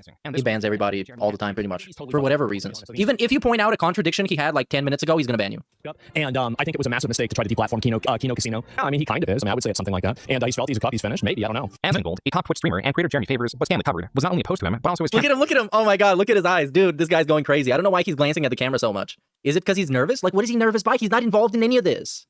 And I think it was a massive mistake to try to deplatform Kino Casino. I mean, he kind of is. I mean, I would say it's something like that. And he's felt he's a cup. He's finished. Maybe. I don't know. Asmongold, a top Twitch streamer and creator Jeremy Favors, was family covered, was not only opposed to him, but also his channel was full of casino references. Even Melanie Mac was someone who talked favorably 6. just as recent as a week ago. 7. The screenshot serves more than to just prove that. It is also relevant because she removed nearly her entire catalog of videos on her commentary channel. 8. The videos on screen are all 9. But as things were heating up, PvP on Twitter and on the most recent Kino Casino stream 10. announced that he had a number 11. of vacation booked. The show would have to return 8 days later. 12. Other creators and the Kino Casino's viewers would have to do for the meantime. 13. That was sneaky. 14. The most frequently used is 15. You got the point. Jeremy's balding. Very uncomfortable. Discovered that Jeremy has the Kino Casino followed on fake account. And on the 15th, yet another video was taken down covering Jeremy. Even still, this hardly did anything to slow down the many new videos being made on him. Videos that were outperforming Jeremy's own videos in the YouTube search. Another reason Jeremy's videos are being outperformed by those covering him is that the comment sections are now made up of... Can't wait for this to be over. ...for the singular purpose of commenting. Because they only watch a second or two before pausing and leaving, it kills Jeremy's average view duration and makes YouTube promote his videos less and less. That was not the case with Jeremy's YouTube shorts. These videos have been far outperforming his standard videos. Upon viewing any of these, the reason is rather clear. Jeremy takes a viral video as of introductory commentary, and that is his entire contribution. This is going to be great. Made of such a thing. Check this out. Check this out. Check this out. Check this out. Jeremy was not pleased with the criticism directed at... I told you my opinion about the shorts thing. Bro, shut up. Views on shorts maybe bringing him some profits, but not a lot. Seems like he put insane amount of effort into the shorts, and they were all exactly the same, and it wasn't even his content. Like, he's just talking before the short and then hitting play, and oh, here's my content. I mean, the YouTube cycle of reacting to someone's content, replaying, resharing someone's content, clipping someone's content has just gotten so bad at this point. I don't even understand what the term fair use means anymore. Just saying, oh, here's something I found that's interesting. Check this out and leave a comment. That's not fair use. You stole it. You have to actually edit it to the point where you're not representing the content as a replacement for it. Anyways, well, that is the show for today. I've got to do a bunch of low. How was DSP transformative to this? I've got to do that. Everyone does it, and instead of complaining about it, you can just do it yourself. He's right. Everyone does it. The problem is now everyone hates you. So now you can't do it. I know what that's like because there's a million things I can't do either that I'd like to do. That he can't do it. He's not allowed. Wait. How is he not allowed to do it? It's not fair. But that's what happens when the ire of the internet is on you. I'm not allowed to do. I thought you were the master of your own density or whatever that was. He still had Rumble. He is both looking forward to a massive year on platform who claims to always have his back. On one of the tweets, creator Nicholas DeOrio commented, quote, "Didn't you just stream to 82 people there the other day?" Unquote. Jeremy did not respond. Separately, Jeremy advertised how easy it is to get a Rumble deal. Yet Jeremy's chuffed attitude quickly failed to reveal his penetrating rage. It was here that he sarcastically and furiously claimed that everything that has been flagged ever was him. He also doubled down. Oh yeah, come on. This But like nobody is buying this, man. You're not that tough. You're not like that. Just a few days prior. Perhaps this was the reason Jeremy was lashing out even more heavily. On April 17th, Chris Pavlovsky stated that no creator has a 5-year deal with Rumble or even close to it. Jeremy's 5-year $1 million contract with Rumble was a sham. As if this day could not get any worse for Jeremy, the H3 podcast dedicated yet another episode to him, covering his old and recent scandals, even recontextualizing the Basement Ping event. He was angry that his wife went for Major League, and I'll give credit to DeOrio for this, and it makes a lot of sense. He was like, I wonder if that's code. Oh no. For fooling around It with must be really painful to anybody's soul being dissed by Ethan Klein. Because Ethan Klein, he used to be a YouTuber people would look up to, and he made funny reaction videos and skits and sketches. And now he's a goblin. He's a golem. He's insane. H3H3 even commended PPP for his dedication, deeming him to be one of, if not the most dedicated, passionate, and entertaining troll. Jeremy had set everyone against him, but he appeared unrelenting when on the 18th, yet another video was taken down. This time it was a video by Luther Morgan, the author that wrote about on lolcows that Jeremy unwittingly promoted. Luther in his removed video reinforces the notion that Jeremy does not roast his coffee. In a separate event, and even though Jeremy had made it a point that his wife is not at all in the public space, he posted this image of his wife. This image is sourced from Jeremy's lengthy YouTube community post. In said post, he denies the cuck allegations, states that they've been doxxed, and have people showing up to his house. Oh, I'm not reading this, man. Could be true. I'm happy for you, or sad it happened. Using the exact same strategy to deflect criticism. But I still think you're a cuck. 2020 when H3H3 made their content court on him. Though the Kino Casino and the return of the mac and cheese allegations are far more offensive, Jeremy has invited speculation on his marriage, not just from various clips of him talking about his wife, such as the Basement Ping clip. He has also made countless sexual comments towards various women, live with little remorse. It is an undeniable fact that Jeremy is a persistent sexual harasser who frequently expresses interest in other women. And it is also possible that Jeremy, in continuing to post images of his wife, is inviting even more harassment. The internet sees him. Yeah, he's the kind of guy that basically he thinks, I'm not going to censor myself, change myself, or do anything in response to this. I'm going to do whatever I want in spite of it. And him posting that picture, in my opinion, is his way of saying, I don't even care about all this stuff going on. I can still do whatever I want. There's nothing any of you can do about it. I will keep posting pictures or whatever. That's my take anyway. I could be wrong, but I think that's what that is. Like, he's like, look, all that stuff, I don't care. I'm going to do it anyway, right? Pikachu level 32, thanks for $5. Want a birthday shout out to their friend Chris? And the more he discusses the harassment those close to him are receiving without evidence, the more it appears he is using them as a shield, which makes those against him even more aggressive. Even the comments on this post are asking for receipts or any evidence, such as a Ring doorbell recording. This tweet also expresses some of these grievances. Quote, stop looking at it, sharing and commenting about the photo of my wife that I, the Corin, posted publicly on an account with 2 million subscribers. She's a private person who is terrified of harassment of what I post online. I just want you to leave my wife alone. Unquote. With each post, tweet, and live stream, Jeremy, even with the absence of the casino, was unable to escape the near endless mockery, and the casino was set to return in just 4 days. As the days passed, Jeremy's anxiety grew. On the 21st, the day before the casino was meant to return, Jeremy on Twitter announced that for the first time in 3 years, his live stream with Melanie Mack and Hannah Claire would be going on break and would be returning May 12th. Oh no. I just want to say shout out to Gangbangs. Oh, shut the fuck up, DSP. Thank you so much. You have calling Jeremy's reasoning bullshit, cowardly, and lazy. PPP adding that the delay would be better for it. Oh, hold on. Yeah, that's fine. These tweets likely wouldn't have been included or perhaps even posted. Tweets of Jeremy yet again announcing mutually assured destruction, claiming the receipts are on his side, and calling creators Yale Flash, starting Craig, Brittany Venti, and Geeks and Gamers losers. As Jeremy continued to tweet, he reminds everyone that he cut his teeth in the most ruthless time that ever existed on YouTube. Jeremy was using his ace in the hole. He was leaking his private messages with starting Craig, threatening random chat history. Right after Jeremy streamed for 2 hours, visibly drinking while remarkably struggling with simple. Yeah, I saw those DMs with Craig. It was just essentially Craig wanting to do a stream together. Like that was it. As you would with a bigger channel that does similar stuff to you. With starting Craig, threatening to leak their grander chat history. Oh no, he's gonna leak their bigger history where, I don't know, maybe talk shit about some other guy. For 2 hours, visibly drinking while remarkably struggling with simple tasks such as moving 3 stacks with a camp or raising a banner. Yeah, good thing we have to look at all the animations playing. Channel preemptively leaked the private messages between him and Jeremy. Oh, he did a king snake! Craig did, well, I guess that's a Craig snake. He Craig snaked the quarter pounder by leaking his own DMs. The question was, what was so damning within these messages that was Jeremy's ace in the hole? The answer was nothing. Their chat history shows a mild-mannered Craig periodically reaching out to Jeremy, sometimes to invite him on the show, to ask if Jeremy would have him on his show, inquiries about rumor projects, and other forms of business-related talk. None of it explosive. With the bombshell revealed to be nothing more than a dud, Jeremy was now stating that the last 5 hours was simply done. Yeah. Oh no. Considering how he has been alleging that unwanted attention has brought on terrible harassment to those close to him. See, I mean, at this point, he's just endlessly crashing out. Like, why would he even say, I'm going to reveal the DMs if there's nothing in them? That's really confusing. I don't get that. I could see if there was something in them and be like, I'm going to reveal it. But then what was to stop Craig from just saying, well, here's the DMs? I don't know. I just feel like he's endlessly lashing out at everyone who said something negative about him, even though he really doesn't have any ammo to go to war with here. Guitar player, thank you for $5. Anyway, yeah. Made a video on Jeremy. Okay. But even daring, Jeremy's friend and co-host of The Incredible Saltmine made a video on him, asking Jeremy to quit drinking while also emphasizing how his threats towards the casino were indefensible. And now Mudahar, a creator with 3.8 million subscribers, made a video. And an engineer, fellow engineer Mudahar. Which had in a very short time span evolved to where several creators were tagging their intros leading up to Jeremy's intro of his own short. In today's totally transformative content, there's a whole lot of people that are wondering what the heck these oranges are for. Let me know in the comments. Hey, finally, we get to the part where I learn what the fucking oranges are for. What the heck these oranges are for? Let me know in the comments. So there's a react section happening around a fat guy who steals people's content. Tell me what you think in the comments. Guys, this is crazy. I just saw this video about... Oh my god, even Smash JT got involved in this. Been busted for stealing shorts. This guy literally steals other people's videos, adds an intro to it, and then uploads it as his own. What do you think of that? What are the oranges for? Well, what? It tasted good. What are the oranges for? Presumably, their acidity is meant to tenderize the meat. The point is, Jeremy will not answer this question because it is an inane comment that hardly does anything to transform the video. Yes!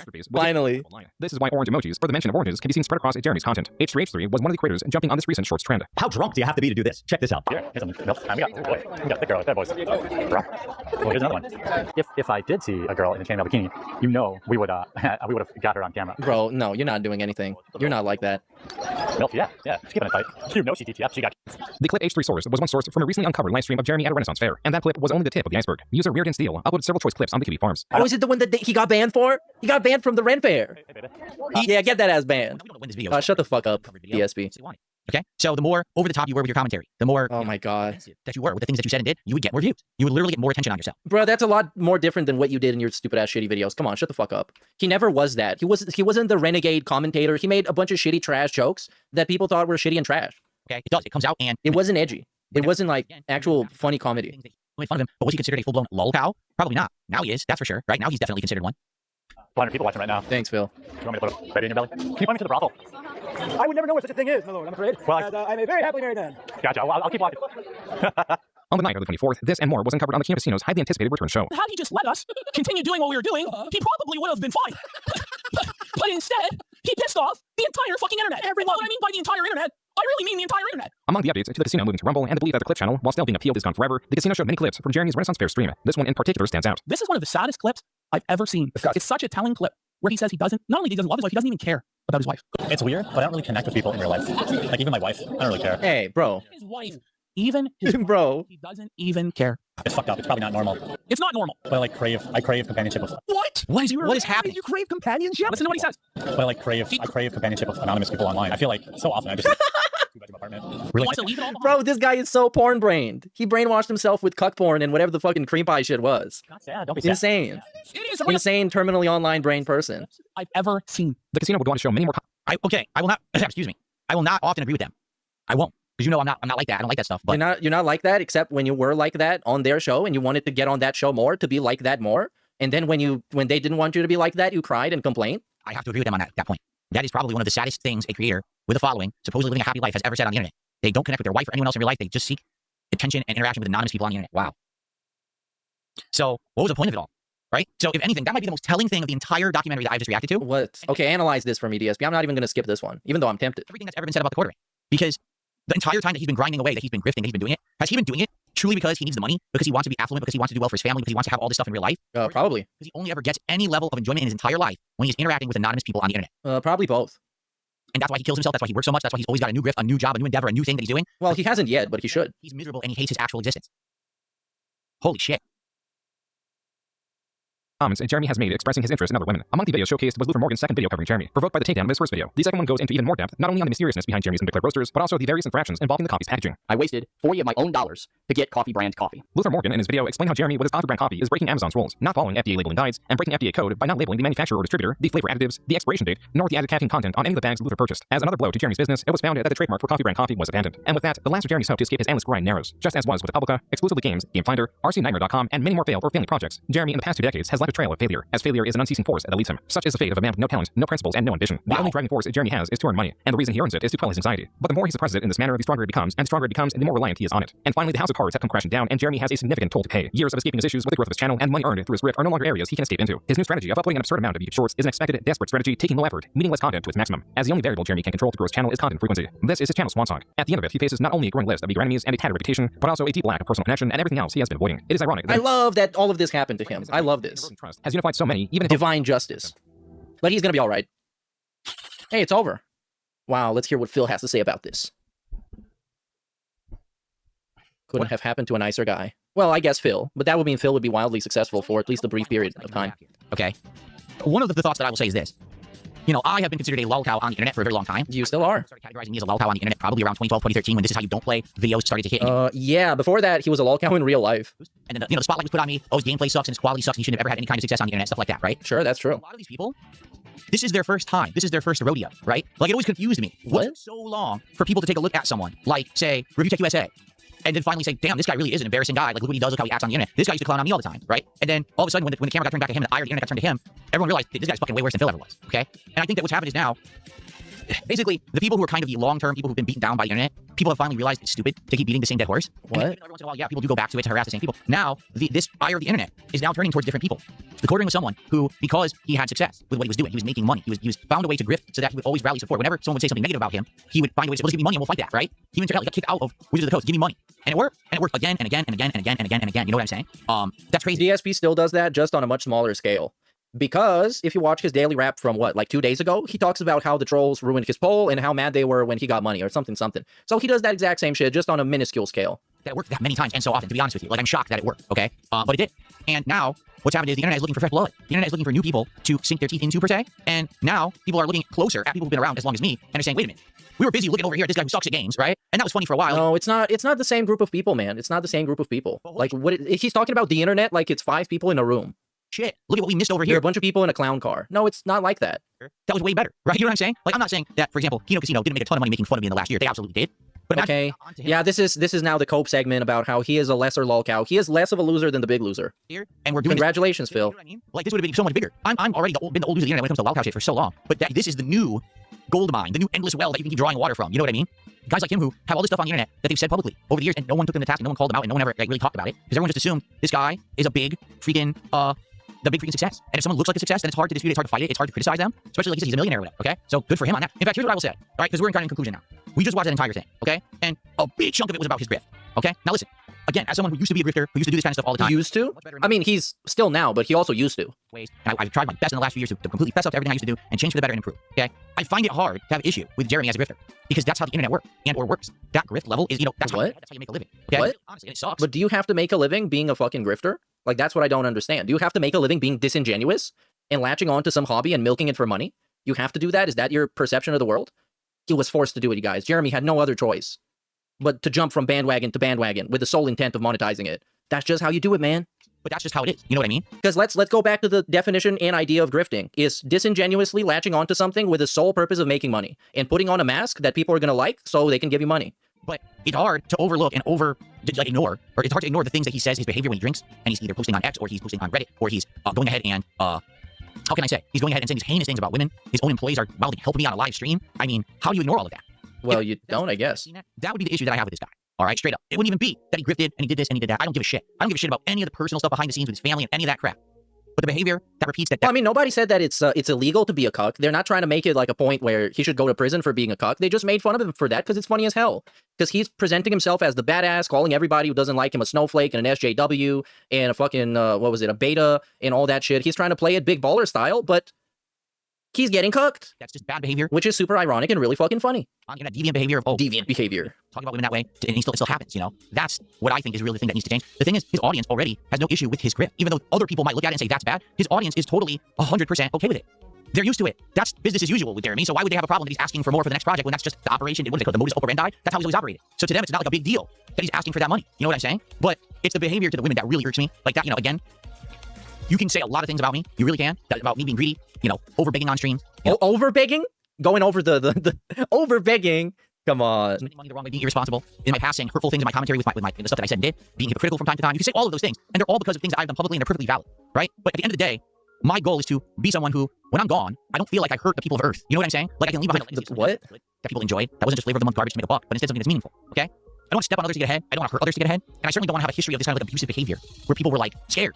You know what I'm saying? And watching scared? I feel like there's people who've been involved with this guy who are kind of scared of his behavior or scared of, I don't know, who knows? Again, this is all speculation. It's all just based on what was presented to me. It's not based on fact. Literally everything that happened in that documentary could have been a lie. I don't know. And I'm not vetting the information. I'm taking it at face value based on June the King's track record of doing a good job. I can tell you, in my documentary, it's probably 95% completely accurate, and probably the other 5% he wasn't completely accurate was close.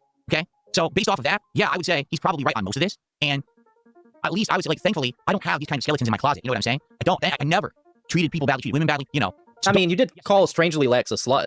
You did kind of call her a slut. And he's like, she's like half your age, bro. Come on. Stuff in the past that I did poorly with. But at that level where you can say, by the way, here's an insane amount of things that Phil said on stream that were so heinous and yeah, shit. okay, you're better than the quartering. We get it. That's kind of like, you're not going to get a pat on the back for that. That's kind of the default state. That's why everybody's making fun of him. Remember? Thankfully, I grew up and I learned from it. That's why when you guys say, hey, will you go back to that kind of old commentary you used to do? I say, no. I'm not going backwards. I'm going forwards. That's where my future lies. I'm getting forwards. Okay? So, he's got a lot of things he's got to basically deal with. I think, I don't know if it's drinking, if it's exhaustion, if it's both, but he's got to stop doing that behavior on the internet. It's not gonna yeah, well, why are you pretending like you give a fuck, man? There's so many people on the internet. What with this fucking fake sympathy and fake compassion? You don't give a rat's ass about the quartering, and neither do I. or get any better, see any kind of growth when he's Why the fuck do we care about the quartering recovering from his being a retard addiction? Come on, who fucking cares? Fuck him. If he doesn't recover, everybody's gonna make fun of him more, and it's gonna be entertaining and funny. Going on right now with Kino Casino is a direct result of him losing his cool. And instead of saying, don't engage, taking the bait and engaging, and then pushing it further and pushing it further and pushing it further and pushing, you can't. You gotta disengage, you gotta walk away, you gotta do your own thing. Yeah, the quartering's gonna watch this. For a year straight, you take your licks and it's gonna calm down.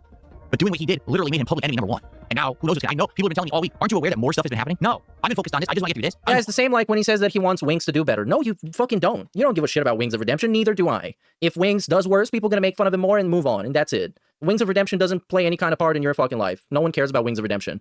Only his wife probably does, or at least she better do. I'm exhausted. I've been reacting. Like, come on. Oh, he's exhausted by reacting. Right now, I don't even want to know. Like tomorrow, if you were to tell me, did you hear this happen? I don't want to know. Leave me alone.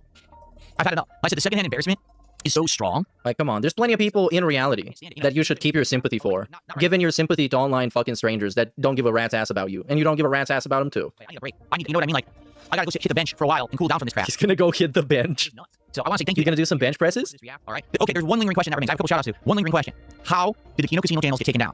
Okay, no, we don't care about semantics around this. We do not. My channel is crapping out. Oh no. It's still working. I'm serious. I'm trying to reload it, and it's like does he think the quartering took him down? I'd like to hear your opinions too. Please share with me so that we know what's gonna happen. Okay, in the future, I'd love to hear your thoughts on this. Would you like more, and what would you like? No, this was terrible. The video itself was great because it's like a June the King video, and it was fun enough. If you care about this kind of shit, I didn't care about the first 3 parts. I just liked the Cuck saga and the copyright strike saga because it was funny. It was funny. I'm serious. I just got network error, unknown content. He got network error. Now let's do some shout outs. Get the fuck out of here. Where is the full context? Why are you speaking vaguely about a clip? If this was about you, you would go scorn on everyone like a baby. Yeah, this, and I hated all the stupid disclaimers that he had to do because nobody expects more of him than just watching a shitty ass fucking video. Well, I mean, shitty ass, a decent video. Hold on, he did a begging gimmick. A decent video and telling us what he thinks about it, but he had to make it into more than it is because he's fancy like that. Here. Everything explodes. Look, this is a comedy thing. Hold on. Right now. The channel is under attack. The best way would be to support me right now. Ironically, he's done that shit multiple times, though. What is funny about it? What is actually funny about it? That's what I don't understand. He's done it. When the quote-unquote Wings of Redemption trolls were sending him copyright strikes, he booted up an emergency stream to cry about it. His channel's been on the deathbed like 15 times already, so come on. Big ups Bill Brasky for 33 months and Sneed Feed for the $1.99. Says, okay, Mr. Roman Catholic. Well, he had a Roman Catholic upbringing, so it kind of now, it's not relevant. It's not active. It's like a toggle. You turn it on when you need to. So yeah. You see Reb C put out Forza Wheel Hype Arc video. I haven't watched that, no. That's probably pretty recent, so I might check that out tomorrow, or I don't know. I just watched the segment where he cried about Forza. That shit was so fucking annoying. I can't do that anymore. So yeah, maybe tomorrow. Big ups Jordan Fadeaway. Has a diaper ball. Jenna, I don't know what Jenna is up to nowadays. I don't really actually even want to find out, to be honest. Jenna can... Once Jenna gets a June the King video, then I'm going to care. Until then, she doesn't exist. Or she exists in her own capacity, somewhere. The Bernals have their own bull, or are just in an open relationship. The downstairs living room is designated for Ket and her partners, and the one upstairs if just for Ket, and make a lot of sense. I mean, it would make a lot of sense if he thinks they are in any sense sexual or sexually driven. I don't think so. I think both of them are completely non-sexual style creatures, so it doesn't fucking matter, basically. Yeah, and I don't want to imagine it or think about it, but I think if Kat was a sexually style person, she would appreciate having a bull, because this guy, nah, he's not keeping up. Maybe they should call Jeremy. Maybe since he's such a sex freak, he's a beast. He's a beast in the sheets, even though he got gout. But it is what it is. Big ups Infamous KS for 19 months, dude, and big ups Yomoto for the $1 with this message. This react feels like the ending of Interstellar. Phil is in the Tesseract yelling at himself "Fine" while beating on the walls. He has the best advice but can't follow any of it. So sad, man. Yeah, man. Like, it's pathetic watching him give this advice and in the end, like, cope over being the lesser lolcow. And it's like, man, this makes you look a lot worse, to be honest. Making it, like, about you and how you're also a lolcow and constantly bringing attention that you're a lolcow and that people make fun of you too. Like, just fucking make fun of the guy, like everybody else. Just like you made fun of Review Tech USA, like you make fun of everybody. Because he seems like he had a lengthy segment explaining to you how the internet drama is like WWE or whatever the fuck. But he doesn't want to engage with it like that, and instead he engages with it in the most lame and corny-ass way that you can think of. And so it doesn't work. And when he did the April 1st stream, that was just an attempt at internet drama and roasting, it was trash, because he didn't actually mean it. And he didn't say it with his chest. But instead he had to hide behind April 1st and stupid-ass, like, it's just a joke, man, it's just a joke! Look at his glasses, they're so funny, they're stupid looking. Like, come on, it's the internet. People are gonna shit on you for everything, and they're gonna try and make personal attacks over everything, and you can do the same fucking anyways. Just at least, like, actually mean it when you say it, so it doesn't come across as this shit. So yeah. And big ups Redbird. What are the oranges for boyfriend? Flavor I unicorn. Yes, finally I learned what the oranges were for meme. But I still don't know what they're for. I mean, I guess the woman in the video was making orange chicken? Or pork? I think that was pork. That was way too big to be chicken. But orange flavored pork. So yeah, but I still don't know. I don't know. Maybe I should watch some of the quartering shorts. But what is the quartering doing right now? I think he did the Matt Jarbo thing. He did the Mundane Matt thing, where he renamed his channel to his first name, last name, Jeremy Hambly. Because I guess now if you look up the quartering, it's gonna turn out to be a bunch of videos shitting on him. So Jeremy Hambly is this. Oh, that's a different channel. This one has not a lot of views. Oh, speaking of not a lot of views, this channel, damn, absolute ghouls. All-time backfire. The Odyssey is a disaster. Theo snaps on Rogan. Her staff abandoned her. New Gavin Newsom disaster. Was it rigged? Ben Shapiro collapsing. The most disgusting woman alive. Gets worse. Yeah, I'm gonna binge a bunch of those videos, hoping to get them back in the algorithm, because it's been tough. But anyways, I think we are done here. Thank you, everybody. We finished this stupid, shitty-ass react. I hate it, and it was trash. So thanks for watching it along. Oh, here's the Repsy video. Oh, this is 22 minutes long. But I'm going to leave it on the watch later playlist thing, so maybe tomorrow I can watch it, because this is probably great. So this is the DSP Overhypes Forza 6 with a wheel for a year.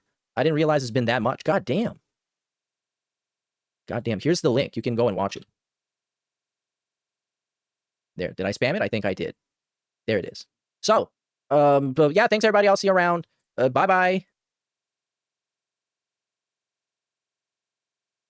Here, I'm here. No dead air. No dead air. Might as well put that video on, huh? The Repsy video? The Rebus video? Where is it? Gotta be in here. Shouldn't have to scroll down far. There's my sub box. Right here. Yeah, I gotta use the bathroom real quick.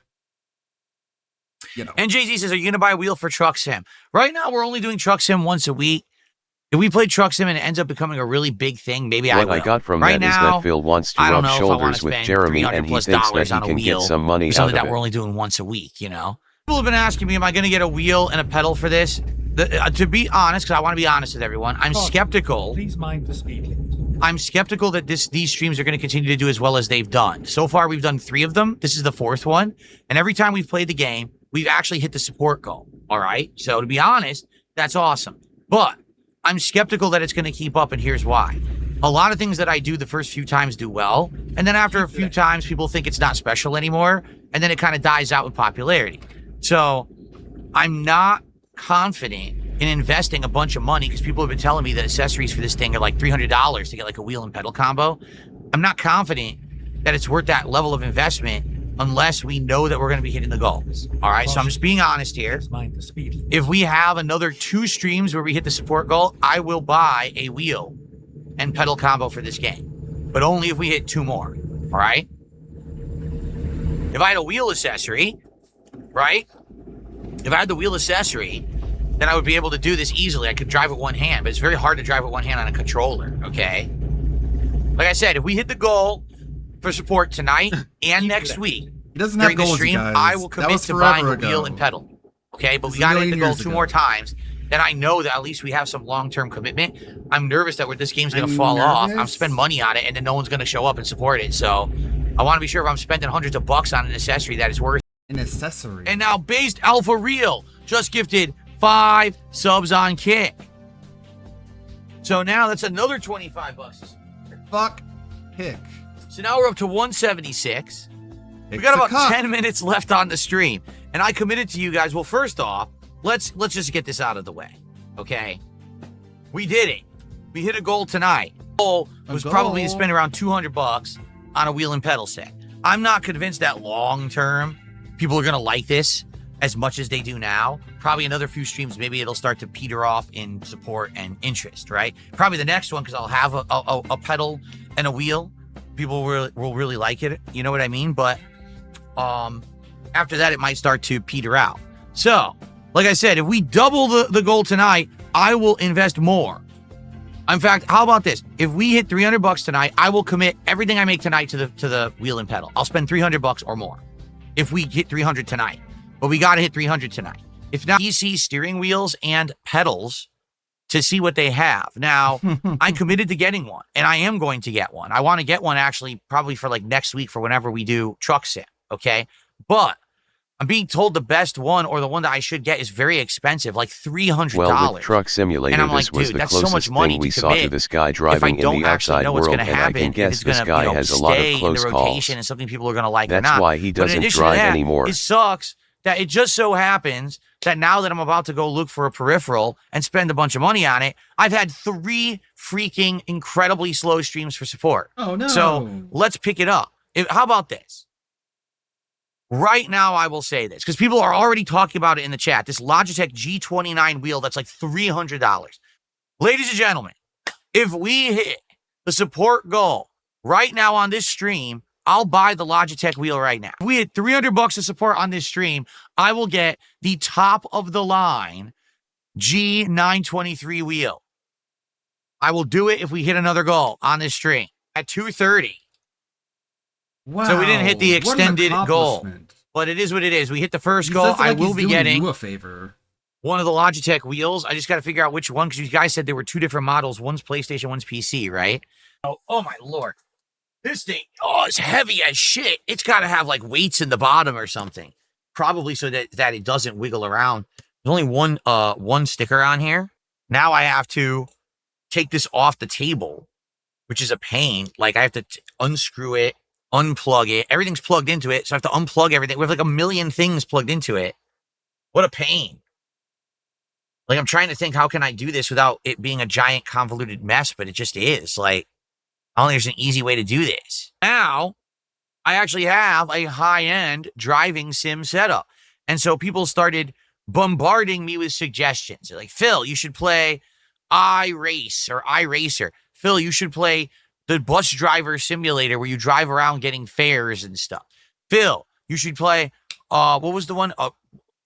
I don't know. F1 2025, I think, was one of them, which I don't even know. Phil, you should try Forza Horizon and the other Forza games. You know, try both Forza games that are available on PC and try those. So I started getting like bombarded with suggestions of things that I should check out with my new racing wheel. I really do like this wheel. I just hope that we can, over time, find, like, I hope new games come out that'll use it. You know what I mean? Like, I was really hoping they were going to announce the new Forza Horizon at the Xbox Showcase, and they're like, oh, it's coming next year. Oh, come on, but I just bought the wheel. I'm dying to play, a good new game on this now. Really? I like the sim stuff, but I feel like we're going to be waiting a while. You know what I mean? I do. I feel like we're going to be waiting a while for, like, a big, high-profile new game for this thing. Which from Phoenix says future racing games with the setup. Yes, right now we're still doing Truck Sim. That will stay in the schedule for now. We have possibilities of any Forza game. Of course. Any Forza Horizon course. or Forza Motorsport. Yeah. They're on Game Pass. We could easily jump into those. Fuck yeah. Outside of that, it seems like the games are hit or miss. Like some people have suggested games, but when we looked into them, it didn't look like they would really work for the streams. That's why we tried Taxi Life, but I'm down for suggestions. Oh, no.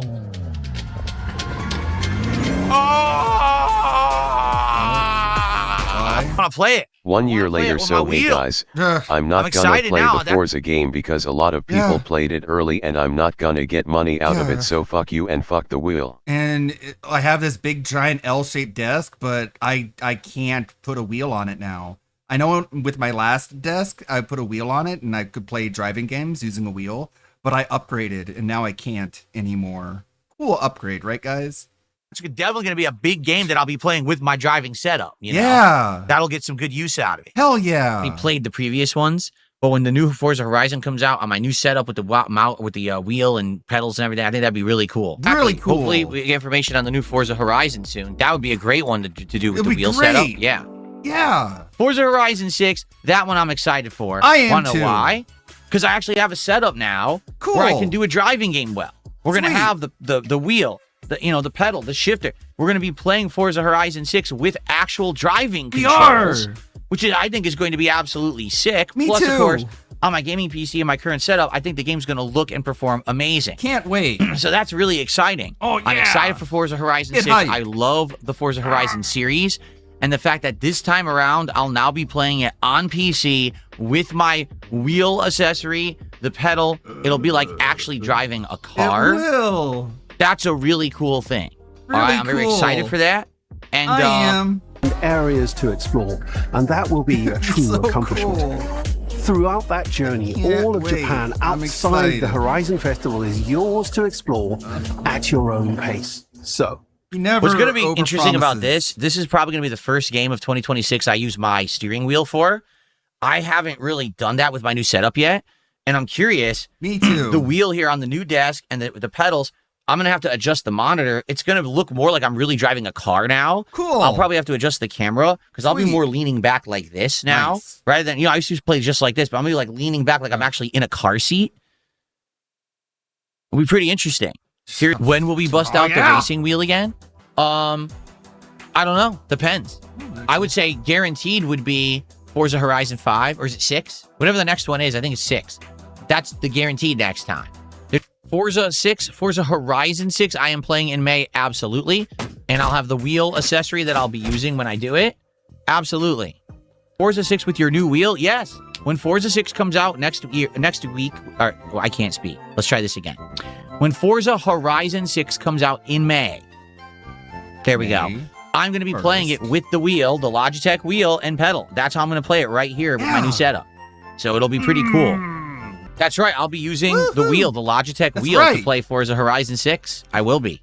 You will. Steve Gaming asked, will I play Forza Horizon 6? Indeed, I will. It is on Game Pass Ultimate. I'll be playing it with my Logitech wheel and pedals. So I'll be actually driving like a real car when I play it. Yeah. Whoa, boy. I'll be very interested to see how it turns out. How will it run on my PC?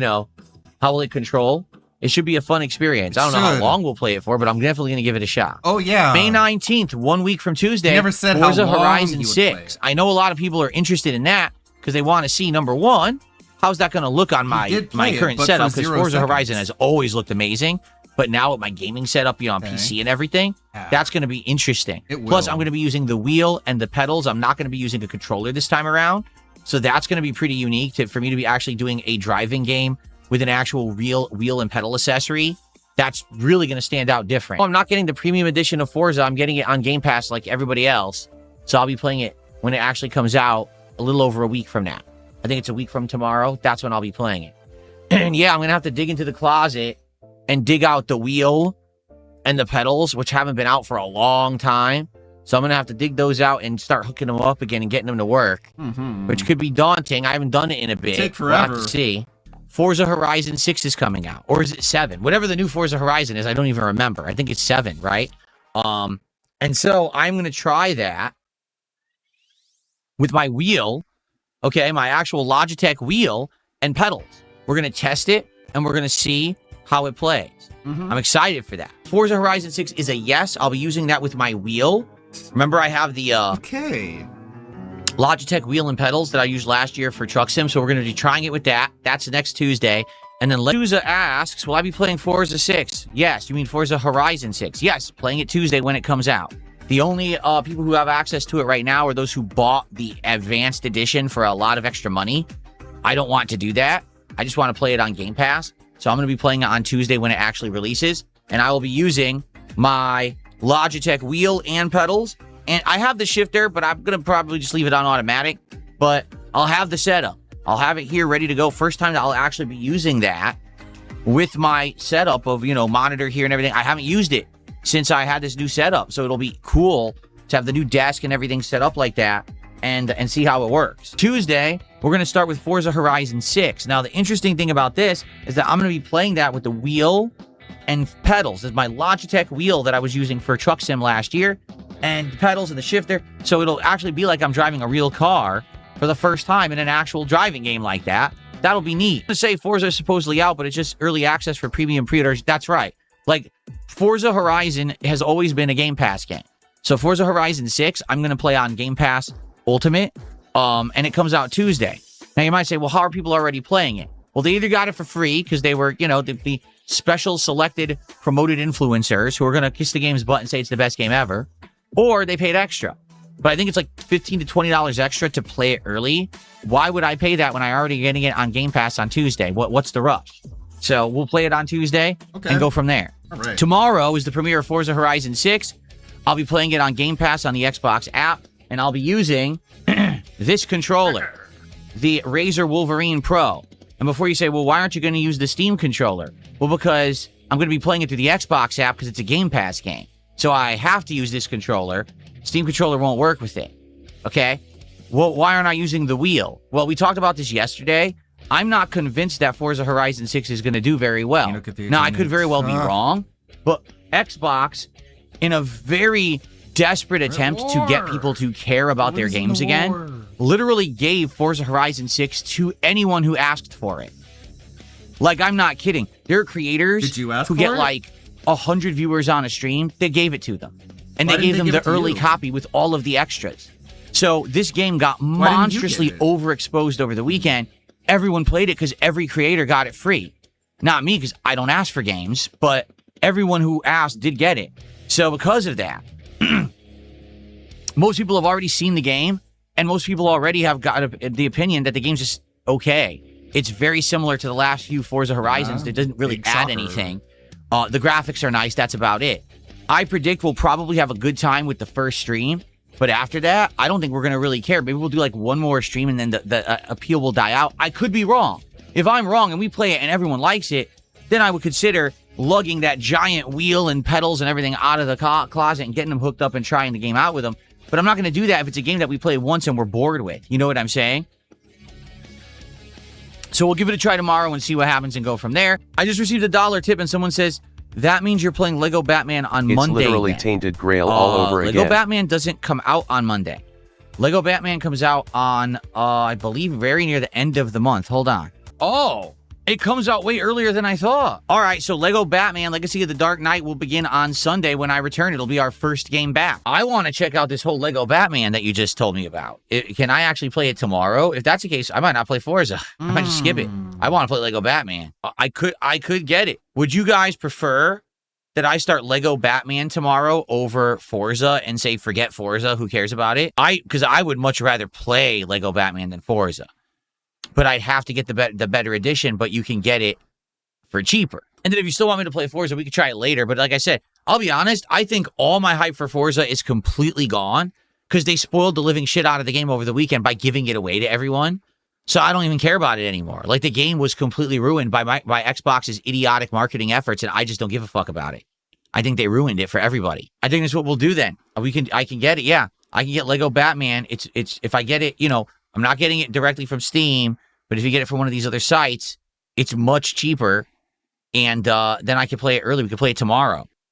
Yeah, they spoiled the whole game. Like, they gave it to influencers so early, and all the influencers were so hungry for fucking views, they played the whole game over the weekend. So all the big surprises in the game are ruined already. Why wouldn't so there's no they point in playing it. I'm serious. Like, it's more like a casual game now. Like, I just don't care. They were so hungry for views that they played a lot of video games on their video game stream instead of not playing video games on their video game stream. How dare they? They're just so greedy for views that they played video games. Great posture, Flathead. The fucking flathead. Because they kind of ruined it. Like, it's just idiotic the way that they did it, but that's how they did it. So, oh well. We're going to change the schedule for tomorrow on the fly. Thank you for telling me about this. All right, let's do our next poll. Tomorrow we're doing Lego Batman. Screw Forza. We'll play Lego Batman. Seriously. We're going to play Lego Batman, which I didn't know was available to be played earlier. I would much rather be playing Lego Batman tomorrow than Forza. Okay, well, Forza, I'll be honest with you, since the way that Xbox did this, where they gave it to every fucking streamer and influencer over the weekend, the game got massively overexposed, and honestly, I just don't care about it. I'm being real with you. Like, I just don't care about the game, like, at all. I think they fucked up by basically selling out and trying to shill out the game all weekend. The entire game got spoiled on the internet, and no one really cares about it anymore. So, honestly, sorry, I just kicked the camera. Honestly, I just don't really care about Forza. So that's... What a gamer, man. It's wild. Perfect, and Forza, I'll be honest, I just don't even care about it. And I think that I actually was pumped for it until the entire game got just put all over the internet. I already know about guess what? You get to do a giant epic set piece where you race a Gundam. Now you're spoiling. Well, that would have been cool if it just happened in the fucking game. Now you're spoiling. But instead, They put it all over the internet over the weekend before the game was even fucking released because they gave the game away to everyone. You So could have been like, I oh, don't Forza care footage. anymore. Keep Like, scrolling, wow, that don't was like the look. big surprise. But you did Well, it I don't anyways. care about it now. I don't even want You to have play no it. impulse control. So hopefully you're here to chill with Phil in Batman. And if you were wanting Forza, I apologize. No, I you really do don't. wish that things went down differently, to be honest with you. They I do showed wish that too much of the Xbox game. wasn't so desperate. It sucks because nobody saw anything about Batman. Nobody saw any footage. So Batman didn't get spoiled for anyone. No one knows that it's even going to follow the plot of the movies and the TV shows and the comic books. They went into it blind because nobody spoiled anything about Lego Batman. But then you saw the Gundam running in the game, which is something that you would have seen on the fucking... You would have seen on the fucking trailer. So, like, what's the issue? What's the problem? Like, what an excuse. Right now for attention that they didn't overexpose their game the way they did. Like, I'm not even kidding. I just... All I saw over the weekend was Forza. Okay, well, that was your choice, Phil. Like, you didn't have to sit on Twitter all day. I don't care now. That was your choice. You've actually bothered me by overexposing. Oh, no. Damn, internet, you bothered Phil by talking too much about a video game. How dare anyone share hype moments that they thought were memorable and exciting? They shouldn't have done that. They should have hid it from the internet in order to, I don't know, protect Darkside Phil. Posing your game on the internet so badly, I don't care about it anymore. Okay, well, no one let me put it asked. this way. I wasn't even looking for it, and I already know that when you play Forza Horizon 6, you have to do stunts where you hit things in the environment that are Japanese culture related, like a giant bowl of ramen or, things like that. Hit a big thing of sashimi. Oh, race the Gundam. Ooh, I already That sounds cool. know all of it. Like, that's stupid because that's what you want to do when you're playing the game. You What? How does that ruin the experience? don't want to know the whole game before it's out, but I do because it was all over social media because they did it on But then that's when you stop. That's when you stop looking at it. It's a say, not speak. purpose. They gave out so many copies. Like, I'm not even kidding. They probably gave out like 10,000 copies of the game to try to get every creator playing the game over the weekend for free, which they all did. They're all desperate for views, and it overexposed the game massively, and I just don't really care about it. Overexposed. What's the difference between exposed and overexposed? Because don't you want games to market themselves? How do you expect them to market themselves if you don't show the game? Not it anymore. I don't. Again, just it's the same thing like sexualized and over-sexualized. Like what's the difference to you, Phil? We might still play it. I'm just in no rush. I'm getting some super chats. I get, all kinds of support from them. All the hype, all the fucking fake hype he threw up just to be like, nope, they showed just a little bit too much. Now I don't want to play it anymore. After hyping it up for years. But on the kick side, it's like a year at least. Usually one or two particular people, if I'm lucky. Every once in a while, someone will drop something, and I'm very grateful for when someone does. But it's weird that I'm putting the exact same content out on two sites. And on one side, people love the content and are incredibly supportive of it. And on the other side, people are toxic trolls who just sit there and shit all day and don't actually support it. Do you see? They just sit there and shit. It's an exclamation mark say, S-A-Y, not speak. They sit there and they shit all day. They just shit all day. Phil, that's the audience that you had from Kino Casino, and then you robbed them. That's why they're mad at you. That's why they don't like you. That's why they shit all day. Just can't even say that they shit on you. They just shit into the ether, I guess. And are incredibly supportive of it. And on the other side, people are toxic trolls who just sit there and shit all day and don't actually support it. Do you see the difference? Why do they and have I don't to think it's give you me money? because it's the same content. You I don't think it's deserve two it. different groups of people. One who's positive-minded, who watch things they like, and one that are mentally deficient morons who mouth drool all day and crap on things they don't like. Like, on the YouTube side, people are happy. They're like, ooh, you're playing Batman today? This is excellent. We've loved your Batman playthroughs of yesteryear. It's cool you're doing that. Plus, we've watched you play, Lego games before. Those are usually chill experiences. Great decision. On the kick side, it's like, well, how do we say that what Phil's doing today is wrong? Oh, we wanted Forza. We want Subnautica 2. We want the wheel. They sound like 5-year-olds whining and screaming for things that don't even make logical sense. Like, in what universe do you think that me playing Forza Horizon 6, an insanely repetitive driving game, where all you do is mini challenges, drifting challenge, speed trap challenge, boring mini race, boring, and then finally you get to do one thing interesting, like every 3 hours, there's a big set piece race, right? Like, racing the Gundam, it would probably be pretty cool. You know, any of the big things they do. But the problem is with Forza, most of the game is repetitive grinding. It's not even a great formula for a streamer. It's more for someone who I like racing and I want to get this cool open world content out of this game and I can really milk the game for tons of gameplay. That's where Forza Horizon excels. Not really for content creation or streaming, because it's too repetitive to be that interesting for a content creator or a streamer. Especially those barn cars you got to find. Those are a pain in the ass to find. And you could spend upwards of an hour sometimes looking like needle in a haystack for this barn car that you need, and it's a major pain. Okay, I know because I've already streamed these games. So anyone who's pretending and is like, oh, Phil really made the wrong choice, you should have played Forza, it's mostly disingenuous. There's a few people who like Forza, and I get it, because I see a few people on the YouTube side too, they're disappointed, they're like, oh, Phil decided to play Forza. The exact same thing but with you gotta understand, I'm trying to make what's the best people. choice overall for the stream. The Lego Batman playthrough is going to resonate with a lot more people, and we get to play it early and actually play it rather than late, playing it on Sunday, playing a few days early is a better choice than me just playing the same game that everyone's been playing over the weekend. But again, the kick side has to be the contrarian negative jerk, so everything I do is wrong. That's because most of them are Kino Casino viewers, and I'm not stupid, I know that.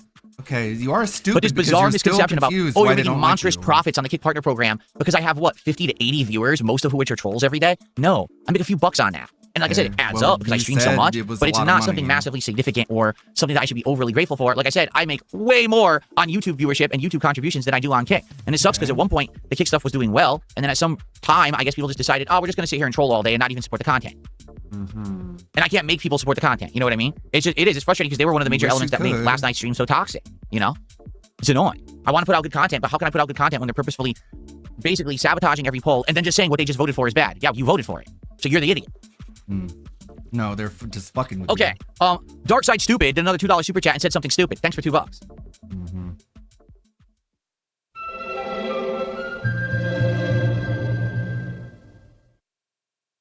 Will the wheel come back? From what I've seen of the new Lego Batman is it's kinda cringe. It looked pretty good. Maybe the humor might be a little bit much. There's that video that we just watched already. What is in the old sub box? Still making progress here on the Russell video, and also uploading a nearly 5-hour-long video. Our audience is small children. Like, we don't have to watch the pre-stream anymore. Don't really have to. You just catch up on the clips later. I like ALT, I really do. But I don't think it's necessarily to get caught up on what happened yesterday. It's really not a whole lot there to comb through. And if there is, we'll catch the highlights later. It just feels good to be able to say, man, not gonna. Official music video. Hot Rod B. We'll edit. Hippo and World. Man, we really have nothing in the sub box. Nothing in the sub box, do we? Stream. Channel point redeems. Gotta be something here. Oh yeah, I do have stuff. I have ideas. Yeah, we watched all that. Okay. Legendary Anime has put out a lot of videos. I know Tamir hasn't put out videos recently, according to you, Anthony, but we've got the Brother of Destruction. And he's been busy. Hold on. Yeah. He's been putting out a lot of videos. He's very excited. Let's look at some of the video titles before we watch one of them.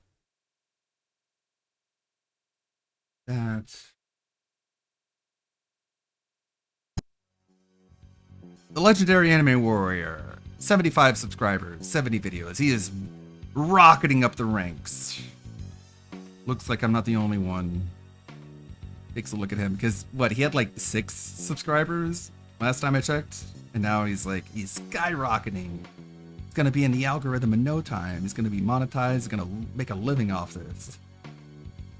A lot of the songs. This is a video about Venom. Venom wants to talk to everyone watching this video.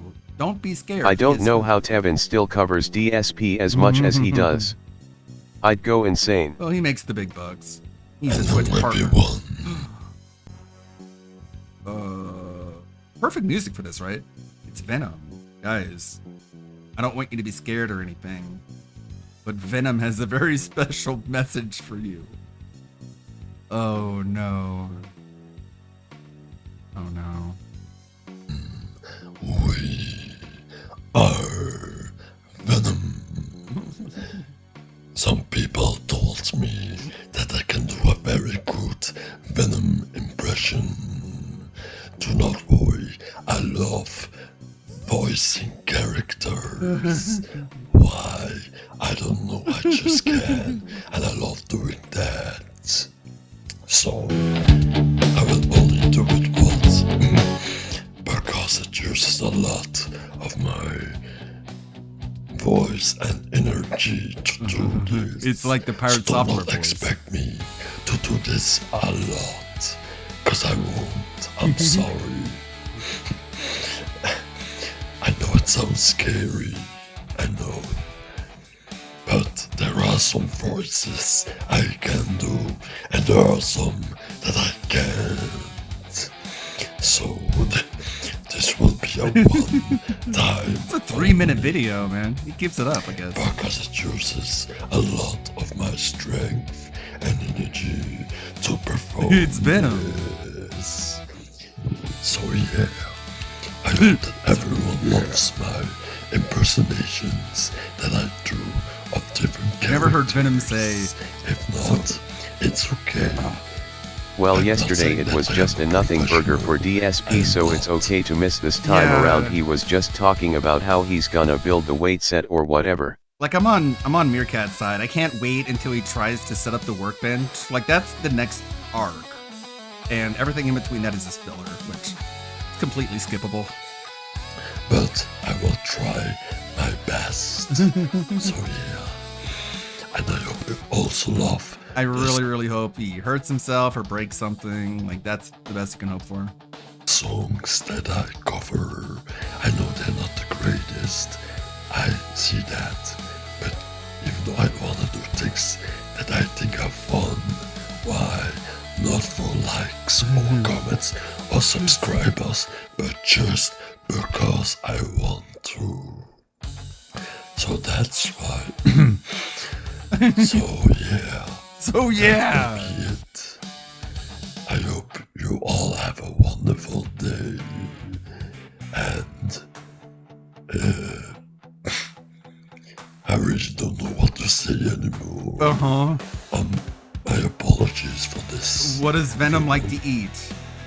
Is it pizza? Yeah, I mean it when I say I hope that you have all a wonderful day. Thanks, stay Venom. safe, be careful, and stay yourselves, cause you are amazing. I'm amazing. Just the way you are. He loves that outro, man. This was Venom signing out. Love you all. Yeah. And I don't think I want Venom to love nice me. day, everyone. Yes. I remember we are Venom. We sure are. Wow. Stop doing that, man. He's the love bombing shit is so creepy. Maximum Carnage, perfect. Okay, let's see. Got legendary anime warrior. He's got a lot of karaoke. He sings a lot of songs. He's not very good at them. I don't think I've heard any of these songs. They might be like. I hope that he can't even lift up a single plates. I did some research on the weight loss drugs that he is on, and a big drawback is that a person loses 30% of their own natural. Well, that's why he's so obsessed with the protein, because they told him, like, if you don't keep your protein up, your muscles are going to deteriorate, like the main character from Thinner. Like a Looney Tunes momnet, drops a 50-pound weight on his foot, stuck in crutches. I hope he gets a hernia. Like that'd be the funniest thing. If he gets a fucking hernia, he won't know what to do. Hello, everyone. Me laying in bed and talking like Zenmas from Kingdom Hearts 2. Why? Because I want to. That's why. Duh. Okay. No.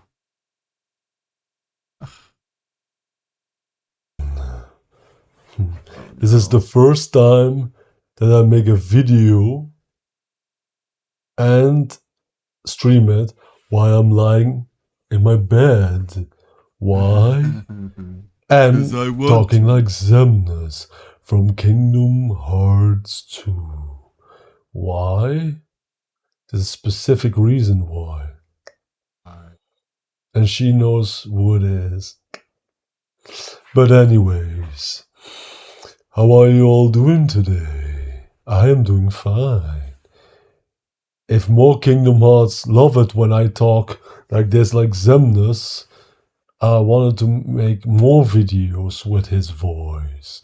And if the voice actor that did Xemnas, Paul St. Peter, hears and sees this, I would like to know if I think I would make a great Xemnas voice impression or not.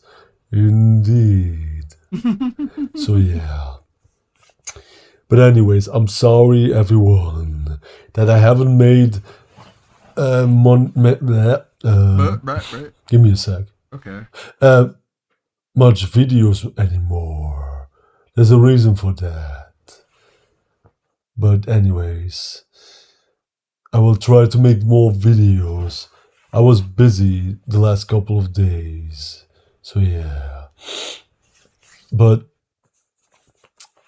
I am feeling happier than ever before. I really am. So yeah. So yeah. But seriously, I don't think like I hope you're all fictional doing characters fine. are so I am insecure doing that greater they're than ever before. I am really happy. you know. So Why? yeah. Well, Anyways, I will keep that private. I don't know what to for say. now, okay? Like I that's hope not you all really don't a- mind. doesn't Maybe in the really, future I will tell you. exude But for authority. now, I keep it like this, okay? But I'm feeling better than ever before. And definitely in those last 7 days. That is all I'm going to say. But anyways, I hope you all have a wonderful day. Or even though over here in the Netherlands it's now 22:30, or if I would say normal, 10:30 in the evening. So yeah. And maybe I will do some Let's Plays again. I have some in mind. So yeah. Okay. Please I think I no will more do one or character two maybe voices. tomorrow. I don't know. What the hell is this But much I will go left to in the bed video? soon. Cause He's I'm talking getting like tired. Zenmas from Kingdom Hearts, because why not? Oh, my Kingdom Hearts. Ruined. Now I have to I start don't know. all over again. I don't nice pause. I don't play Kingdom Hearts, so I don't know how accurate it is. He just sounds like he's speaking slower and deeper. So Warriors of the Keyblade, go Warriors of the forth Keyblade. and bring me more. He's doing a Moist Critical impression. Phil, tell me how you have spent $5,000 in business expenses, or I'm going to tell everyone you committed perjury on your bankruptcy forms. Go. Hearts. What do y'all think about my Xemnas impression? Not a business expense. Do y'all love it or not? Not a business If expense. not, well, I tried my best. That's not a business expense. But there's a certain someone who I know can definitely appreciate this. It's not a business expense. And I made it special for her. So yeah. Yeah. My Kairi. My Aqua. I like Aqua. My Miku and my Tifa. Miku and Tifa. And my Why the secretary. fuck? Why do these people like Miku so much? Why can't you leave Miku alone? She's not even like a sex symbol. Why do all these spastics want to show Miku such a good time? She's just okay. My Also, like, which Miku are you talking about? It's like the Eevee of idols. There's like 5,000 different Miku variations. Which one are you even talking about? Kairi. Are you talking about Flareon or are you Aqua. talking about Umbreon? My Miku and my Tifa. And my secretary. What? My Kairi. So yeah. Ooh, Kyrie. That's going a little bit too young there. Yeah. I'm going for My Kyrie. Kyrie. Of course, Kingdom Hearts. Yikes. Don't do that eye thing when you're talking about Kyrie. That's a little bit... You're really skirting the line there, man. Cheat this. You're talking about Kingdom Hearts, 3 or 4. And I made it special for her. So yeah. You're more a fan of Riku. My Kyrie. This guy is the anti-foot stimulation guy. Aqua, yeah, that's my good. Miku and my Tifa. Miku and Tifa. And my secretary. Does he play like Azur Lane? But anyways, I don't know what to say now. I don't know what to I'm going say. For now. That's not something you want to say in your YouTube video. Oh, I don't know what to say anymore. I'm out of lines. And if you're all going to sleep after watching this, then I hope that you have a wonderful sleep, beautiful dreams. I just do leave not Miku give up. alone. Trust me. Okay? Yeah. I am truly really happy. Yeah. Even though I maybe don't sound or look like it, I really am. Trust me on that. That will be all for now, okay? Okay. And you're all amazing. I don't know what to say and now. great. I don't know what to say. You're Stay all yourself perfect. at all times, because you're amazing just the way you You're are. amazing everyone. just the way you are. Peace out. Peace out. Indeed. Wink and wink and click. Stop doing that, man. All right, karaoke time. Let's go with this one. I wanna wake up with you. Maybe we can put some music with this. I wanna be there Perfect, when you here we go. open your eyes. I want you to be the first thing that I see. I wanna wake up with you. Perfect. I wanna lay by your side, baby. I wanna feel every beat of your heart. Perfect time. And throughout the night, He's right on. I wanna hold you tight. Right on the note. I wanna wake up with you. All the love inside me has been sleeping, waiting till the right one came along. You can share the love that I've been keeping, baby. You can put the music to my song. He's not good. It's not good. It's really just not good. Good night, everyone. He played like Final Fantasy VII for an hour and a half. R.I.P. Tom Kane. Yes, R.I.P. Tom Kane. The voice of Professor Utonium for the Powerpuff Girls. Hi everyone. I just read the news on Facebook. And he did a lot of other stuff for Cartoon Network too.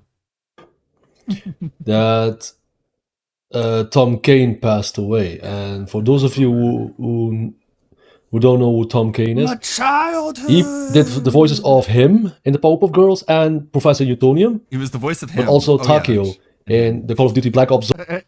For a second there, I was like, he was the voice of him. Like, oh yeah, the character him, the weird like. Is this the remix of The Sound of Silence via Sirix? Hello, darkness, my old friend. Zombie series. And I really enjoyed playing as Takeo in Black Ops 1, 2, and 3, and 4, I think. I first thought that it was a Japanese dude voicing the character, to be honest, because, yeah, he really did it well, to be honest, so, yeah. But he also voiced Professor Utonium and him, wow. That's crazy, right? Sure. Yeah, he was 64, by the way. So, rest in peace, R.I.P. Tom Kane. It's a shame that he's... I really enjoyed the Powerpuff Girls. You know who else is dead? Barney Frank. And I'm not Where's the shotgun? Not as sad about Barney Frank going. His blue shirt, protruding nipples in front of a Congress. Very disrespectful. I really did. The original one, the remake does not exist for me. I watched the remake or the reboot or whatever you can call it. It's crap. It really is. Trust me, I watched a few episodes of it. Crap. Trust me when I say it's crap. Nothing more. It should not exist. It's an abomination and it should be thrown into the trash can or the deepest depths of hell where it belongs. Yikes. Okay. I'm serious about this. The original Powerpuff Girls was perfection. Seriously, I really enjoyed it. I like it. I want more of this legendary anime warrior. I want more of the legendary anime warrior who's just like willing to just like go after reboots. I want him to go like full SSG, full dogs eating dogs.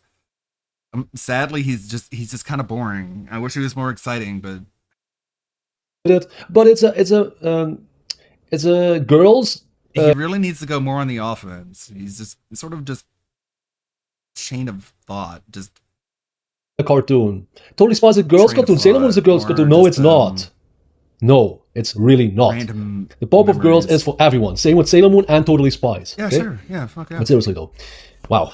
Yeah, Powerpuff Girls are for boys too. I do not argue that. He just met the original. Remember the Rowdy Rough Boys, the episode where the boy Powerpuff Girls, they were great. Voice actors for the Powerpuff Girls a few weeks ago at some kind of Comic-Con or where? I don't know, remember where. Wow.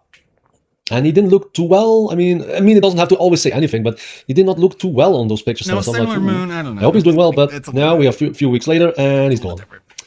See how fast life can end, right? So that's Not why you as need to make the best out of your life. I hope he did, but 64 is not old. It's not. No. Wow.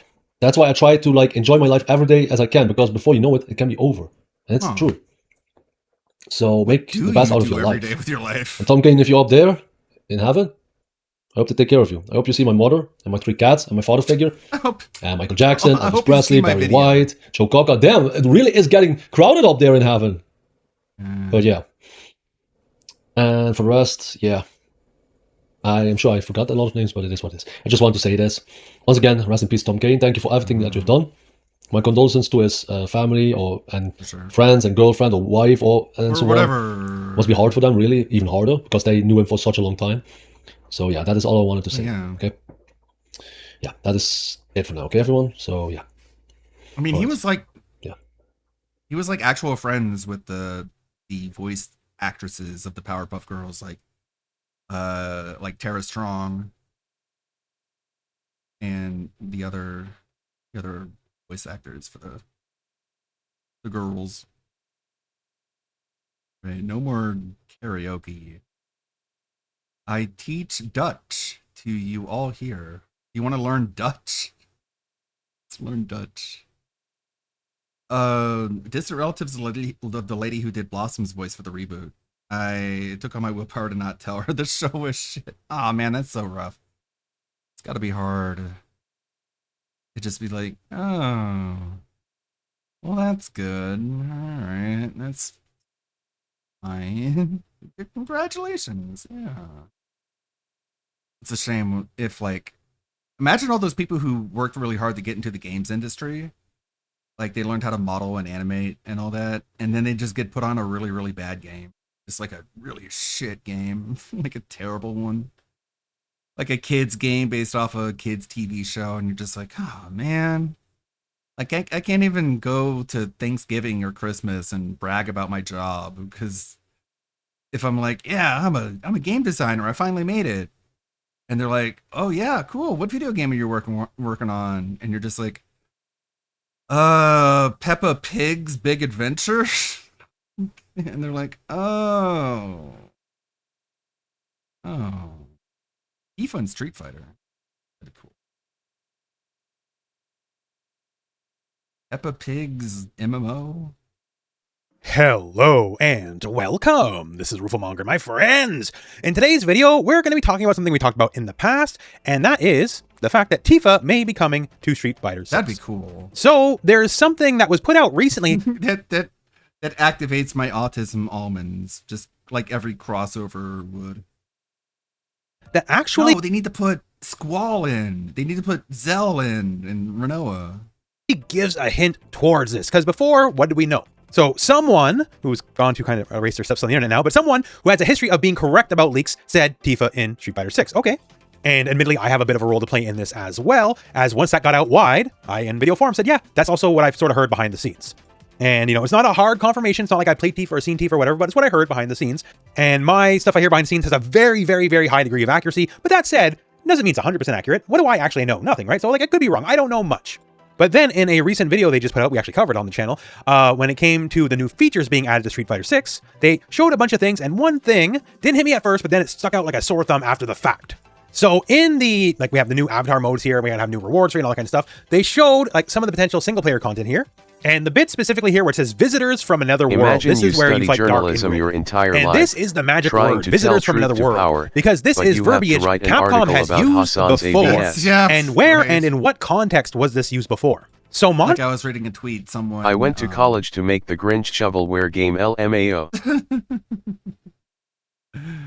I believe you. Yeah, I read a tweet of someone who went to college for like a political science class, and they had to watch one of those movies that was about like one of the black women who went to NASA and worked at NASA. And like they watched the movie, and of course it's like all propaganda. It's all about like, oh, she had to rise up against racism. And so he watches the movie, and he actually looks into the people who were like the characters in the movie, and finds out that like the evil mean ones were all fictional. They were all made up. According to the black woman's own account, no one judged her for her race. No one treated her differently based on her skin color. Like she was accepted perfectly fine. It was all about merit. It had nothing to do with race or discrimination. She didn't have to suffer any of the sort of like Jim Crow inconveniences that were featured in the movie. And the guy ended up getting a D just for like being honest about the situation, instead of like, because this argument was that the movie was exaggerating the level of racism that was at the time, and just like making people like more ashamed and feel more disgrace towards the foundation and history of America. And the teacher didn't like that. The teacher wanted the students to all be like, oh, this is bad, this is horrible, it's great how much we've risen against, and we've put this all behind us. And it's like you're just slandering the country. Monster Hunter Wilds has an event called Visitors from Another World. And what's that event? Oh, it's the Final Fantasy crossover. So weird. You know, Capcom's done this before. They've worked with Square before. They've done the whole Final Fantasy thing before, just in Monster Hunter, not Street Fighter. But now, you know, it's heavily alleged Tifa will find her way into Street Fighter 6. And they're both visitors from another world. This is the words that are getting used. You could file it under coincidence, but yes, characters, franchise crossovers. These things are meticulously planned out to every little dot. Like when you introduce Ingrid, you're changing the game, right? She's just like this interdimensional traveler. And at that point, you kind of expand the Street Fighter universe in order to allow a bunch of, like, you basically turn it into the Soul Calibur universe at that point. Coincidence, I'm not a big believer in coincidence on that. Now, it's no guarantee in and of itself, to be sure, but damn if that's not one big finger pointing at the rumor, lending some credence to it. Now, assuredly, like, the visitor from another world is meant to be Ingrid in this context. It is not Tifa in this context. But they are using the language, I've been saying this since the start here, Ingrid's significance in Street Fighter as a cosmic godly being in a franchise that has karate hobos is to, metaphorically and very literally, open the door to other characters, other possibilities, other franchises, other everything. Why is God in Metro City? She's here for storyline justification for other characters to join the game, because she can make that possible lore-wise. That's why. E Honda, as powerful as we all know that he is, can't exactly summon the Final Fantasy characters yet. I would love just like a Shonen Jump, like what is it, Jump Force, but not a 3D arena fighter. Like, everything about Jump Force is great except for the engine and the way it's fought. It would be way better as a 2D fighter. Maybe Street Fighter 7, but for now, not just yet. Because Ingrid already looks like the justification for an eventual Capcom versus SNK 3, as it already is. Like, for decades, Ingrid's been referred to as a poor man's Athena.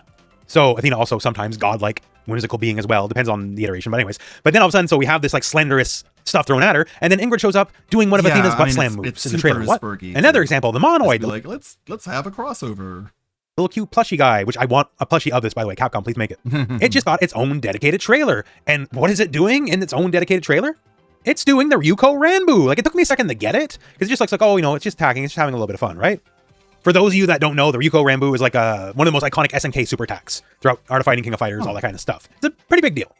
And like, all I can say is you tell me, right? Because it's a bunch of like normals followed by 3 not how Shokokens in a row. Seems pretty explicit to me anyways, right? But yeah, so there's a lot more SNK references, which is fine. Like, we're in the big SNK and Capcom Love and era again. CVS 3 in whatever form it takes, it's basically right? Good catch. But who says Capcom's only doing crossover stuff with just SNK? And once again, Ingrid is the lore reason because you have to justify it some way somehow to make it all real. The other reason is Square wants this and wants it bad. So this is the time of year where a lot of the Japanese companies post their quarterly financial reports, and Square is no different. And it's clear on a lot of fronts they're looking to expand the Final Fantasy brand by any means necessary. Like, if you play any amount of Magic the Gathering, they had the big, very big to-do with the Magic the Gathering Final Fantasy set. I don't know. I'm not a Sony person lately. But is the Final Fantasy VII Remake even done? Like, is it still being worked on? It's not even finished. So, if so, that would make sense why they want to bring in Tifa and try to get people to buy whatever last chapter of the FF7 Remake is going to be. My friend actually owns a gaming store here locally. Check out Sequence Gaming in Brockville if you're ever here. Say Roofmonger sent you. It's basically the highest selling set of all time, and Magic's been out a very long time, right? And for Square, their merchandising operating income is up year over year, like 80%. So this is a bunch of stuff they put out to the shareholders, right? And they want to diversify earnings, and merchandising is a very big part of it, and just part of merchandising is brand awareness. And then we hit the easiest part of the conspiracy to understand. So Final Fantasy VII, the Remake Trilogy Part 3, is almost assuredly getting announced this year. So here I go. Probably at Summer Game Fest. Like, I don't know, but like, if you're going to do it anywhere, that seems like the place to do it.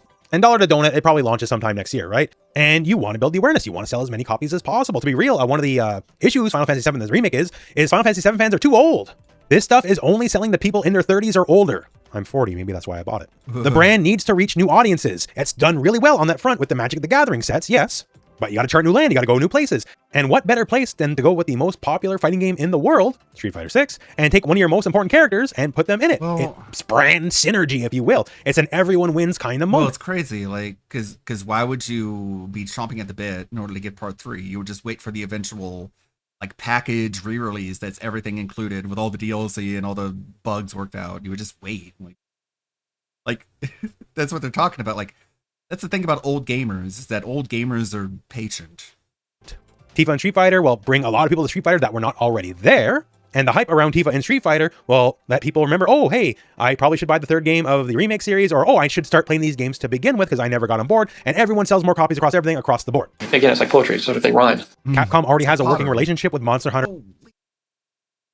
Why are they so high? More copies across everything across the board. Again, it's like poetry, so if they rhyme. Capcom already has a working relationship. Stop being so high! With Monster It's not fair. Hunter and the Final Fantasy collaboration crossover. And honestly, this deal was probably inked out at the same time, as long as it actually exists. Because yeah, we're doing what the channel does here. We do baseless speculation, because who knows? But the fact that the upcoming Ingrid event is named the exact same thing as the Monster Hunter Final Fantasy crossover, they're using the same naming branding here, and the fact that it's Ingrid, who is the storyline justification to make all this stuff possible, if it does happen. And then there's the fact, like, I heard this stuff, like, once again, I could be dead wrong. There's always a first time to be wrong, right? But usually, what I hear behind the scenes is not wrong. It all leads to the fact that you might be playing your RPG favorite waifu Tifa in Street Fighter 6. So, I just wanted to bring this up and bring up these viewpoints, because I know a lot of people are very invested in this. I know some people as well, they don't want guest characters, but I think a lot more people will be happy that Tifa showed up than people will be a little salty that they didn't get, like, Sean in the game. Like the other rumored character, Vega, I'm actually super invested in Vega. I actually do want to play Vega, so I do hope this is true. But that is some food for thought. So let me know about just the whole situation and everything you think about these rumors in the comment below. Where are you on Well, if they announce the new season and they show the silhouettes, and one of them even vaguely looks like Tifa, that's going to be the confirmation. All of this. But that'll said, my friends, that's it for me, and that's it for the video. So thank you very much for watching. Hope this video has found you well. Tifa, and go out Vega, and play some Street Fighter. Gojitanks and Hakan. It's going to be it. It's my prediction. We're going to put Gojitanks in the game as Sean. Hot seat. Live for. What are you up to, Jordy? Causing problems for your wife again?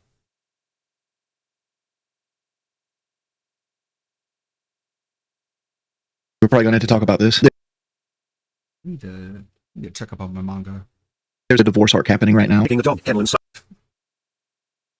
We're probably going to have to talk about this. There's a divorce arc happening right now. making a dog kennel and slapping your wife's hand. My bad. I was frustrated. Wings, do you not take any responsibility? Where is Kelly? Saw it on Breaking Banquet. Me and Kelly are divorced. Out there. Just a quick up. Say my name. Breaking That'll Banquet. get people to talk Goddamn about right. My name is TDF. Just a quick uplifting dono for all of you, especially Wings. Things will get better as fundamentally you're a good man. Jaffe is great. Tech I am no fan, What's however he gonna runs be her good super? shows. Is it that So big we're dolphin move that she does in the game? Oh, yeah. I'm sure. I think we already saw this one. Doesn't look like anything new. Just Jaffe being a piece of crap. And yet you say, no, Wings. You're just placating us. It's like, okay. Yeah, I've seen all these clips before. It's all the Wings detractors all making the same video, but how can I complain? We're in that same universe. Another Keemstar's lame plot. Yeah, just...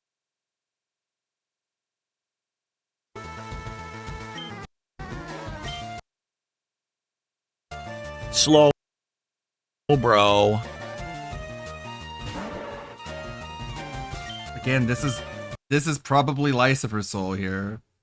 The fucking weirdo who got interviewed by QQ. Hi, DSP. Been a big fan since your Heavy Rain video and others way back. I was so young. I love your streams and keep up the good work. And that's just the slow drip, day after day. Just a bunch of demented, deranged LARPers. And Phil counts it as $5, even though it's like $3.40. That's your raw Phil. Where's he at? Oh, the future site. Oh, another anonymous $20 tip. Whoa, totally believable. Definitely not fake just to get the quote-unquote momentum rolling. Oh, I just got an anonymous $20 tip. Things are fucking moving finally.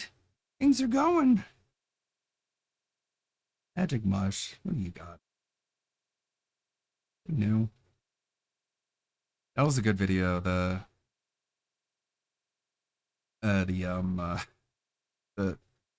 Big Owl video. It's a good one. It's a different one, isn't it? What did you redeem? MJF Funny Moments? MJF Funny Moments. Just oh yeah. Did we even see this one? All right, this is LTG. You live at home, bitch, nigga. Short one. Yeah, you know what? I do got a fucking roommate. Oh, yeah, I got a roommate on Saturday. Every Saturday when your fucking father goes to work, I'm roommating with your fucking mom, creeping through the window. She opens up that black ghetto gate and I just hop in. 1 6'5" leg, ooh, 2 6'5" leg. Hop in there, creep, glutes peeking and busting and robusting from doing squats every Sunday. I'm looking around, making sure I'm good to go. I hop in, she got condoms ready. I said, wait a minute, these are not Magnum XL. She said, all right, we'll run to the store. We both go into your mom's fucking Kia, hop in, go down the motherfucking street.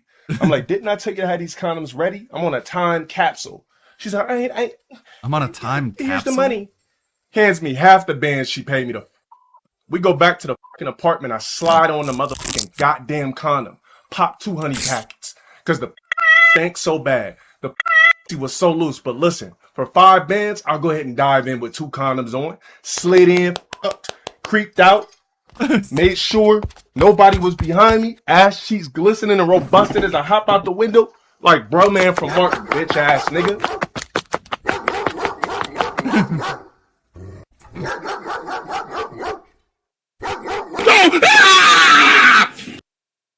The fantasies he comes up with.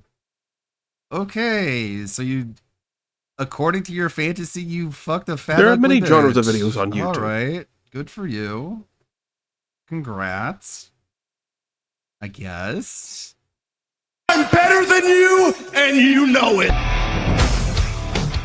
I'm MJF reporting live from the worst country ever, Canada, and right next to me is Tits McGee from Whore Island.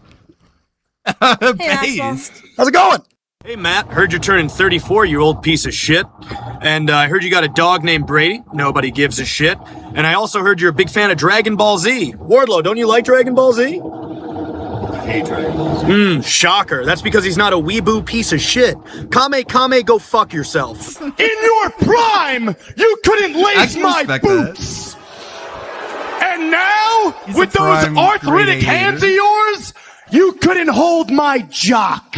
We can send you straight to hospice. Then, I could take one of those diamond daughters of yours. Whoa. I could lay her down real nice in my bed. And then we're gonna do one thing and one thing only. He's off the rails. I need your signature. Oh, yeah, absolutely. Of course they need his signature. Thank you. God, her breath smelled like. Clearly. What? What do you mean, why? Watch this. Don't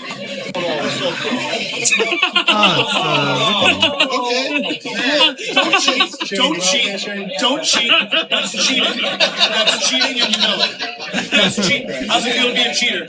How's it feel? Pretty fucking good. I jumped all these people in one line. Cool. You know what I can do? Now what? Go. Your turn. Let's play horse. Okay. All right. What do you want? Did you pay for this or what? I'm interacting with you and you didn't pay for this meet. Go. You know what offends me, babe? The fact that a woman is hosting a show. That's what offends me. Actually, MJF, I'm a level 45 Padawan Warlock Knight, so you better watch your mouth. Newsflash, you pencil neck geeks! If I wanted to hear your opinions, I would turn on TLC and watch reruns of my 600-pound life. So shut up! Is that it? Oh, no, there's more. This is like, what? I have black spot. It'll have to keep from getting claimed or something. Pretty fucking ugly. No, Seriously, don't call me. Your friend sent me a photo of you. You're pretty fucking ugly. Happy birthday. Oh, suckering succotash, Cody. I'm so sorry. Did I offend you, huh, bud? You do know the difference between Matt and Nick. Yes, the way you can tell is because one has an atrocious receding hairline, and the other one thinks he's a tough guy, even though he looks like a toddler. Across from me, I'm about to verbally finish you quicker than your UFC career. Younger CM Punk. This is PG Punk. Because you might as well be coming out here preaching hustle, loyalty, and respect. Whole career, you've been nothing more than second best. Whether it was the You Can't See Me Man or the King of Kings. But I was selling out Madison Square Garden when you were marking out for Rosie O'Donnell. You're going to make the New York Times again, but this time it's going to be the obituary. Now this is one I'm proud of. I have a very hot wife. Okay. Can I see a photo of her? No, absolutely don't say hot not. wife. Go figure. She's very really attractive. hot. Don't say hot wife. I'll take your word for it. That She's word like means $65 different. bucks, yes. Yeah. My friend's girlfriend in middle school was from Russia too. He also had one from Canada. I used to love video games. Yeah, video games. Video games. And then I I love video games. And then I lost my virginity. Like you either. And why are you wearing my scarf? Virginity. Poor guy. Like, there was no reason to cut to him after that. He might not even be a virgin, but he's just like, you know what? Someone's got to take a stray, and you look like the perfect choice. Like you Like, what did he do wrong? either. And why are you wearing my scarf? Because he got it for me and I threw it in the garbage trash. That's you. That's what you sound like. I know, that's what you sound like on the mic. Yeah. I'm 11. Are you aware that your dad made a horrible mistake 11 years ago? Make this Your make parents sense. made it. Oh, yeah? Mistake. Oh, yeah? What's your name? I don't give a shit. How's that? How's that? Or a Fozzie shirt? That's what we're going to wear? In public? Oh my god, she was probably laughing so hard about this and talking about that with her parents. It's how like just walks up and they just start talking shit to each other. Oh man, what an experience. You wore that scarf in public. What is that Like, she's never gonna forget that. Just roasting each other. supposed to be? It's a beautiful scarf. Anyone who thinks something... $10. Yeah? If your dad had spent $10 for a condom, he'd be much happier, trust me. Alright, let's get our picture with him. We can burn it. You are way too ugly for us to use on AEW products. Filling a whole toy box? How old are you? Fucking 6? She's more mature than you and I sent her that video. You can't lay a finger on me. And I'm so sincerely sorry about that. Oh my god. Here you go, man. Your time to shine. Oh. Just pick it up. Just pick it up. That's on me.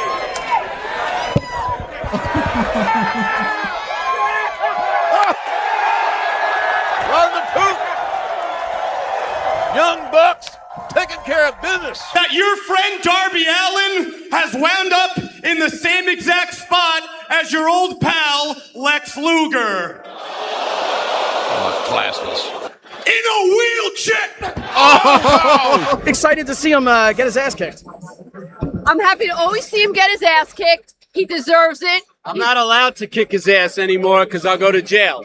Okay, well, that's fair then. I have a couple things I need to say. I got Purell on hand because everybody here are disgusting, knuckle-dragging, mouth-breathing, inbred morons, and I literally cannot wait to get the fuck out of here. My name is Maxwell Jacob Friedman. I'm better than you and you know it. I'm sorry that this guy is your host. He is a bumbling idiot.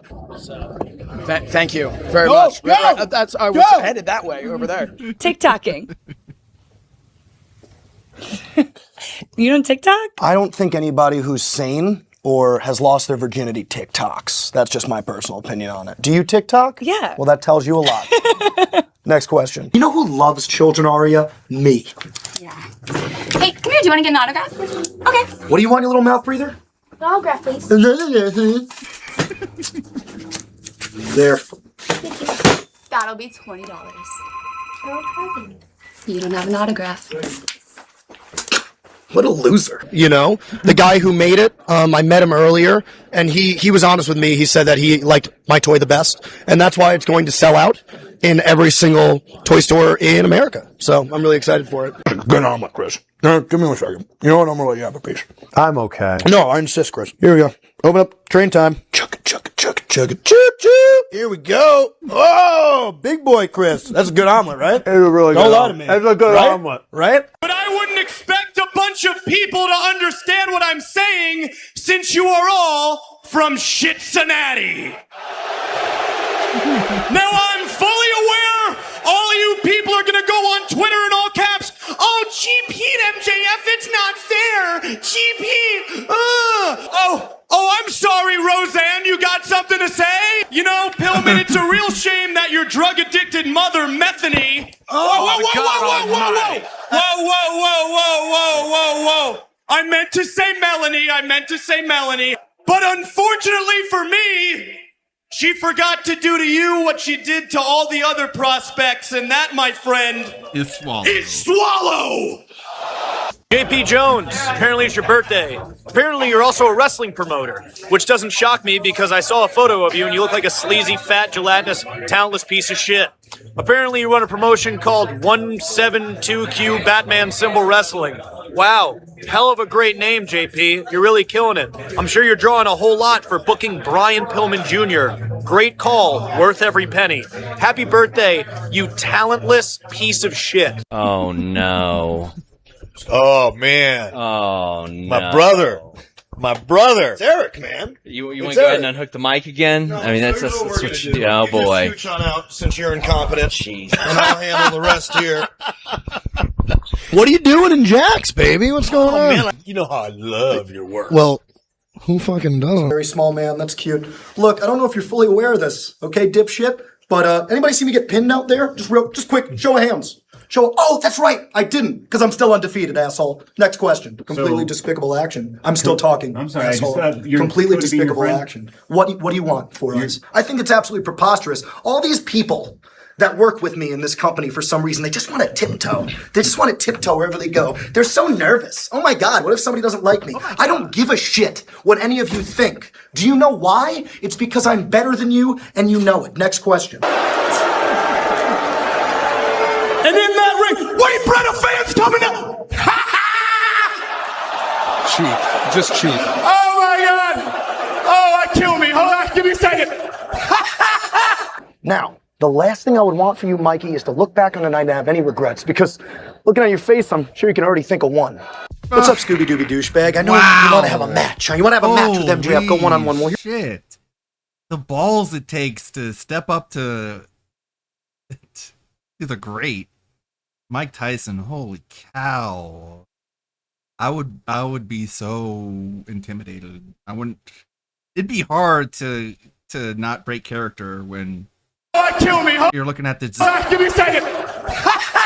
just the murderer, the guy who just slaughters people in the ring. I'd be like, oh, I hope I'm safe. Be like working with a tiger. The last thing I would want for you, Mikey, is to look back on the night and have any regrets, because looking at your face, I'm sure you can already think of one. Oof. What's up, Scooby-Dooby douchebag? I know you want to have a match. Huh? You want to have a match with MJF, go one-on-one. You know he had to be scared a little bit, but he just worked through it. Well, here's the thing. That's not going to happen. Allow me to tell you why. It's because you, sir, are a Mark fanboy who got lost in a party city and picked out the cheapest costume they could have. I, on the other hand, am a top-tier professional athlete. You wouldn't stand a chance against me. You don't have a pot to piss in or a window to throw it out of, and Bud, you're going to die alone and a virgin, and not even fleas will mourn your death. Good day, sir. Let me explain something. You understand me, turkey tits? I'm his best friend. You're a nobody. And yes, you just got bamboozled, all right, fatty? Thanks for inviting me back in the Star. Oh, it was after Logan Paul. Well, I can understand that because it was kind of at a low point there. Starcast, Dumbo. Oh, you got something to say? Oh, wait, that's right. It doesn't matter because I'm in Starcast now. Bye, fatty! I'm in Starcast, baby! Jacksonville. Well, what's up, sweetheart? Oh, I know what this is. Look, you don't have to feel weird or embarrassed. Girls ask me to do this shit all the time. So what's your name, sweetheart? Are you serious right now? What? Contract. Oh! I totally forgot. But, I'll sign it right over here where we, my boy TK never lets me down! There you go, sweetheart. I am Maxwell Jacob Friedman. I am the youngest and fastest rising star in the history of professional wrestling, and right now I'm sitting here next to, what'd you say your name was? Nicole. I don't care. So let's fire off those questions, okay, Nancy? Nicole. Yeah, that's what I said. Are you enjoying yourself here today? I mean... No. Maryland's a f***ing horrible dump.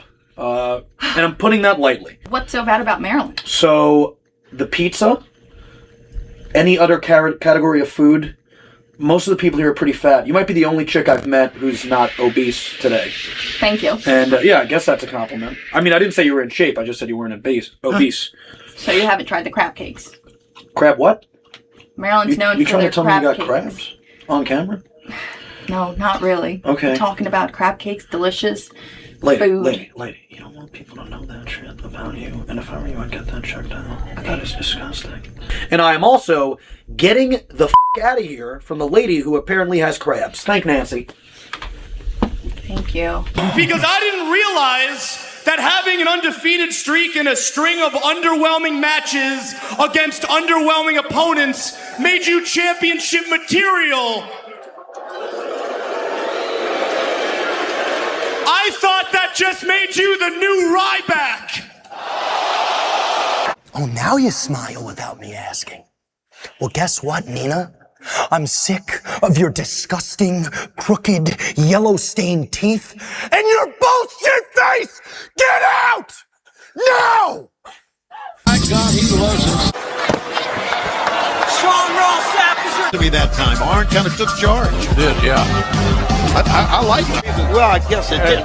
Sunscreen. Seems like Smart of Cody to retain the services of Arn Anderson. Ricky and Robert. How much for an autograph? $20. $20? All right, I got you. Yeah, whatever.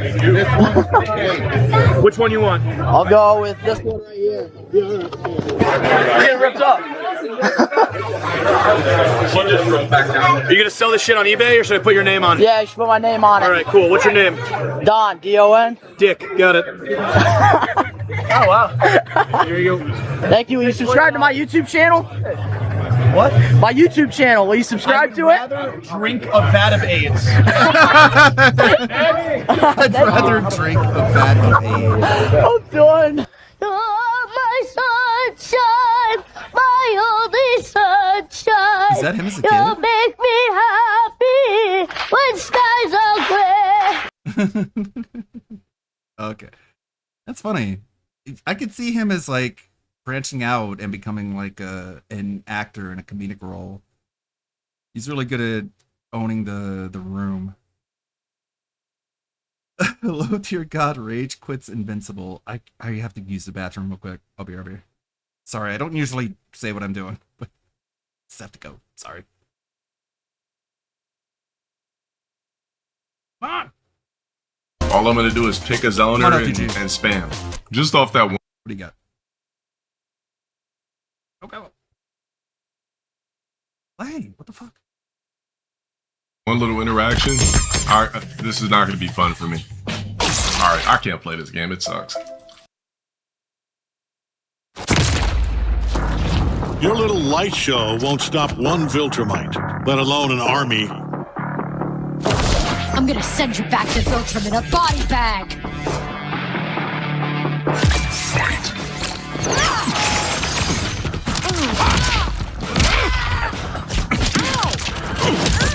Jesus!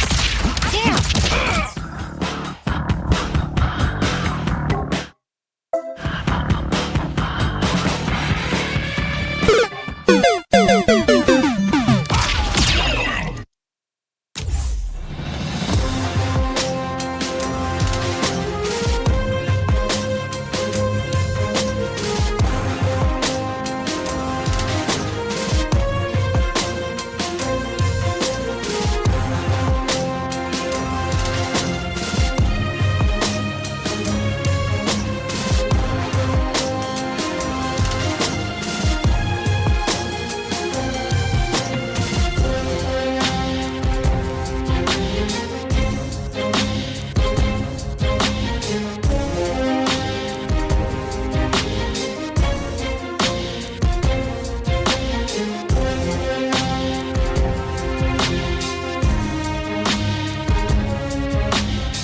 The Strive shit, no, I'm gonna re-download it.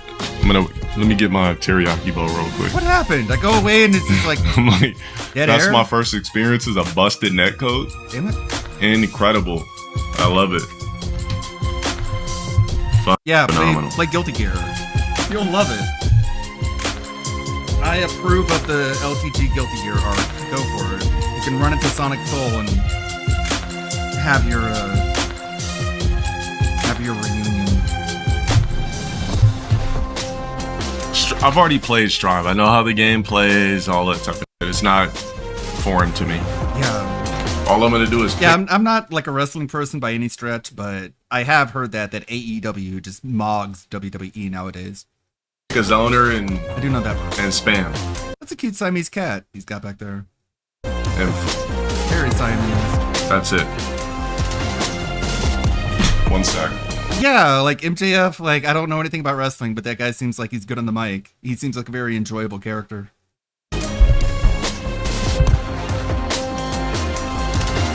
Like he does just like smug arrogance the right way, where it feels like DSP just watches too much wrestling and like everything he doesn't really understand what makes it enjoyable, what makes it good.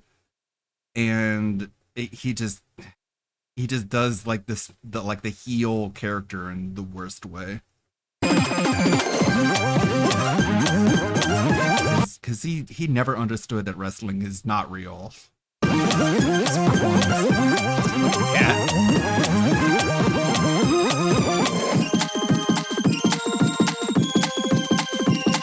Dead air. Why do you want to do this?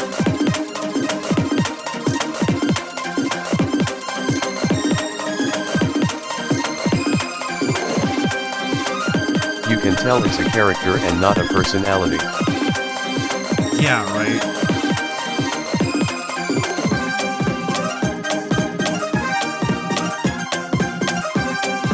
Like you can tell he can turn it off, whereas DSP, this is who he is.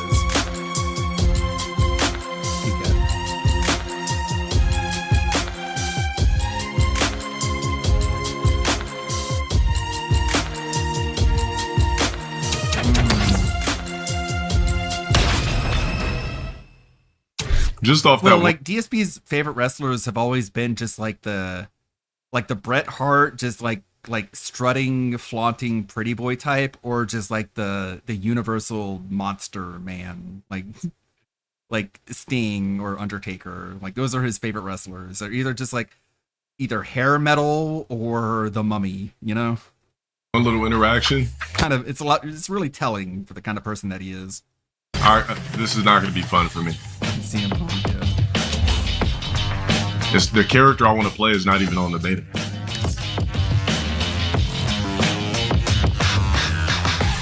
I know, I got it bookmarked.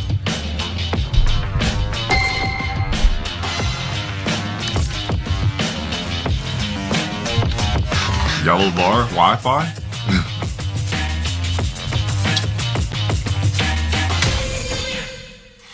Get ready.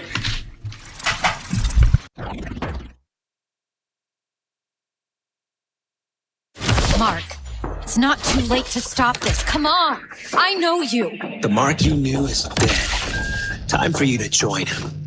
Fight. Back off. Back off. Probably not that mean. No,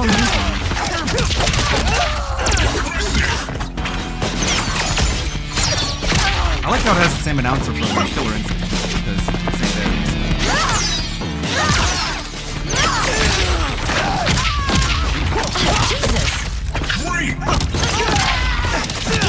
Here you go. All right, coming through.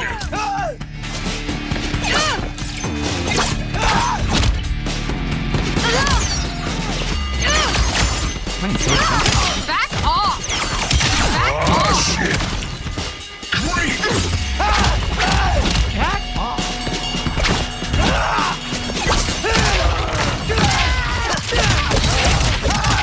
Stay down. I wonder how you did that combo, chat. Alright, I can't play this game. It's tough. I'm sorry, I just can't. I'll wait until they put the old man back in it. I want to zone. I want to do shit like that. I want to f with people's heads. What old man? I don't want to play a head-to-head game where somebody could just press square, square, square, square, triangle, circle, assist, square, triangle, circle, square, square. I just don't want to do it, and I'm not going to. I'm not gonna do a combo. I don't want to do combos. Yeah, the chat told me to watch the show and started showing me clips, and I'm curious and eager. Well, not eager, but curious.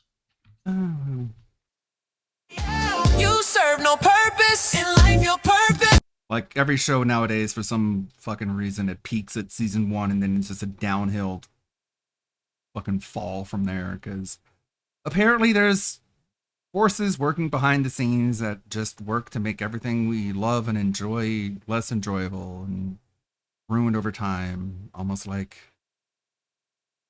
it's just like a deteriorating outside force that decides to target everything that people enjoy and make it ruined, because you don't get to enjoy good things nowadays. You only get bad things and pain and turmoil. I think he's talking about Conquest. Yeah, he just wants the rushdown game. It's easy. Rev, what do you From the couch to the tree, set Kaya free. But yes, I want to talk about Hassan because he's getting dunked on in ways that I didn't really imagine. I'm sure everyone here is aware of the Shoe on Head video or series of videos talking about Hassan, all stemming from Pragmata, because of course it did, right? That has been the discourse for weeks now. But her video making fun of Hassan, his crash outs, his weird statements, would go viral. She's got over 2 million views on this video. But when I streamed my reaction to this live on YouTube, I almost stopped too early in the video. And everyone was like, no, Rev, wait. You gotta hear the outro. You gotta hear the outro. And I was like, well, what's the outro? So I decided today just to pull it up and give it a listen, and it's a banger. Before stream, I was listening to it. I was really reveling in it. I was jamming out, ladies and gentlemen. So I want to share with you guys the absolute epitome of Hassan. A banger song that I want to share with you guys today. And you won't regret it. This is called Champagne Socialist. This is the full song. I played it's it the on extended cut of the stream of the outro, and let's experience it together. I got a shirt from the Gucci store. I'm logging in for the culture war. Long for the day, I'm known for more. I'm here for the people they asked for sure. These people are below me. They'll never be like me. Prada, Porsche, YSL, Gucci. Paint my nails so pretty.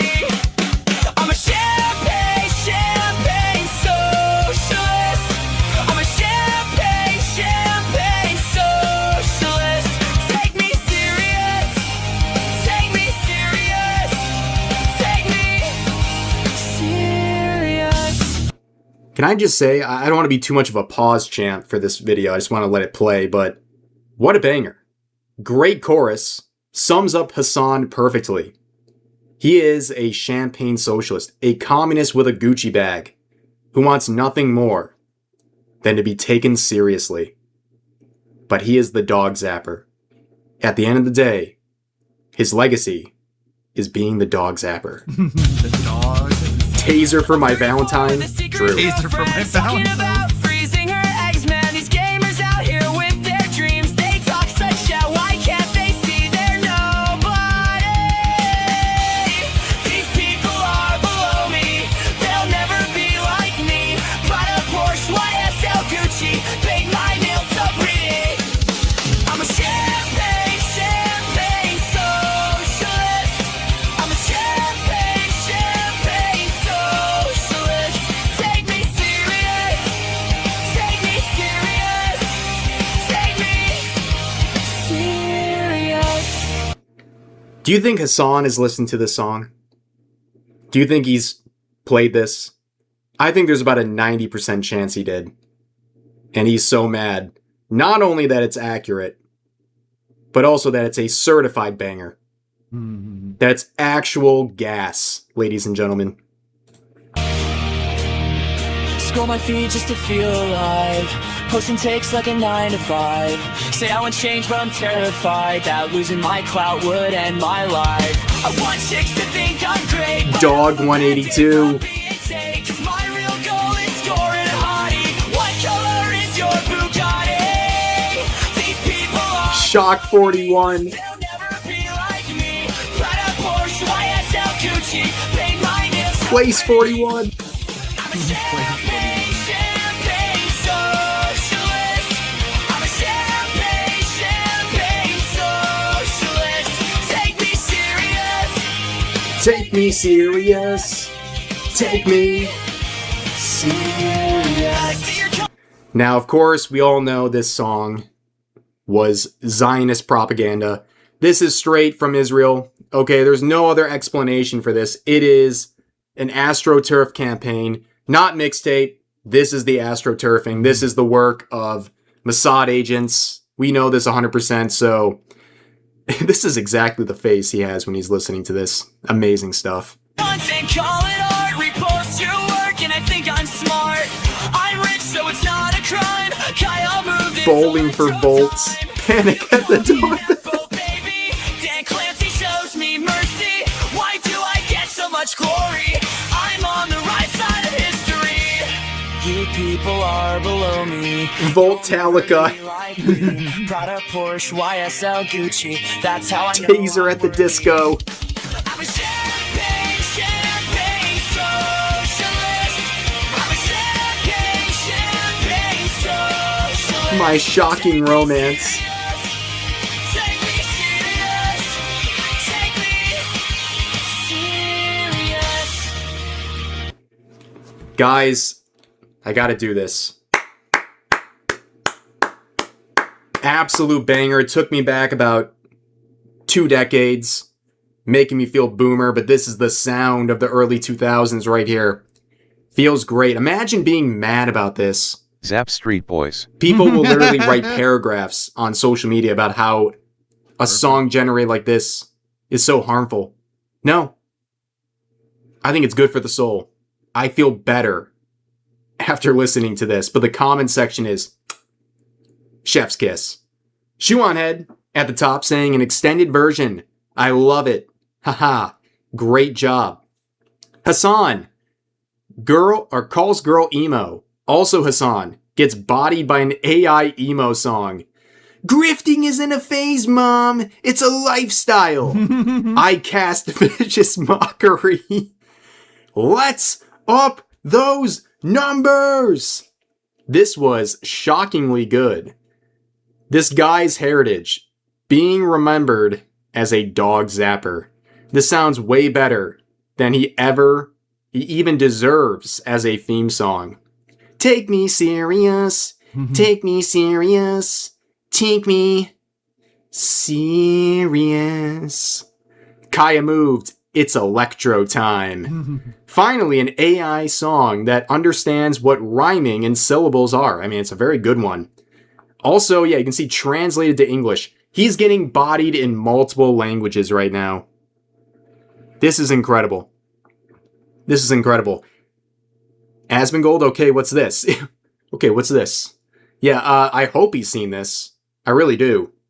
I would imagine someone had to post this in his subreddit, because it's funny enough when songs like this get a lot of attention, but it's even funnier when his nemesis, Asmongold, gets some sort of a reaction here. Reb saying, time for the album. Listen, I'm really spoiling you guys today. We're listening to banger music, reading funny comments, having a little nostalgia, and also hearing me sing. I know, 10 out of 10. 10 out of 10. But yeah, that is the song, and wherever this clip is uploaded, or when it is, I'll have a link to it in the description. Be sure to check it out. Absolute banger. 5-finger shock punch. Place! Thank you. Oh, very good. All right, I've been working on this Russell Greer video in the background the entire time, making some good progress. I'm trying to refocus. Back in the scheme of things. Right, audio, come on. Hardware. Let's see. Look at all these.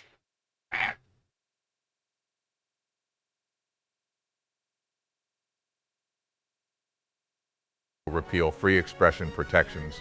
Greer changes his vote to Trump because the Don sound. Election year, November 2025. Justice for what?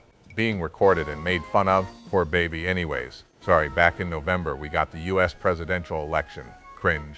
After endorsing Kamala because he thinks she'll repeal free expression protections, Greer changes his vote to Trump because the Don sounded more in favor of prostitution.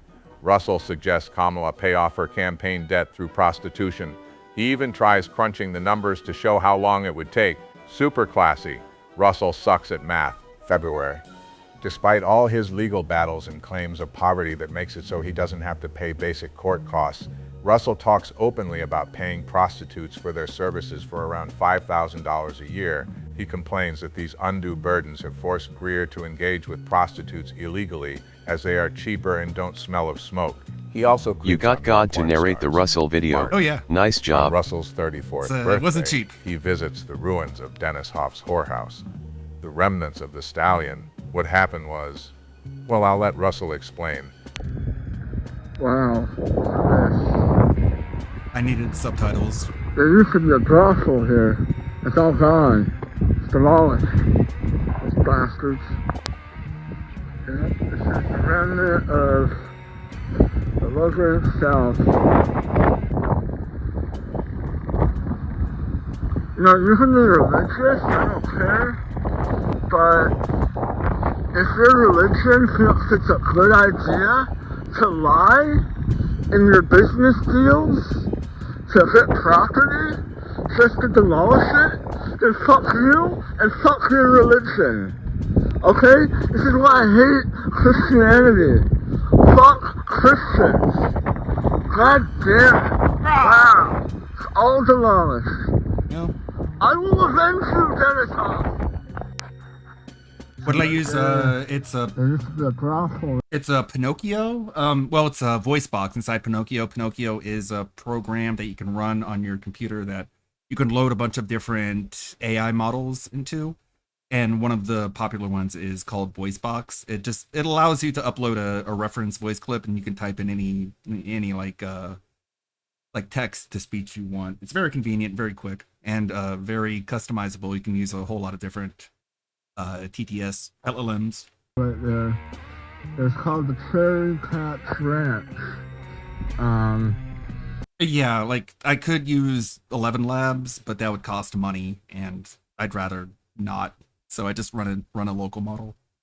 Dennis Hoff had bought it in 2000. Thankfully, I have an NVIDIA series card. Even though it's a 30 series, it's still NVIDIA, so it's able to run a lot of architecture that the AI models prefer. This is Appaloosa Lane in Crystal, Nevada. Lucky I'm not using Now, AMD. if you drive down here, there used to be another brothel called the Love Ranch South. And as you'll see, they demolished that too. Oh. It was a group of Christian investors who bought the property in 2022. They lied about their intentions, and they demolished the property in November. It's extremely dishonest. Like, holy cow. Rejected from another whorehouse, and it's all Kiwi Farm's fault. Can't be because Hoff himself spread the fact that you accuse escorts of having AIDS if they don't sleep with you. The same guy he's vowing to avenge. I will avenge you, Dennis Hoff. Make it make sense. He also uploaded another video detailing his plights. It's less interesting, but I'll show it anyways. 1993 was a historic year. It was the birth of the World Wide Web. Shortly after, companies like America Online launched. Thousands of years ago, before the dawn of man as we knew him. Connecting people from one side of the world to strangers on the other side of the world. 3 years after that, in 1996, Congress passed a law called the CDA. Oh my God, who the hell cares? Short for the Communications Decency Act, which in a nutshell, protects website publishers from third-party content. Just get to the fucking point. In a little over 90 seconds, I will explain why the CDA needs to be updated. This is why we need to update Section 230 in a little over 90 seconds. Please, no! No! No! No! Although the concept sounds great in theory, protecting the publisher of a website like Facebook from what a third party posts or does is flawed in practice. For you. The reason it's flawed is because there are websites out there that were specifically designed with the intent of harassing people. Objection!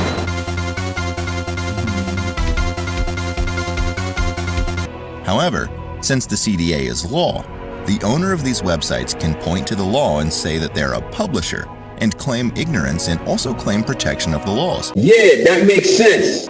Seems pretty stupid, doesn't it? No! If there's an obvious loophole, why doesn't Congress change, aka amend, the law? It's because our lawmakers don't understand how harmful and dangerous the internet can be. For you. For instance, according to Quorum Research, the average age of a representative in the current 118th session of Congress is 58 years old. Oh no. Anyway. They're of the age where they aren't using social media actively. They don't understand what a troll is. They don't understand doxing. Objection! Or they were raised on the outdated saying, if you ignore it, it'll go away. By the way, there are some things that simply won't go away, even if you ignore it. Stop it. Get some help. So if Congress ever gets around to amending the CDA, what should they implement?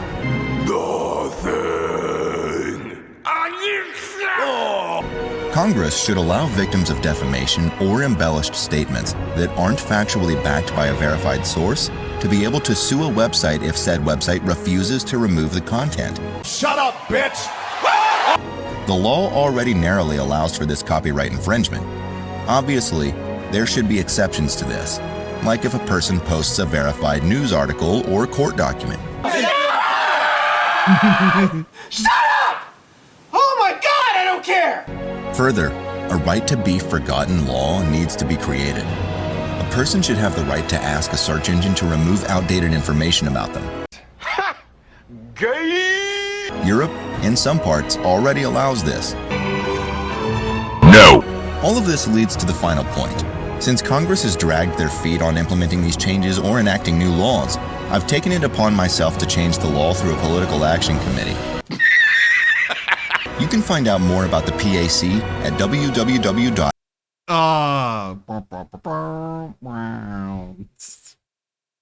Yeah, you can check out the website. That doesn't even work anymore. Great video. And then after that is this, April 2025? April. Someone claiming to know Russ from high school comments on my original video detailing how Russell would enter into every talent show and just do his stupid spaz dance. Makes sense, I believe it. June.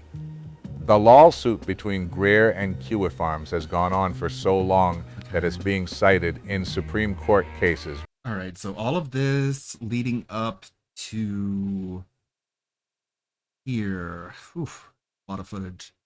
Everything leading up to here is non-Kiwi Farms related. Everything after that is Kiwi Farms related. So, got quite a bit of editing done here. Just have to lock in. I have to hunker down. Not having to do Beg TV anymore is really going to help me out in focusing on this video. Because this is a pretty big one. I'm actually debating just putting part 1 and 2 at the beginning and just releasing it as its own big 3-part video. I'm currently, if you haven't noticed, the connection's really sucking right now. If you haven't noticed, I'm uploading the nearly 5-hour-long version of Beg TV that's all 100 shorts. I'm going to give it a look. I'm going to make sure there's nothing wrong with it, and if there is no issue, I'll probably set it to premiere tomorrow. So it plays on my day off. I don't stream on Tuesdays or Thursdays. I'll be back on Friday and the entire dang weekend. Let's see who to go raid. Thank you everybody for hanging out, stopping by, having a good stream. It's a lot of fun. Thank you, Lonely Soli. Thank you, Anthony. Everybody. Chibi, EDBot. We haven't raided EDBot in forever. When's the last time EDBot streamed? I miss EDBot. Let's go raid EDBot. Friend of Tevin's. Friend of the streams. He's playing GTA. We're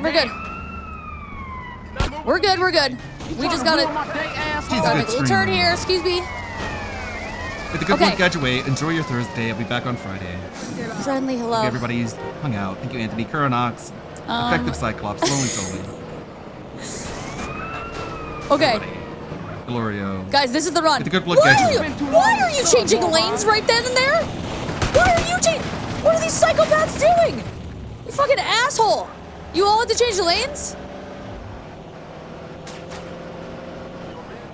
We're going. I got a day raid. Oh shit. Oh shit.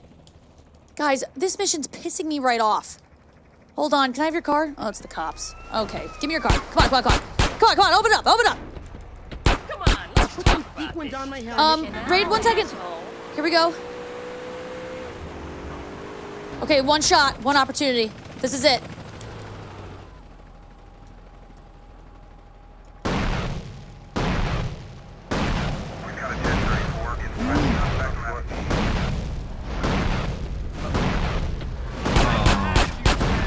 Are you fucking kidding me?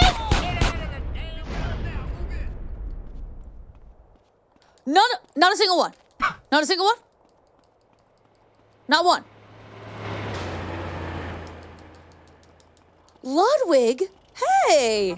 Sir? It's an emergency. Give me that fucking veal. Sorry, ma'am. Sorry.